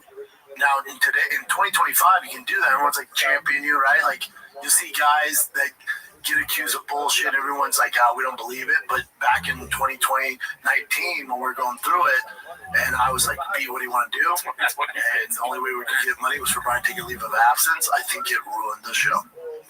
Wow. I like how they keep referencing, like, women's, like, accusations of rape as bullshit. Yeah, some bullshit. You know, some of that bullshit stuff that happens.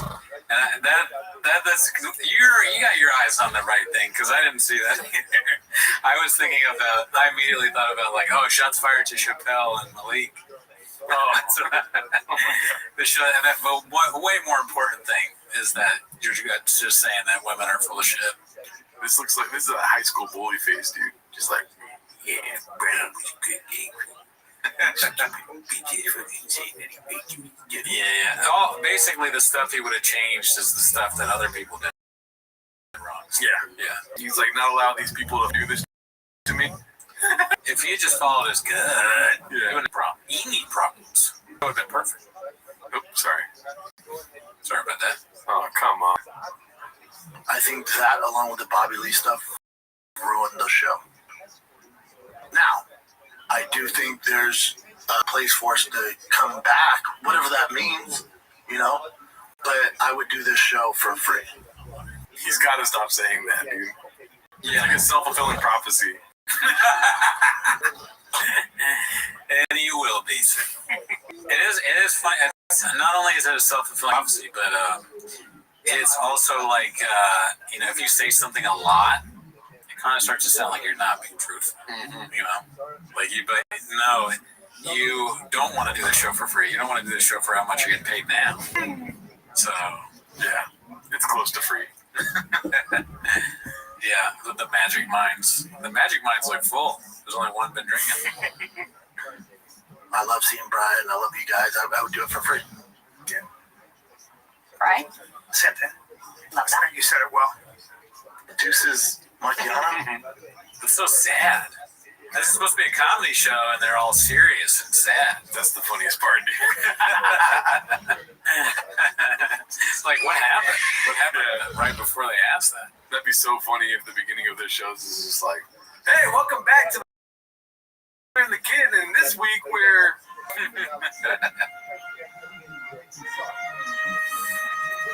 My son died.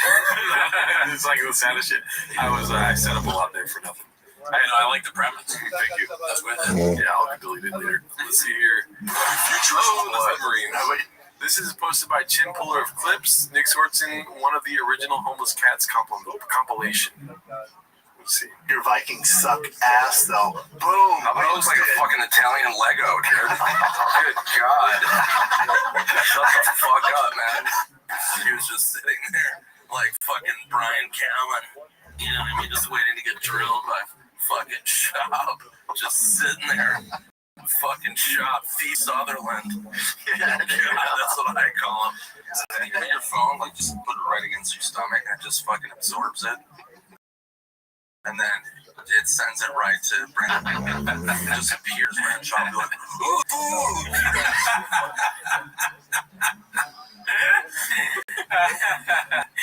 Oh, fuck. This is one of the 250 right here. The eating thing, he even got down the weird way he eats. He's been watching Drug Walk Diaries, I guess. It just appears, man. Shop be like, ooh, eating at some fucking stupid restaurant. And then shit just fills his mouth like a fucking Italian chipmunk. Just harboring nuts for the winter. Oh. He gets back in his leopard skin Miata that he bought for $8 million because he doesn't know how to buy things. You child. Bullshit. Would you read books, zines? Would you read? I read fucking zines. I read books. Yeah. I can read. I think I used to read Outdoor American. Can you pull that up, Colin? Unlike Callen and Shop, I can read. There you go. Have an armadillo. Fucking, idiots? What are these people? I don't know, rich people probably.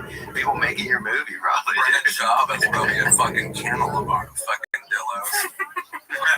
Oh, sure, bro. Fuck it, I'm gonna go with reading the future. If you read somebody's mind, you know, it can be like literal. Sometimes I'll just think of weird shit. Yeah, what if the guy's an idiot and you're stuck with him forever? Dude, have we not seen this before? You know what this reminds me of, like, us, because I mean, it's like super funny. And I'm not saying like we're as funny as Schwarzenegger or whatever, but it's like we will shoehorn Schaub into things constantly. Like they could be talking about something totally different. If I was the department or the Secretary of Agriculture and they were asking me about farms, I'd be like, listen, I've always been a farm guy. You know? And then they'd be like, why did you do that? And I'd be like, well, I'm not like Brendan Schaub. And they're like, can we stay on topic? This reminds me a lot when I was a kid and sold comic books out of my mom's closet. Yeah. And he just keeps going at it. It's really, once you get in a little taste of it, you cannot stop. You have to keep doing it. That's why I'll never put milk in tea, dude, because I don't want to know how good it is. That's a good strategy. Mm-hmm. But if this, you're in a job. Yeah. Brent's a friend of mine. That's but it's only 2 paragraphs. Yeah, you're like, damn, this is mine. Just like, dude, what?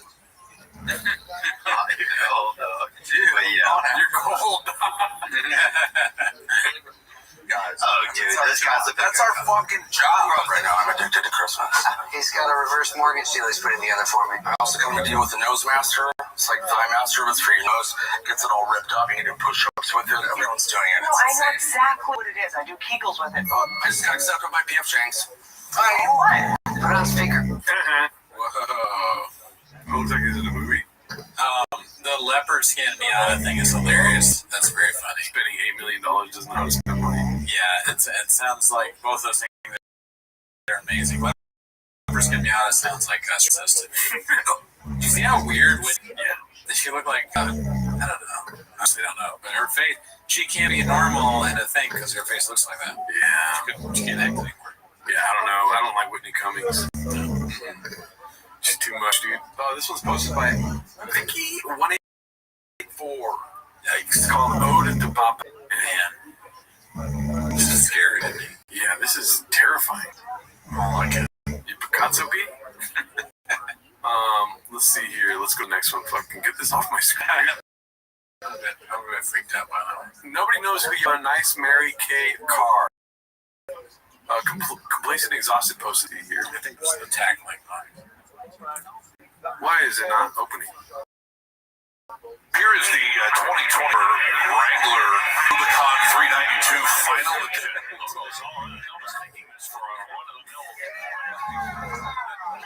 Keep pause for a second. So just to explain, if you didn't already know, he's like bet on this and don't want it. But look at that car.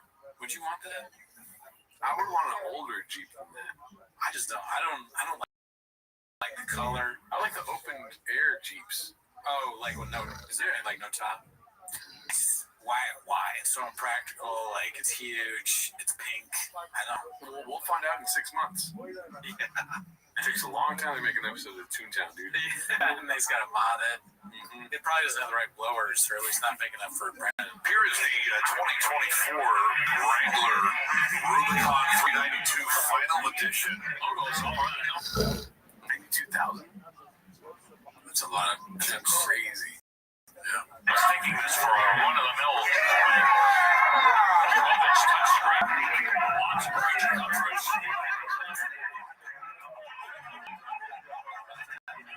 That old man too. That guy's ribs are broken. He's the new Chin. Just tackled somebody. I know. What is he? He's just an oaf. He's like we said it before. He's the guy in the locker room that doesn't know what he's doing. Yeah,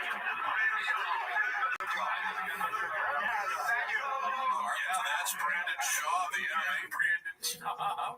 It's so funny, dude. Yeah. People just innately disrespect him. Yeah. Fighter. He was with us in Kissimmee a couple of months ago, and I think he just bought that Wrangler. Good for him. I hope he's okay with the Tuscan Arrow Pearl. I don't know. what the Tuscanero Pearl is. It's probably a valve or blower or something. Well, shout out to Shab, dude. You are, daddy. Yeah, that's, something. The next one is Financial in 4969. New persona uploading. We saw this on the last episode, but Justice Redacted. We did? I believe so.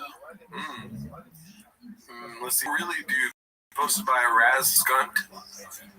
Rachel Zegler's Snow White is officially the worst movie of all time on IMDb.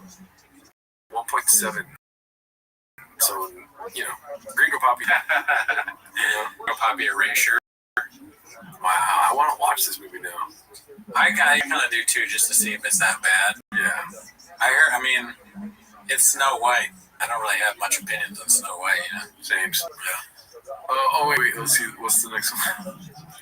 Okay, Gringo Poppy 1.1. Yep. 1.1. God damn. I honestly forget sometimes that it's 1.1. The lowest possible. Because you can't go 1. Yeah. You can't go 1? We'll see Gringo Poppy 2. Can you go 0.7? Bots buying 10s. Yeah. You're going to get a 1.1 when everyone else is voting 1. Do they do like 0.5? Or we don't know? No. You can only do 1. It would be lower. That's so funny. And then it's always funny to see produced by Thick Boy Studios too. Yeah. It was written and performed by Brandon Shaw. They didn't even spell his name right. Let's see, what's next? My life doesn't had to update this tasty dish posted by Cartesi. Let's see here. get better if me and him are friends. Neither does his. So all good. Oh, do you know what that's a reference to? No. I think it's in reference to Bobby Lee. Oh, fuck. So he's saying, like, my life don't get better if we're friends either. That's such a weird thing to say. It's so just about anyone. Yeah, it's not. He's talking about like Bashar al-Assad. Yeah. It's another comedian. Yeah. Bobby Lee. Some random guy in like Germany. She's like, yeah, us being friends, like, we wouldn't make our lives better. Yeah, like it's him talking about supporting Hamas or not. It wouldn't help Hamas. Like that actually might be a good point. It would not help Hamas. My life doesn't get better if me and him are friends. Neither does his. So all good. All good. Wow, I think he's a great guy. Yeah, I've always. We were never that close here. You came up with the comedy store. I was never that close with him. I've always appreciated him. He's such a talent. He has great podcasting and stand-up. Look, man, I was not like I was wrong. I think. So real quick, Brian's closer with Bobby. He's always been closer with Bobby than I was. Like, me and Bobby didn't talk like weekly or even monthly. If I saw him at the store, we're always cool. Yeah. But it's not like if I tell you, which is the truth, I don't talk to Bobby. I didn't talk to him before any of this. So there's no falling out. We were never that close. Yeah. Oh, really, dude? Bobby Lee is one of my closest friends.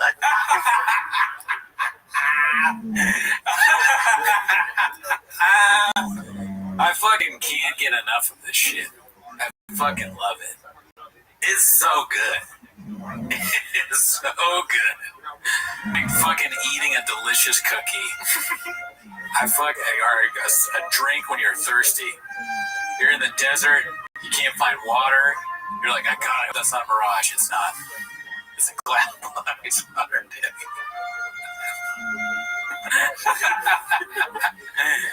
Oh, fuck my God. Let's see. Bobby talked about no one's been more supportive when I started than Bobby Lee did. Right. Besides Rogan and Kevin and Delia, like nobody's been more supportive. So this is also after everything happened. That's so funny, man. Comes Kalila.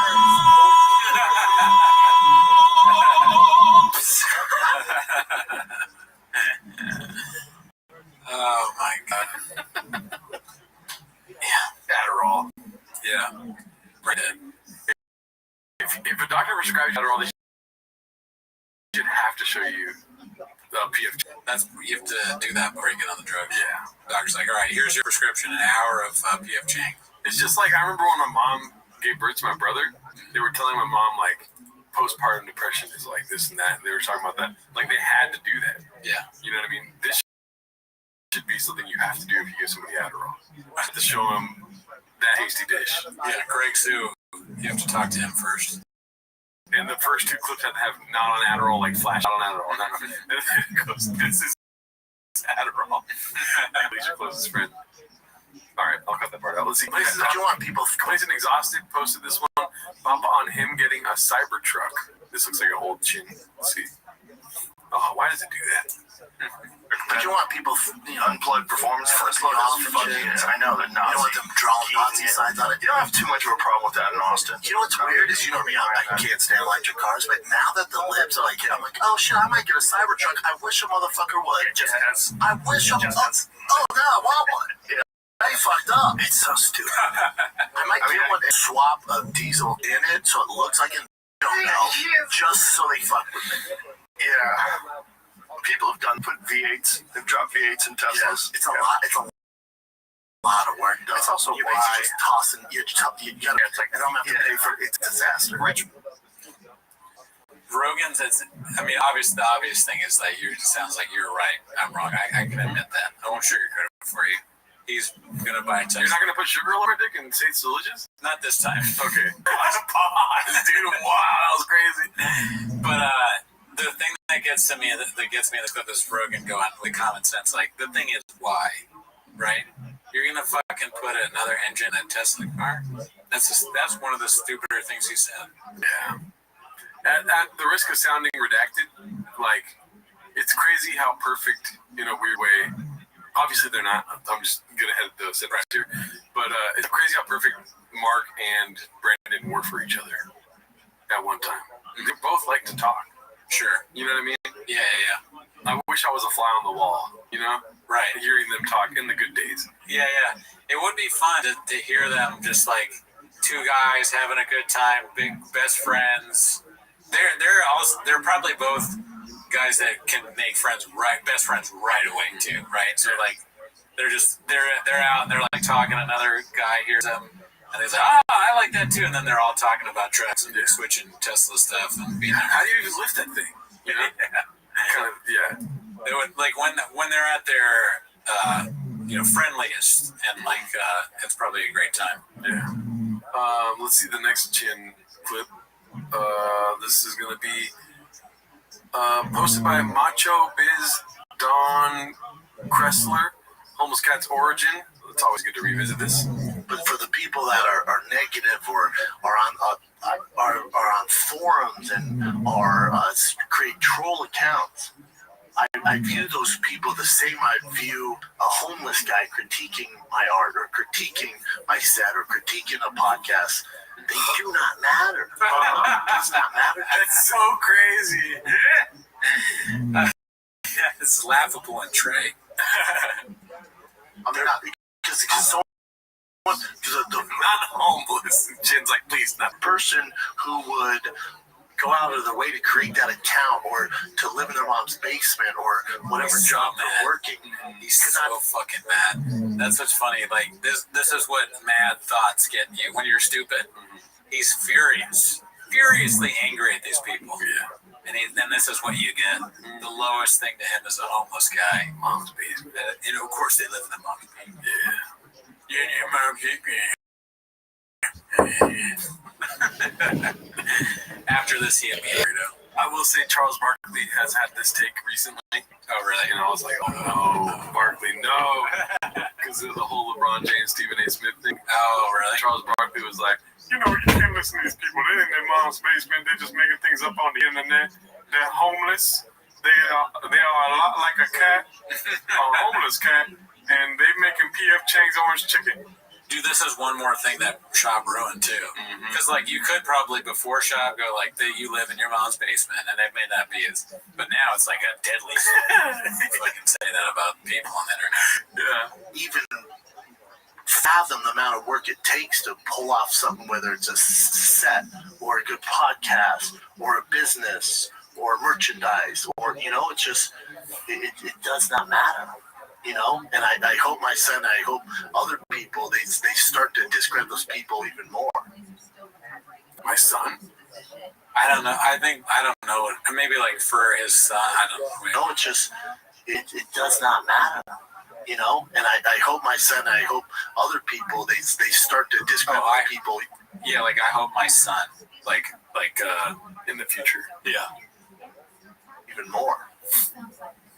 Because the type of person that were to go on YouTube and leave a negative message, to even create an account to be that way is, I don't associate with those people. I don't know those people. It does not matter to me. So when people lets that affect their mood or their life, it's mind-boggling. It's crazy to me. Yeah. What do you care? It'd be the same as if a cat created a profile. That's a good example. Who cares? Finally, not a homeless Even a homeless guy. If a homeless guy was just creating he's like, no, chin. profile talking shit, it doesn't matter. But I mean, they're all the same. I wish he would have said homeless cat. Yeah. I mean, that's looking back at your history, dude. Yeah. It's like walking through the fucking National History Museum. They got one of those video clips, you press the button, where it all began. It's like the Black Mirror episode where you can see your memories. It's just all right. What's up, guy? I blame the team posted by Haphazard. Let's see what this is all about. What do you think he's gonna blame the team? I feel like an episode got lost. I have no idea. I'm setting them, I guess. When you start with "What's up, guys?" like that intense, I'm like, episode got lost. Let's see. What's up, guys? As you might know, merch, something to do with the merch drop. We're supposed to have a new hat. What the fuck? Dude. Oh, why is my computer doing this? You see, that screenshot of his face. It's just like, yeah, he looks redacted. Yeah. We are in the process of moving this entire operation of Kid to Austin, Texas. Now we decided to move way too early. I get out there, I'm right behind them, but Brian just moved. So our schedule's a little here and there. And if we can't make it, a little here and there. That sounds like a fable or something. Hair, it's not there, it's everywhere. A rabbit versus a tortoise. Studio, both at the same time.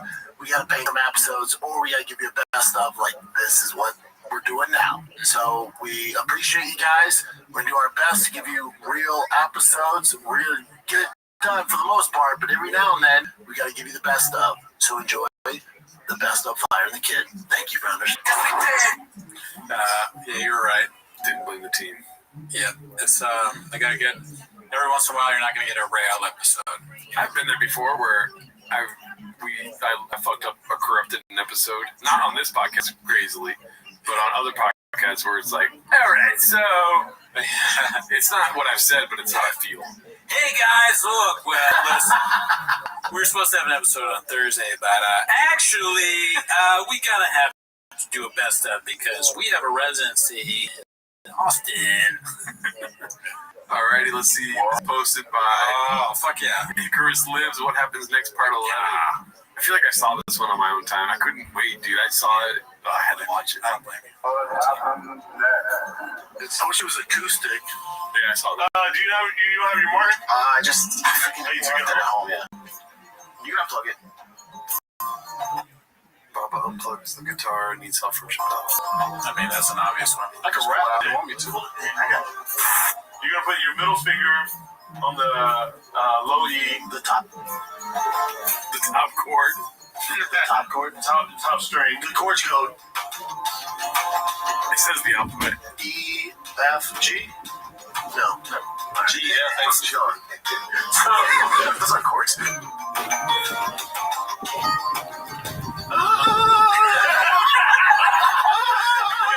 My bad. You can see how this ruined the show, though.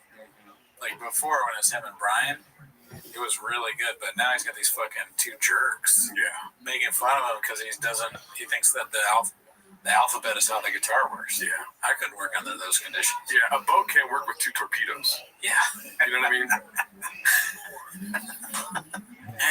Anyone with like any semblance of talent is a torpedo. Wish two guys off the street would be a torpedo. You're trying to learn here, man. That's some asshole. This is the right environment. That's not Jesus. Do you know who Michael Jai White is? First of all, I know him very well.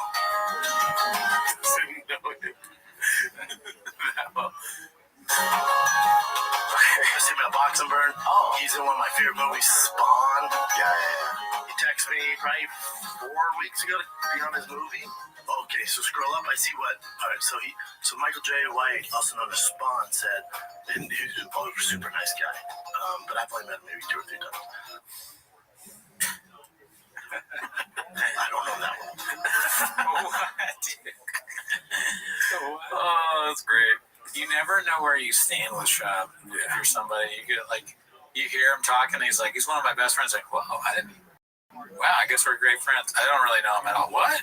You lose your friendship with Brendan Chavez. Blink of an eye. Stack that over a week and toast. All right, complacent, exhausted. 225x40. Rain Strongman. It says on the screen. Challenge those guys at 225. That's my shit. That's why I want to challenge them. Hold 1025? Bench press 225. Oh, as many times as possible. Because I asked Thor, and he told me his record. I was like, I beat that a while ago. He's like, let's do it right now. I'm like, right now? Like, we're in the middle of a photo shoot. I'm like, I can do it right now. I was like, let's wait to after. But we'll do 225, 315, 225. And see who can do the most. We'll just combine it. What's his record of 225? He said like 30 something. What can you do? 40? Really? At 225? That's so crazy. That's fucking nuts. That's so My crazy. strongest ever, I was like 225. I weighed like 225 and I did 27. That's amazing. Christ. That's so crazy. Yeah, every Monday, Wednesday, I do I don't know what they're talking about really, but that guy just sounds so more like, not familiar. Like, it actually happened. Oh, like I feel like that guy may be just telling the truth. Bappa did post a video of him doing a whole set. Really? Yeah. He has video evidence that he can do it? Yeah. Yeah. Okay, so we've just been haters, fucking homeless cats. I mean, it's still funny. Yeah, no. Because you're right, it does sound more believable. Yeah. And then Shab is like, that's amazing, but it's way less than him.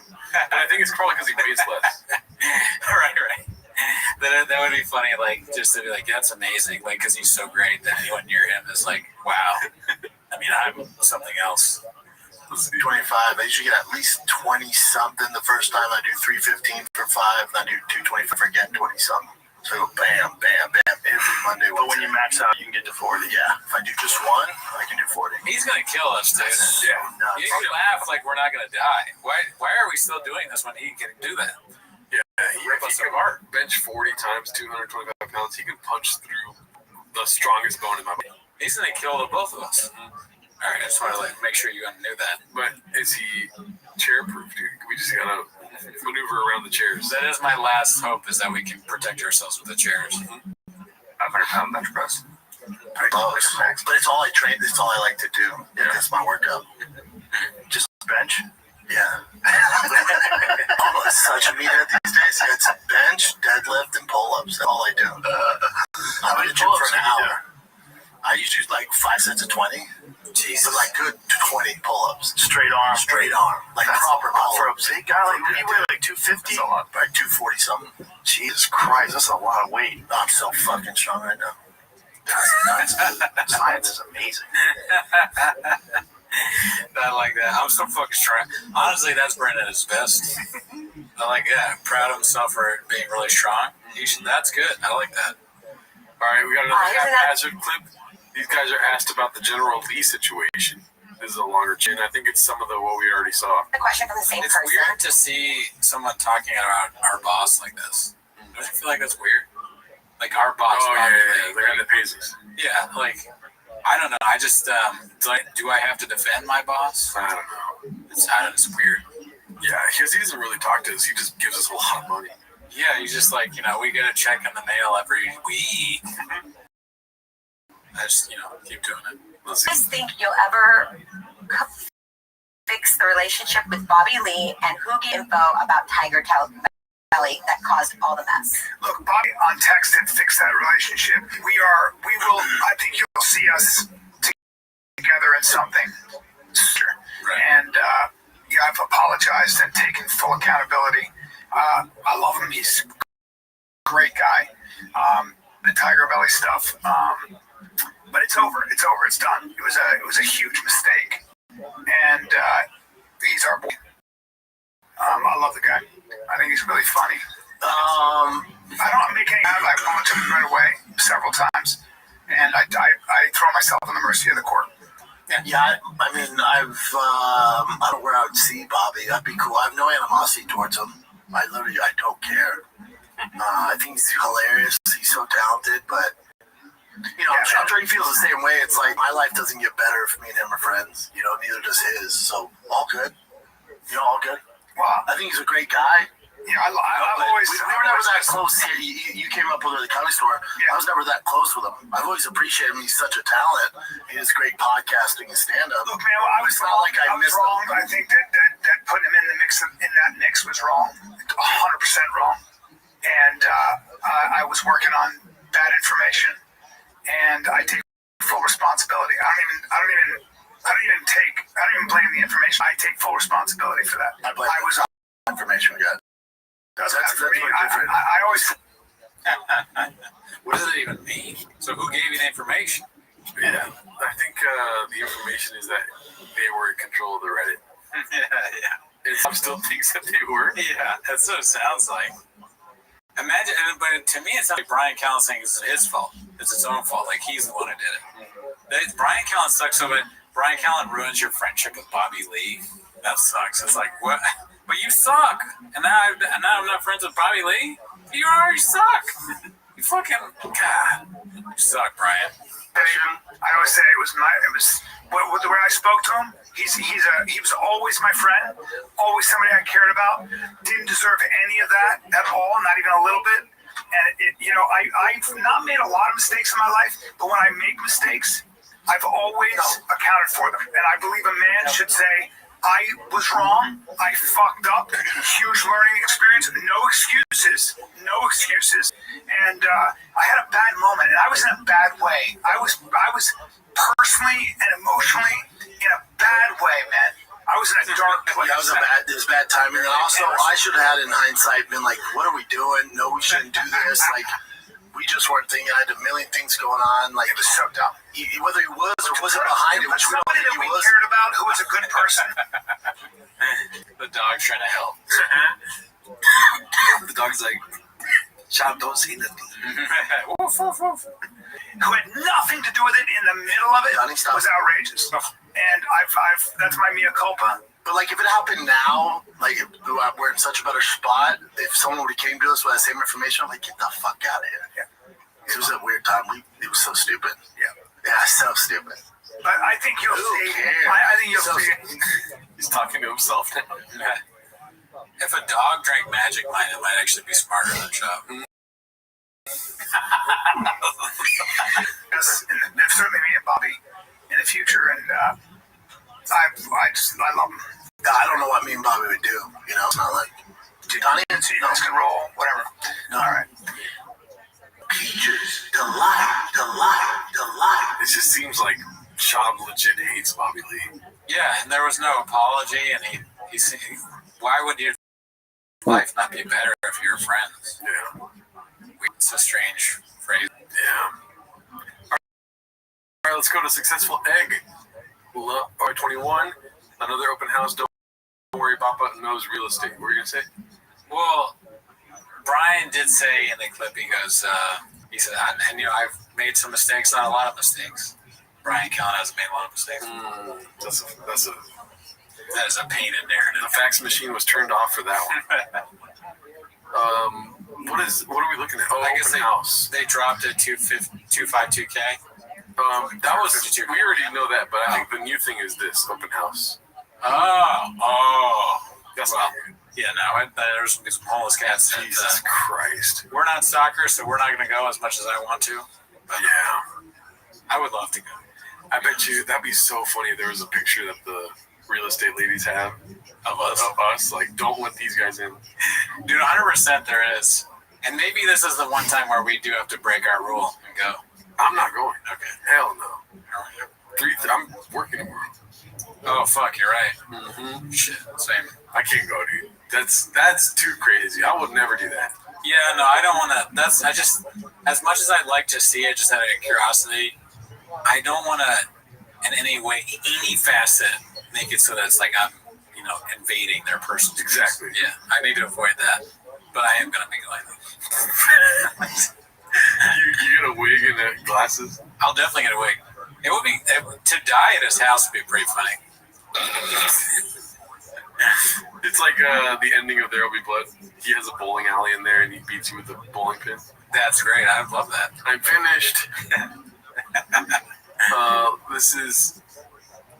Oh wait. Oh, the shop curse. Yeah. The shop curse strikes again. Posted by Air Pumper. Yeah. What does that mean? So the text, the signal thing. She was on it. Oh. Yeah. But I don't even know what that's all about. Well, there, and there she is testifying about it. Basically, if you want to hear Lib's, vaccinated cooks take on it, there was a text thread through Signal, which I guess is some kind of social media app that Mike Waltz started, where he somebody accidentally put a journalist from the Atlantic on it, and then so they kept texting each other like, "Hey, what's up? Did you wake up at 4:34? Yeah, I did." And all that stuff. Like I'm a numbers guy. Where do you guys buy rain at? Yeah, where does the rain at? Question mark emojis. And Pete Hegseth, the Secretary of Defense, texted to the thread the war plans for bombing the Houthis in Yemen, and the journalist was like, not sure if it was a real thing, but then the bombing campaign happened, so he was like, "Oh shit, fucking cool story, bro," and he left the text group and then wrote a story about it. And she was on it. She didn't say like, "Hey guys, what are we doing here?" at any point. Oh man. Alrighty. Oh gosh. All I heard was fucking. I like that she has the storm thing in her hair. Yeah. It's interesting. That's an interesting choice. But she really is looks like a superhero kind of. She looks like a comic book villain. Or that too, yeah. Cruella de Vil.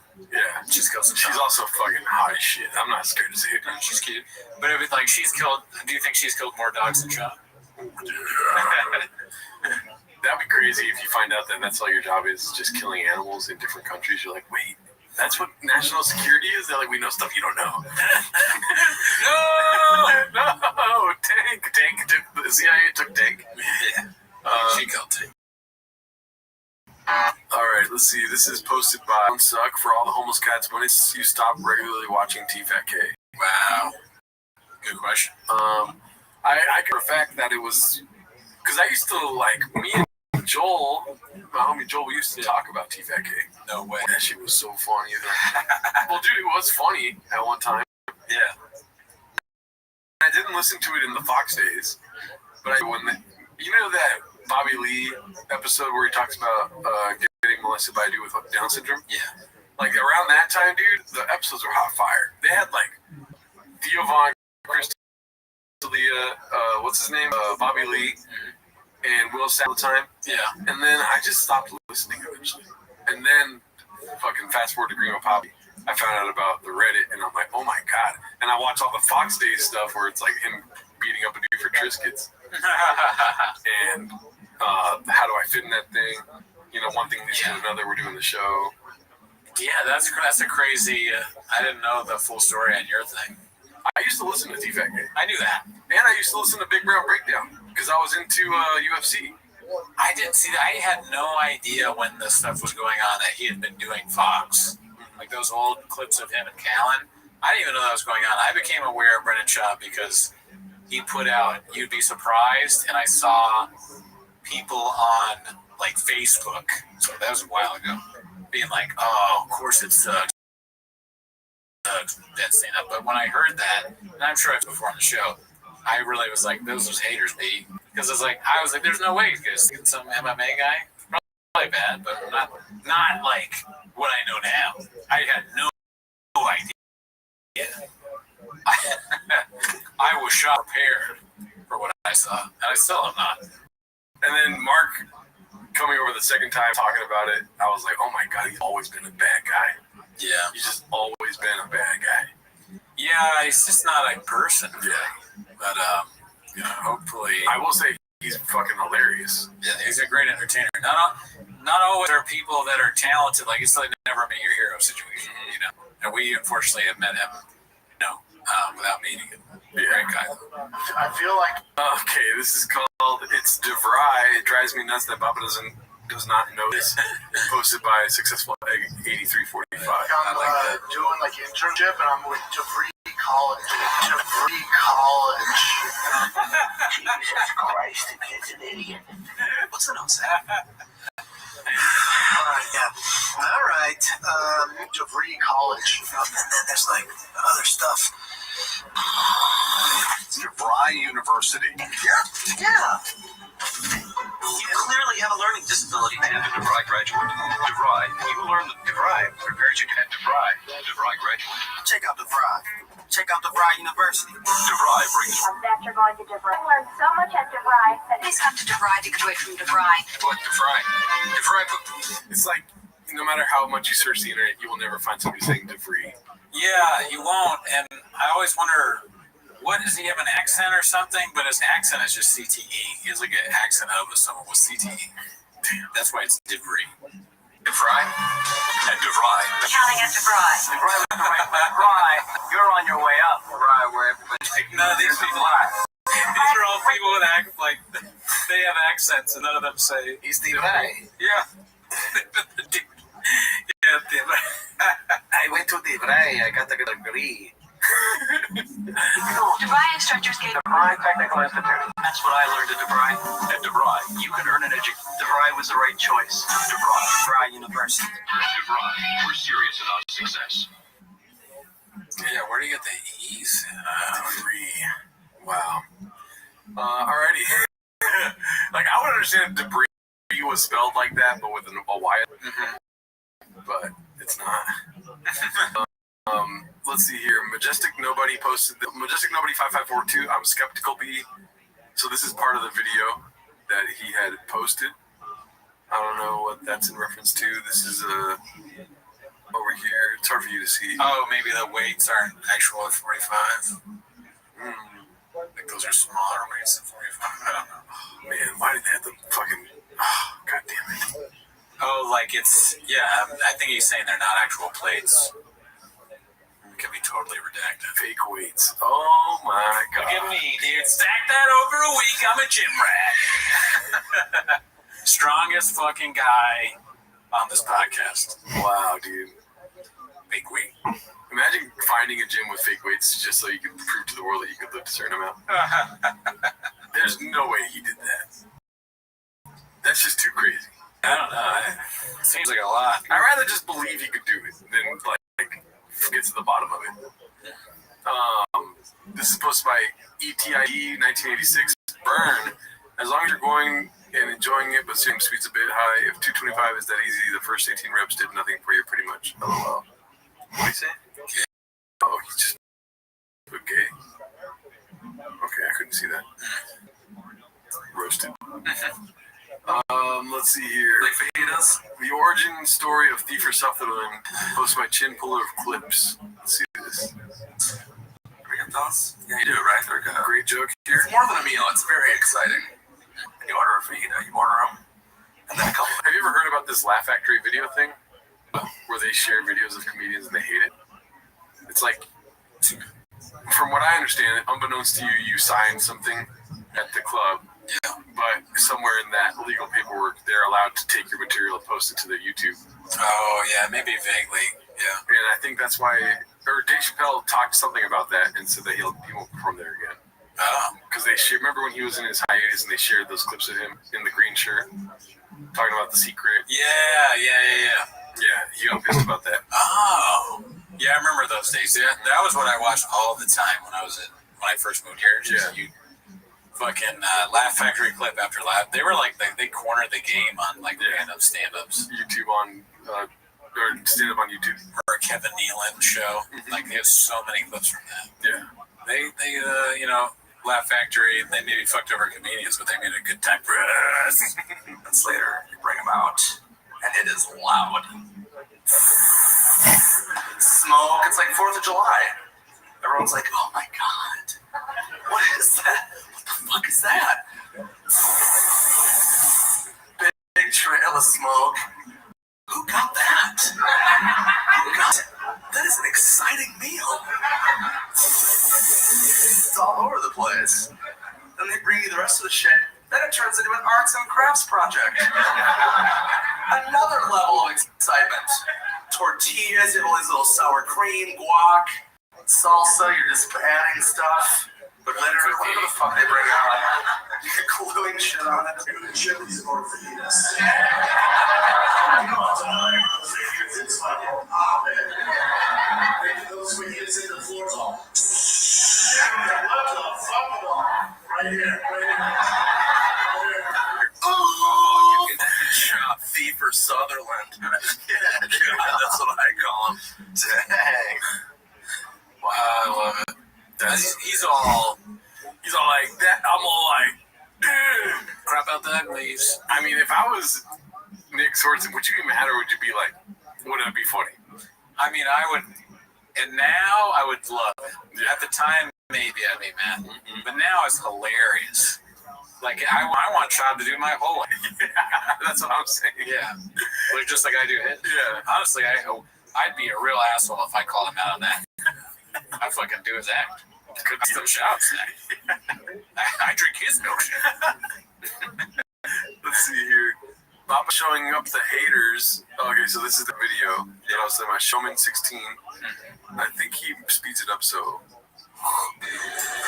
Why is this so slow or so small? How does it fit that thing? I think that's 225. I mean, that looks like a plate to me.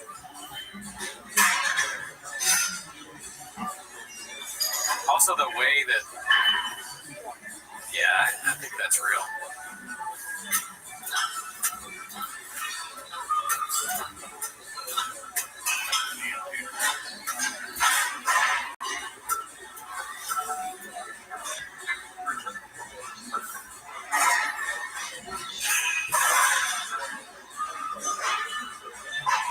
It's crazy that no spotter. Yeah. If he knows he's gonna do it this many times, like I can see no spotter because he's a strong guy, but.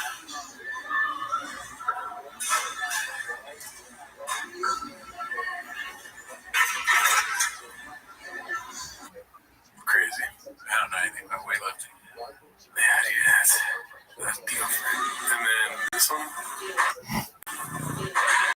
I think that's more plates, more dates.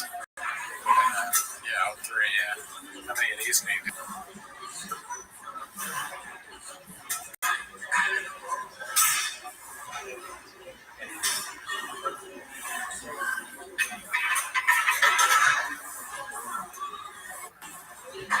Wait, what? Block Brendan? No. Don't. Why did it block Brendan shop? And then let's go to the last one. So I think this is the long one where he does a lot.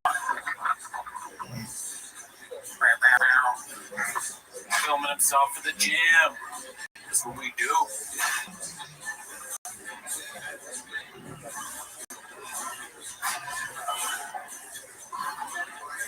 Dude, I wish I could go to Brennan Shaw's gym.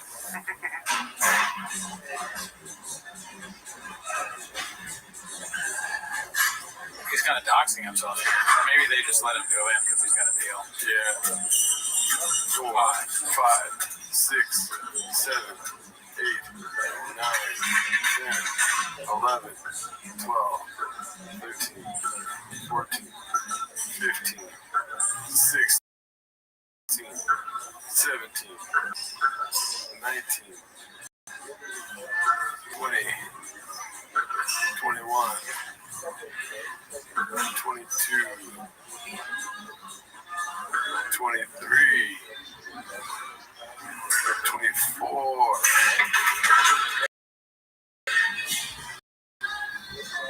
I don't know how. And then you think Jesus and all that. And Scorpion Venom. Oh, yeah. Oh, the rep bicep or whatever. Pretty impressive. Damn. Yeah. Alrighty. Well, posted by Haphazard Podcast Cringe. Brendan Schaub's delusions are out of control. Link inside. I haven't watched that one yet. I haven't watched that either. I'll check it out later. But there's not a lot. Posted by Haphazard. It's also not that interesting. Let's see this one. We're almost done here because I got a pias. True. Let's back that Talk about it all the time.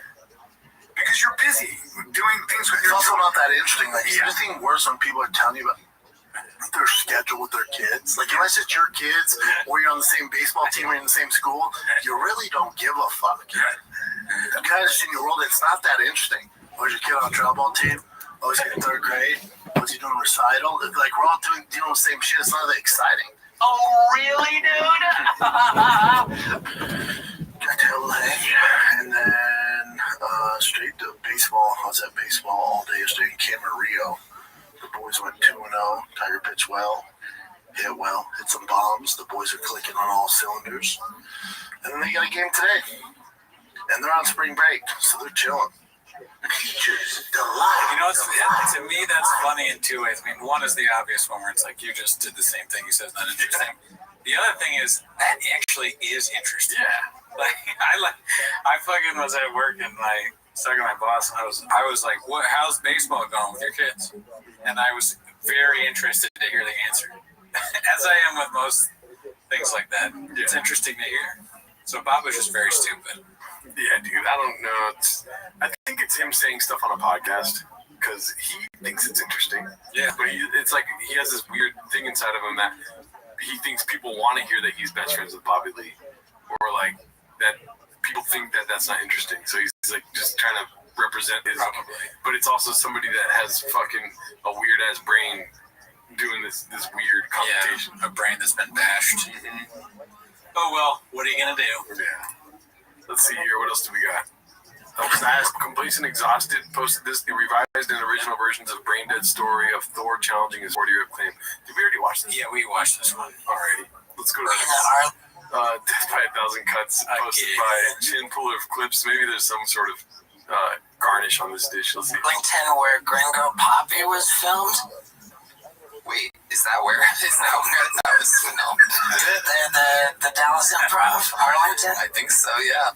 It's still kind of funny. Yeah. It's so funny. That's where Gringo Poppy was filmed. No. Tough act to follow.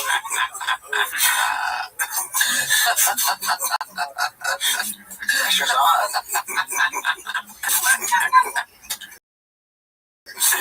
Oh, know that? How do you know that was filmed there? I was fascinated by the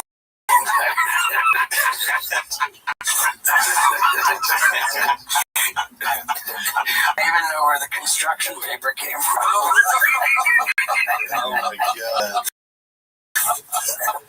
I even know who cut it out. Oh my god, it's so funny. Yeah, we all are. We're all very fascinated about it. It was fascinating. Yeah. I mean, just like, I'm particularly close to that because of the known for other things coming into stand-up, like first special on show, you know, and then like putting a show on on your own. 35 minutes. 25.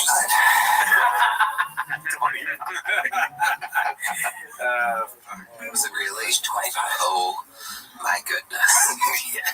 Oh, it's interesting. It's like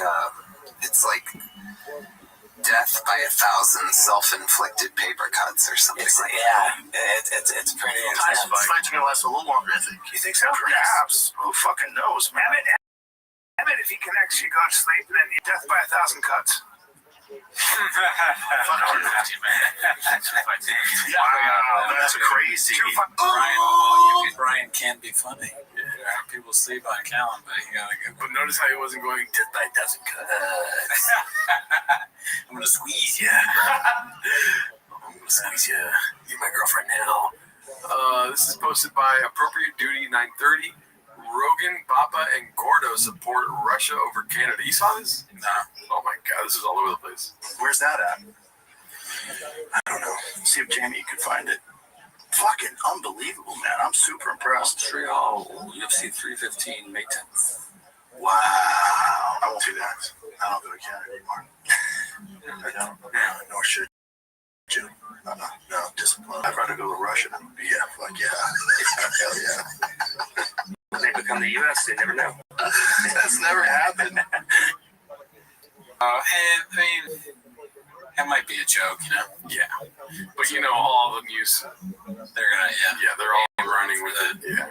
That he loves Russia or something. Yeah. I think it was a joke. Old Joe trying to do some bits. Yeah. You know, he's a guy that makes jokes. Pass there. Damn, dude, you look like you drank 3 Rain Energies at once. Here's what I'll say though, UFC, and I don't know. I'm not a guy. I don't have much. You know, I watch it occasionally. I think the Russian fighters are boring. That's my take. I think that's why it sucks now. Jules. So fuck Joe. Fuck the Russian fighters. Anyways, that's our show. Yes. Hope you had a good time. Join the Patreon. We'll be watching some stand-up specials over there and early access to the show. You get it if you subscribe. Baby. Bye.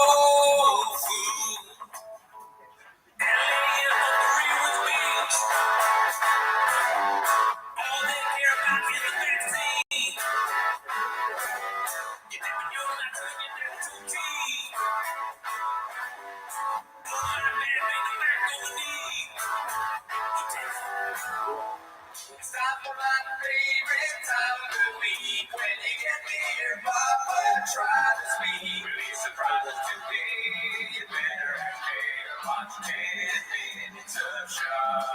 Welcome back to 10 Minutes of Shop. Thanks for tuning in. As always, join the Patreon, join the Reddit. On the Patreon, we watch Patrice O'Neal, Elephant in the Room, one of Jaro's favorite specials. Why you gotta do that? Why they have to find out on the... Oh, that's right. That's right. I take it back. He hated it. I was telling you like it. We also do early access for this show, so if you want to see this early, do that. But that's no. Put sugar on their... Yeah, we're sugarcoated. Yeah. You guys are here to watch Tim as shop.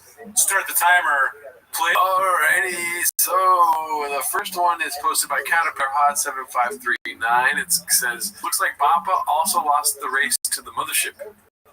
Oh, because Paul Lacey's there at their first. That's a pain in. I bet you Bappa was there on the tours. You know what I mean?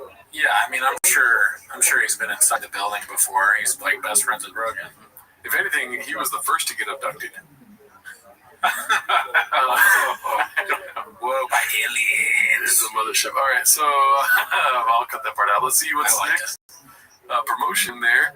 This one is posted by Basement Cat 85. No ring on March 4th while taking a selfie in a public toilet. She probably took more than a selfie in that toilet, if you know what I'm saying, Cooney. Well, you can Photoshop it out, right? Maybe they Photoshopped it. But it is funny that she's takes a picture and posts it. I was like, who's this guy in here? It says some kid. And then she's, it's at Disney. Oh, they're at Disneyland. It's a great place to go with your dad. Why not take a picture when you're outside the bathroom, right? I mean, no, you don't understand female creatures like I do. They love taking mirror pictures. They don't like taking pictures of themselves. They like taking pictures of the mirror with them. Right. Yeah. And I'm sure this is one of the comments, but crop out the uglies, right? Someone's grabbing it. Let's see, dude. I like when you Babe Ruth shit. Let's see. What the fuck? Someone. Here it is. Right there. Fancy fix. Oh, crop out the O's. Sorry, fancy fix. Sorry. Let's see here. What's next? Well, ain't that just a kick in the nuts? Posted by Clint Puller of Chips. So I think the narrative this week is that they are having trouble in their marriage. Oh, fuck. So let's see. Both names? Can you imagine Joanna marries this guy and she wants to keep her lap? It's so crazy that they're talking about Joanna Young J-Chick and his wife's name is Joanna. Oh, yeah. I didn't know that. It's so perfect.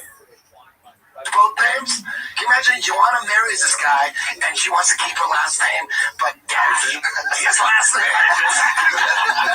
Bro, let me be straight. If you... And then it shows that. Straight. Wife did not want to take your last name, but she wanted to hyphen it. would be like, I would have to slap her. Whoa. Yeah. Man, they care about the dumbest shit. Who the fuck gives a shit? I mean, I would want them not to hyphenate my name too. Really? Yeah. Why? It's not about caring. It's kind of like, that's a boundary, dude. You're gonna take my name because we are fucking traditional here. And if I want food, you make me food. You're a big traditionalist. Yeah, dude. And if you're in a truck, it's like, how do you fit in that thing, right? And if you get an F on a test, I'm talking to my kids. Yeah. And you try to hide it, and I find it, I'm gonna beat the shit out of you, dude. I'm gonna keep it traditional. Right. And like, if there's a fat kid on your team, you know, it's when he hits home runs. Like in a few years, where is he gonna be? Yeah. If you don't get any hits in the game, and you want candy, you're not getting the candy, dude. No, we keep love inside to ourselves until you show us you're worthy of it. So I'm on Rogan's side, dude. I would rather do anything than be talking about how to fucking. Yeah, like honestly, I just want the transfer of names to happen. I don't care if I have to change my name. I want to change my name, dude. Get the fuck out of Gerardo. You know what I mean? Their first name. Yeah, I'll take a girl's first name, dude. I don't give a fuck. Are you saying her last name is your first name or her name? Anything other than Gerardo. Yeah, I would do anything than Hernado. It's just about the name. The name has to change, preferably mine. Yeah. Like if their last name is what, ISIS or something like this, I'll be like ISIS Alarcon. I'm cool with that. I'll just take the name, and then they got to change their last name to my last name. You know what? I think ISIS is. This is totally off top. I think ISIS is a good name. Last name or first name? First name. I like it. You do? I honestly don't think it's a big deal. I mean, ISIS is dead, right? We pretty much killed them or something. I don't know. I think but if your name was ISIS, it makes your last name more racially charged in a way. Okay, my last name is Sharia law. There we go. So ISIS Sharia law, they better, yeah. Right, let's go. Well, this ain't gonna work out. What are you talking about? You want to get You want to get married and you don't even want to take my name? Oh, we're out. Oh, we're out. Oh, dude, Sean. Couldn't care less. I mean, it's hilarious if he's fully aware that his wife's name is hyphenated and he's making these jokes. Yeah, he knew. Yeah, no, but yeah, that would be funny. But he's trying to just be one of the boys right now. And then even trying to doing bits like he's aware. He's like, yeah, I'm out. Like making fun of them almost. Oh, yeah, never know. And then he goes home and laughs about it with his like, you, the idiots today. You know, I do this character where I pretend to be stupid and flip my truck and everything. You won't believe what these morons thought. It's all about the money. We're very rich. We're moving to Austin. Sure. Who cares? We're rich. I don't care if people think I'm stupid. I'm a genius, really. Honestly. The Reddit is going crazy since I talked about hyphenated names. I'm sure I would ever say, unironically, ever heard of it.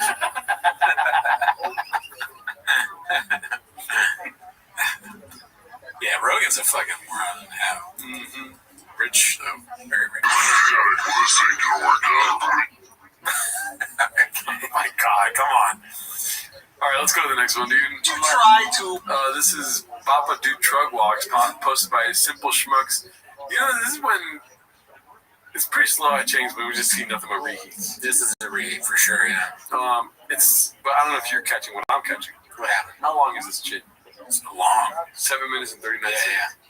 Let's see how long we make it. Log Annie Letterman to your truck. No, it doesn't make sense. No. It doesn't make sense. No. Okay, so they follow up. Why does it not make sense? Why does that make sense? It's her perspective. I didn't realize he was being so bullied that he was afraid for his life, is what he was saying. And I guess when he asked me to walk to the truck, he wasn't wanting to do sexual favors. I'm so embarrassed by that, but he needed like an escort because he was scared that the haters were going to come. I don't even remember that one. Annie, come on our show, please. Annie, you gotta come on. It doesn't make sense. It doesn't make sense for you not to at least, talk about it a little bit. Wouldn't matter. Come on. Come on, Raccoon Tweeties. Don't come on 10 minutes a shop. Look, come on anywhere, pause. I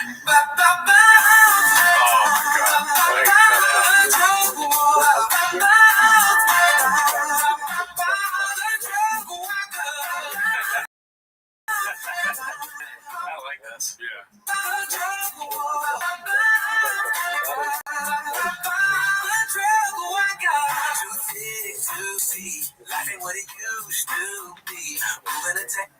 it's not from Brennan Chop because the thick was 1C. It's probably AI, and that takes away from it a little bit. And but I like R&B. I love this. Yeah, I love it. Yeah, it's crazy. This is won't offend your folly. Oh, 7 minutes only? Let's get it longer, dude. Thinking you're special. Yeah, looking like a fool is your talent. Shouldn't take your blessings for granted. That's why every new venture you have to quit. In every story, you're somehow the hero. If you don't check it, reality will crush your ego. King Rogan left CA and you felt bestowed. How did LA go? How did football go? How did fighting go? How did stand-up go? And how is podcasting going? Might as well in it, cause the numbers ain't growing. They'll never come back, the finale is approaching. It's not your resume, overinflated, you got a big head. You were claimed to win the race when you were never ahead. How does nothing go? How did stand-up go? And how is podcasting going? Might as well in it, cause the numbers ain't growing. They'll never come back, the finale. Netflix version. Dude, this is low-key the best song I've ever heard. I really like R&B. You know, and it's getting all of the classic R&B like tones and changes and stuff like that. It's good stuff. Well, too mean though. The lyrics get me a little really. They go a little too mean for me because I want it to continue. I don't want it to end. Oh, but the song is great. I like the way it sounds. Well, I think you gotta like. It's not how he really feels. Computer. Whatever. Sure. It's things just rhyme. Yeah, I guess so. It's also literally just what Ariel Helwani said. How are these things going? That part's fine. Okay. I'm talking about like, you should just end it. Oh, don't end it. It's not your resume, overinflated, you got a big head. You were claimed to win the race when you were never ahead. Practice, not the game, you talking about practice. When you talking about playing in the NFL, you should be humble. Getting lucky, making money when you need a speaking spell. And then you decided till we started to see your behavior. You're not that guy, fortunate to have met your Lord and Savior. Used to being able to move up despite failure after failure. Get the hit show doesn't want you around, offering everyone. But you to buy them a home and some acres. It's not just real fun, I needed things to figure out. Big boy nation, big boys down. Ain't up, used up all the Joe's clout.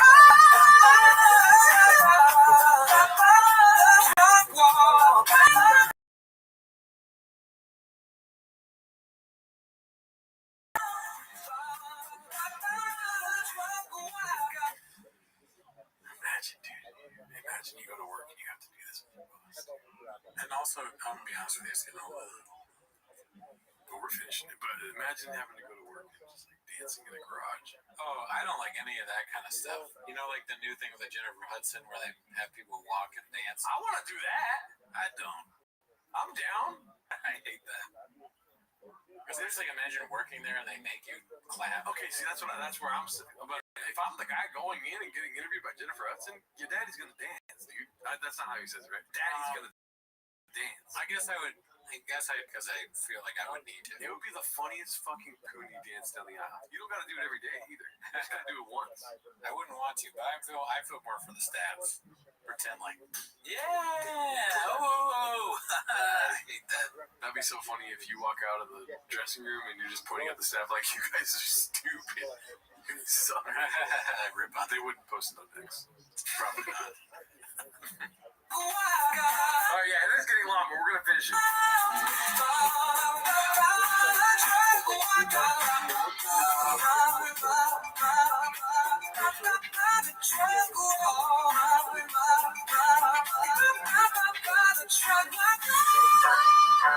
If we're just looking at what you've been able to accomplish, it's quite remarkable, but you over-embellish. We gotta see how you use the people around you to your benefit. Even your new one got how selfish. All these cats don't just feed off of you. They relish and cherish. They stay cooked, always preparing. Any minor transgressions the world would know, cause the truth will set you free at the P of Chain Purge.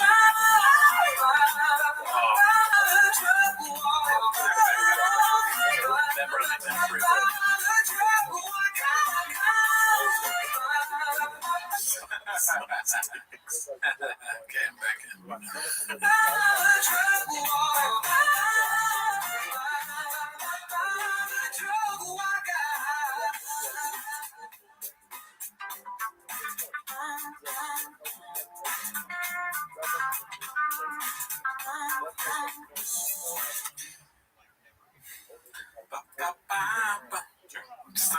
short-sighted dance here.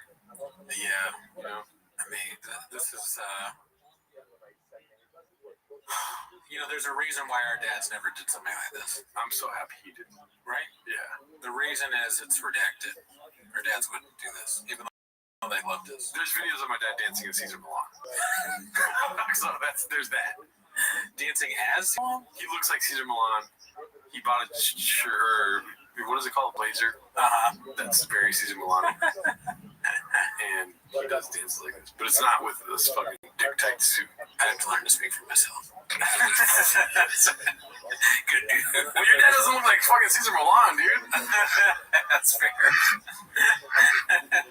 It's like that's why you think your dad's cool? Doesn't he look like Caesar Milan? Okay, he doesn't. Okay. Probably uses straws.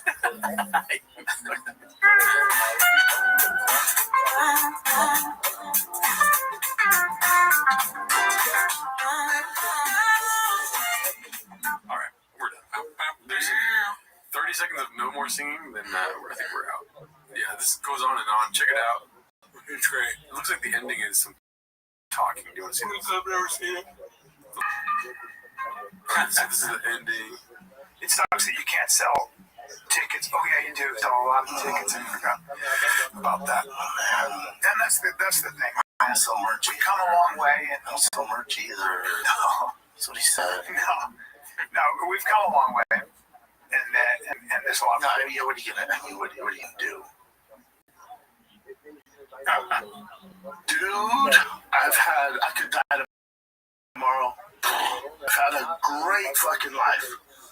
I'm a cat. I've had 9 lives career-wise. I played football and it was such a good time. I was in the UFC. Oh my God, the things I did, it was so cool. Stand up? Are you joking me, dude? Joking me, dude. How would you say?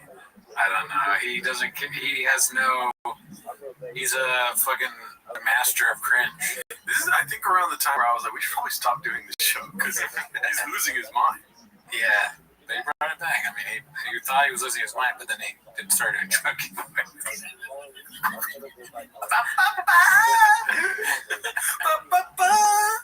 Oh my God. It's the best times ever. I'm so lucky. I've done cool shit. I've done cool shit with this guy. Truck giveaway. But I guess I didn't truck giveaway. You turned it all around, dude. Drive fast, I guess. That's.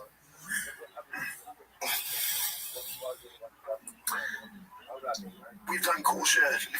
Yeah. Nothing. We've done cool shit. They have a cool shed in the back. A lot of sharp tools. Yeah, honestly, you wouldn't put it past them. Yeah. They might have been saying shed. Yeah, a lot of bright crayons in the shed. That he tries to eat. A lot of sugar. Nothing is better. It's true. Than that. Oh. If he's on Matan's like, what color crayon do you think is the most delicious? He sounds eloquent about it. Well, tickle me pink would be good. Unmellow yellow is different. It's different. Alrighty, let's go on to the next one. Sorry for playing a long song. We didn't play half of it. It was this is posted by Jesse is so good. I'm a good guy, man. Part 3. Part 1 and 2. The level and rate. Here's Brian Callen. I'm still laughing at you. We stopped the show because we thought he was going insane. I get it. That's so funny. This operates a soldier had a canine. Wrote me a long email saying, I've always loved your work. I'd stop and punch my car's window because my dog got in my chest. This is my service dog. I guess in the military. You played that. You guys were I'm sorry. If that because you took the show, we don't need you. This is the show for you. You're finally going arrested online with you. $500 million for Boston lawyers, and that you have friends in dark places who are going to get the job done. I'm just saying, like, is that nice?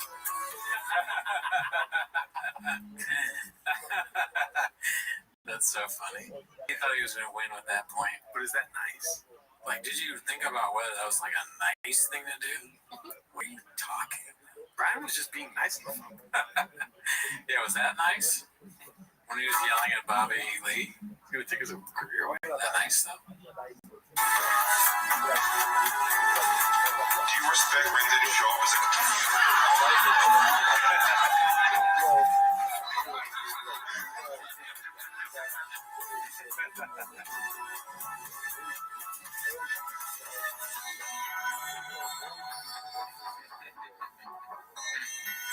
Grim Reaper came and knocked it out, dude.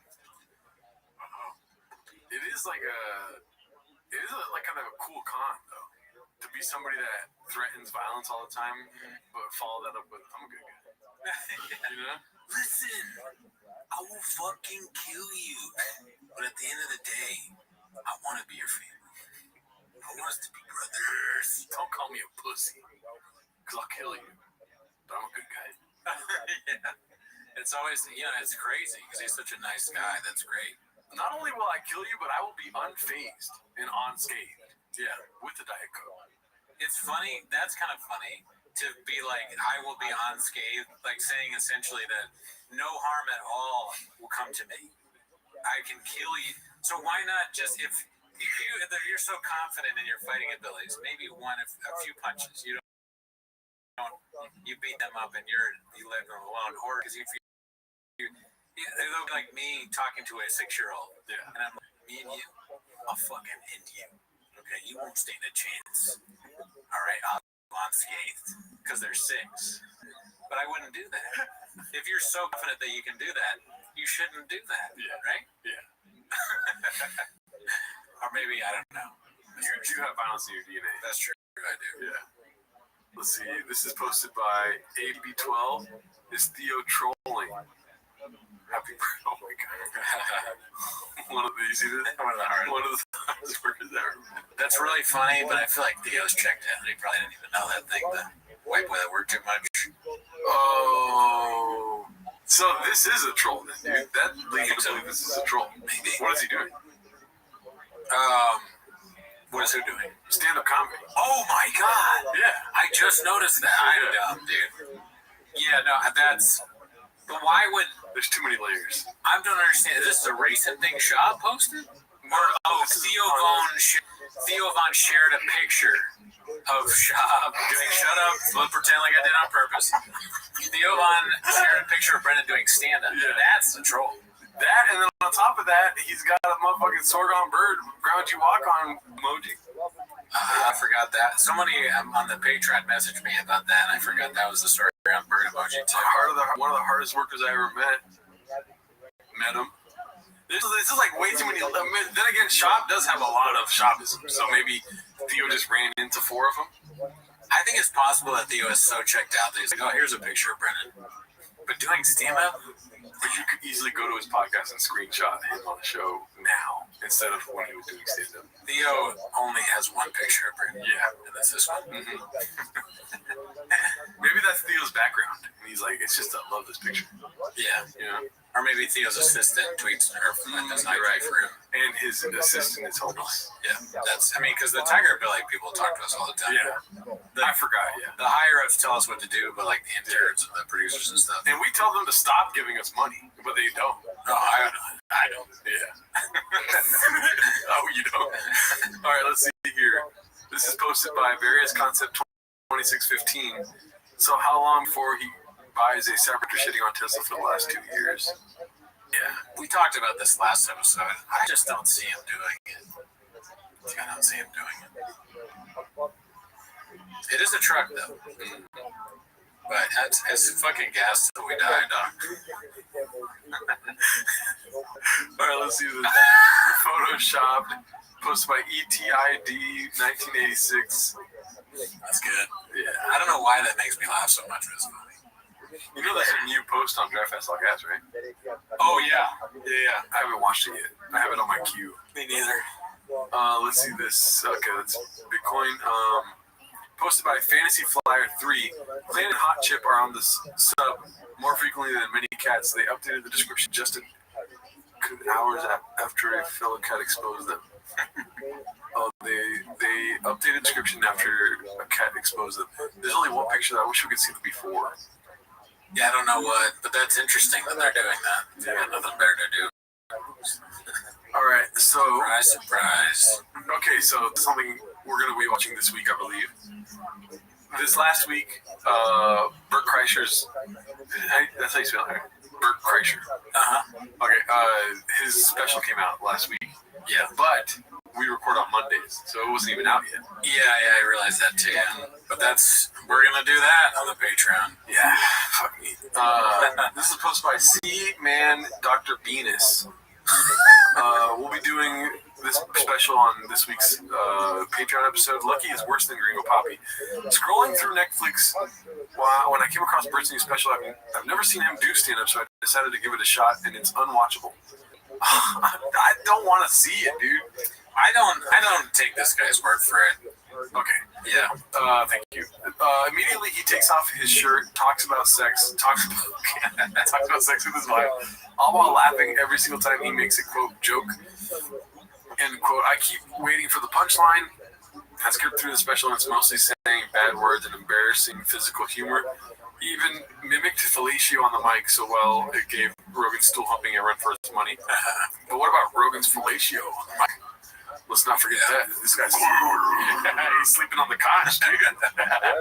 That's my special name, sleeping on the conch. I genuinely think Gringo Poppy is a better special. Brenda makes me laugh. His flamboyant mirror, and now you're on his side. Look at your almost right now. I'm worried. Now you got me worried. His douchey outfits, the way he incoherently strings together bits, it's top level cringe that has me actually laughing out loud. In its own way, it's an effective piece of art. I struggle to find anything of value in Bert's work. This special repulsed me. He is devoid of humor. If Bert plays the mothership, so should Brenda. Did you see the shoulders are absolutely jacked? All right. I mean, I'm still intrigued. We'll be watching it, dude. If anything, that got me to want to watch it now, how bad it is. Yeah. But it is, I don't know if cringe is the correct word. It is the correct word, but there has to be a new level. I just don't understand how it could be worse than the last one we saw from Bert. That was horrible. Yeah. You can also watch that in the Yeah. Here's comics. All right, so we all know who he's talking about, posted by Chin, puller of clips. Is this a new one? That I don't think they're very good. They don't make me laugh, but I don't care. I don't get mad at them. You know what I'm saying? Yeah. I don't get upset at them. I'll be friends with them. I'll like them. There's comics that I had to learn how to do that. Because it used to be like, if guys weren't funny, I just couldn't deal with them. Couldn't hang out with them. I'm friends with a few people that suck. But they're nice people. You can separate them. I can't even. Rogan is insane. It's like he has his stand-up is just as bad as everybody else's. It's nowhere near funny. None of his specials are good. He's just not good at stand-up. And he's like, I got friends that are bad. You're bad. You are bad at stand-up. It's like the Shane clip. You are literally an unfunny guy. So this is posted by Chud Muffin 0. Love Crackamico's new drop. Say what you want about Bert being annoying, which he is. At least he's trying to figure it out. Meanwhile, all the clingers on talk shit and still climbing that podcast ladder. I think this is the new song. Have you heard the new song? The Bert one? Yeah, it's funny. Savage. I like how he's flowing on this song. Yeah, I mean, crack is on another level. We got a crack problem, y'all. Yeah, let's see. Shut the fuck up for a second. Come on, talk to me about me. Let's make it all about Bert. That's a Bert. Because it bothers people, I want to stop. It bothers people, but it's it bothers people. You don't have the capacity to make this not make it all about himself. Not make it all about himself. Not make it all about himself. You try to change your thing. Your friend. call me the but I lead the lead. Y'all better see me. You about to bring out the beat machine. Racing my body that made the target. Crazy comment with pretty the topic that hit the ground. Piling on top of me. You see the two ladies shout out? Love it. My friend, I got my policy. We don't be me. We don't be me. We don't be me. We don't be me. We don't be me. We don't be me. To me. You got to bring out the beat machine. Beat machine. Beat machine. Beat machine. Beat machine. You got to bring out the beat machine. Bird alert. I'm about to take off my shirt. I spoke up. Dude, so fucking good. Yeah. I mean, part of it is like he raps just like a rapper would, like in different, the change. I don't know how to describe it, but bird alert. That's such a funny way like to go into it. Yeah, it's great. Yeah. I put it bitches to squirt. I might be retarded if I didn't know you, but me, I'm making it work. I got my kids from the comments with dollars, but them motherfuckers making it worse. Ain't no loyalty, now my heart broke. Got that boy in my back from Joe Rogan. Got it back with the truth, though I'm stupid. At least I can tell when the motherfucker joking. Flexes like 84 Hogan, no factor. My fear you be teaching, stop going no bogan. Act like you yo, but this paper's the smoking. I'm leaving your twin body broken. 325 on that bitch. I take your life in it, bitch. Fuck it, you just so I sit on you, sweetie. You 5'6". Not even the size of my shits. Oh, when you're welcome for sober October, that shit would have been boring without me. Say I'll make everything about me. Guess I'd be cooler if I had the Spartan turned into a billionaire mouthpiece. Real top Dakota, listen the fuck up while I'm talking to ya. Summerline brother, I'm taking the stigmata from the team. Better sing hallelujah, I can do it. The fans trying to laugh and I can't relate. I'm stepping cans in neighbor with them every day. It's too late for the good grace to be knowing your face. Going to reach every dollar you be having a right man. Throw me to the wolves for the sake of surviving. Fuck crack, don't be going on one of my mic. The breath and obsessive of freaking man stress. That's my bitch transgresses how we doing the right thing. I don't trust crack and I never will. I'm way, I'm just not understanding me. When I take my shirt off, I'm just throwing a party, not living out sexual fantasies. I'm a hack, I never shit on a stage. Ain't no perfect, just pulling my balls out. Bitch, I'm such a good friend when you tried to rape me. I forgave you to keep us from falling out. Ari and Joe are not funny, you're supposed to make money on both of them, choosing to throw away. It's just a Brahmin boomer and his chronic tumor. Ari Einstein and the Angela game. We don't be me, we don't be me, we don't be me, we don't be me, we don't be me, to be me, to me. You gotta bring out the mean machine, mean machine, mean machine, mean machine, mean machine. You gotta bring out the mean machine.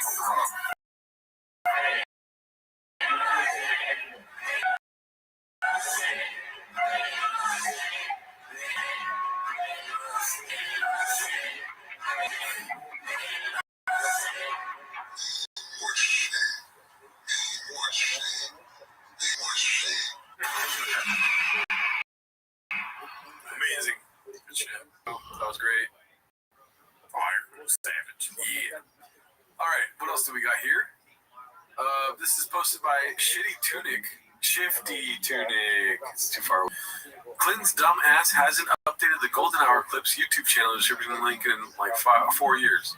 So this is the clip that preceded the other chin, or the chin that preceded the other chin. So, they still have Theo's tour dates on it. And the cats. Isn't that the, Cats merch? Oh, the King of the Sting. Yeah. So they changed it to Golden Hour. Come on, guys. It's hard to produce this. I haven't uploaded a Spotify episode in 3 months. This is posted by Appropriate Duty 930. Nothing says dedicated mom like a flawless bathroom selfie while the baby plays the role of background decor. It's just her thing at this point, guys. I mean, she, like, you do a bit, and you're committed to the bit. Yeah. Don't you guys get it? You get it. Yeah, the ring is for... The ring not being there is to be funny. Yeah, she's never had a ring. Yeah. They're not ring guys. Mm-hmm. Neither her nor Shop. Number guys. Yeah. How many rings you got? How does it even fit on that finger? All right.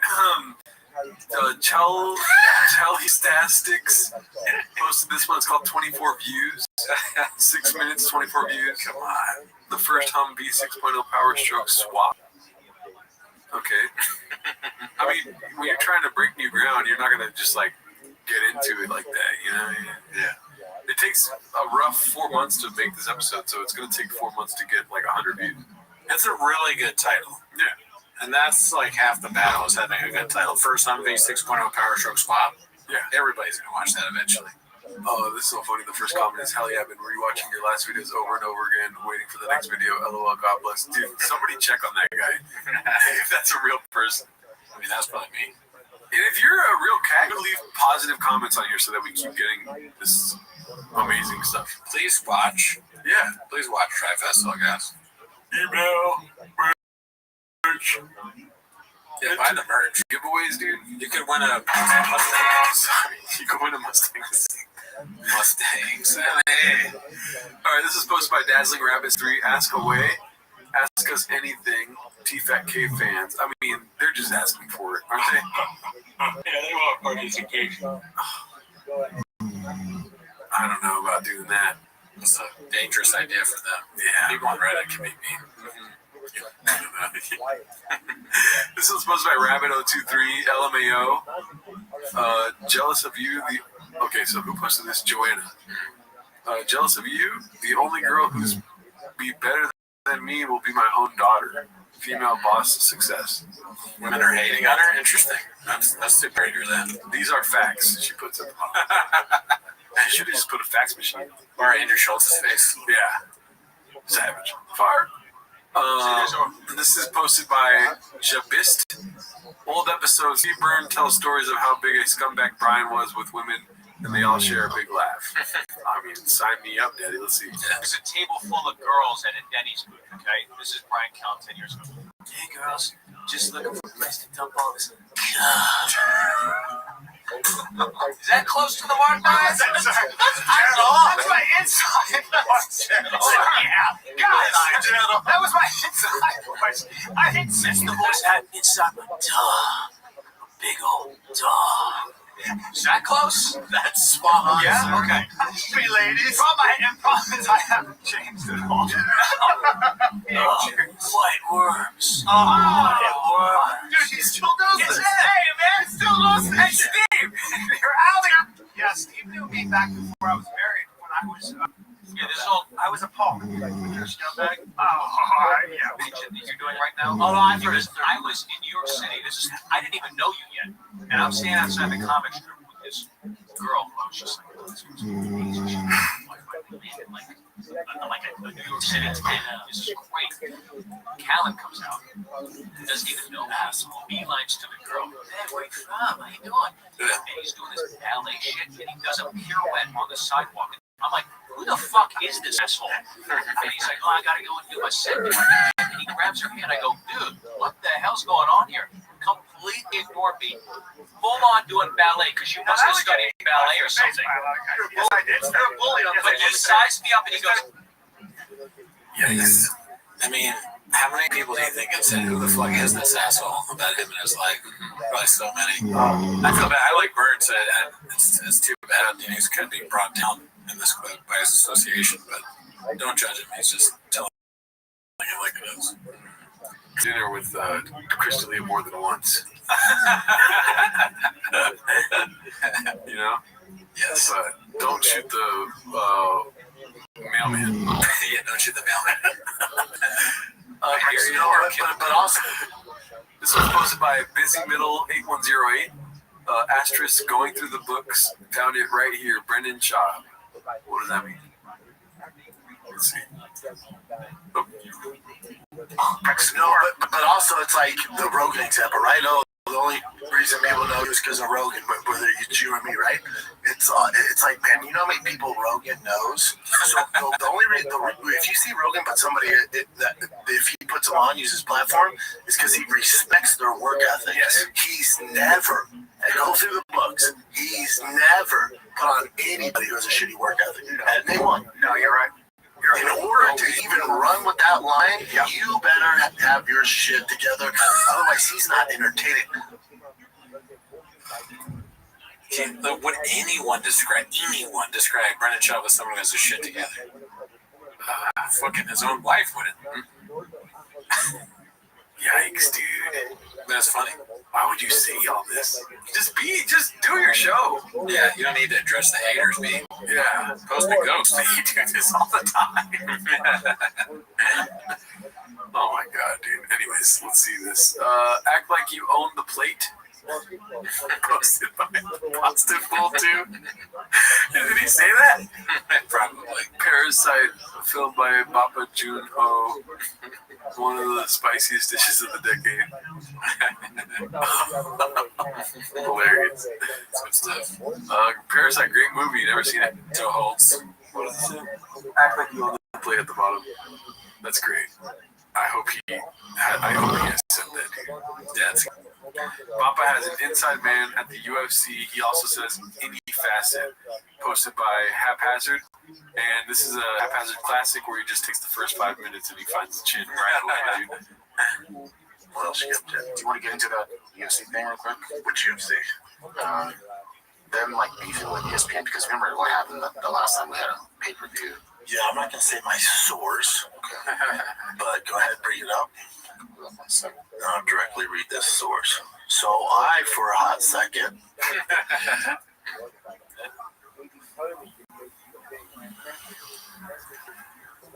okay, go ahead. I'll read this.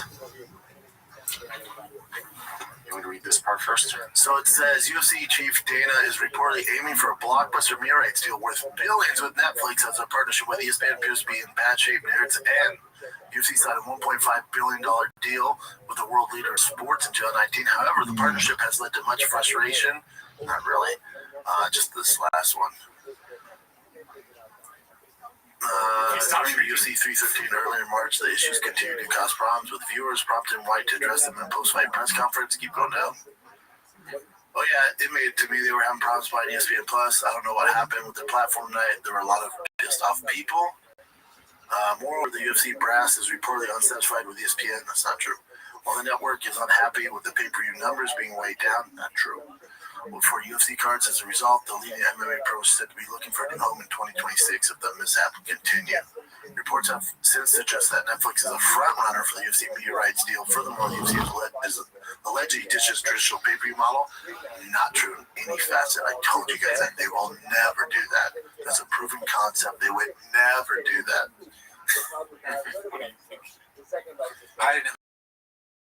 I think the opposite is true of whatever he's saying. Okay. So it says that UFC is allegedly ditching the traditional pay potentially have a separate monthly subscription with the Netflix framework. Now this is true. This is true. That's so funny. True. I have a very good inside source. I thought he said no. This is true. Did he say no? None of this is true. He said none of this is. Now I said they're gonna do what the NFL does, where some of it's on Monday Night Football's on different networks, Thursday Night Football, Sunday Football. They're kind of on a bunch of different networks. This is what the UFC's gonna do. So without giving away who it is. Yes, it's all. Right away, he's like, let me not give this. Jorge Masvidal says. We're originally put in the New York Post. So this person says that connected source from the New York Post isn't accurate in any facet. Netflix isn't even the highest. No chance. It's him texting himself. I don't know. Or is that like a popular word amongst fighters, or phrase rather? That would be funny if it was. They all say it weird. Yeah. Sometimes it gets out there, and then every athlete says the word the same. They'll get out of this unscathed. It's in the text. At the moment. Don't be shocked if the pay-per-views and 4 big fight nights stay with ESPN, and the Apex fights go to Netflix and or Amazon.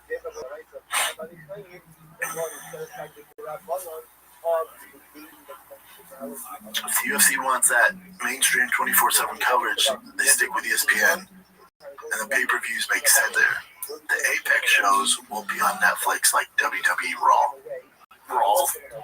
So they can be a little all over. But as far as like them having an issue, why did they put an L at the end of Raw? That's a good question. Same with Royce. Oh, yeah, okay. Then that's why he does it. He can't speak. Yeah. Raw. I would understand if you say like raw laughter, it's like the L comes after raw.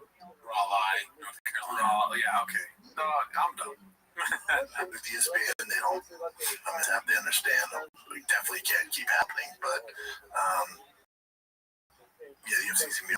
But you look those fight nights, some of those fight nights on Net, and then you'll don't get it twisted. The UFC is a proven pay-per-view success. They have a business model. They would never ever give that up. They would rather do anything and sign all their media You write deals to Netflix, including pay-per-view. Was that? What was that? That was in the studio. Someone's beeper. Somebody has a beeper. And T-Fat wouldn't put it past. Find all their second job. all their job. Jen's a doctor at a hospital. You write deals to Netflix, include pay-per-view.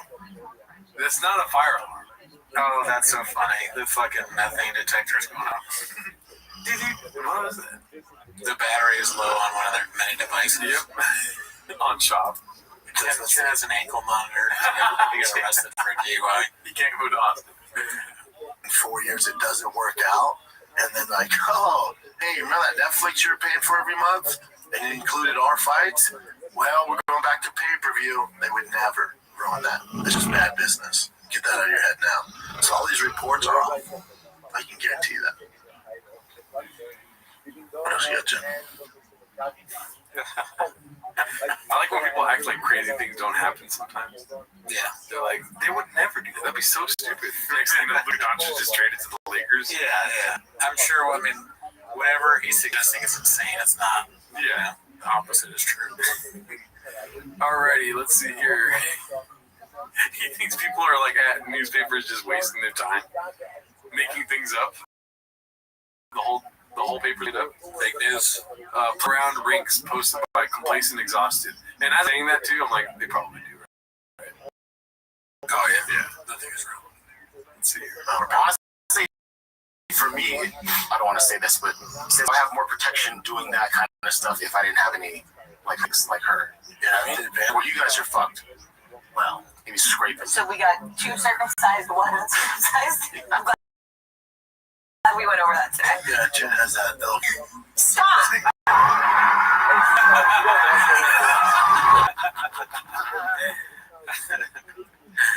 It's not a good look at the woman yelled stop the loudest. Yeah, no. Oh, that's hilarious. Playing with fire. He just can't help. He's gonna pull it out. Someone's got a lot of cum in them. A leopard con moose in Austin. Posted by Caterpillar Hot 7539. This is a great Photoshop. Happy St. Patrick's Day, everybody. Oh my god. Let's see here.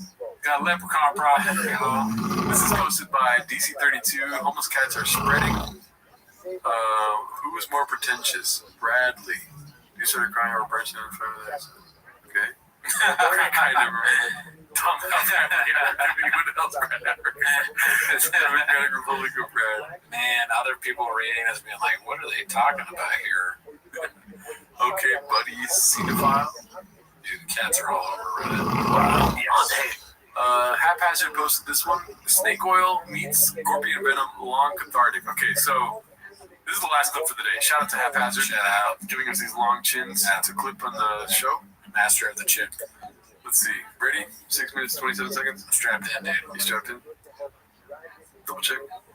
I'm thinking real scorpion venom, son. You are. You're putting it under your tongue. Yeah. That's so interesting. Where do you get it from? Wow. What's that site? What's that site? You're just like, whatever. Yeah. Damn. What is it? It's bluescorpion.com. This stuff really works. Yeah. And it worked right away. Okay. Probably I took it 2 days, and I wasn't. I was like, yeah, I feel good, but I don't want to fuck up my arm even worse. I was going to go in the gym and just do things that I can. I wonder how'd they figure that out? Right. Started milking the scorpion. He was like, yeah, cool. I remembered while he was talking that he said he ripped his bicep apart or whatever. And who milked the scorpion? Who started milking the scorpion? Some guys like, I don't know why I would think they're Australian, maybe because they're 70s ahead. But he's like, now we're gonna milk the scorpion. Make sure he doesn't sting you though, because then you die. And the milk goes inside you, you can put it in a bottle. You don't use a straw. I'm being British all of a sudden. You don't use a straw. Okay, that's important. Men don't use straws. You suck right out of scorpion. That little dude. And they're showing me how they milk so much, and they put it in 4. I don't have the video. The guy was showing me how it's going. They put it in like 4 sections, so they milk, rotate, milk, and they just keep going down there. They're milking it. It comes out of the stinger part, right? Yeah. The Caribbean blue scorpion. take? 2 milliliters. Yeah. Morning every. Why does he do that to his lips, dude? Look at his lips. Yeah, they look weird, big. It's a drop under your tongue or something? Yeah. It's pure venom? No, it's mixed with something. It's expensive though. Yeah, dude. Someone's milking a goddamn tiny scorpion. It could be cheap. Yeah, I wonder if this is complete bullshit and this is placebo or if this is real. Oh, yeah. Per month. That's what I wonder. Don't me, dog. I'm also on a lot of shit though. I get Jack straight BC 157 my fucking life. Yeah. Venom for cancer. That's McGill University. It's a real university. Can you go to that for a second? McGill? Yeah. Right now. Cancer patients from around the world have been traveling to Cuba for years to be treated for cancer with venom extraction from the scorpion. It all started in the 1980s. Blah, blah, blah, blah. Okay, go down. Cancer patients around the world have been traveling to Cuba. Blah, blah, blah. Okay, in 1993, a Cuban whose daughter had pancreatic cancer heard about the scorpion venom story and approached Shivas, who consented to give the girl some venom mixed with distilled water. She recovered and I just want to see if there's a way to study the effects of venom on some 10,000 people. The company has published on this research, which means they're full of shit. The man did, however, become so great that LabioFam had to change its tactics. It could not supply enough venom. So the company decided to produce a homeopathic version of the venom.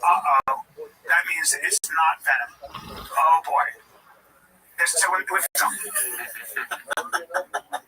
I don't care. I like that Colin's like determined to prove Shaw wrong here. Yeah. Homeopathic version of the venom. There's no venom, guys. He might say doesn't count at the end. Don't count. No, my guy got venom.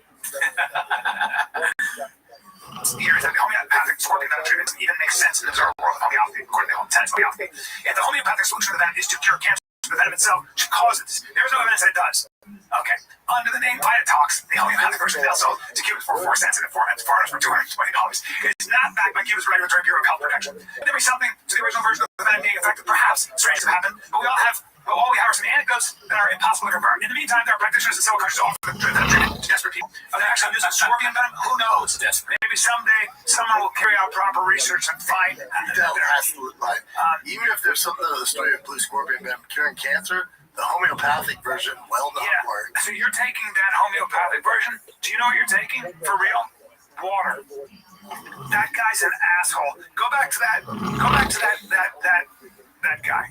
Go back to this. Do me a favor, go back up. Fucking scorpion. Let me just do some investigation. I got heavy skeptical hippo eyes. Yeah, you should. Very much. Let me see what the bottle says. There you go. Yeah, it says. The way he said, "Here you go, here you go," it's kind of like. I mean, his face is saying like, "Fuck, stop reading." You know. Yeah, no, he's definitely squirming a little bit. Yeah. But you know, he's backed by science. Science, yeah.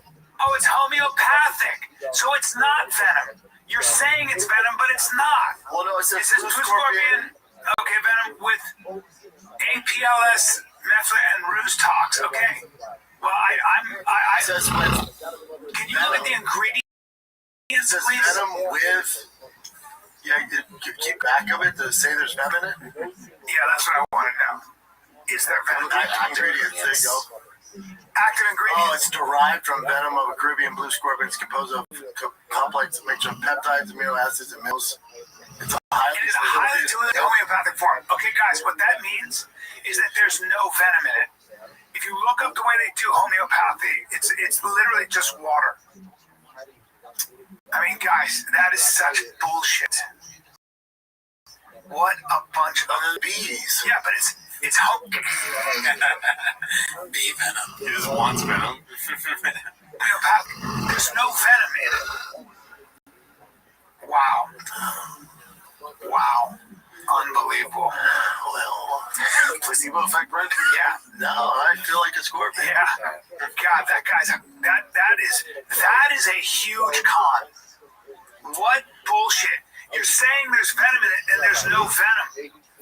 All right, let me complicate this even further. Yeah. Do you think he's actually taking it? Because I feel like so hear me out here. If he's actually taking it, I feel like he would be in defensive mode and be like, No, I've got the venom. You know what I mean? Yeah. Something's telling me that he just is advertising for that guy. Oh shit! That's not where I thought you were gonna go with that. What did you think I was going to do? I thought you were gonna say like he's just doing a bid for the show.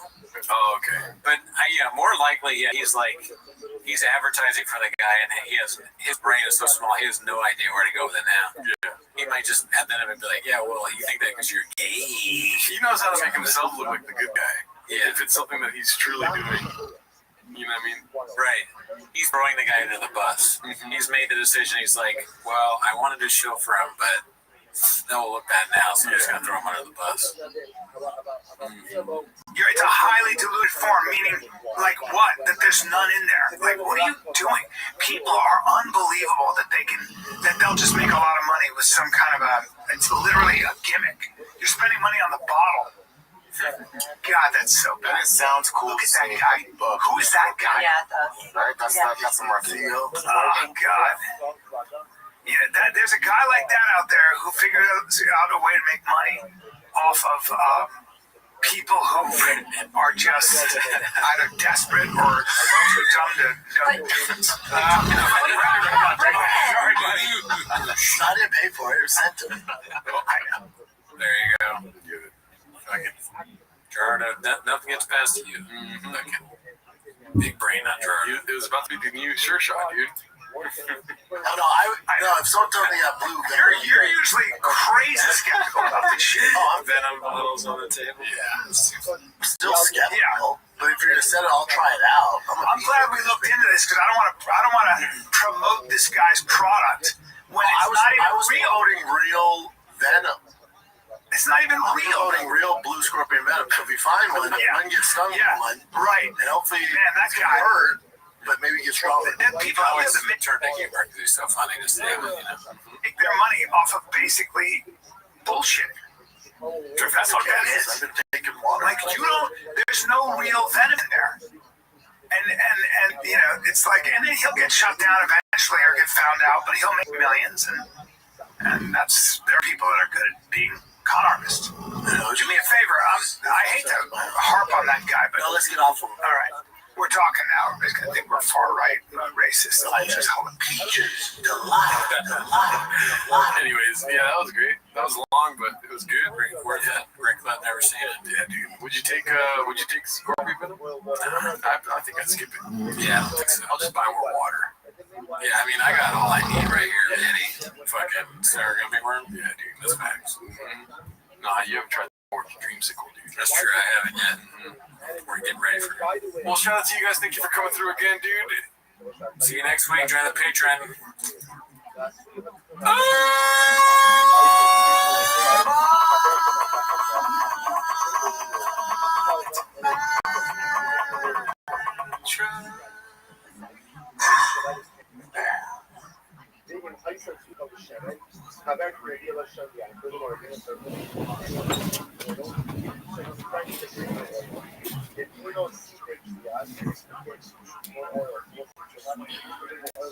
Homeless cats are ready, try to stay on isolation. And be witness from you to want to shadow and rotation. And if you get these kind of views, it's often degradation. With a woke meets the wall in all of Western civilization. Still my flip my truck, at least it's centered in a final location. It's understood that deep vacations often degradation. Be your Virgin Mary, will you mount the back angel? Won't talk is that your tail, that your takeaway girl. I show I flow.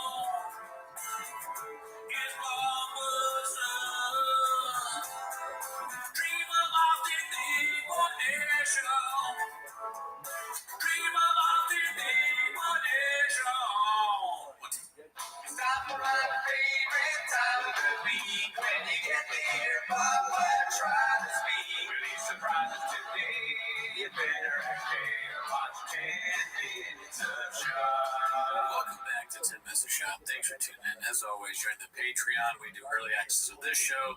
This week, we reviewed George Lopez's movie Catalico. But we also reviewed Andrew Savage Fire?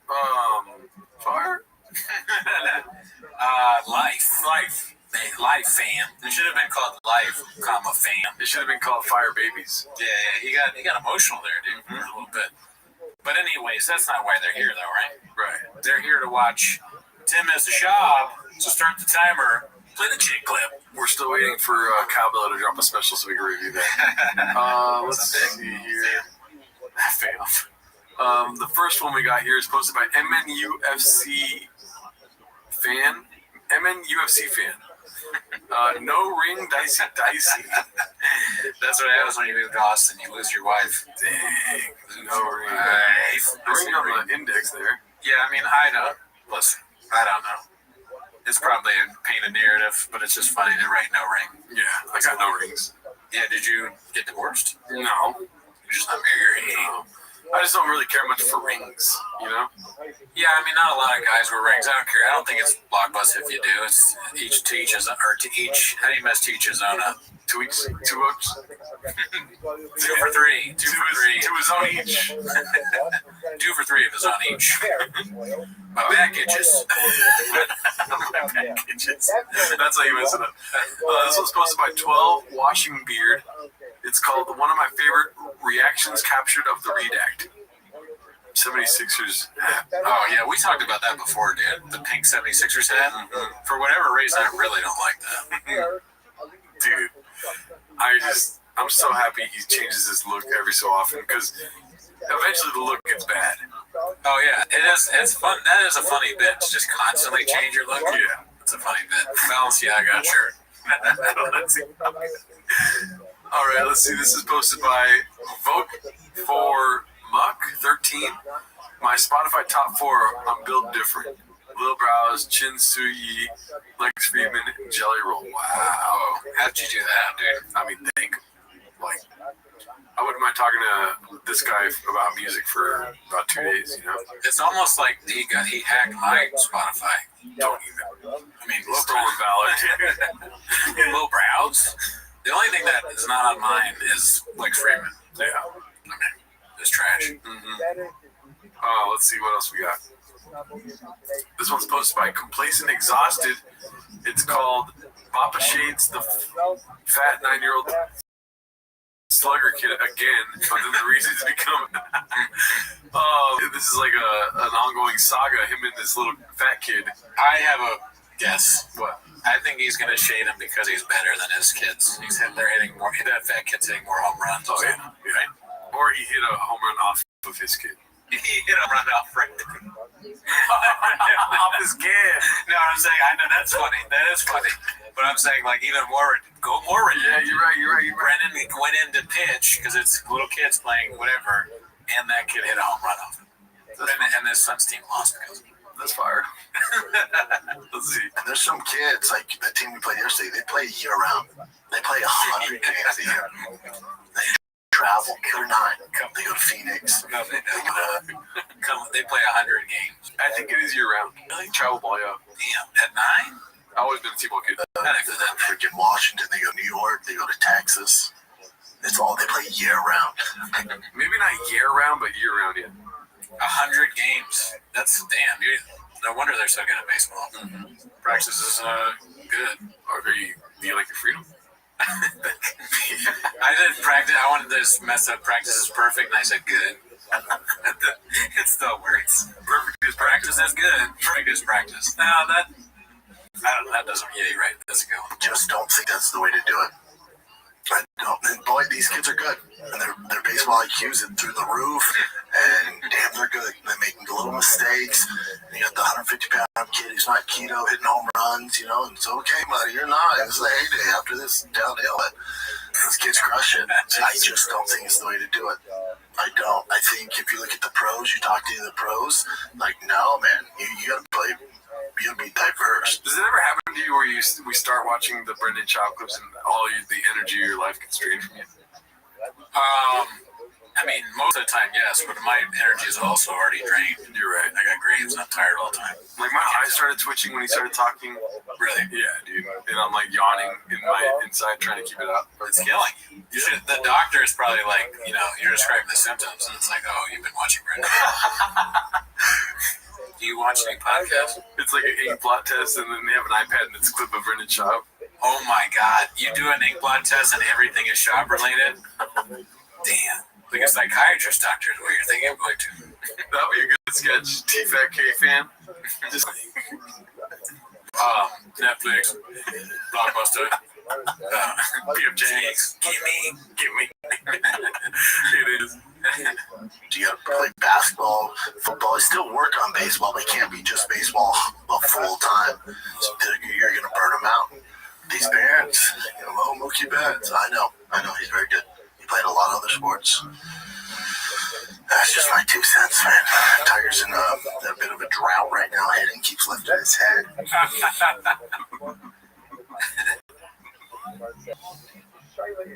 And when he plays well, we always go to the snack shack and he gets candy. He goes, I can have candy. I went, candy's for hitters. Wow. That's crazy to say. He just watched Glenn Ross. Copies for closers. Yeah, he didn't get the message of the movie. Shocker. Great movie. I've never seen it. Get in the car. Get in the car. Slurpee? Oh, Slurpees are for hitters. Yeah, but I pitch really well. I don't give a fuck. You embarrass me. This fat fuck kid is eating quesadillas on the bench and getting home runs. Yeah, he's hit so many home runs, he gets whatever he wants. Yeah. His dad's like, yeah, we get pizza. Pizza's for hitters. I mean, this is kind of a genius bit on Brendan Schaub's part. Because that fat kid is hitting home runs and eating candy, getting fat. You know what I mean? If his kids were fat, then we know they were good at sports. Yeah. Mm-hmm. If they had a bunch of cavities. Yeah. It is kind of, it's only a good bit because it makes no sense. He's mad because the kid's not keto, but then he won't give his kids candy because it's a deuce macchiato situation. Yeah, dude. It's a real peach's delight of a thinker. Dentist trips are for winners. Care if you're third. Talk to him like that. But yeah, he didn't get candy. No, absolutely not. I can't wait till his kid starts a podcast. Oh, yeah. All right, let's go to the next one. Any thoughts on that? His kids are going to be like AJ Soprano. Mug shots and then podcast. Yeah. Let's see here. This is posted by Complacent Exhausted. Jim talking about where he'll live in Austin. How's your Chad? How's it going over there for you in Texas? How's it going over there? Yes. My brother told me we're gonna probably look for stuff in mid-April, just to look for possible places because he wants to invest in properties.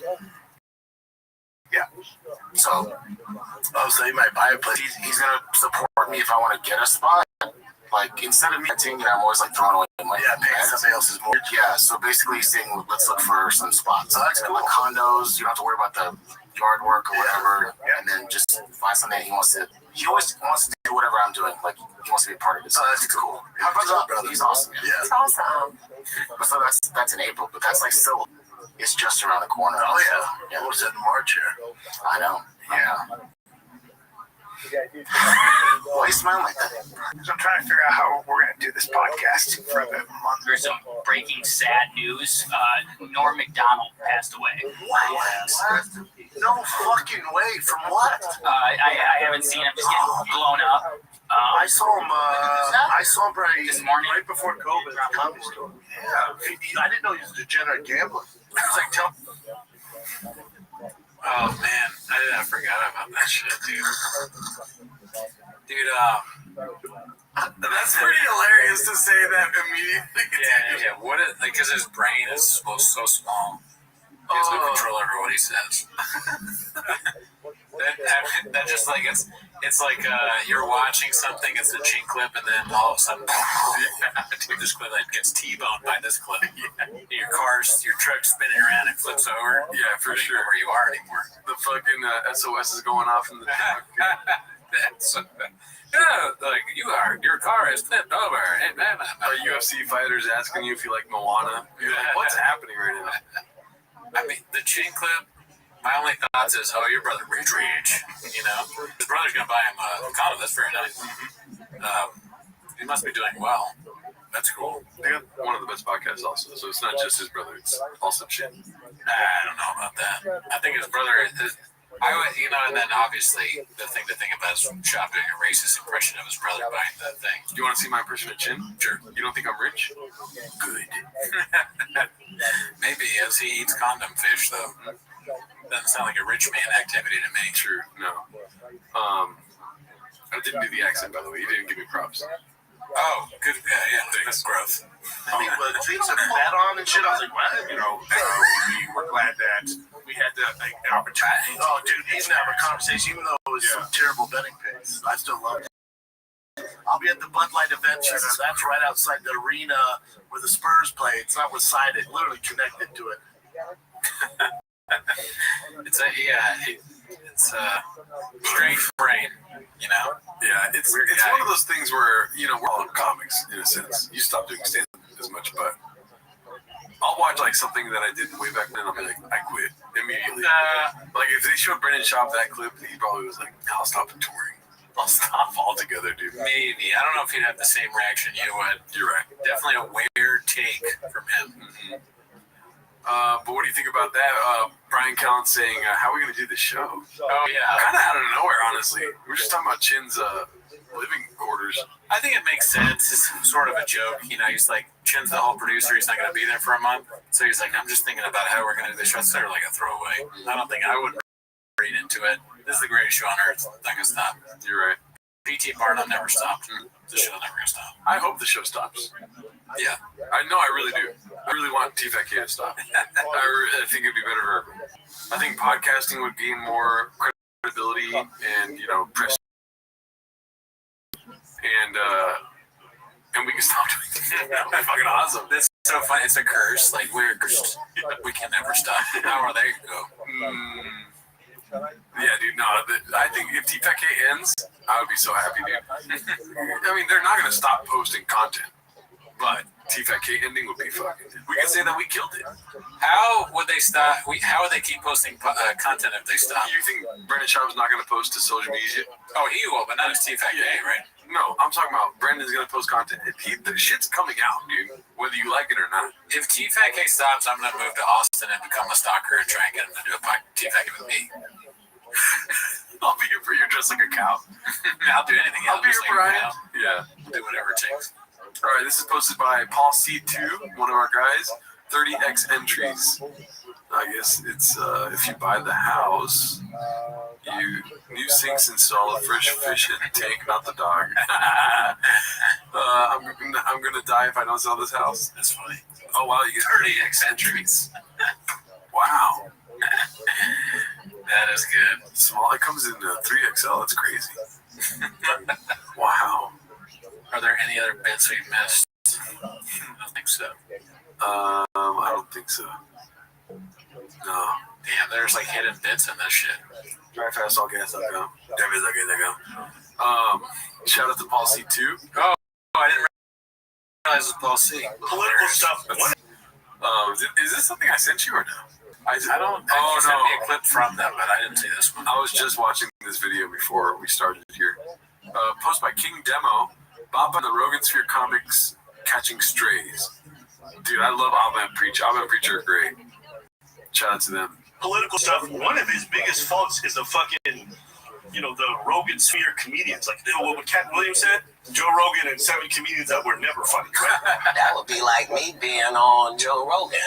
Joe don't want me on there. I need to be on Shannon. Joe got 6 comedians that never been funny. He want to push out. We need to always promote the path. I like how much he laughed at that. It's so funny. I think it's still funny. Like him saying it's funny, Cat Williams saying it's funny, and then Shannon Sharp going That just makes it even more funny. Saying they're his friends, but these hacks were always showing showing up and always being cringe and always be. But at some point, it's like, bro, how many times do I have to hear Brendan Schaub's got a fucking special? Dude's trash. Been comedy for 3 months. Like, why y'all lying to us? That's facts. Yeah, dude, good stuff. Posted by King Demo there. This one's posted by Jesse is Good. I'm a Good Guy, Part 1. Reheated dish from the Golden Days chefs. Perfect. Kissy emoji. Tales from the Papaverse. I'm a good guy, man. These might get cut out. Somebody has like a music, right? Yeah, somebody has a counter of like this many days of Gerardo saying is getting cut out and doesn't get cut out. My roommate who was we see this the biggest bitch on the team. I'd like one Triscuit, and then I come home and he puts sticky notes all over his entire food. So what I do, I eat all it and I throw out the rest. I'm ready to throw it out. I'm like, my phone's ringing like nonstop. I answer it. It's his mom. You gotta pay it back. You need to apologize. Like, fuck off. Which what? I mean, the story is just so crazy. Yeah. But it feels like it's being embellished just because I think in my mind I thought less of the story or something. Oh, you don't remember when he yells at the mom? I remember that part. Just putting it into context, like the guy just wanted you to not eat his food. Yeah. It makes no sense. He's a crazy person. Yeah. He may have had brain damage back then, too. And it sounds like you're the fucking 190-pound fucking 9-year-old eating everyone's food and hitting homers in football. That's true. Yeah, he's eating too much too. Eating Triscuits. That's not keto. No, the football coaches go, now remember to eat all your Triscuits. Remember to drink your room Sunday Dean. It is so funny how he couldn't just say sorry. Like, my bad for eating those Triscuits, dude. Yeah, or like, it's like the guy told you not to eat his food. Regardless of what you think about that, the next move is not to eat all the guy's food and tell his mom, throw out the rest. Throw out the rest. What? Huh? You talk to my mom like that, of course, which is all I'm trying to do. I'm trying to fight. Yeah, I walk in and I'm like, "Hi, man. Car got broken into because you want to be a bitch. We're gonna fight right now. I'm gonna fuck you up." He goes, "I'm not fighting. Ace Ventura 2 style roll." Right in his face. Face to face. Wow. Oh, this is such a bad story. Yeah, he doesn't. Wow. Grab the food or shove it or like that. And I want you to practice. Told the entire team what happened. I'm a good person. Look, I'm a good fucking person. I'm a good guy. Take it from me. I'm too nice. You take advantage of all the time. All the time. All the time. You're so nice.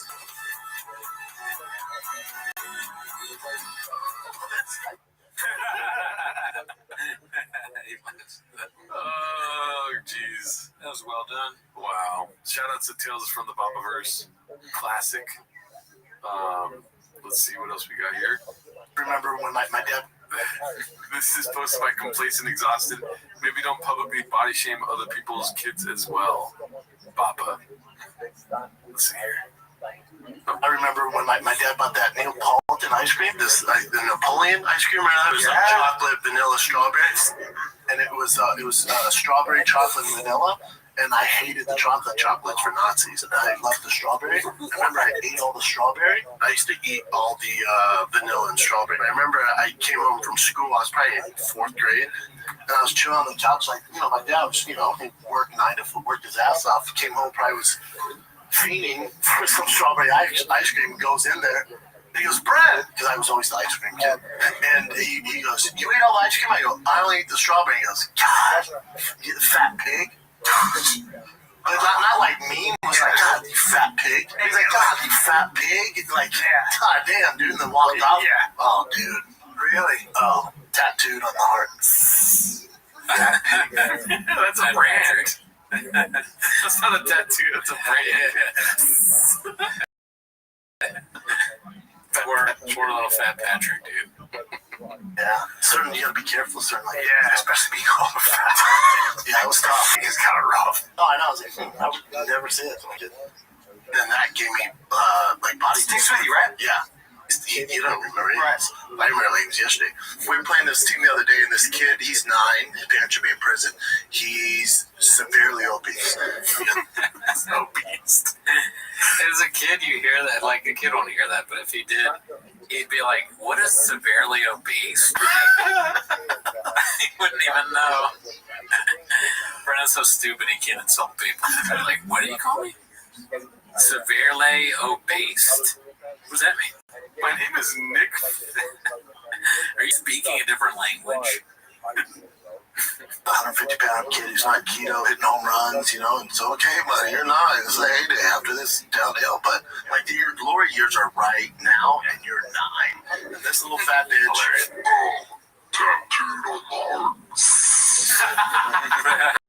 This little fat bitch. He's so fucking stupid. It's very good. Very, very good to see. That little kid is almost like more accomplished than him. Yeah. He's good at baseball. Brennan's always been kind of like, I mean, he made it to college football, but he was bad. And then he was also kind of bad in the UFC. Like, he beat old guys. He got knocked out by everybody else. That'd be so funny if, like, it becomes a waste. They moved to Austin, T-Fat K subreddit, nobody's posting anymore. And then in 20 years, it's just like, oh, by the way, that fat kid is Aaron Judge. Yeah, dude, they'll be watching his career for sure. His career. Yeah.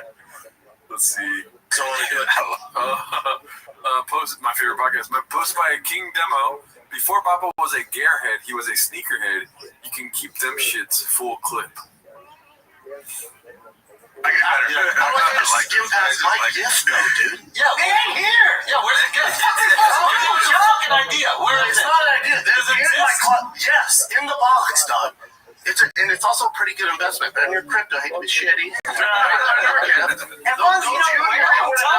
me which one. The Jordan LA. It's the Lenny Kravitz Jordan. That's a good game. Champagne by Lenny Kravitz. If you know anything about one of the best champagne. vintage. Mark, please, goddamn it, you got a dick on him. But as far as those union, the LA, I know you got a dick on him. He said that? Yeah. I missed it. Let's catch it. Mark, please, goddamn it, you got a dick on him. But as far as Who has a dick on him? I don't know. Let's see one more time. One of the best vintage. Mark, please, goddamn it, you got a dick on him. But I think Lenny Kravitz has a Okay, because he's black. Yep. as far as those union, the LA editions, Yeah, but black, you red, and yellow, with yellow laces. Hold on one second. No, how are you just gonna sneak in? Lenny Kravitz got a dick on him, and you didn't call. Who said that? I didn't. That guy. Wait, does it? Yeah. That guy. That guy. Nobody respects him even for a second. That guy.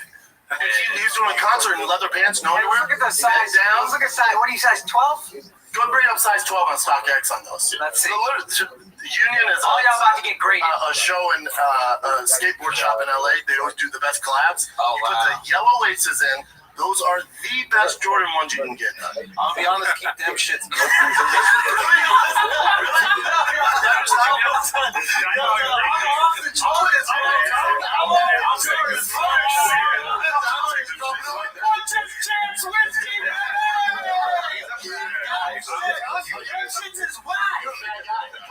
I'm kind of liking this. This might be the first. This is the first for me. Keep doing the black set, but keep them shits, bro. Like, and he's making fun of him for the shoes. I'm in with that. I fuck with that. This is the last. Okay, I fuck with that. That's not enough for my wedding. How could you? Bro, you're Marty McFly first. I'm telling you.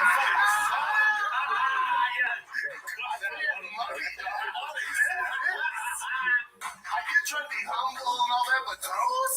Hold on, we gotta see what you're wearing. Did all the concept Air Max 1 collab. What concept? What concept is good? Oh, fuck. Brennan, put Brennan in a room with anybody and they'll make fun of him. Did he give up on sneakers? I think so. I mean, you have to after this. I haven't heard him talk about sneakers in years. Boston pants. Yeah. Way too tight. Yeah. Huh? It's a store in Boston. No, if there's one place that knows sneakers, it's Boston. Yeah, style. These are way better than those. Buddy. Boston can't even have a marathon without 300 stock.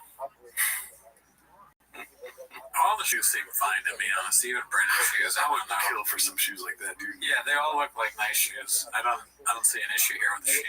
The only issue I see is Brendan's brain. Yeah, nothing he wears is cool. It's because of who he is. Yeah. Everything is black. All right, so this next one's posted by Khabib Time.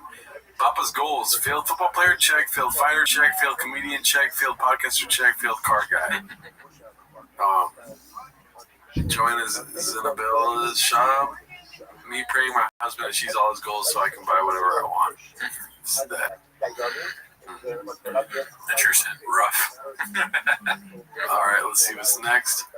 Posted by Krasinski76. How soon is the redact getting one too?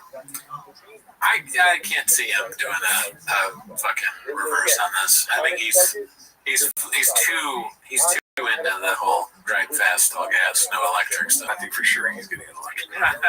So when would you answer the question, Chin? How long? How long?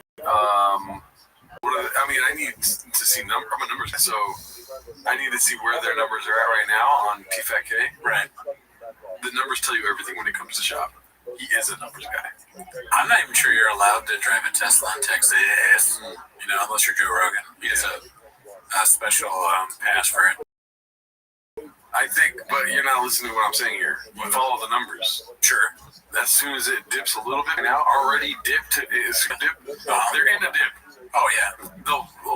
Ever since we started the show has been the dip. They've always been dip guys. Mm-hmm. They're dipping their nachos and their nacho cheese with numbers. When it dips again, he's like, electric cars are great. And then everyone's like, why? I thought you were so against it. That's that why. Right. They're always looking for a why would he say that? Why would he do that?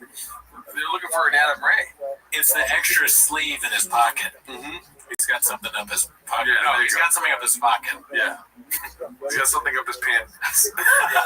Up his pocket? That's perfect. I'm keeping that one. Put it in my pocket. Alrighty, so we already touched on this on the live, I think. Yeah. Complacent Exhausted posted this. Mark showed up on the guy. Papa lost his lawsuits to's live chat. He says he's got a massive drop on Papa after his labor board case is over. Oh, shit. Yeah, I'm honestly so glad you destroyed him. And once I have my case with him, the labor board, I'm going to drop, what does it say? Something. I'm going to drop some new shit that he'll never come back from. Be able to wipe off. Yeah. Never be able to wipe off. Mm-hmm. Shout out to Mark. Great guy. Never met him. Haven't met him once. Let's see. This is posted by One Usual 4460. Fike Chronicles Part 2 getting KO'd by the BJJ guy. What does that mean? So that's a sick picture, dude. You know what I mean? Yeah. He's ready. I mean, the lips are fine. Like, why did he juice the lips up, dude? You know? Bony. I can't help but notice the hat says Bony Acai. Is that merch from an acai? Yep. Still doing the weird lick.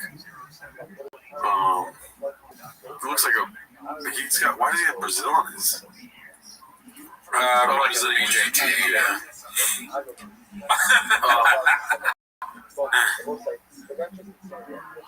Oh my god. And there. Yeah, that's different. Mm-hmm. That's my time, Dallas.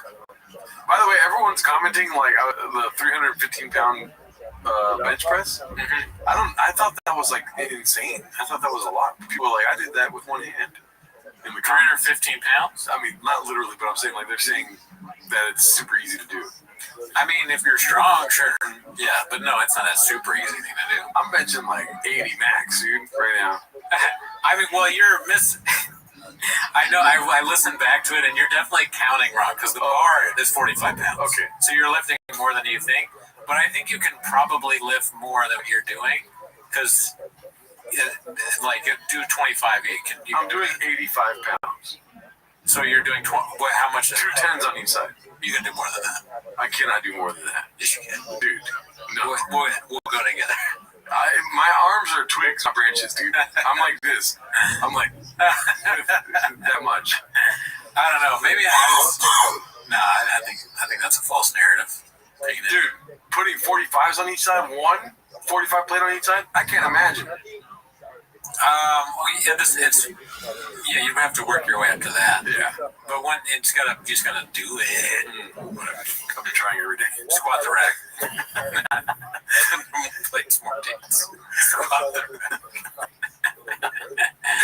This is posted by Danny Kaufman too. Brian making tracks. What does that mean? He's dropping his little brow song. Trying to figure out how we're going to do this podcast for the month. I know. So we'll talk about it after the show, but like banking some episodes just to have things out there, but then also I'll just have to fly back. Periodically. Yeah. Like as in every. When are you moving? As in every Monday, Tuesday, Wednesday. Oh, March 20th. Oh no, for real? Yeah. Oh my I gosh. thought that's when you're right acted fat. I mean, it just happened. And I don't know why you went so fast. Yeah, there's a lot of moving parts, man. I was like, but Brian's also month to month. Like I have, properties here. How many properties? Dude, I mean, I don't know how he can even count. Yeah, he's a successful businessman. Probably has properties we don't even know about. Great places never been. Able to pick up. I move next week. I'm like, well, the rest of us don't. Yeah, kind of quick. Yeah, you move super fast. What are we gonna do? Zoom you in? Right, I walked into a house. I was like, I'll take it. Right. I was like, whoa. You came to Rogan. I got by the house. I'm like, holy shit, that's fat. You don't want to look at any others. No, we looked at everything. Yeah, he's worried about extradition. Oh yeah, so he's dropping tracks, huh? That sounds disgusting. Making tracks. Yeah. I think Austin will be funny. I'm excited for that. I don't know. I feel like the writing's on the wall, dude. They're gonna stop doing the show. They might, but why would you stop a hit show? Well, the stress of moving and the stress of keeping everything together is gonna probably tear them apart. And it'll be a beautiful day. You're not even thinking about the beauty of it, right? If they end TFK, it'll be beautiful. There was no redemption. Just it went. What would he do? It died like an old man. Think about it that way. It never got better. You know what I mean? What? They went to the doctor. Yeah, you got this. They kind of fixed it a little bit, but now it's like you're compensating. Now your left leg's fucked. You didn't know you had that up your pocket, And then the doctor's like, yeah, we could fix that too. And then they fix that. Next thing you know, you got ass cancer. You know what I mean? Hey, yeah. It's Brendan. I know, you know me. You're Gerard's therapist. Yeah, we're gonna go to 3 times a week.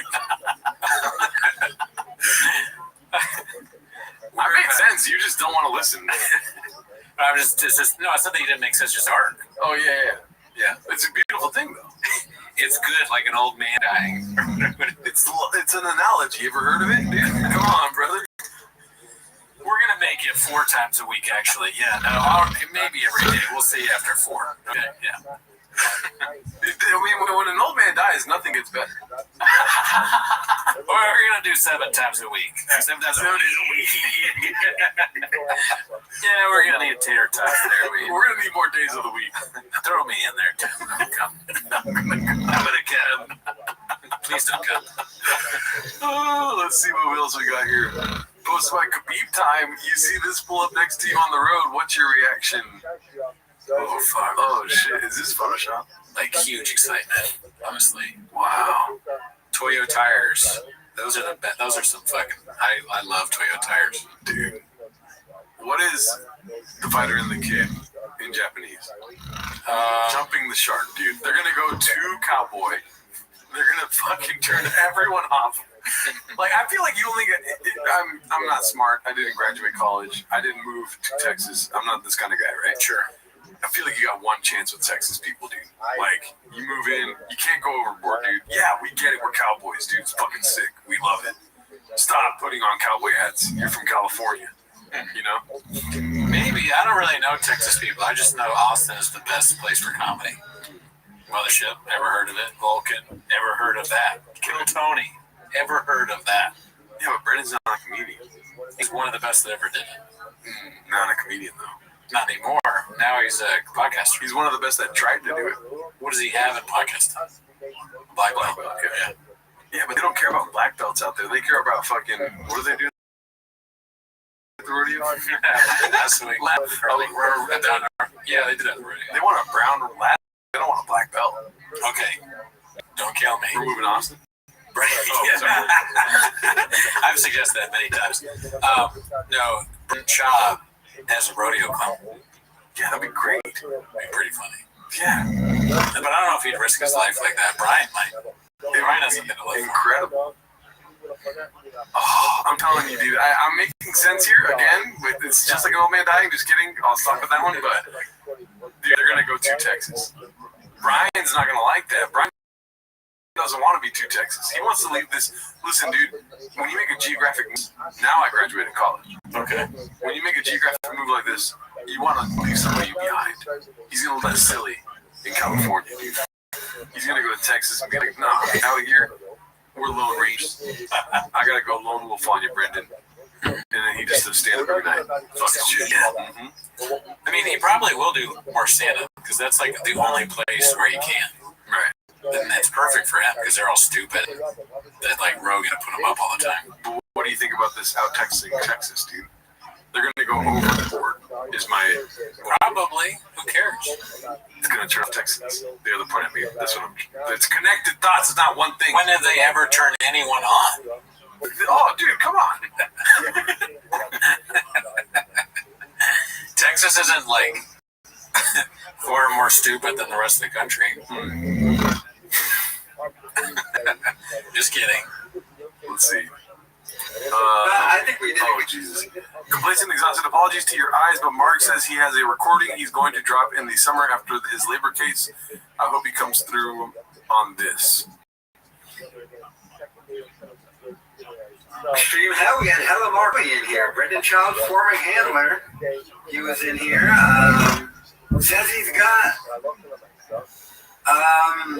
audio of Shab calling Malik the N-word with the hearty R. And he's still got his fucking case coming up against him for the board thing because Shabo labor board thing because Shabo's a bunch. So he said after that he just drop it. Dude, how funny would it be if like Shab ran into this guy and he like grabs him and he's like punching him, you know, and he goes, "You think you're so funny, Brandon Cooney? He thinks he's a man. He beats the shit out of him. He's like, fuck you, Cooney." Yeah. And like this guy's like, "I'm not Brandon. He's bald. I have hair. I'm not white." You're that fucking weirdo with the weird name. He thinks it's me. Yeah, he beats Gerardo. He doesn't even know my name. Bernardo. He definitely thinks he would more likely think this. Yeah. You're right. That'd be so funny. He's like, "Where's the red chairs? What are you talking about?" And this guy sadly won't have a red chair to defend himself. Sorry, guy. Yeah, dude, that's on us. Blame the team though if you need help. Posted by Monkey Nose, Rogan getting roasted by this on our live stream. Yeah. Did you guys see the new trend? Joe Rogan is 5'2". His mom, when Bappa picks you to win. Oh no. Did he lose? I think so. Oh man. Yeah, he lost to some guy. Let's see this one. This is posted by One Usual 4460. What's Papa in hair? Funny, just doubled up. No. Yeah, that's right. Because Brian says that when he comes in. He's like, they don't want us to be 8 inches. They want us to be this big. Or maybe he's saying, when Brian gets here, the funny will double up. Oh my God. I feel like maybe, I don't know. What could be? I kind of want to start dressing like this now. I know I made fun of it before, but now I think it looks good. It's great. If I was your teacher in elementary school, I would be so what? Be like, stay on topic. Saying. I already said something. You should say something. I did. I said it's not. We don't want 8 inches. We want it this big. Okay, that's one thing. What did you say? You didn't say anything. I said funny doubled up twice. Oh, but Calvin said that, dude. I know, and that's why I corrected it the second time. Oh my God. Unreal. Let's see here. Who is posting this? Courtney Endo. Brennan Schaub Rogan giving Brennan Schaub a affirmation prep talk before hitting the stage at his Show 10 comedy special. Wow. Magic in the making there, huh? Imagine being an ant in that room. Imagine being a fly on the fan, dude. Let's see here. This is posted by Icarus Lives Comedy Podcast. Oh, I do like Icarus Lives stuff. Is this a new segment that he's making? Now, what is going on here? Why is everything so distracted? Why is everyone looking out at the table? What's going on? Is it the dog? Is it the dog? Is it the dog? Okay, so the dog, the trash dog, is eating a fortune cookie. That's fine. Let him fucking do it. Let's not all go like this. So I get fucked up until I'm fucking great eating at the side of my mouth for the story. Okay? I do great stories. And when people are looking at the other way, when I'm telling a great story, and they're going, then I get all fucked up. Okay? And another. Be the guy who embraces the ugly and miserable. Come here, 3% of your house is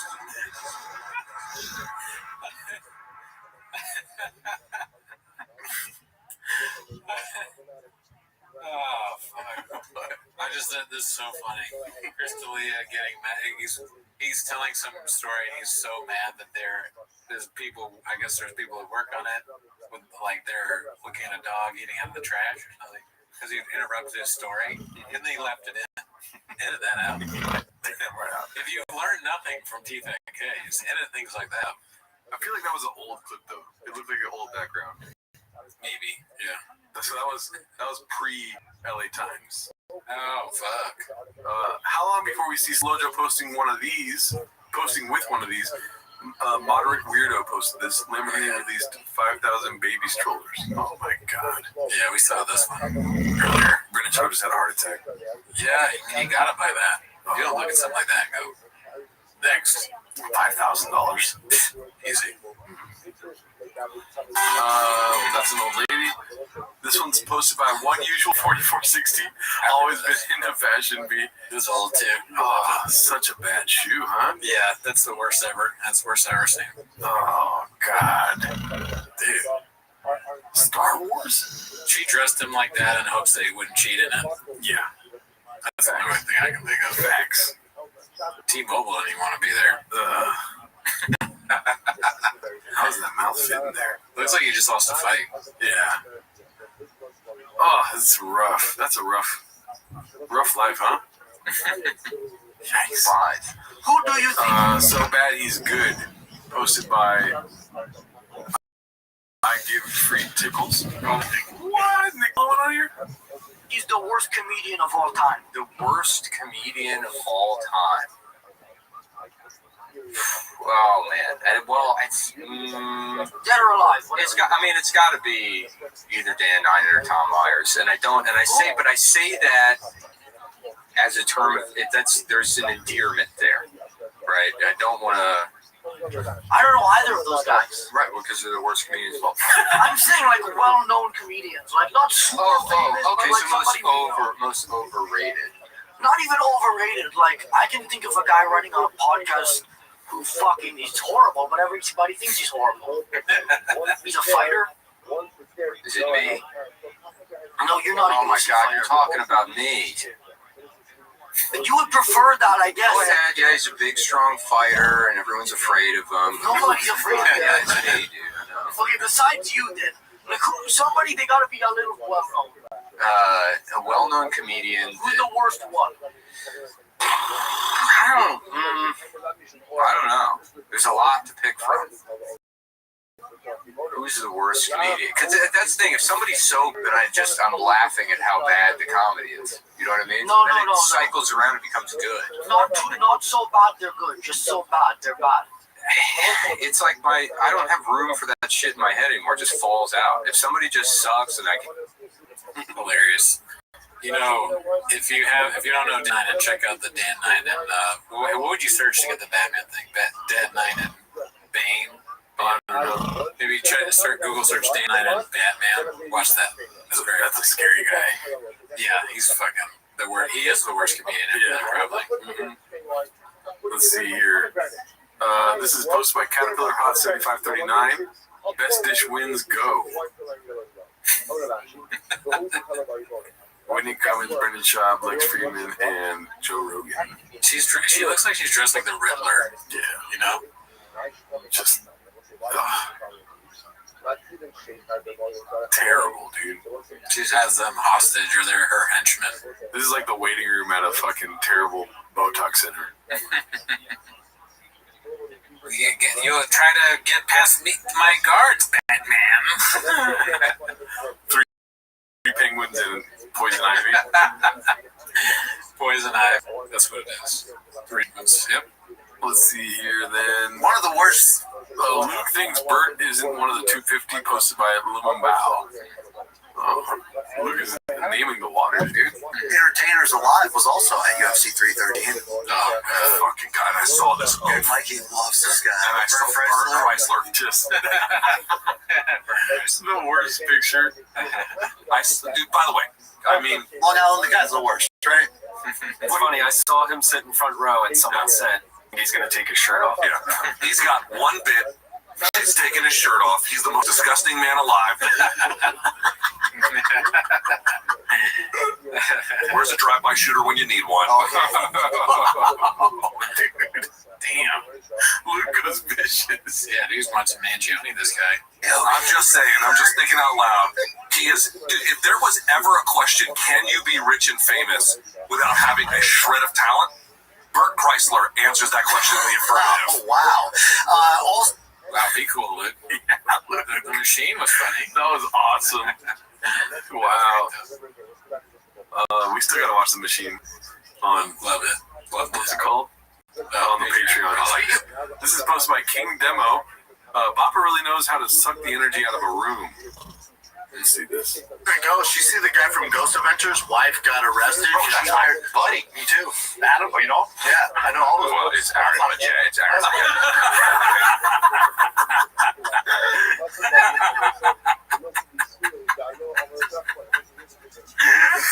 Oh, that was great. No notes. Oh man, if Chris D'Elia did that on purpose, that's fucking amazing. Oh yeah, I mean he can be funny sometimes. God damn. Too. Adam, you know? Yeah, I know all those. Well, it's Aaron. It's Aaron. Okay, cool. Yeah. Damn, that was fucking. Wow, dude, 10 stars, dude. That was. You gotta remember these two. They're evil. Who knows? And arrogant. They're not like idiot morons. Sometimes they are, but they have the ability to be quick. Schaub is a moron that doesn't, so they're going to pick on him from time to time. It's going to be funny. They're keeping busy. Yeah. You failed. It's okay. We can cut it up. Were you on the show? Well, I'm sorry. No, I wasn't on the show, dude. Are you alumni? No, not alumni. We'll be on the show. Victoria. I'm trying to die. I'm going to be on that show. But his wife tried hiring a hitman. She got arrested. I don't know where to go with that, but yeah, you say the wrong thing, crash the topic. Welcome to the golden hour. God damn it. That was great. Next one is posted by Dandy Kaufman 2, Black Belt and OJ. Does he say that? Is that Kato Kalin? Is that why they're... Oh, who knows? Maybe obviously I've seen you. I have my black belt in this OJ stuff and all cool case, all that murder crime stuff. When he came in, I thought to my head, let's see, if OJ Simpson stuff happened in 93, 94, he must have been 15 when that went down. And you're how old? I am now? No, how old were you when they I was 34 then. 34. That's so if I was 16 living at OJ's, that's kind of weird. Yeah, I'm a novice to this. Yeah, that makes no sense at all. How are you a black belt at OJ? You don't know. Didn't Kato Kalin like drive him out of jail? Isn't he the guy that escaped OJ out of jail, or like in the Bronco? Wasn't he driving? I don't even know who Kato Kalin is. Kato Kalin, I don't have a black belt in OJ, but he was like OJ's friend that like lived in the house. Maybe he was like the caretaker or something. And I thought he maybe helped OJ get out of jail, but I could be wrong. Definitely doesn't make a 16-year-old random guy living in OJ's house. That's so funny. Yeah. I just remember OJ being arrested and being acquitted. All of the nitty-gritty. Yeah.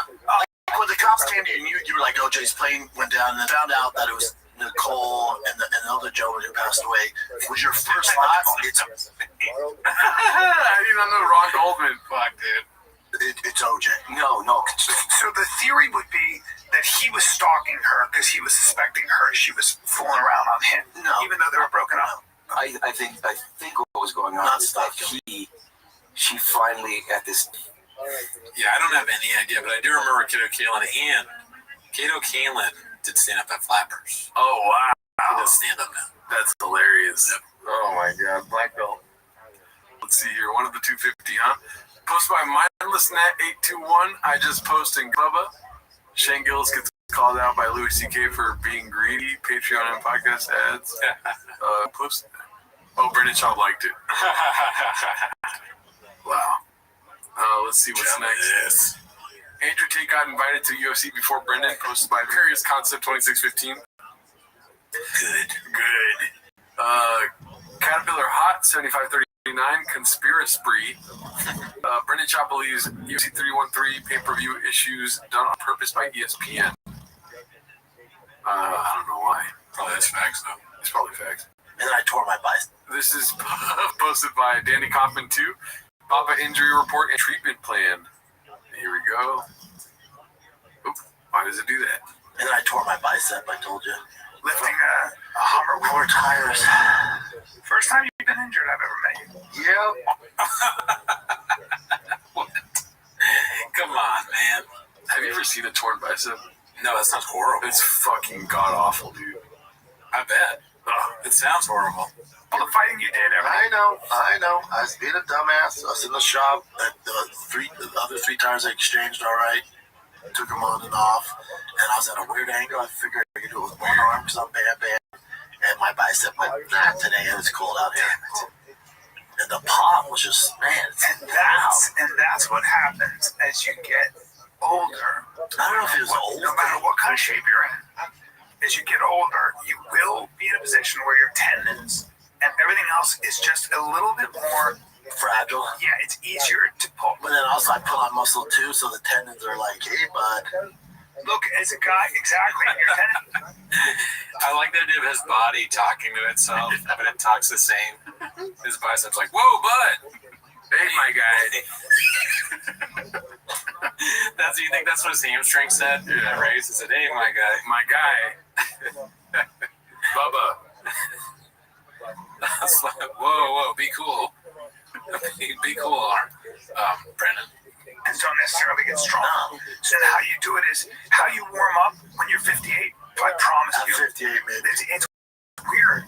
I gotta warm up properly. I don't warm up. Never have. Yeah. That'll change. I don't think so. It'll change in a warm up to me is like running 2 miles. Yeah, that's not warm up. That's total warm up. But I'm not like stretching. And no, actually, running is a great warm up. That's a great warm up. I run. And also, you've been doing it right. Oh yeah. You've been doing it right. I've just been injecting my bicep with peptides like it's like I have fucking AIDS, man. Just inject. What the fuck are you talking about? Did you go to the doctor? With general doctor. How do you know it's not a full tear? You just I would know it's full tear. Yeah. If it's full, you can't even. But if you rolled way up. Okay, so yeah, that's what I'm talking about. The full tear is disgusting. Yeah. You lose like that, looking like how your arm looks. It's fucking trippy. Yikes. My uncle got kicked by his horse in the leg, or like the horse kicked his arm or something. And I don't know how he tore his bicep, but his bicep tore. Oh, yep. That would be horrifying. And then he was like, "Yeah, this happened like 6 months ago." And he showed me. I was like, "Oh my god!" I did not have a good what is it called? Hospital? What is it? Bed manner? Being like, "Oh, it doesn't look." I was like, "Oh, Jesus Christ!" Yeah, it looks like a fucking like a deformity. It's crazy. Oh, will it won't reattach though? She meant to never reattach. You know, the only complete tear if that reattach. There's a lot of guys that deal with this, and it just heal like this. So it'll look like that. Yeah. So the muscle will be up there. Yeah. Can you pull down? If you don't have surgery, like a hoe. That's a lot, though, right? Yeah, I might do all But that. it might make your arm weaker and compromised. To tear more. No, I'll be fine. Sure. He's got to be the most machismo white guy of all time, dude. Because he's not white. He is Mexican. There's no way he's this machismo and not Mexican. You know, we've done that for a while, though. Yeah. Show us the 1099s. That's what I was. Show us the birth certificate, dude. Sent to a cartoon. This is posted by Danny Kaufman 2, reheat dump truck asses and G-Wagons. Oh, God. Honest. Yeah, whatever. But they're not real. The problem is her sister, her little sister. So, like, my nanny's daughter's always around our house. She's 12. She's in 7th grade. Most girls, especially in middle school, high school, everyone looks at Kylie Jenner like she's a fucking, like she's Prince Diana. Like they think she's the shit. Have you Prince Diana? Is that what he said? seen what that bitch has gone through? It's insane. The plastic surgery said. Yeah, you're talking complete reconstruction of her face, body, ass, titties, ribs, completely different person. Skull reconstruction. It's nuts, man. They shaved her chin down. Yes, and cheekbones to make her look like Kim, and her ass, and they cut into the bone in her jaw when she was 16. What the fuck are we doing? But now all these little girls look up to her like she's this huge role model. And I asked him, like, what? It's just, I laughed that time. I've not seen this clip before, but these two guys talking about Kylie Jenner to me is just funny in of itself. Imagine you're her and Joe Rogan's like, they cut into her bone for her chin, like they were in the room. It's so, sure, that's a crazy life to have, right? Yeah, dude. But not as hard as podcasting or comedy. No, definitely not. Why? Why do you like her? Like, just the life. And then she comes out with all this stuff. She has Louis Vuitton. She's driving G-Wags. All this, and they think like, that's what it's gonna get to. What she's doing is bonkers. But it doesn't matter. It becomes a trend, and then people get sucked into that trend, and she becomes important. Here's why I'm at. Anyways, shout out to Tim Chalamet. Dump truck asses and G-Wagons. Did he say dump truck ass? I don't know. Chalamet, what? Oh, he's right there, huh? That's not. No, they're dating. Oh, you're not a Hollywood insider like me. I didn't know that. That's crazy. Gee, just hold on. We're going condom fishing. Post unusual 4460. I like this song. This is definitely gonna get flagged. I'm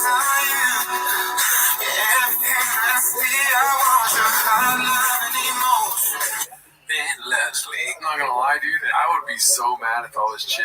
But that looks like a sick ass apartment, dude. Yeah, he's leaving a good spot, but keep in mind, there's a lot of gunshots that go on. It might be safer. You're right. There is many gunshots outside, but that's how good the apartment is, dude. Yeah. Like at this place, if I hear one gunshot, I'm moving the next day. Sure, but to Austin. His brother is going to buy him another 6 spot. His brother brought him this one. I'm probably right. Okay, it's just the song will tell you. Dude, you boys got a bitch. If you don't, this is posted by According Neck 8602. This redact can't even get basic facts straight. Let's see here. Have Alex win this fight 1, 3, and 5. You ain't shit. You ain't shit Mondays. If you don't have Alex win the third, I'll debate with you. I get it, but I can debate a winning round for Alex. 1 and 5. If you don't have Alex winning 1 and 5, you don't know the fucking sport. So for Alex, like, you're that scared of getting taken down by this guy who's never finished anybody? Doesn't even do ground and pound? You don't have faith in your skill set that you can get back to your feet? You gotta sit down your fucking punches, man. How else are you gonna beat him? But yeah, still thought he won the fight. Even with that terrible game plan and having this terrible fear of getting taken down. It's a nightmare for the UFC that he won. A nightmare. Look at Dana's face. You can tell by his face. He's looking at Bruce Buffer and he just goes, fuck. It's a nightmare that Anklaev's champ. If you don't have... I'm not really caught up on UFC right now. Yeah, I have no idea what he got wrong, but of course it sounds wrong. Well, what he's saying that I think it's post-fight. It's not pre-fight. Yeah. It's post-fight. Yeah. So... Didn't see the fight. I have a cat. Homeless cats mentioned, posted by I Give Free Tickles. Is the cat like a husky? American short hair. I don't know what that is. Is that like one of the it's a basic orange cat. ones? Yeah, I just got it off the street. So So homeless cats. yeah, it was a homeless cat, and I got her teeth removed. smart card. Is he on the computer a lot? That's pretty funny. Yeah, she's on the computer pretty frequently. That's good. Sick. Shout out Nick Mullen. Great comedian. Maybe it's you. Maybe it's your family. Storm Daddy Thunder posted this video just figuring out some shit. Some stuff out, rather, sorry. At T-Mobile Arena. We're going to be ending the show here soon. This is posted by Old Barney, Papa's first shouting in Texas. We get to see the Kip and Tech Hummer in the basement. You read it, there's no basement in the Alamo. Let's see what we got here. Papa contradicted by his producer, who apparently doesn't know the sport, posted by Dandy Copter. Had it 4-1. You should never work again. You don't know what the fuck you're watching. That's a problem with the sport. 4-1's insane. How you can't give Alex 1-5 is wild. Long, cold, black dick to my face. Just what? Like a fucking eel hit me right in the face, but a dick. Why couldn't it just be an eel? What? Yeah, very strange. He's got an obsession. Yeah. Eel hit me right in the fucking face, but a dick. Get that shit on my face.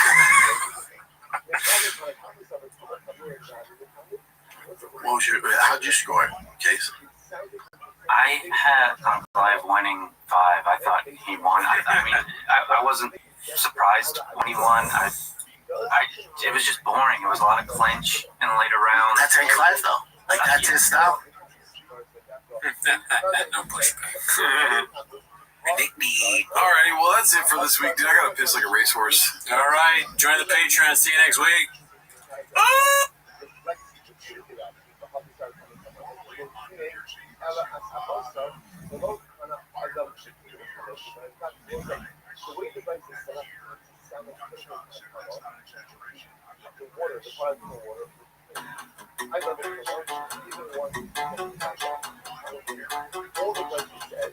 Funny woman, walk me to my truck. Funny woman, I just quit stand up. Funny woman, I'm going to Austin to hell with you. Cali will also be there too.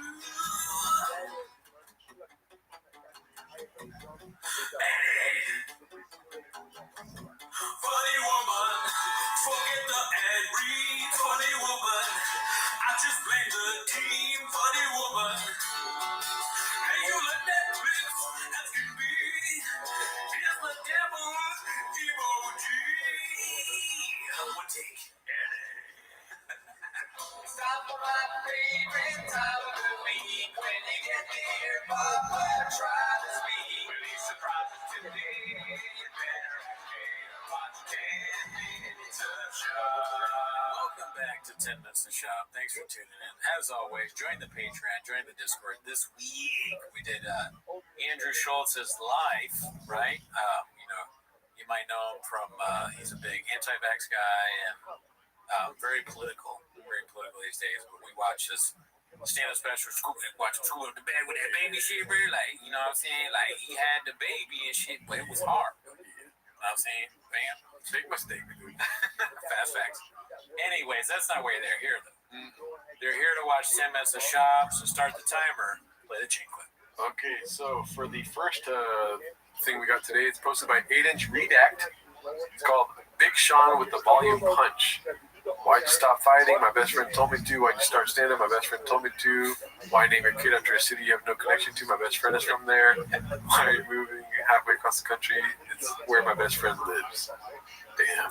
Who's he talking about? He's a little spicy, dude. Yeah. It's crazy how you put his friend's business out there like that. Yep. I mean, listen, where's the lie, right? Sean is not someone who's going to sugarcoat something for you. You would never put sugar all over your dick until it's delicious. That's just not the appropriate way. He might do it, but never say it's delicious. He's a zany guy. He's crazy. Wow. He might do anything. You'd be naked. Let's see what we got next. Please don't beat me up, Sean McCorkle.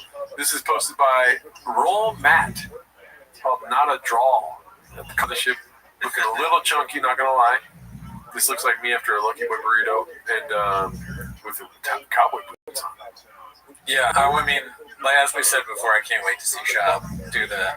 I'm in Austin now. I got cowboy boots. I mean, that's really gonna be the bit, and then they end the show. There's no way. It's like they're gonna do the cowboy bit. They're still gonna get the same numbers, and I don't think there's gonna be any residual like returning viewers. They're gonna first time viewers where they're like, oh, I'm not cowboy. Like Jeff Dye.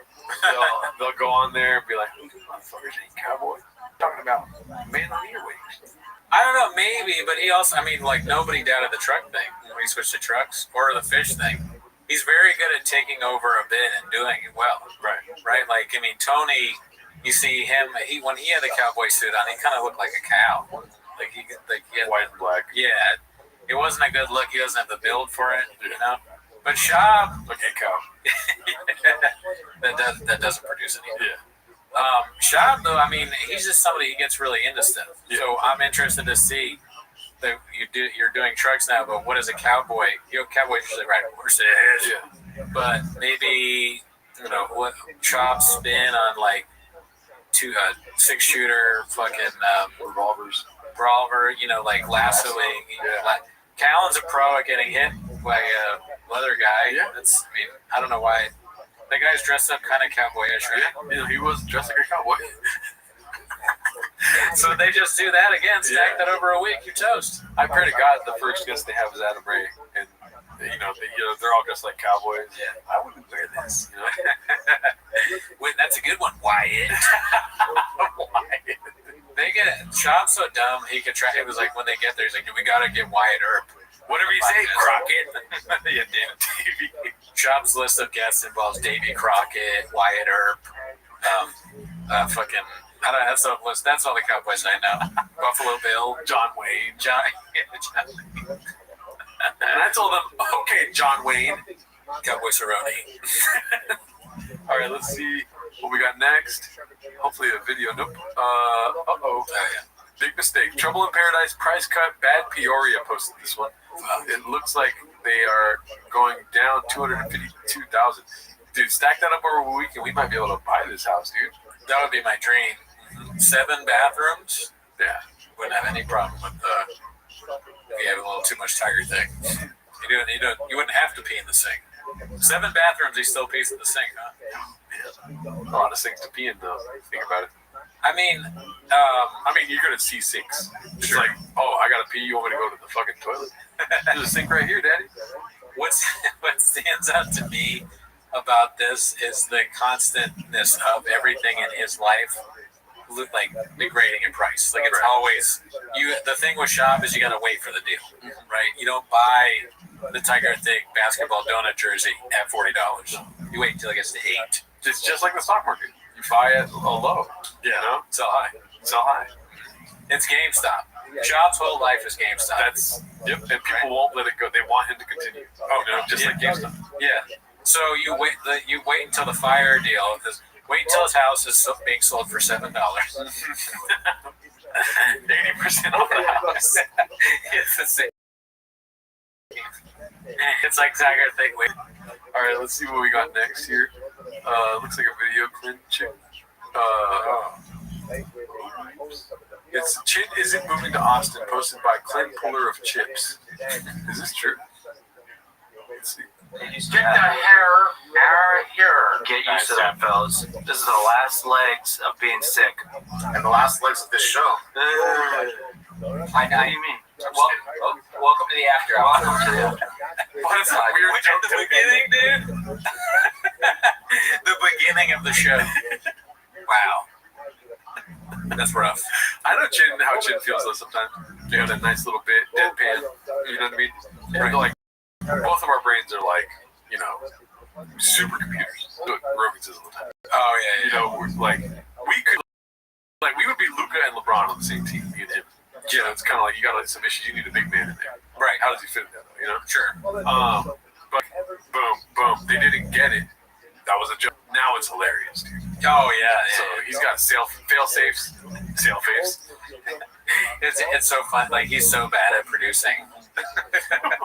He just leaves everything in, like all this damning things, to the point where there's a subreddit now that wholly designed to make fun of the mistakes he makes.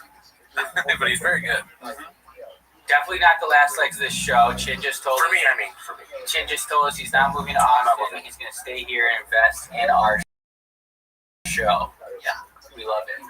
We're going to set up. Someone offered me a job. Someone you know.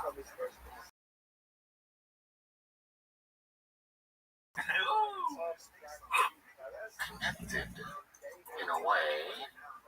Let's talk about it off air, bro. Is it Gil? I don't know who that is. Okay. Pat Sajak. I'm back, guys. Mark's here. Oh, Mark's back. Mark, we missed you. I never left. Fuck, when did you get over there? I was working with Pat Sajak. And Bobby Lee. Yeah, they all hired me. That's actually pretty funny on Twitter. I don't know if you guys ever checked it out. How did he go dead? You actually got, well, he was. I think Gil is the guy on George Lopez's podcast. I could be wrong. Or Gil is on Tiger Belly. Okay. But you remember Gil from George Lopez's podcast? No, Gil is, I think, one of the producers of Tiger Belly. The cop from George Lopez's podcast is trying to steal Chin. Yeah. Hey, bro, like, George doesn't do a show anymore, but I got a lot of stories about fucking Night Stalker and stuff like this. The idea of the show is you talk, I stare at you. And I agree with you when you say things. You ever seen Fluffy? He does the noises and stuff like that. I need a sound effect guy. Can you produce that? Do a car. Dude, this show, I mean, it's hack to say this, but it is like watching the Titanic. If the Titanic was redacted, the guys playing music, they're like, yeah, it looks like we're going to hit that iceberg, huh? It's like the band that played while I was sinking, and this is the podcast that recorded while the Titanic was sinking. I got offered another job on another ship. I'm taking it. Yeah, you should have. You're gay. All right, let's see what we got next here. Comedy posted by Caterpillar Hot 7539. I know Joseph Rogan, so he's on Kill Tony. Yeah, that would be excellent if he made his comedy debut. He's like Jordan coming back. Oh yeah, 96. Yeah, 95, whatever. I mean, it would be funny to start that way. He's like, dude, I got to start at the beginning because I've taken so much time off. Yeah. I need to do it over again. Kill Tony. Yep. 1 minute. Who would be the special guest? Adam Reyes, Joe Biden. I'm already a comedian, I understand. Yeah. They're on the same wavelength. Yeah. Let's see here. This is 25. This is Clayton Puller of Chips posted this. Papa, your bench is blockbuster. Let's see. 5 and 10, a 5 and a 2.5, I think. 1, here we go, and then 2. There we go. Okay. BC, I gotta tell you, here's what my tip is. Brendan, buddy, your bench is blockbuster. You need a trainer. Oh shit. Yeah. With the skits and bits. That's the worst bench press I've ever seen. Okay? I say this out of love, and I also say this, Mocha. You need to put this in the thing that you're gonna. That's 5 pounds stronger than my lifetime total, and he did it for 2. Brendan is stronger than me. This is not a claim that I could do better. Fuck no. But I could do a cleaner bench. He looks like he's getting electrocuted with his ass coming off the bench this way. Okay? Number 1. It's like the Tony Ferguson deadlift video. Ever seen that one? Where there's no contraction of the muscles whatsoever. He's almost like a jellyfish a little bit. Look, watch. It's like he's being shocked through his heel. First one. And here goes. For folks who may not know, you are allowed to lift your rear end off the bench to get set and to lift it out of the rack. But you can't descend with the bar until your rear end is touching, because otherwise it's all leg drive. That's the issue. You're allowed to have some leg drive, but not a whole lot. If people are asking, I love how Campbell is just like cook. He's like, I'm not saying shit. BC is, he's one of the keepers. Finally a day off, he's saying. Yeah. Work in the kitchen. He's like, 5 guys pulling his own weight. Yeah. Around here. That'd be funny if he came up to Luke and was like, I need you to skip a bit, dude. I need this. I can't do it on film. I'm not that guy. I'm not that guy, pal. Asking, why do you arch your back? Arching your back is okay. It shortens range of motion. If you actually lock in your lats and your shoulders and everything, it can make it tighter, so that's okay.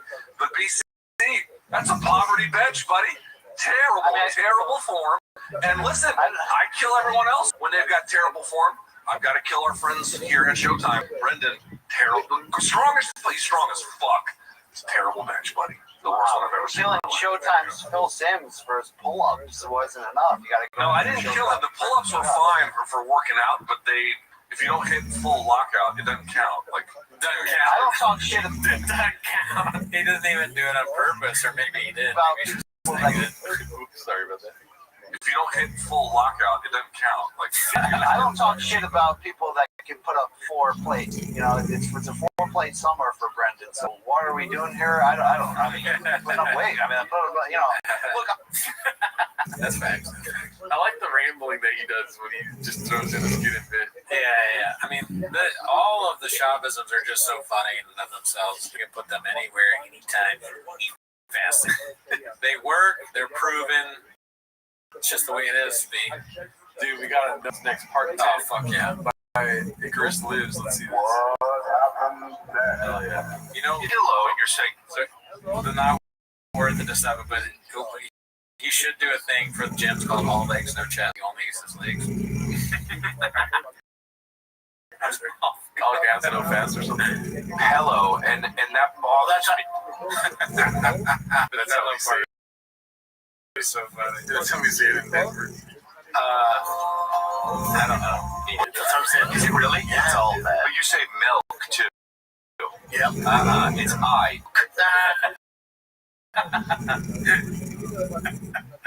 How they say it in Denver. Yeah, awesome. Crystal Lee was like, you say it like the girls I hook up with. Oh.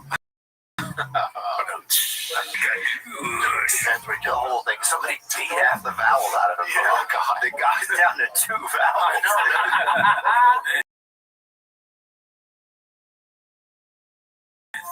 I should be farting. Whenever I want it. What? Oh, man, because he has so much brain damage, he's saying they should just fart whenever he wants. I don't know. I think that's sad. Let's see. Oh, God. The guy's down to 2 vowels. I know, man. He changes vowels. I should be farting whenever I want it. I wonder if he farted earlier in the show. They were like, Brandon, not again. Because they did have a bit where he farted, right? Yeah. And now he's like, CTE, I can fart whenever I want, right? I got no control over when I fart. Sure, I know I'm going to do it, and I do it, but that's because you keep it. Yep. Sportsbook app right now. Double Lopez moment, triple Lopez moment. What do you think? Obviously, triple. Yeah. Sportsbook app right now. Use the promo code FIGHTER. All right? Use the promo code FIGHTER, and the promo code is FIGHTER at DraftKings Sportsbook, the official sweat partner of the freaking last Super Bowl Sunday.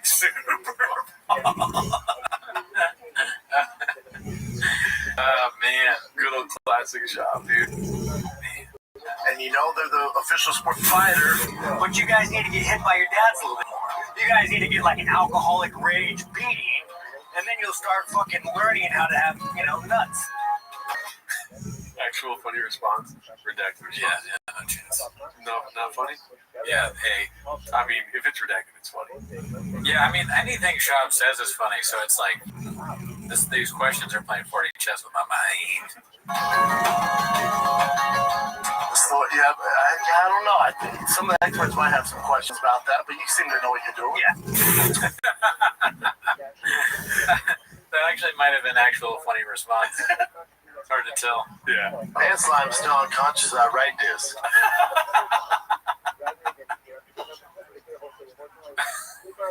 What is he reading?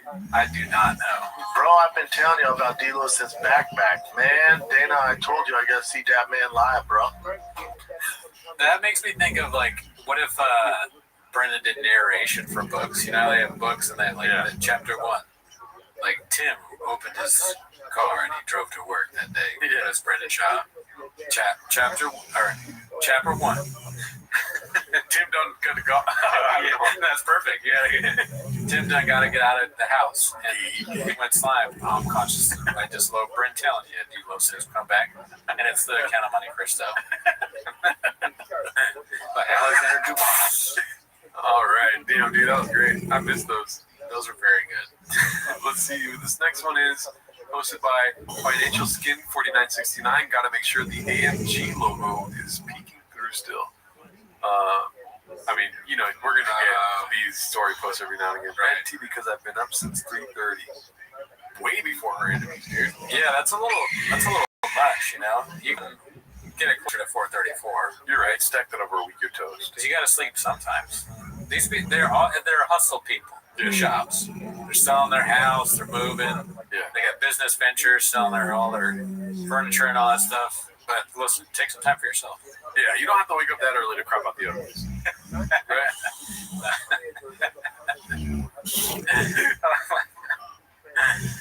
All right. The next one is hosted by Noble Pouch. Baba made an appearance on my suggested Reddit thread from NFL Noobs subreddit. This has to be. But why did some players with amazing measure get drafted? Was listening to a podcast the other day, and this guy who owns a truck merchandise company, Brendan Chop, talking about playing football in college. He said he benched 42 reps at 225 and 245 pounds. This would be pound for pound, depending on what your definition of pound for pound is. A performance that would blow out basically every other and prospect in history. On a different episode, he mentioned that he also ran 4.540. He also broke the record for most pull-ups at the gym he worked out at until Team Tebow broke his record. He didn't mention how many he actually did, but given his athletic accolades in other areas, I bet it was a lot. He did say he was invited to some tryouts from the Bills, but never got signed. My question is, even if he didn't get many snaps in college, wouldn't a guy with that kind of strength and speed be worth at least a 7th round flyer? Go ahead. I mean, it's likely he was just not very good at football. In college, it seems he was a backup fullback and special teamer. He was signed by an arena football team, but cut before playing any games. Oh, fuck. Damn. No mention of the Bills there? Yeah. Okay, I'm going to say that's not facts. So he had a cappuccino there. It's a very heavy cappuccino, too. It wasn't 2 plates. It was a 4-plate cappuccino. How many cups can fit in that thing? That's a lot of cups for sure. Why do you think, dude? I mean, those are impressive accolades. Like, straight up amazing. Like, it's the best. Every single category is the best. They couldn't teach a dog new tricks. You know what I mean? I mean, yes. At the same time, people think shadow banning YouTube.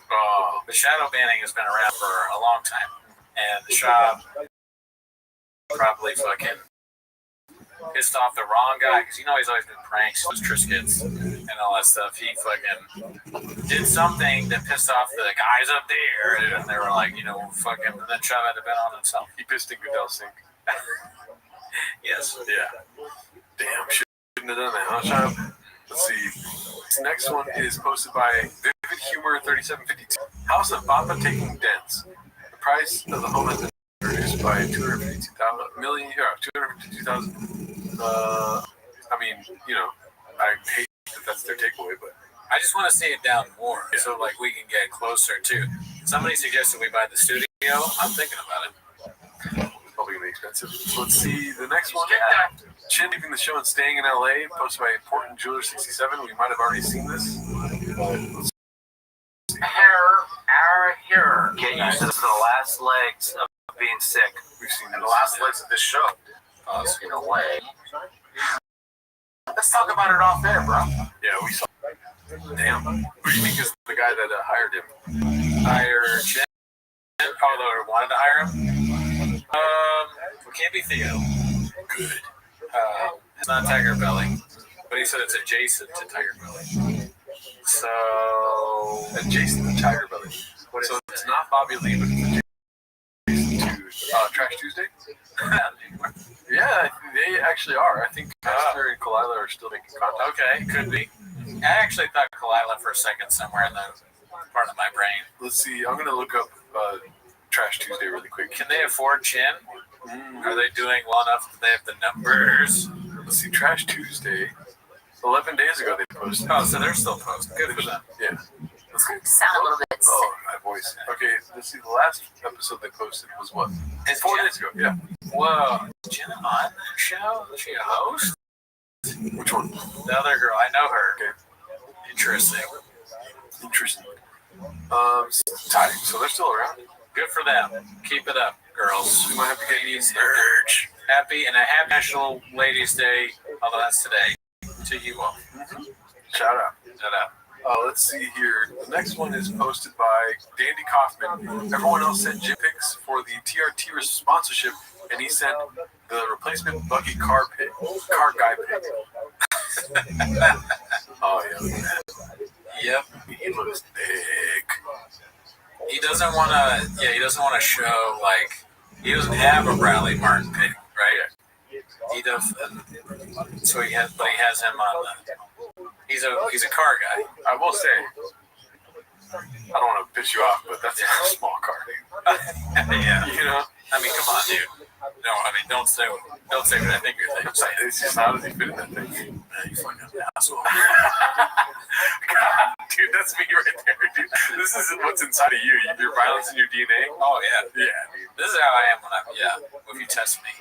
It's kind of funny, like Shav, if this were some sort of meeting, he shows up, everyone else is like jacked, bigger than he is. He's like, I can do more though than you.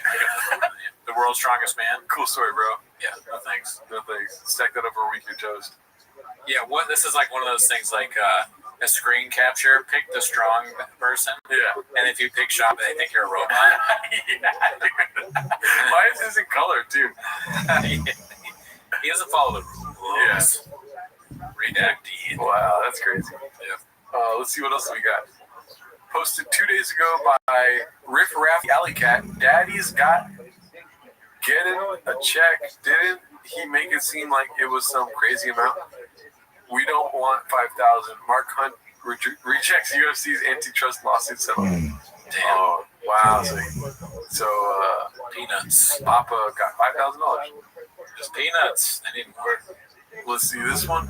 Elephant Graveyard, how comedy became a dystopian imperial hell world.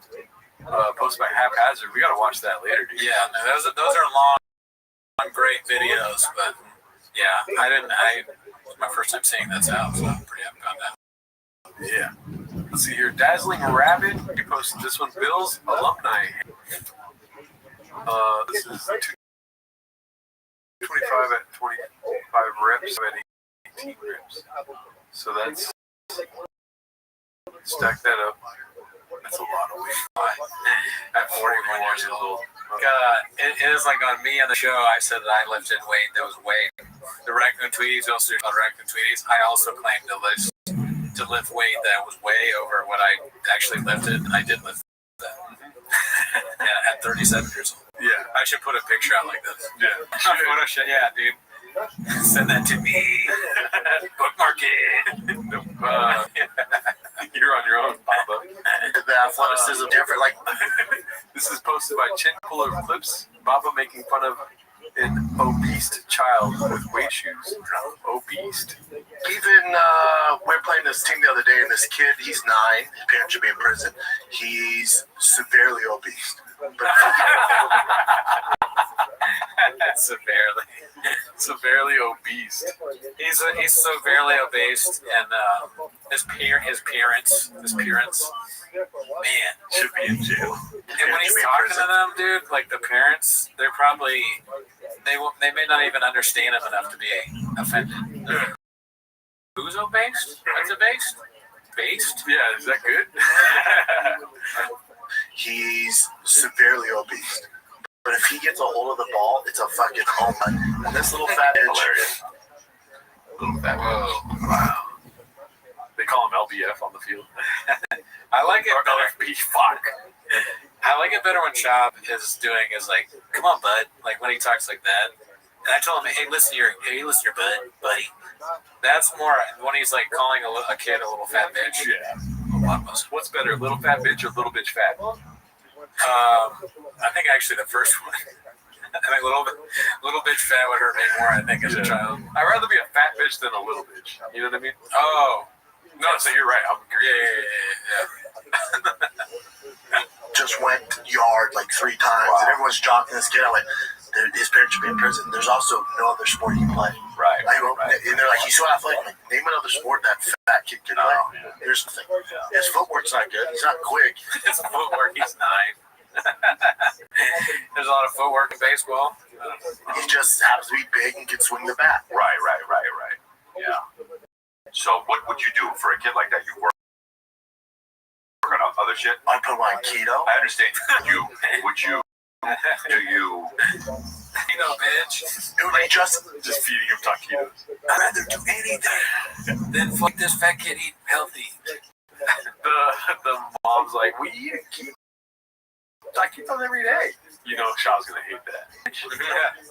I mean, this is kind of funny because, like, say this about a kid that hits really far, because that is a skill. Even at 9, you're hitting it that far. It seems to me, and I'm not a sports guy, like Shab knows way more than me.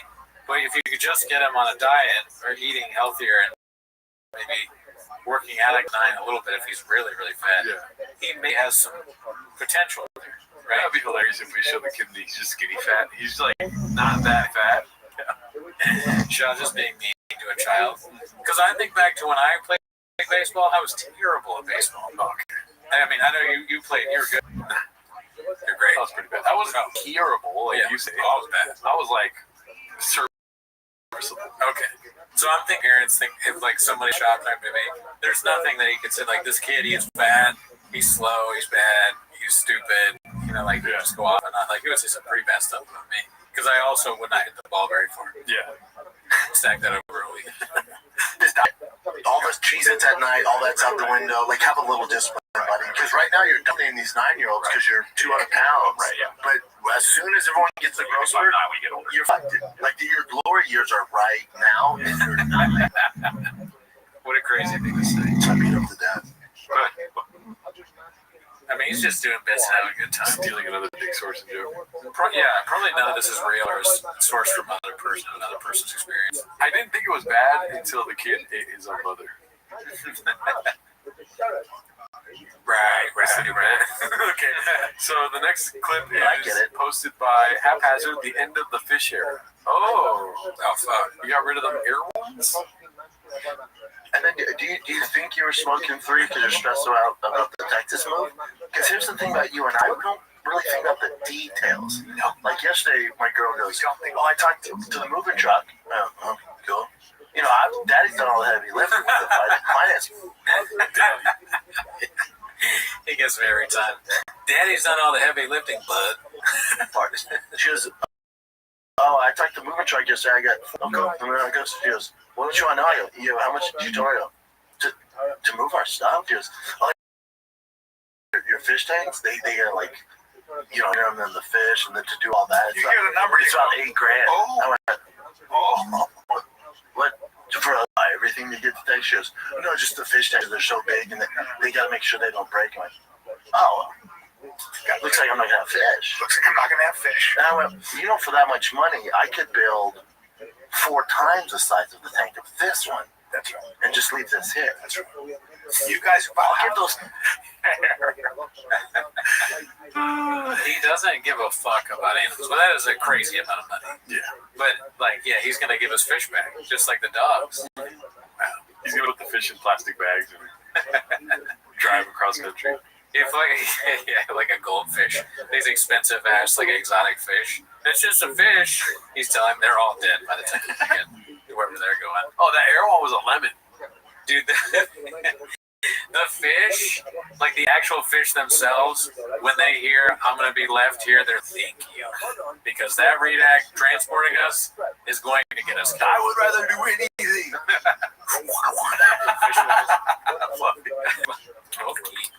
Fish tanks. I'll give those fish mouth to mouth driving from here to Texas. Or you say to them, you know what? I'm going to leave for you in this house. That was Fluffy. Yeah, we're all doing Fluffy now. It's Fluffy's time.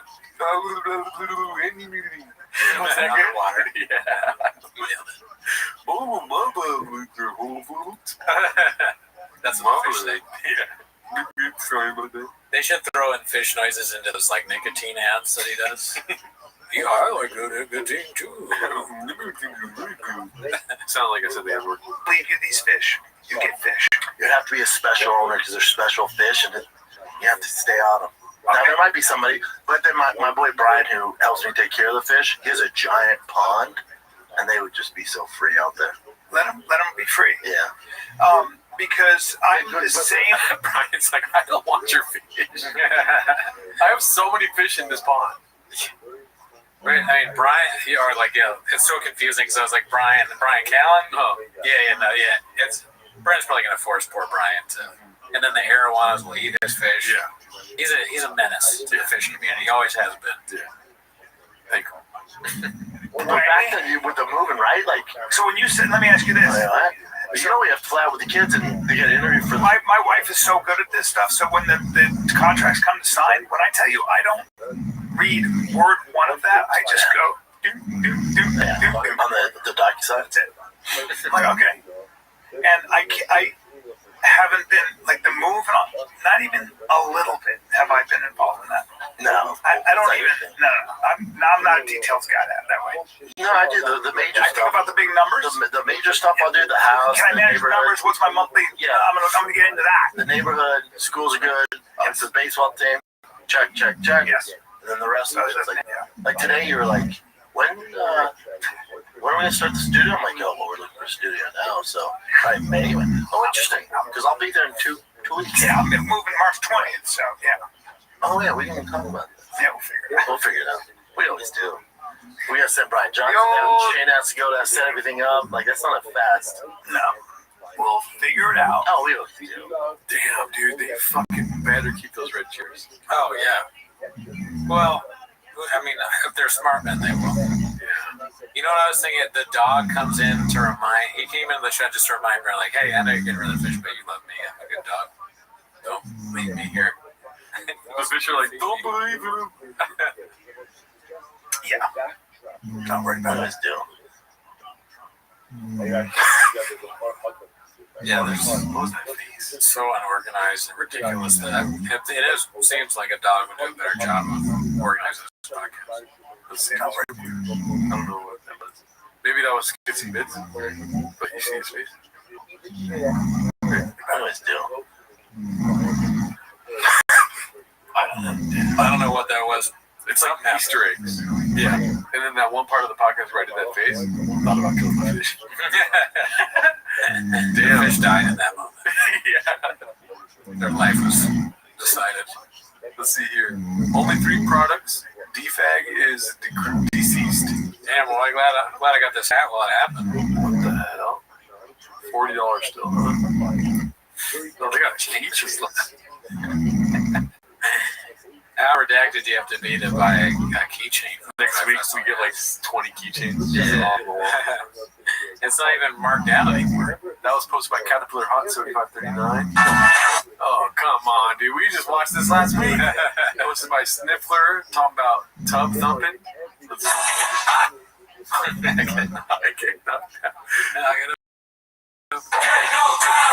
Okay, we get it, dude.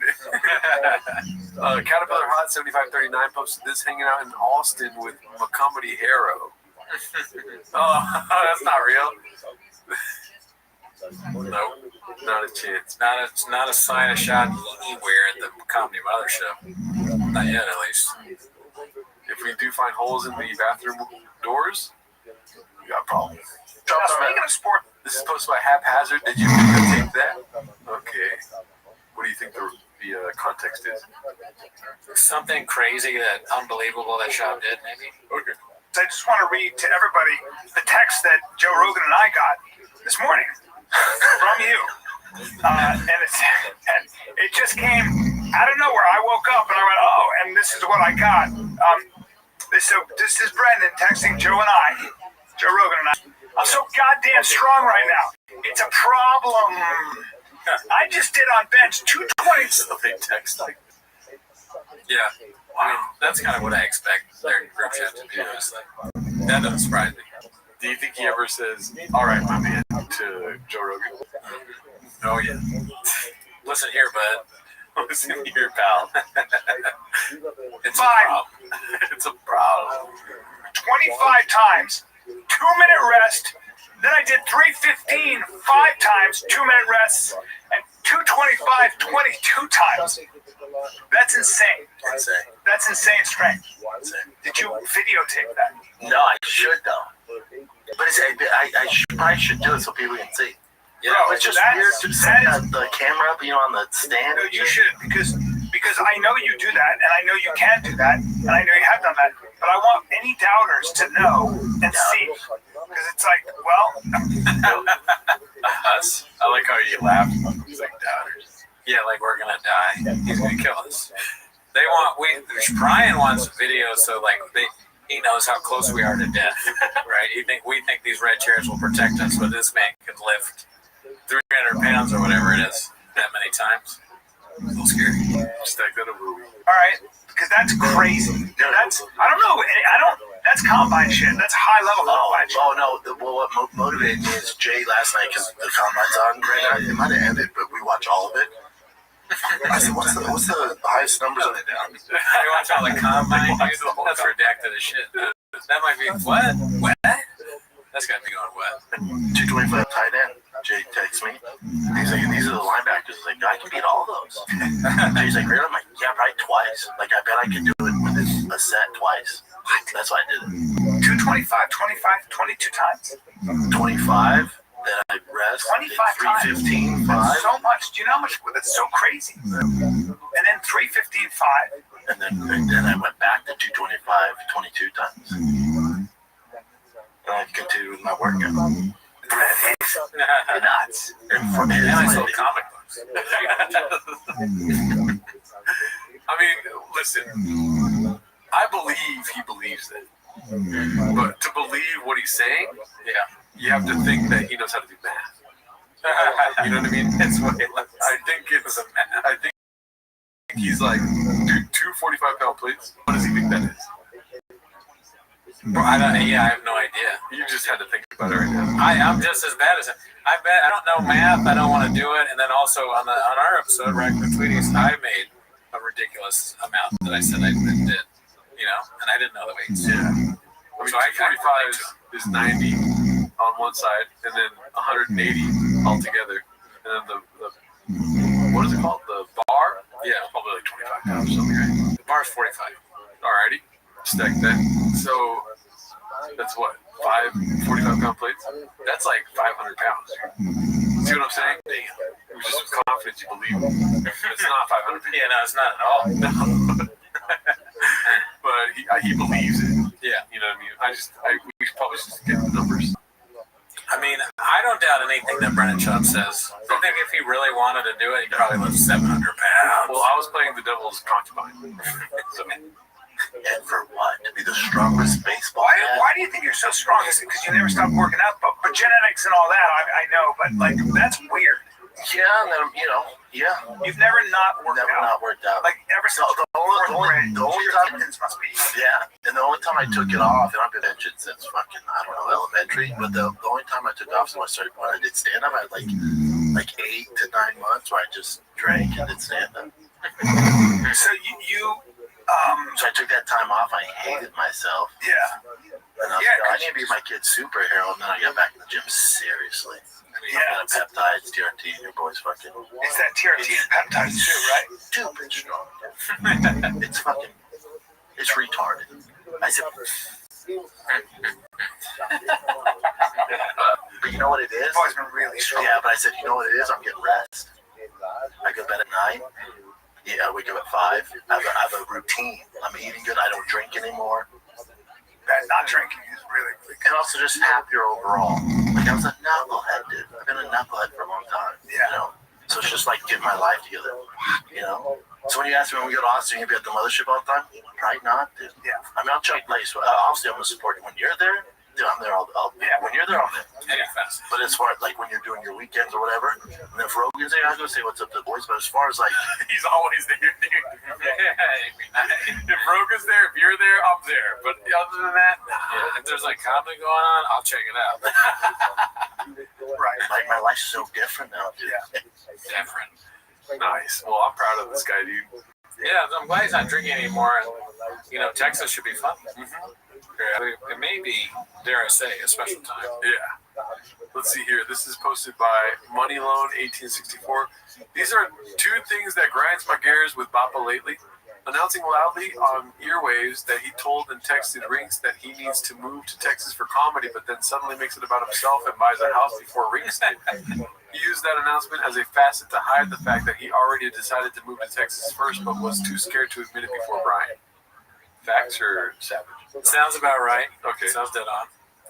Clint just announced that he isn't moving to Texas, but even though Clint is a redact himself, come on, be cool. He was opening up on the podcast about seeing a therapist, and Bappa tried to diagnose Clint on earwaves and baiting him to get personal to the root of Clint's problem with women. Clint didn't say what the root of his issue were because it's personal, but Bappa is true. In his true Bappa fashion, thinks good podcasting is airing out all your personal stuff. He always does that. Yeah, I could say, I mean, that's like what cult of personality people do, is like they get their producer and their pianist to embarrass themselves by revealing every part of their embarrassing life, and then they feel like they're better even though they're like much worse off usually. This is what the trick is, dude.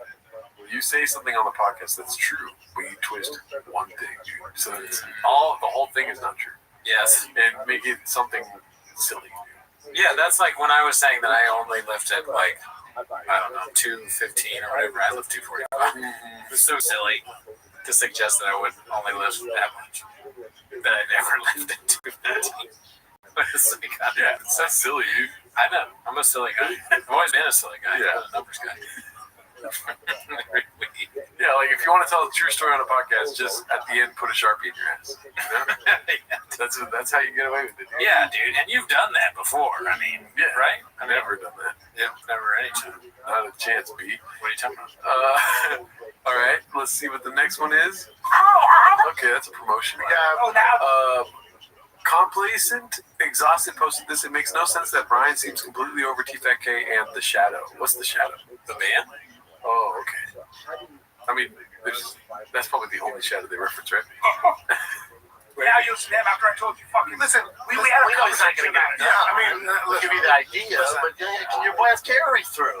Yeah, your boy. How do you think you got here? You know what he does? You know what he does? No, your mama bird. You fed me. Right. You fed me, but then 2 weeks later.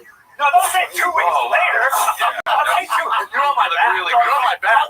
Don't do that. Me and your friends are like, No, don't do that because you might.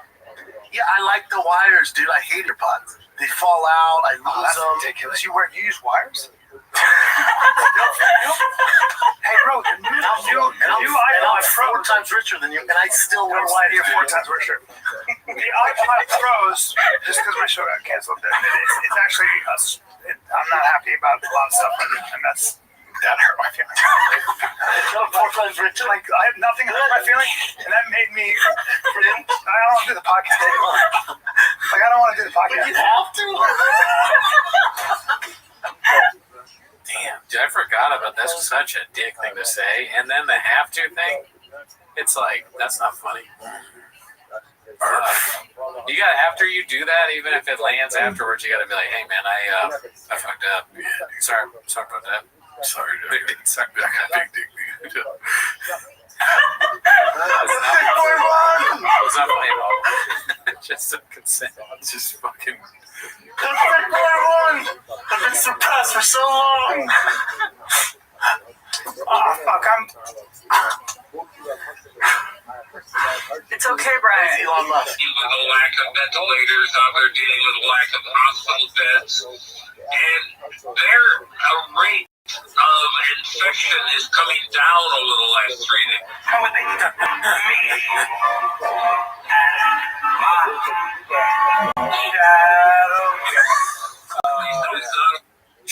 Shab is like his shadow. Oh.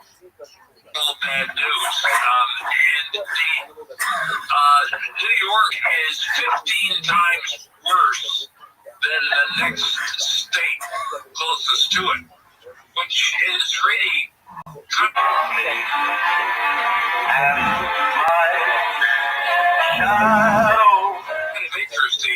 And the reason is, Yeah.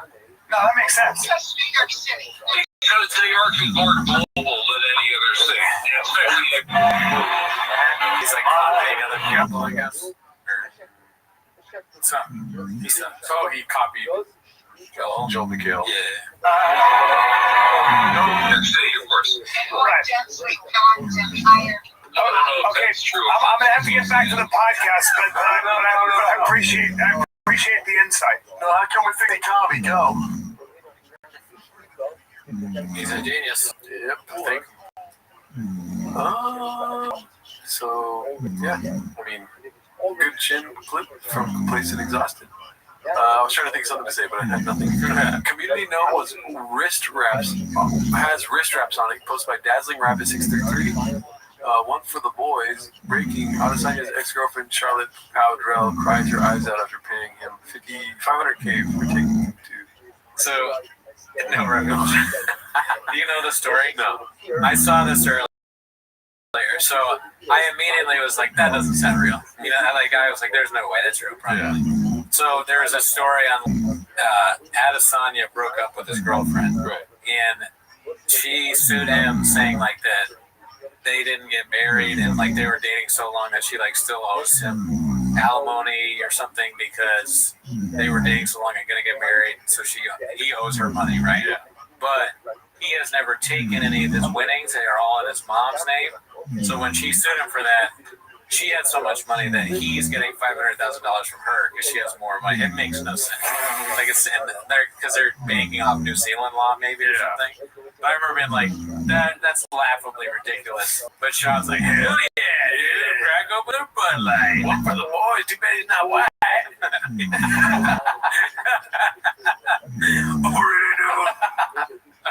Too bad he's not white. Alrighty, let's see what we got next. Don't know who to axe posted this. The thick boy era is over. Soy Zempic Texas truck boy coming soon. Fuck yeah, dude. Let's go. Oh, so the 2 Fat K shop. Oh, thick boy is down. Yeah, dude, we don't need that anymore, dude. We need new merch. It's just down while I make new merch. Okay. Complacent Exhausted posted this. I think it is feared to assume Diddler wouldn't do Golden Hour for no money, Papa. What about Sanaz? Nobody's talking about Sanaz going to Texas. Yeah, what's happening with her, dude? Because we needed a new intern. Yeah, could be. There's plenty of people that can be interns in Austin, though. There's Radak Factory. I mean, but we need it. Oh, we need one, too. Oh, yeah, Sanaz, if you aren't going to Texas, come on by. Yeah. You ever put these under insects? What is that? Oh, no. Have her do it, though, so I can watch myself.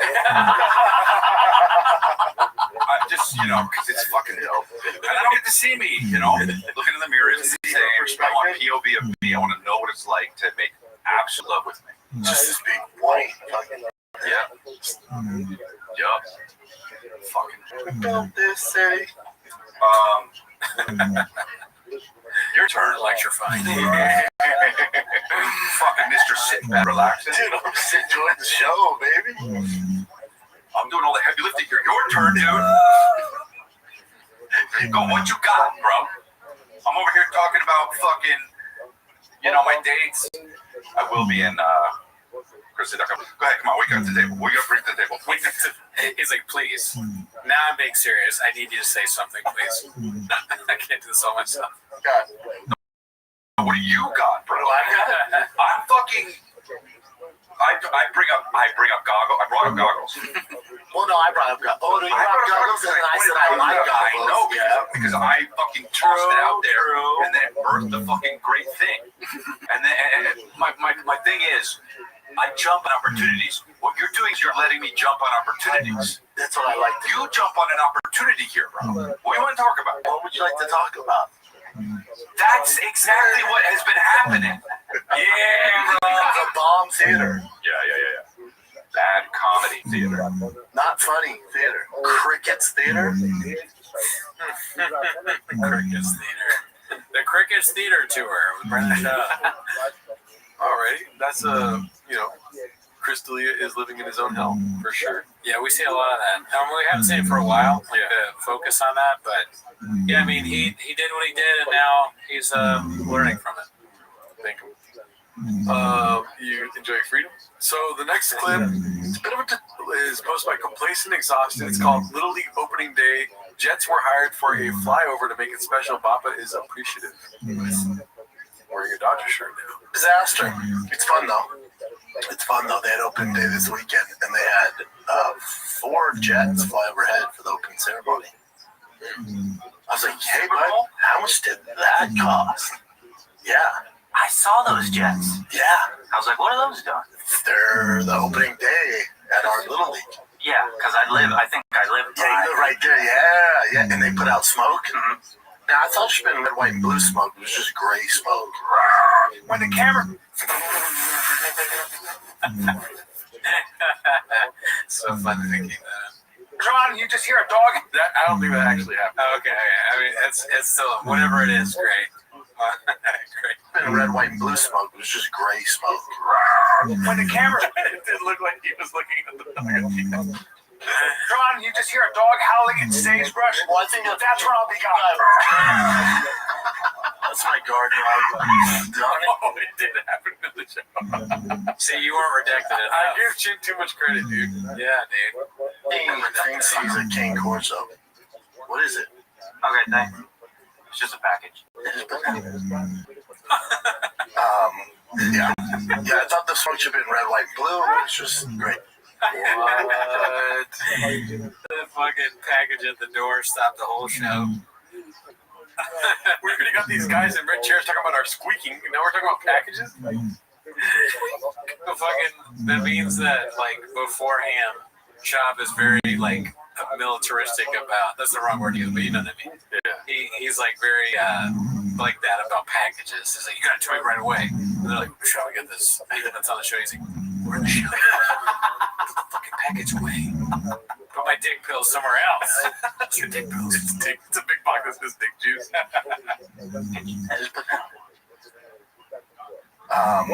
Yeah, I thought it's very funny whenever we see it all the time, but when Bob was like, I work with idiots. No, it's very funny to see that face. What? Yeah, dude. You don't know what to do, man? Come on. Anyway, so I was laying on my pillow after drinking a big old glass of milk. the smoke should be red, white, blue, but it's just gray smoke. Maybe it's extra for the colors. Nah, you're right. In my head, I'm like, yeah, I mean, let's suggest I'm in the snack shack. Forget these planes. And it's just, yay. I'm like, dude, how much that costs? Whatever. They do it every year. He has the same takeaway for every topic he talks about. That's how much that costs? Talks a little bit. That's how much that costs. You're right. Yeah, he's very materialistic and that too into money shit. No, I'm saying he repeats himself. Oh. Like, he'll bring up a topic and just have one takeaway about it. That too. Let's see here. Probably costs more than your house. Let's see. Posted by Dick the Clown 91. Let's change that name, please. This man has nothing. It's like people ask me, "What do you do on your podcast?" Just send them that video of me going, "Poop Dick the Clown." You're fucking around. Yeah. You talk. You can say, "Did you ever try to say that? You know what you left out? Like you forgot." And they're like, "Oh, I forgot about that. Yeah, that's a big part of the bit." Yeah. I never tried stand up, so you can do it. It seems terrifying to me. Yeah. So singing on stage, you can do it. It's a lot easier to scream with 50,000 watts behind your voice, than tell a joke. And because you can suck at that. Joe Rogan wants everyone to do stand-up. Yeah. It's just it's a bit. Yeah. It's a nuclear bomb waiting to happen. All right, let's see what we got next. So this is probably going to be the last clip for us today. It's called Diddler is checked the fuck out. Papa can't help but be incorrect. Posted by Bright Red. Well, yeah, I'll be in Peoria coming up here on Saturday. Friday. Oh yeah, that's where they're from. Yeah. Let me bring you up to speed. My name is Wayne Campbell. I live in Aurora, Illinois, which is a suburb. Chicago. Excellent. This is Marciano? Yep. Good guess by Shop. You know what I mean? Closer than usual. Yeah. It's funny to, it's like classic Shop Dan, just him like interrupting for no reason and being wrong. 9/11. Like, what? He's at New York. 9/11. The Pentagon. He's in New York. Well, that's all the clips for today. We're at about like 9 minutes and 50 seconds. So. All right, guys. Join the Patreon. We do early access for this show. See you next week. Ah!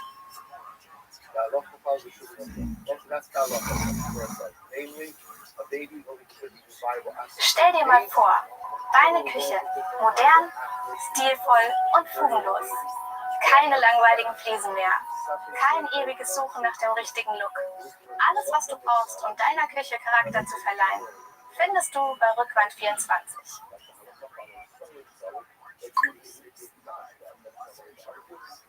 You see the show today, oh boy.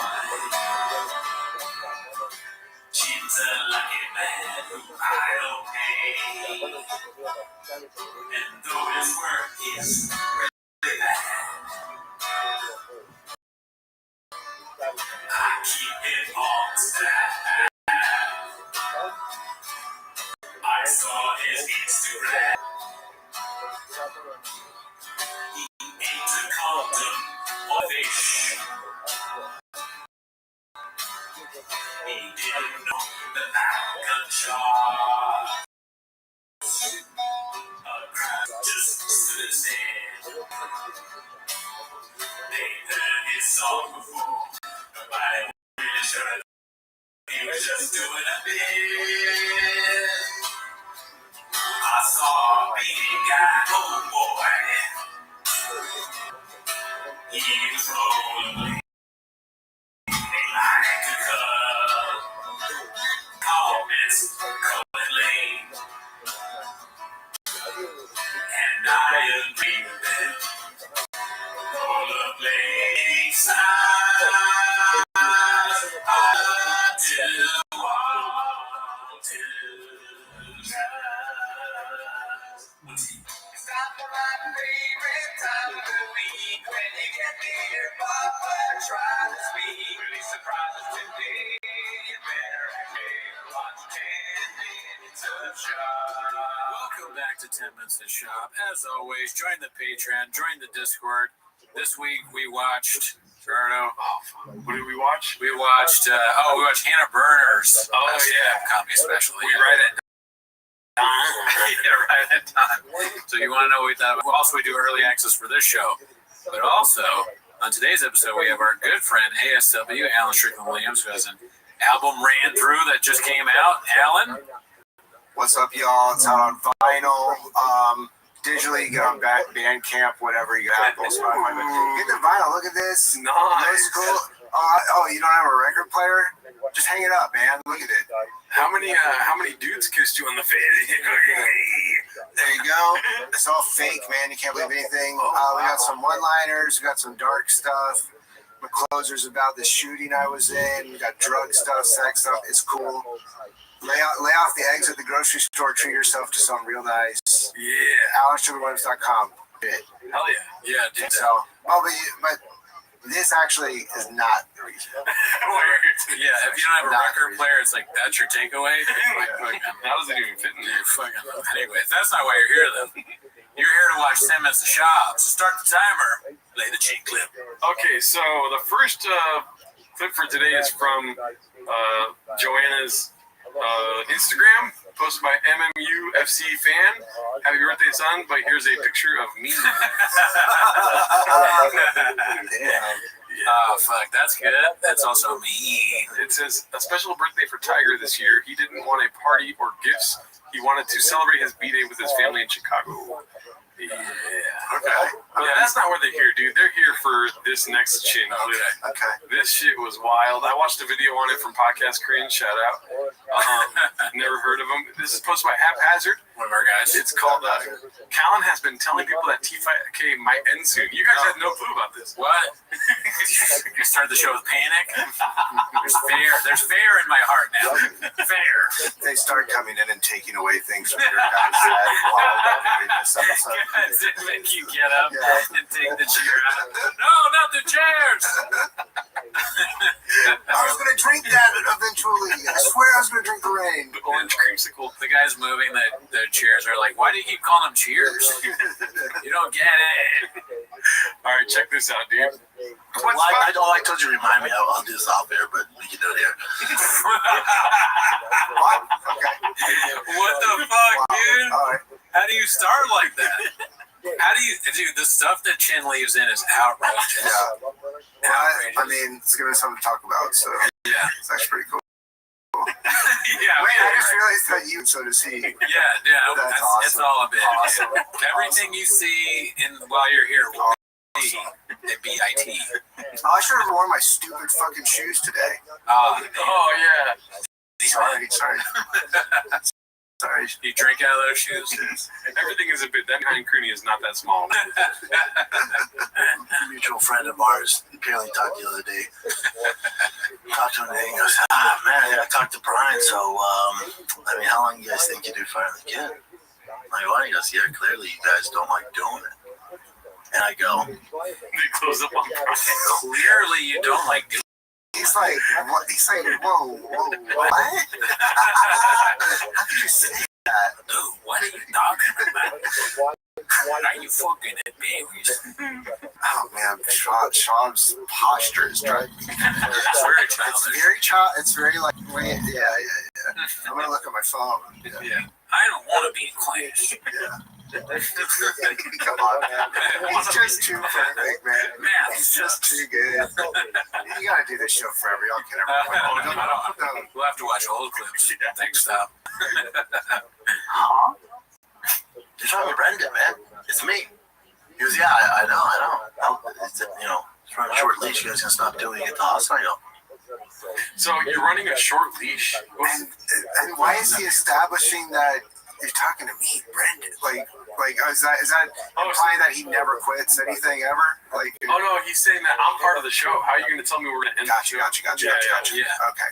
Ooh, no, I honestly don't know. I feel like it could be either of those things or both. You're talking to Brendan. Like, maybe Shaw gets made fun of so much that he thinks that the guy thinks he's on the phone with someone else. He's like, this is a fucking Dave, man. You're talking to Brendan. Whatever, Kyle. Let's see. Fighting the kid? Yeah. Oh, Bubba, let me put it this way. Fighting a kid can make $0. This is awesome. I told you. This is awesome. Oh shit, dude. He's talking about it right now. Like, it does make $0 actually. This clip is 3 minutes long, but we can watch this for like an hour. Yeah. Me and Brian would still do it every week. Yeah. It's never been about the money. It has nothing to do with that. Right. He goes, really? Yeah. He goes, oh, I just figured the vibe, like, after talking to Brian, talking to you, I went, oh, off, dude. Yes, I talk to Brian every day. Yeah. He's like, oh, I thought you only talked to me in the studio. I'm like, buddy. This is when we need the body language expert, dude. Like, the way Brian looks while this whole thing's happening is so uncomfortable. I gotta know who they're talking about. Who said this? God, I wish I knew who they're talking about. Very like if the Sopranos were dumb. Like, very, like, if Tony Dante were very stupid. It's like, they think we're not friends anymore. Me and Dante, Silvio. I mean, Christopher. He kills Christopher. Let's see. Dude, I can't tell you how off you are. He goes, really? I go, yeah, I'll tell you off there. He goes, that's so funny. Yeah, I wonder. His legs. It's like, he's talking to the dog. Really? It was the person on the phone. It's Callan with the fake.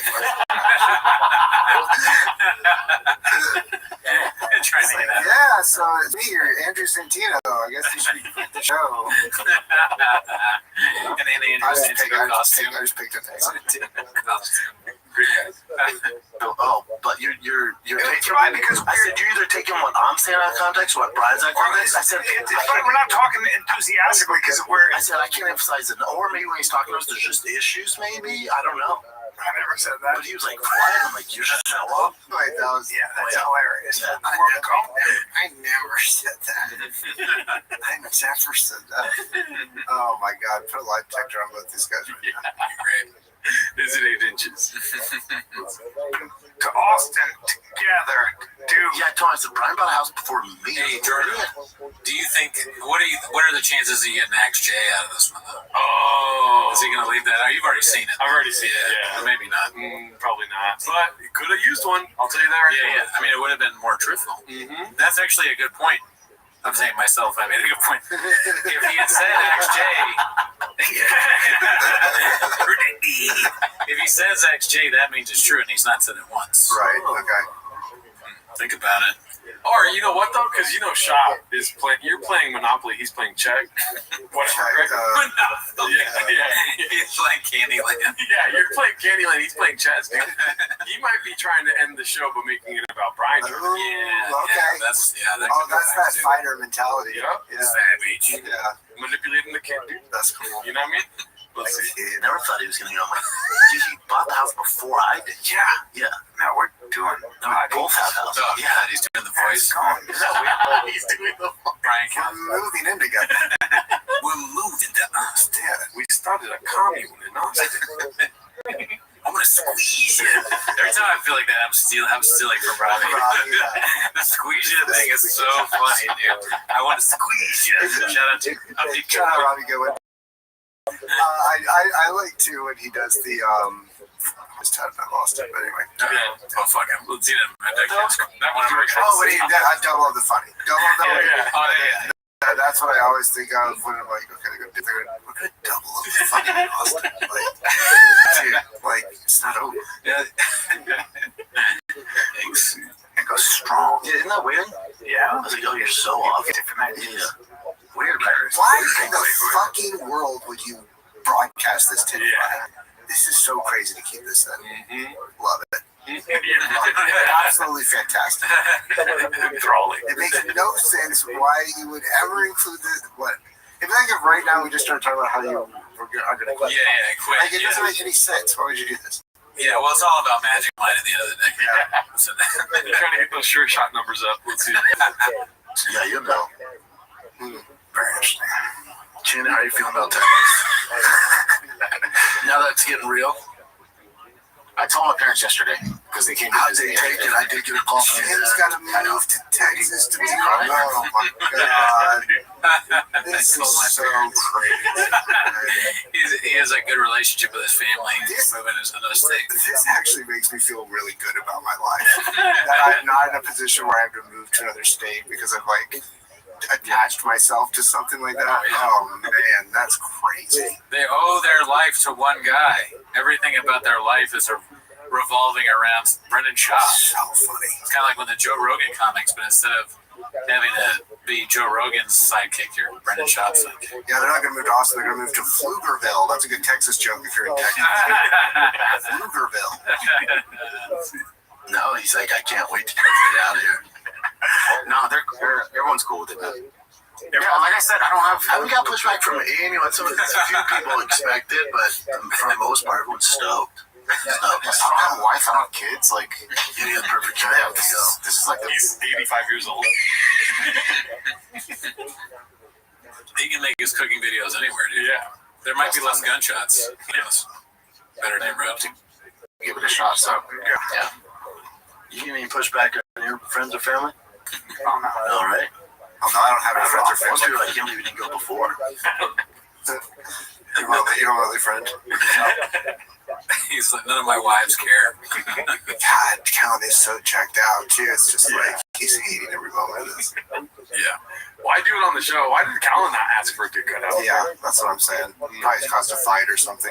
Oh, we look weak if we take it out. It's like, no, they won't know it exists if we take it out. Oh, Callan doesn't give a shit about looking weak. We watch this clip. That's such a funny thing to say about someone. That guy doesn't give a fuck if I look like a little bitch.